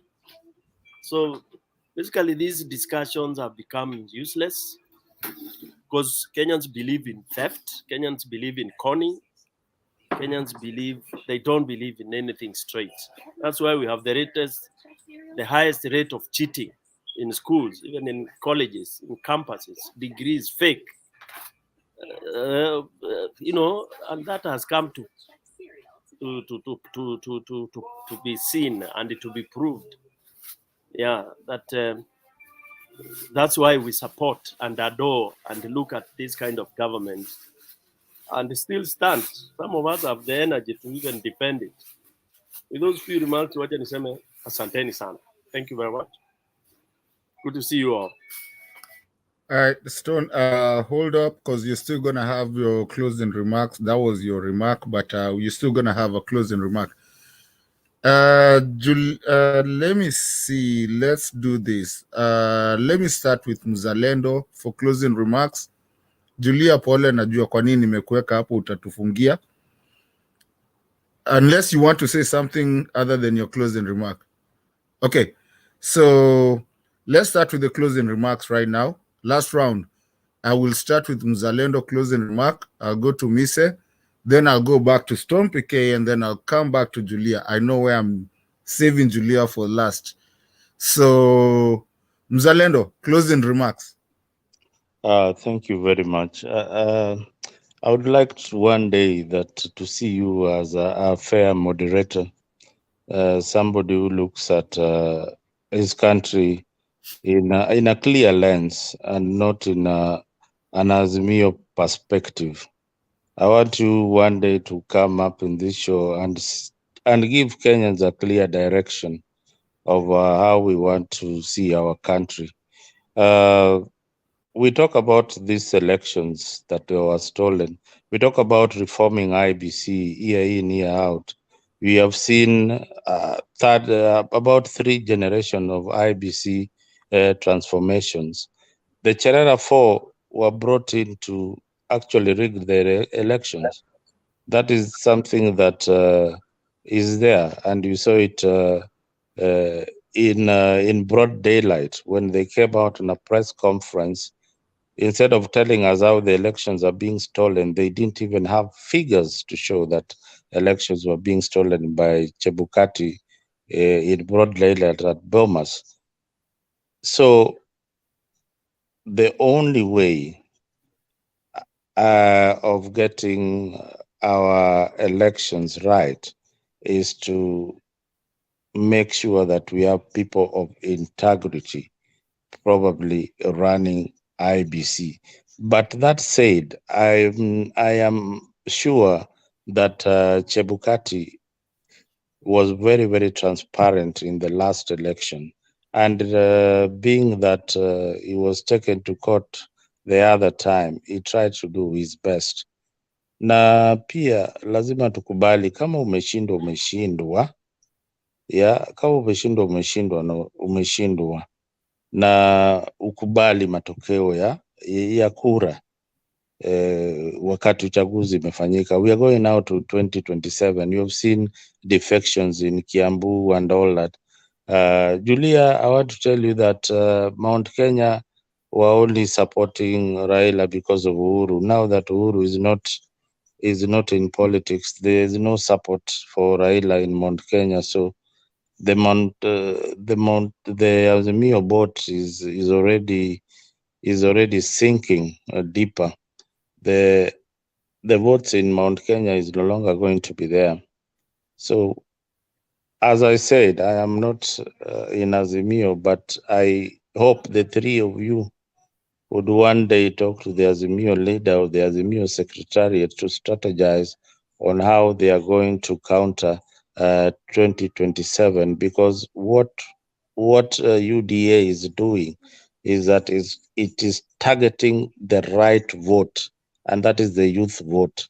You are busy here telling us about Uhuru vile ilipatikana in 1963. Mtoto wa 7 years doesn't care about that kind of garbage. And multi-party democracy and things like that, they don't really care about. And that is the biggest block. That is the biggest block in 2027. If you cannot entice them with the business, if you cannot entice them with industry, give them opportunities to work, then you are doing nothing in politics. And I told you when I began my conversation that democracy is about the people. Kratos is about power. If you can't, wacha tu nimalize, mimi nimemaliza, naenda kabisa. No, ni housekeeping kidogo. John Dirango and Mike Ongige, we don't need that kind of language. Mkianza kupigana, wachaneni kupigana hapo hivi. Hata wenye wako hapa kwa show hatupiganagi hivyo. We don't need that bad language here. Please, let's be cordial. It was just housekeeping. Pole. Kuna watu wanapigana huko. I mean, it is politics. I mean, politics, there's no particular language or how you are going to express yourself. But anyway, wacha watu wa Azimio wapigane vile wanapigana. Sisi kama watu wako kwa serikali sahi, tuta ensure that we are doing what is right for the Kenyan citizens. We are opening up opportunities for our youths, and I am glad that the president is inviting American companies to come and invest in Kenya, and this is something that is long overdue. You see, like service support. The service support industry in most companies in the US is done in Philippines. Others are done in countries in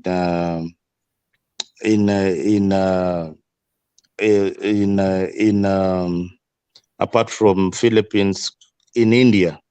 So we need to tap into that market. We need to invite Google. We need to invite Uber.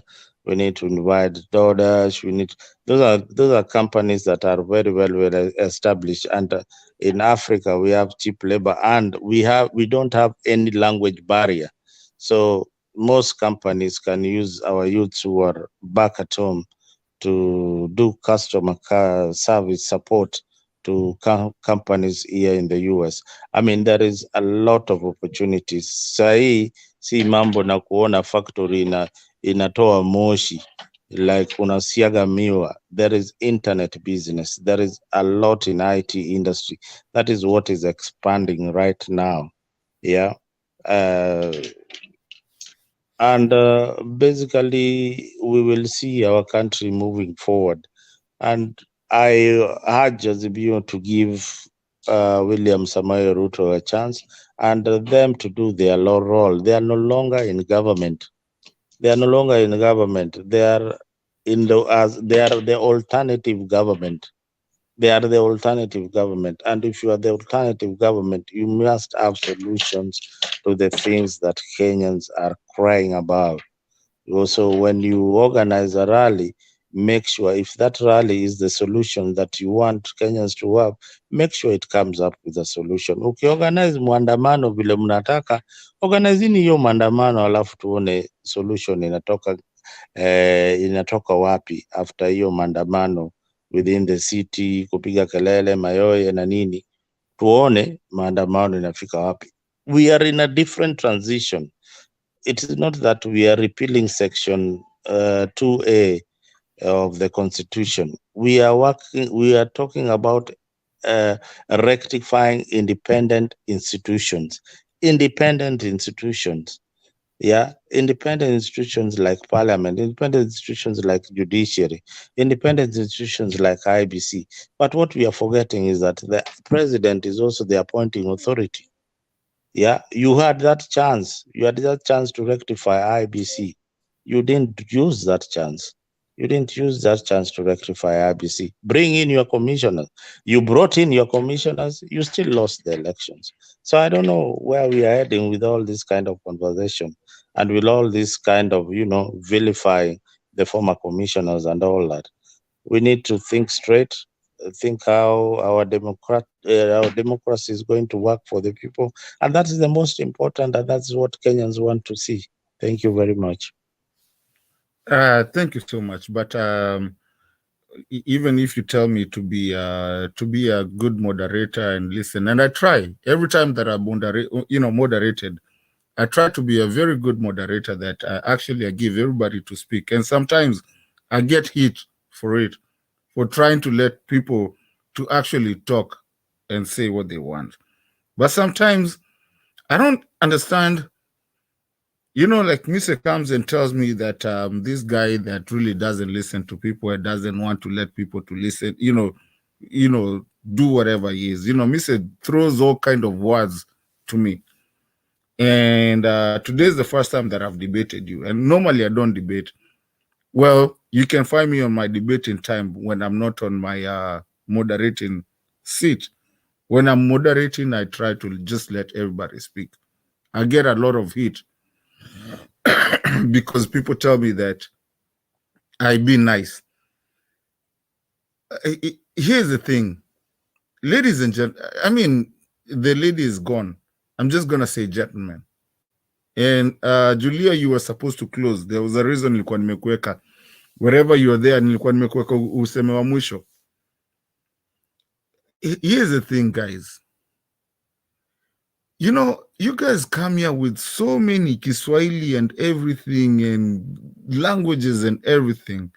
But I don't think you guys even understand.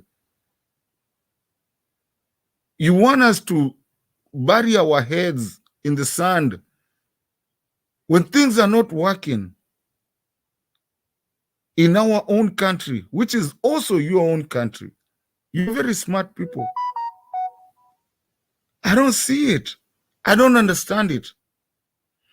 And Mise, and you guys, and Mzalendo, if you want to call me a bad moderator, I'm okay to be called a bad moderator. Because at the end of the day, like it or not, I'm looking out for both of you, for your kids, and for everyone, for my kids too. This country is ours. When you have a country that you're sacrificing to mafias, a mafia world, and you want me to sit down because now one is whoever is whatever, and this is what you're thinking? Really? Kuna mtu ameuliza hapa and you came up with a good, I mean, somebody came up with a very good excuse. Somebody asked, kwani Jimmy Kibaki didn't have a first son office? You know, what Gina Kenyatta did not? Question is that? What kind of question is that?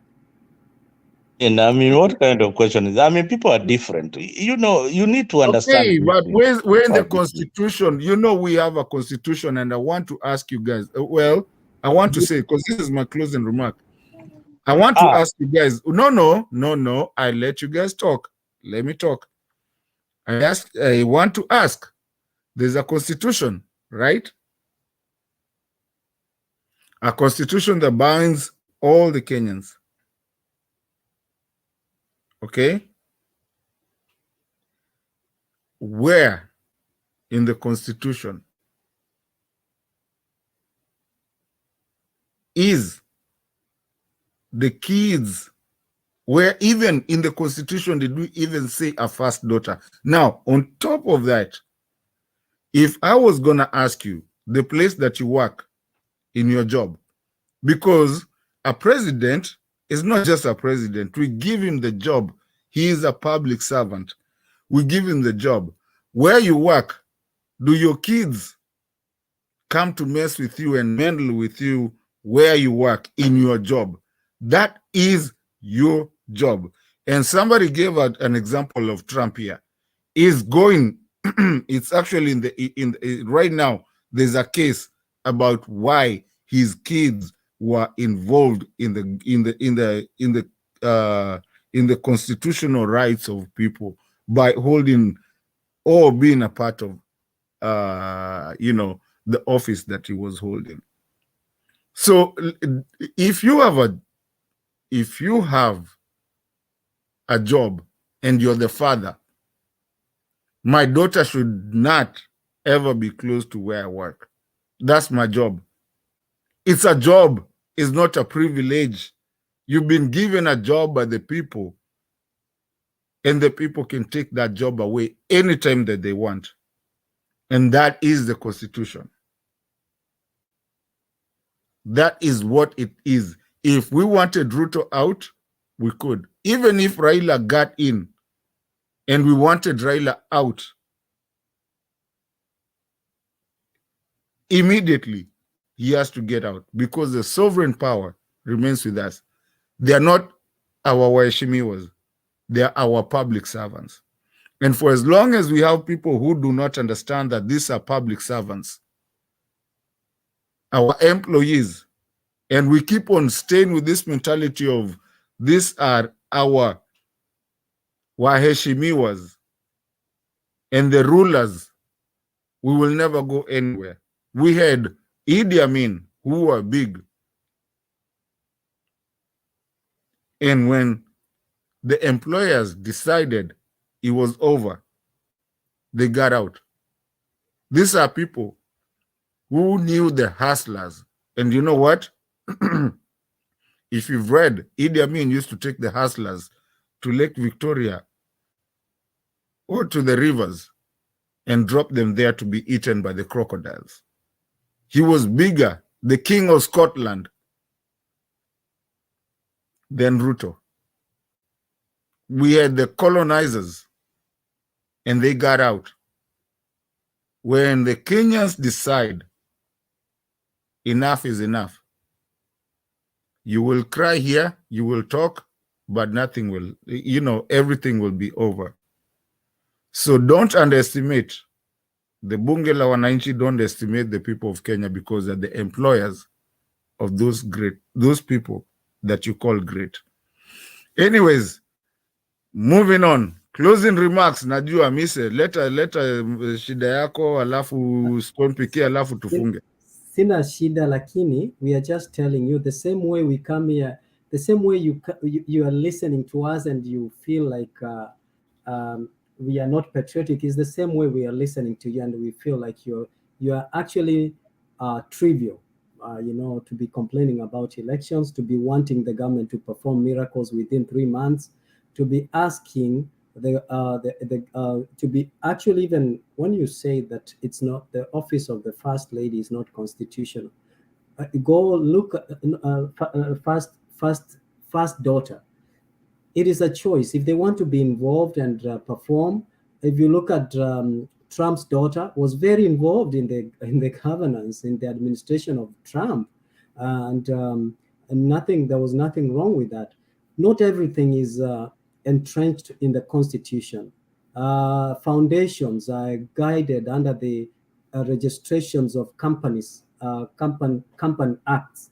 So if you go to Sharia house, you know how a foundation is registered, how not NGOs are registered, and so on. So you coming here and trying to mystify and saying, oh, Jimmy Kibaki was not involved. If Jimmy Kibaki didn't have the tenacity of being involved in the public and didn't have the love of public administration, we can't use him as a measure to use and expect to measure Charlene or Ruto's children. And this issue of IBC, if Raila can't fix it, he should shut up and keep quiet. If you can't fix it, he has the power to fix it. And also, he should stop complaining about election being stolen. If he can't fix it, the time is now.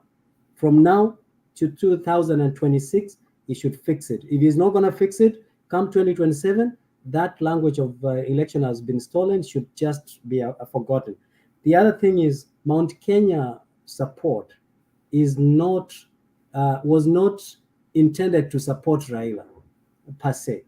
It was intended to try and give Raila a chance, because Raila is old, because then Raila would have fulfilled his dream of becoming a president.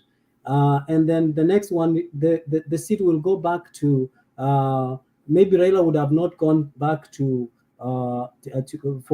re-election for 2032, or sorry, 2027. So it was trying to try and bring back the seat to Central. So it wasn't really intended for the interest of Raila. It was for the interest of the Mount Kenya. So because they have called him Muganga. They have never, since you were born, you have always known from the Central, they have never supported Raila. So it wouldn't have taken a fortnight for them to support Raila without having their interest in place. And also, it shouldn't be, Raila shouldn't just praise it when it fits him. It should be Kenyan first.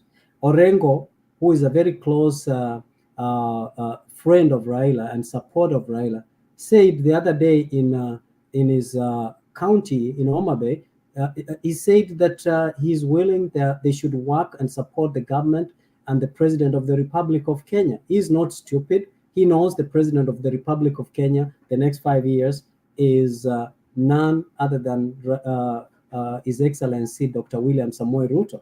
And also the issue of worshipping Raila Amolo Odinga. Let me tell you, I don't worship William Ruto. I don't want anything from him.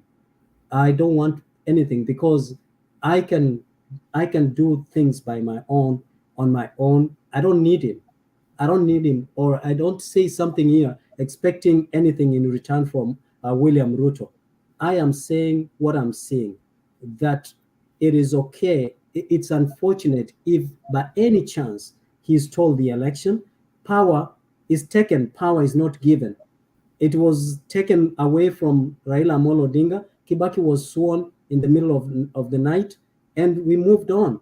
So these old tactics of Raila Amolo Odinga always complaining of things being stolen from you. And that's okay with you? That this whole idea of people complaining that elections were stolen. Even Donald Trump complained that elections were stolen. Should we keep listening to him the next 4 years that elections were stolen? We have a big picture. We have a bigger mandate to look at and execute.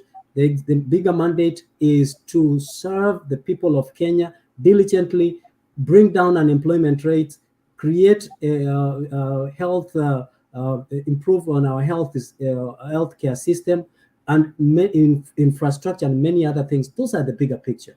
And as a leader, you cannot keep inciting. You were talking about Bunge la Mwananchi. A lot of people in Bunge la Mwananchi, they are idlers.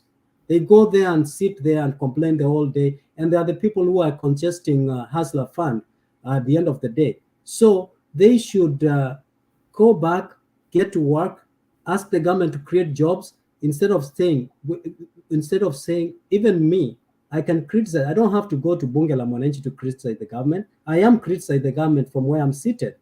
Many people have criticized the government from exile. You don't have to go to Bunge la Mwananchi. Where do you get time to go and sit at Bunge la Mwananchi, at those places there, and criticize the government when you don't have a job? Your job should be, first of all, being able to contribute and pay your taxes. Then you can comfortably criticize the government from position of authority. But and I can tell you, the chairman of Bunge la Mwananchi, people position themselves strategically. Very soon utamwona akitafuta kura because he has used you as a platform to make himself popular. So that the same way Raila is using a lot of people to fight for him. And at the end of the day, Raila alipi mafuta ya gari, Raila alipi mafuta ya security, lakini wewe wezi afford, most of us here cannot even afford to employ a watchman. Why would you be fighting for someone who has already positioned himself? His child, mtoto wake ako East Africa Legislative Assembly. There's no day mtoto wake atakuja kuomba. If you look at William Ruto, Kalonzo Musyoka, Raila Amolo Odinga, they have positioned their kids to take from them. That's why unaona Shalin Ruto anaenda around the country to familiarize himself with political terrains. And Winnie has also been positioned. Kalonzo has positioned. Wewe hata huja position hata kondoo mmoja, unakuja hapa unaanza kutuambia so and so. So let us be diligent. If we love our country, if Raila loves our country, now is the time to call for his supporters to unite and support the government and build the country together, not to bring toxicity. Because when you bring toxicity, you're dividing the people that you wanted to be their president. Would have you been happy to be leading people who are divided if you were the president?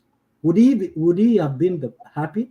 Would he have been happy to see William Ruto is calling for maandamano if he was only 3 months in office? It's just common sense, and I don't know why people are so blinded to come here and try to trivialize the matters and affairs of our country. Our country is greater than William Ruto and Raila Amolo Odinga, and if we know that, we will work to support our country for prosperity, not for trivialities like we are seeing here. Thank you. Okay, Mr. Thank you. Thank you for all the jabs that you've thrown and everything. I think it's very low of you for some things that you've said. But at the end of the day, I really hope that this Kenya that we are in will come one day to actually be a good Kenya for you and for your kids. I see Julia is still here. I want her to give her last submission. I don't think I have anything to really bind with you or come back to you with that, because I think you're throwing very small jabs and I'm not part of that. All I can say is that this is our country. We want to be in this country. I think life is bigger than that, and this country is going to be our country. We're going to be here talking, and maybe one day what we talk about here may come to help you, not affect you, but help you you, your family. I don't need the help. That's where you're So wrong. I don't need it's all good. No, Miss, it's all fine. You throw some small jabs out there, but I'm not part of it. What I'm going to say is that we've had a good chance. I think Julia has to give her last, closing remarks, and also the reason nilikuwa nimemweka huko nyuma kidogo tu akuje nyuma is because there's something I miss a lot about East African anthem. We used to do this a lot. It was very nice. And we love that because it's a way of also teaching people where we are going and understanding the unity that we have in Kenya and East African community. Madam Julia, the floor is yours, alafu tufungie na wimbo ya East Africa tafadhali. Okay. Naitafuta sijui kama nitaipata. Okay, I want to say this about I don't know whether I should reply to Mise and Mzalendo.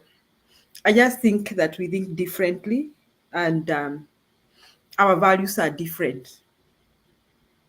Sasa kuna watu wanaona wezi ni wako sawa.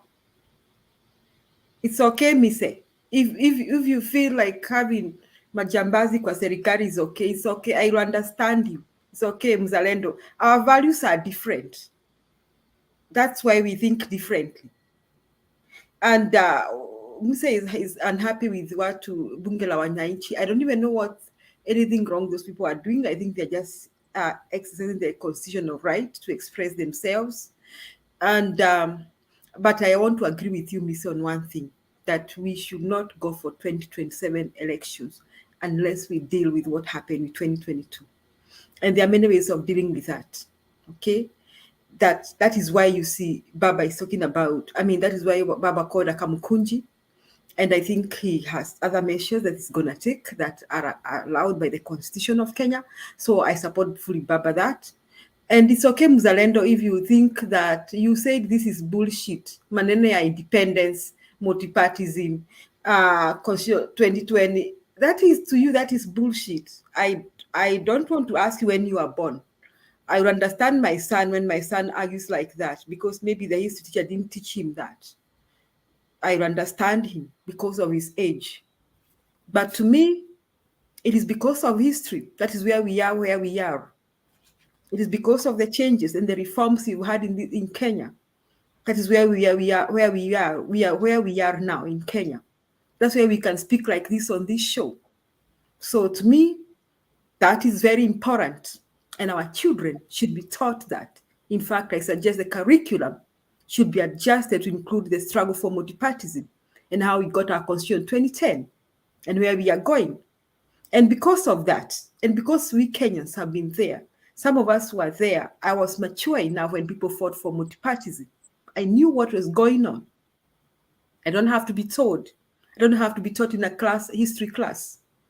And I was mature enough when we got our constitution 2010. So I know where we're coming from. And therefore, I know where we need to go.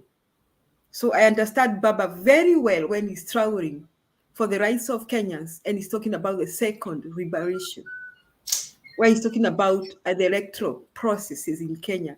So, Mise, I totally agree with you. We must address this situation of the electoral crisis. We cannot have 2027 unless we deal with 2022. So, fellow Kenyans, again, we must deal with 2022 issues before we go to 2027. Other issues in Kenya, with our varied arguments, like I said, it depends on our values. For me, Majambazi, Wezi, I don't want anything to do with them, even if they belong to my tribe, even if they belong to my community, because I don't believe the end justifies the means. We should all do the right thing, whether we have people watching us or not watching us. So asante Martin, Ndeto, Mise, Mzalendo. Ndeto, si ukubali nimbe hiyo impo kesho, hata siipati, sijui. Can we sing that? Can I sing that song tomorrow?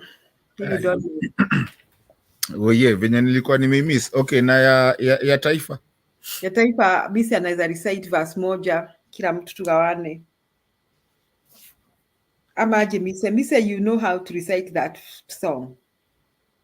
You can recite for us. Then before they do that, Martin, on your screen, can you see the thing written end broadcast? Yes. That is what you end broadcast with. Then on the private chat, I sent a link. You see that link? Give me a second. Or do you want me to send it again? Give me just a second. Let me see if I can get there. Mrs. Somebody said we are jealous of Raila. Meituma tena private chat. Yeah, should I click on it? Itanitupa sisi nikiclick on it. No. Don't click. Just copy it into a new tab on your screen. Tukifunga show, you click on it, it will tell you whether there is a show going on or not. Copy it to a new tab on your laptop. Just copy and paste it to a new tab on your laptop. Yeah. So that you don't always have to wait for someone to post a link. When you go to your laptop, that link will pop up. And then when you click on that link, inakwambia kama kuna show ama hakuna, unaingia directly, then you add yourself. Okay. Am I still audible? I clicked on it to another tab, so I'll deal with that after I finish. Yes. Paste it on another tab. So yeah. I think we can close. Sijui Mzalendo amesema kuna watu wanasema wanaonea baba wivu. Sijui mnaonea baba wivu aje Mzalendo. Ati sisi tunatoka Nyanza, sisi ni Wajaluo, tunaonea baba wivu. Tunamwonea wivu wapi? Let me tell you, Julia, we have got scars of multi-party democracy. Nikufungulia shati hivi, ile kitu tuliona multi-party, baba tumempigania, tukiona tukipinga sera zake mpaka saa hii, we know what we are talking about. Hii mko huku nje mnaongea tu. Na Mzalendo, you can't. Let me tell you something. If I had Kibaki and Baba, I think I can have good reasons to compare the two of them and say that I would rather have Kibaki. But Ruto and Baba are like day and night. Their values, their record, their history, their everything ni kama usiku na mchana. Tukiweka ukabila kando zote ni kama usiku na mchana. Sasa wacha nikukosoe tu kidogo tu. Kibaki could not function properly without Baba. That is a fact.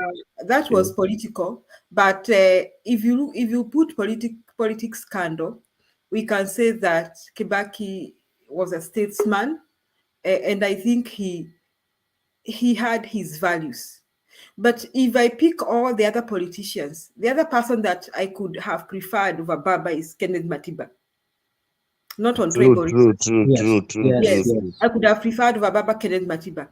The other thing I want to agree with you, maybe what puts off people from other regions away from Baba is this, what is it called? What word am I missing?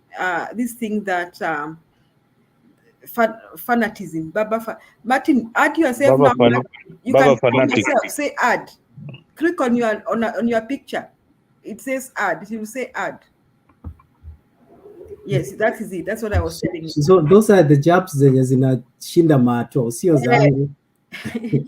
Sasa fanatism mimi nakubaliana nanyi. Chenye kinafukuza, and maybe Baba followers should see this.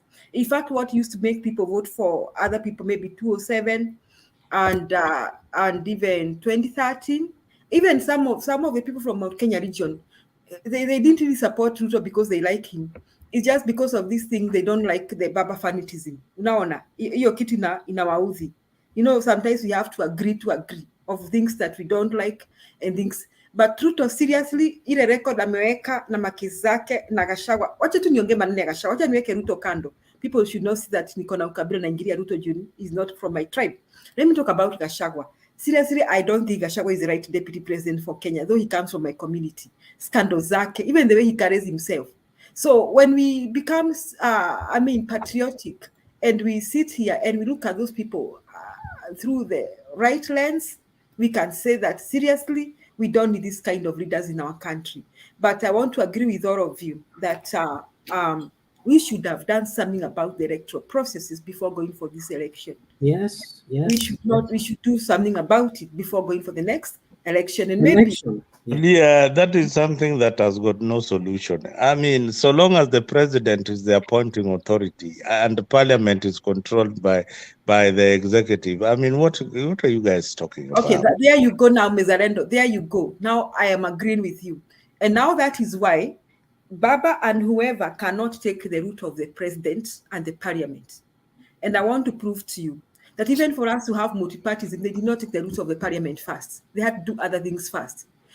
People did not go to the Queen in 1963 and 1962 and ask her, Madam Queen, kindly give us independence. We are asking you to kindly give us independence. They didn't do that. They had to follow other means. In 1990, they did not approach Moi and tell Moi, President Moi, kindly allow us to have multi-partyism. Other means had to be used. So that is why you'll understand when you see Baba taking other measures, because me and you don't know, Parliament cannot Julia, help.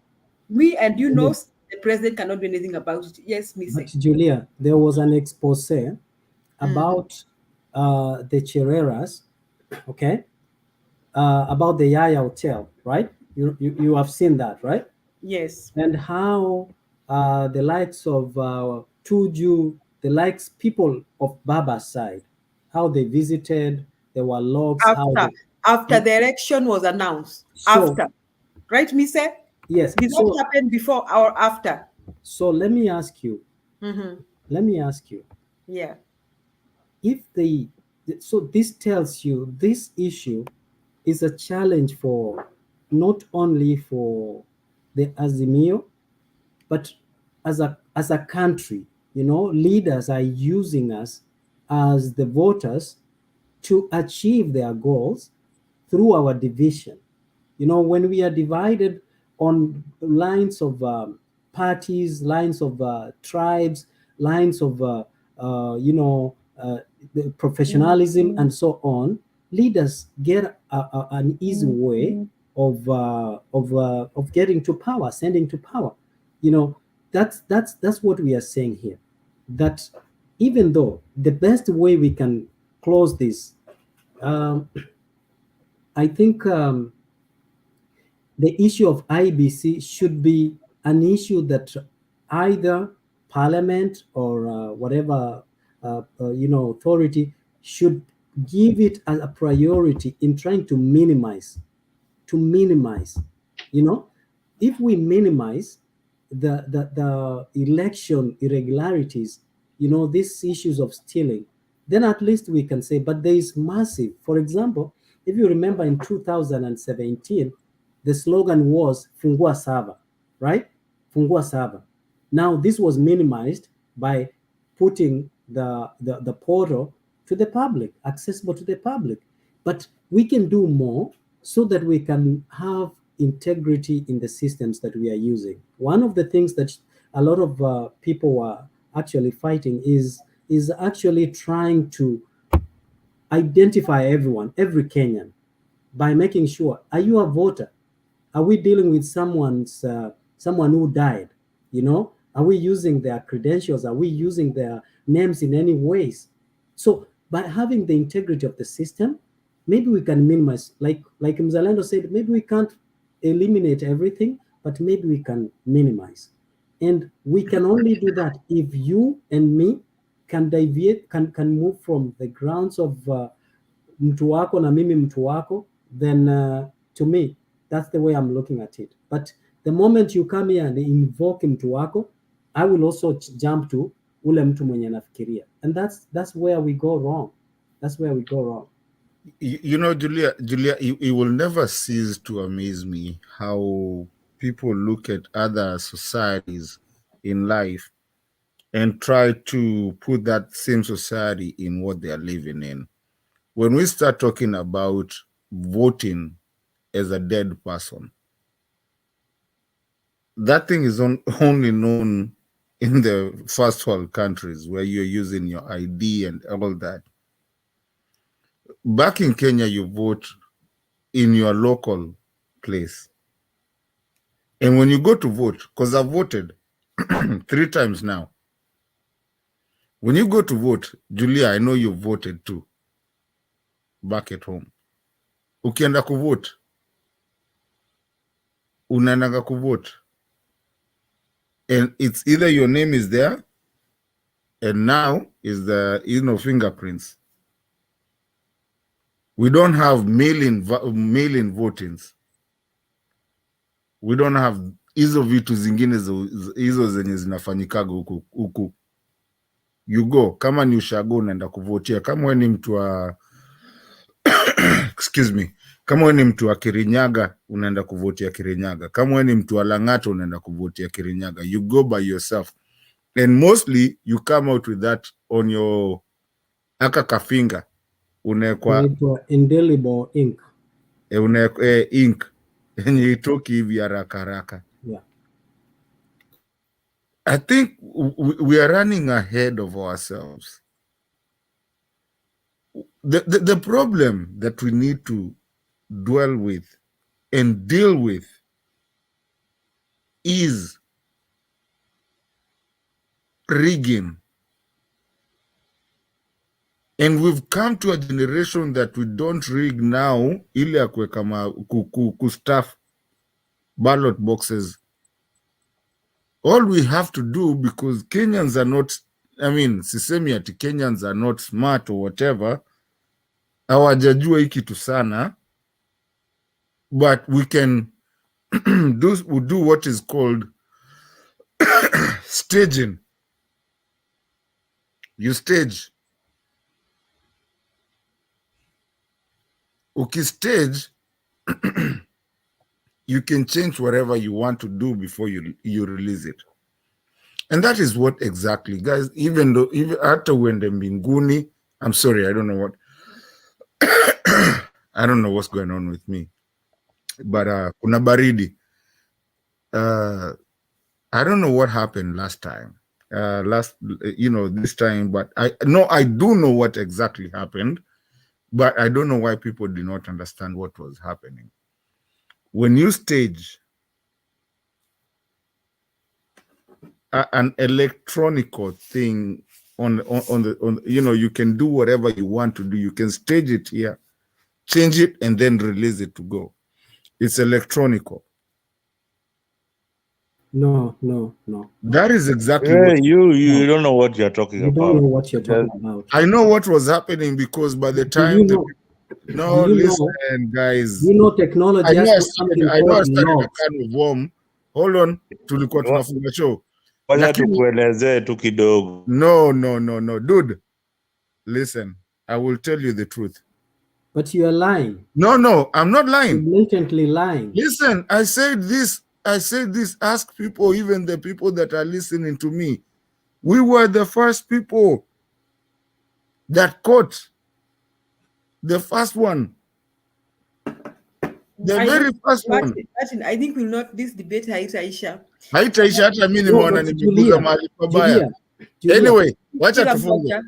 Kila mmoja wetu anaamini chenye kilifanyika. So I think going forward we have all agreed we cannot do 2027 until we do 2022. That's I think that one we have a common denominator. There are things actually going forward. There are things that we need to ask for instead of making assumptions. For example, we need to ask for logs. Every device, if you're talking about every IBC device that was connected and involved during the election, there is something called logs, how everything was transmitted. There are logs that you can follow. If there was any altering that as it was not configured, you will see that. So the issue of saying that you can alter electronically is actually misleading, and these are some of the things that we have to applaud our electoral commission for making milestones in returns. If anything that we do, even as we are logged here today, if you ask on the back end to get logs, it can tell you what time Mise logged in, what time Zalendo logged in, how long did he stay. All this information is there. This is kind of information that we want to see, and if it can be altered or it can't be altered. So to say that you can alter these things, we are past that. That is why you didn't hear Azimio saying open the Okay. I think altering can be altered, and Technology is not proof. I mean, it depends on who is handling it and their commitment to prevent it from altering. Altering can be altered. Even But we can documents find out. even Yeah, can you will always find out. You There's will always always a find out. footprint. There's so, always a so footprint. I think what we need to do, my suggestion is, I don't think even we can depend on technology next time. I think we should go back and do a polling station thing and let people count their votes and let it be recorded live. Kama ni Julia. mzalendo ako presiding officer ana announce Tumutomo Primary School, Raila Odinga 40. Mlolongo Julia, wait. Yes, in yes, and not 2017, Mlolongo. Let Mzalendo announce. Raila Odinga, me and Deto will be agents there. Mnamise, sisi yeye ni wa chama cha KANU, mimi ni chama cha ODM. so umekubali mambo ya agents tena. Julia, wacha niwapatie solution ya mwisho ya hii election. And this is something that I even sold to ODM then. You know, there are media houses. How many media houses? Even Mtembei TV is now a media. Yeah. Mtembei TV is a media house.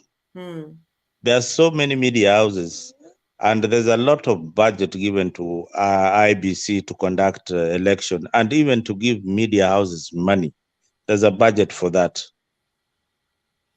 If IBC, you know, traditionally, the results are supposed to be announced by the returning officer, and IBC is supposed to give us the actual results.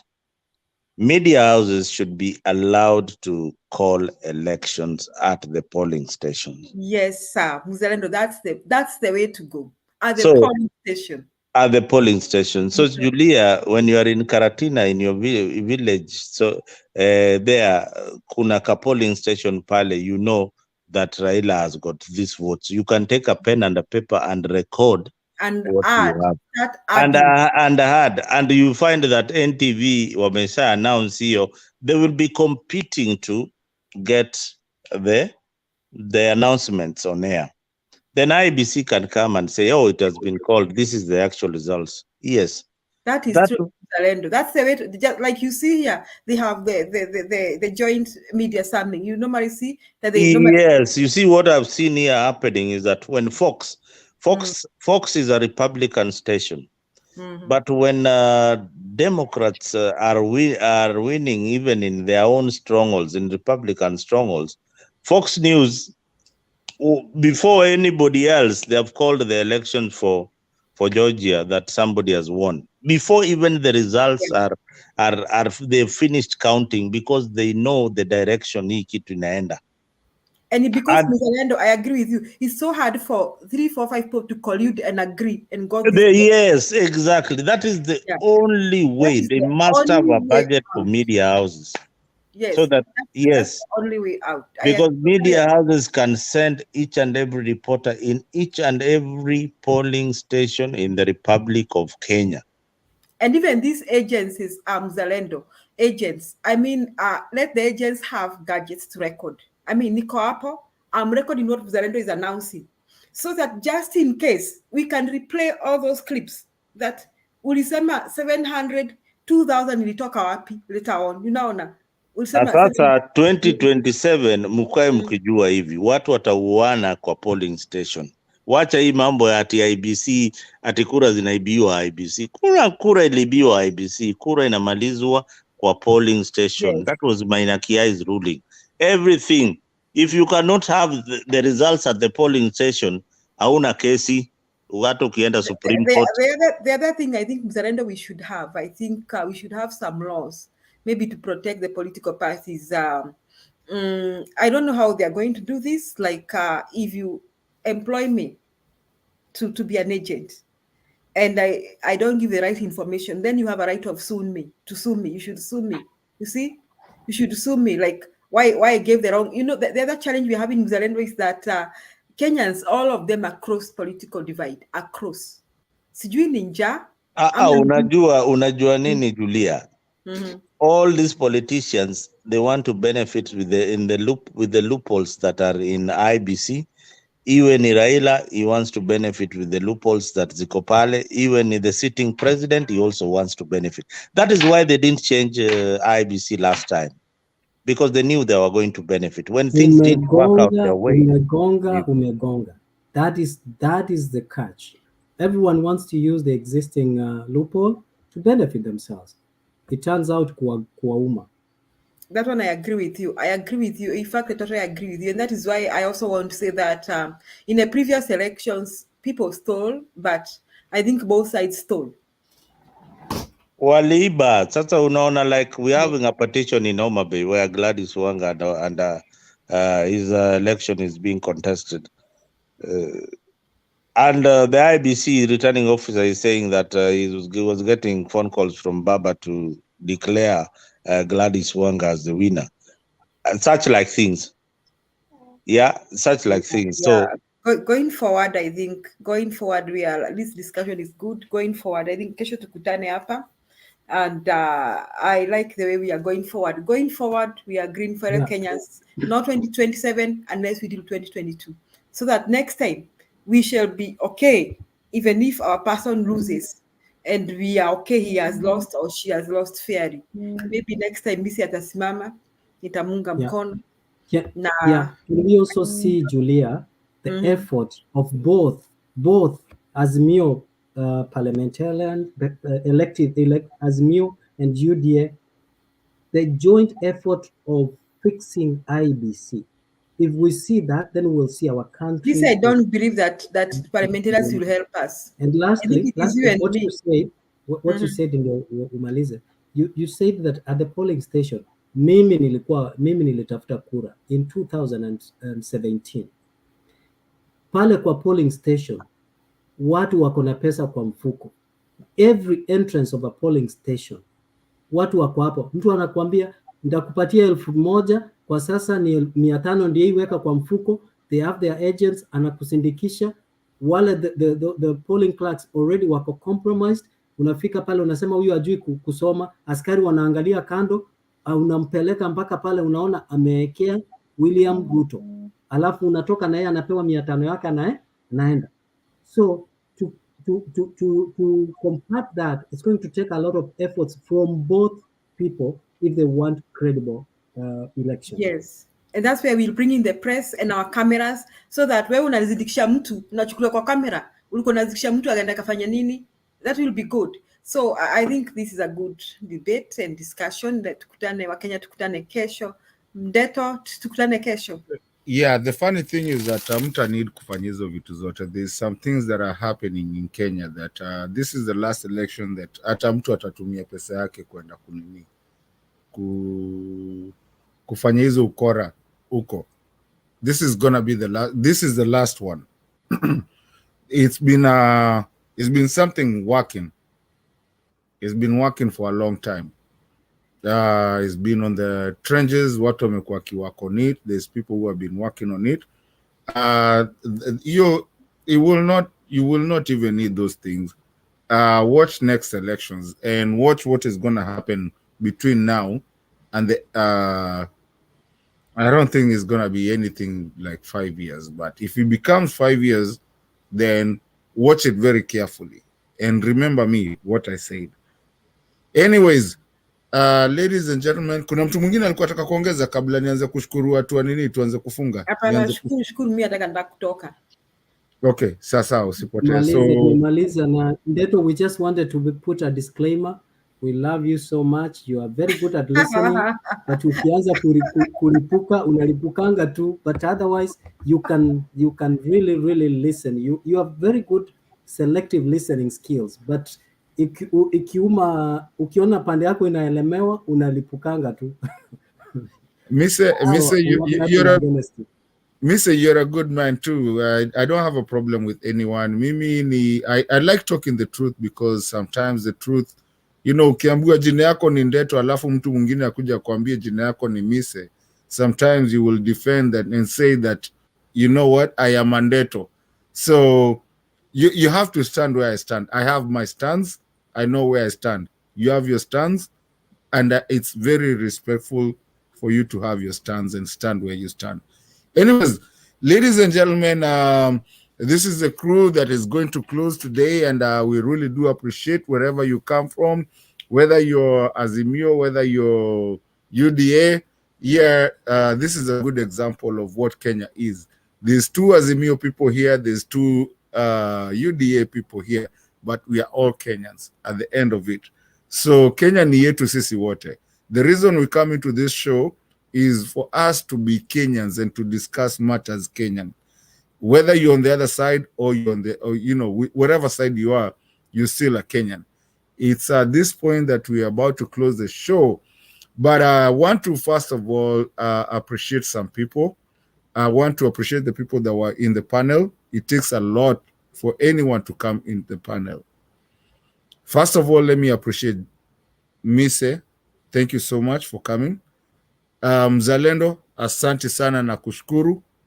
Thank you, my brother. Madam Julia, thank you. Na kila Stone PK sijui ametupotelea ameenda wapi. And everyone that has been here from when Bernard opened, everyone that has been on the panel. We always watch even if we are not on the show. People in the comment section, you're part of the show too. So at this point, I want to start appreciating the people in the comment section, and I want my crew here, when you're hapa hivi waanze pia waangalie kwa comment section, waniambie nani wanataka kushukuru. Wacha nianze hapo, naona Joy Obesa anasema, guys, thank you for the great show tonight. Mohammed Ege, ay baba, bado huko. Look at okay, sawa. Joy Obesa tena hapa, naona George Onyulo. Travel with Fred, hapa you say. Moving on. Unanisumbua. Hiyo jina sumbua. Geuza. But you've been here for a long time. We know you. Unanisumbua. Unanisumbua na tusumbuanga. Kwanza huyo. Mtu wasumbua sana. Ndush bado yuko. Yufin Adams ajigeuza hiyo jina hadi wa leo. Hiyo Adams hiyo. Yufin. Adams alipotea. Yufin should know people to stand with. Kama mimi tumevumiliana na Julia, hatujawachana because Julia ati sijui tulishinda kura. Julia is, Stop it. Martin Mariza, wachana na Mise yako na zake. Aya, Geoffrey Ruto, wewe endelea tu, tunakuonaga tu, ni ile tunakulenga siku hizi. Wewe uko ligi ya kina Mise. Mwambie akuje kwa studio. It will be very nice to hear from you. Let me see if I can get somebody else. Kwanza wale wapya. Nimesahau get to the Janga, kuna George Onyulo, kuna Travel with Fred hapa. Fred mnaenda wapi? Kuna Dush alikuwa anataka kuingia, tukumpea link Dush tukapea link kesho. Kuna Gilbert Atuga, kuna Pamela Akelo. Pamela Akelo huyo ni mpya. Kuna sijui kama ni mpya. Kuna Joshua Nzai, kuna Patrick Mushiri, yule mzee wa kwetu. Hata kama unipendi Patrick, mimi ni wewe pia ni kusumbua. Leonard Kachienga. Kuna mtawacha kublock watu wa UDA. Kuna George tunaonanga blocked. Hapana, to block. Block watu wa UDA. No, we don't block. Let me tell you something, Mr. We don't block anybody unless they start uttering profanity. We only block them when they utter profanity. A lot of what wakitana hizo vitu wanaitana, hata wa Azimio, we block them. But as long as you block for me Nikta Nyambane, because he calls, if you block him, then I will believe you. If he calls you something, let me know. I block him. I'm telling you. Nikta, the writing is on the wall. Yeah, because we don't encourage profanity, whichever side you are. Simba Omar side, due diligence ako. Ni wengi Martin, situfunge. Na mise mtu akikutusi, obviously we will block. Just say send it to Julia or whatever. We will block them. We don't agree on profanity here. You can disagree, you can say whatever, but ukileta profanity, we will not take that because this is fungua macho, mimi na wewe tutaona. Na amjaona Alex Media. Alex huyu ndugu yangu Alex Media mwesio moveo taliko kuliera chinchoke more. Julio umesema George Onyulo. Yes. Yeah, Wewe kila mtu, mimi nawaona hapa wote. LM Picroid, Pamela Kageni, Joshua Munyanyasa, etc. Situlale wajami, mimi naenda kulala. Good night. Simba Omar Asaid. But anyway, so ladies and gentlemen, today is what it is. Mwesahau Muhammad Ege. Wa rafiki yangu kabisa huyo. Anyway, na sasa wanakimbia sasa ndio wanakimbia hapa sasa ndio wanajaribu kuandika tuwakumbuke. Tunawakumbuka nyote, tunawafurahi. We love you guys, and ladies and gentlemen, today is what it is. We'll meet again tomorrow. We'll have another conversation. Let's have a conversation. The moment we stop talking, the moment we start fighting. We love you guys, and have a good night. Julia, thank you so much. The people that have closed with us. Mise, thank you. Mzalendo, asante sana for being us. Kuwa hapa na sisi sote mpaka hii wakati. We love you guys. Yes.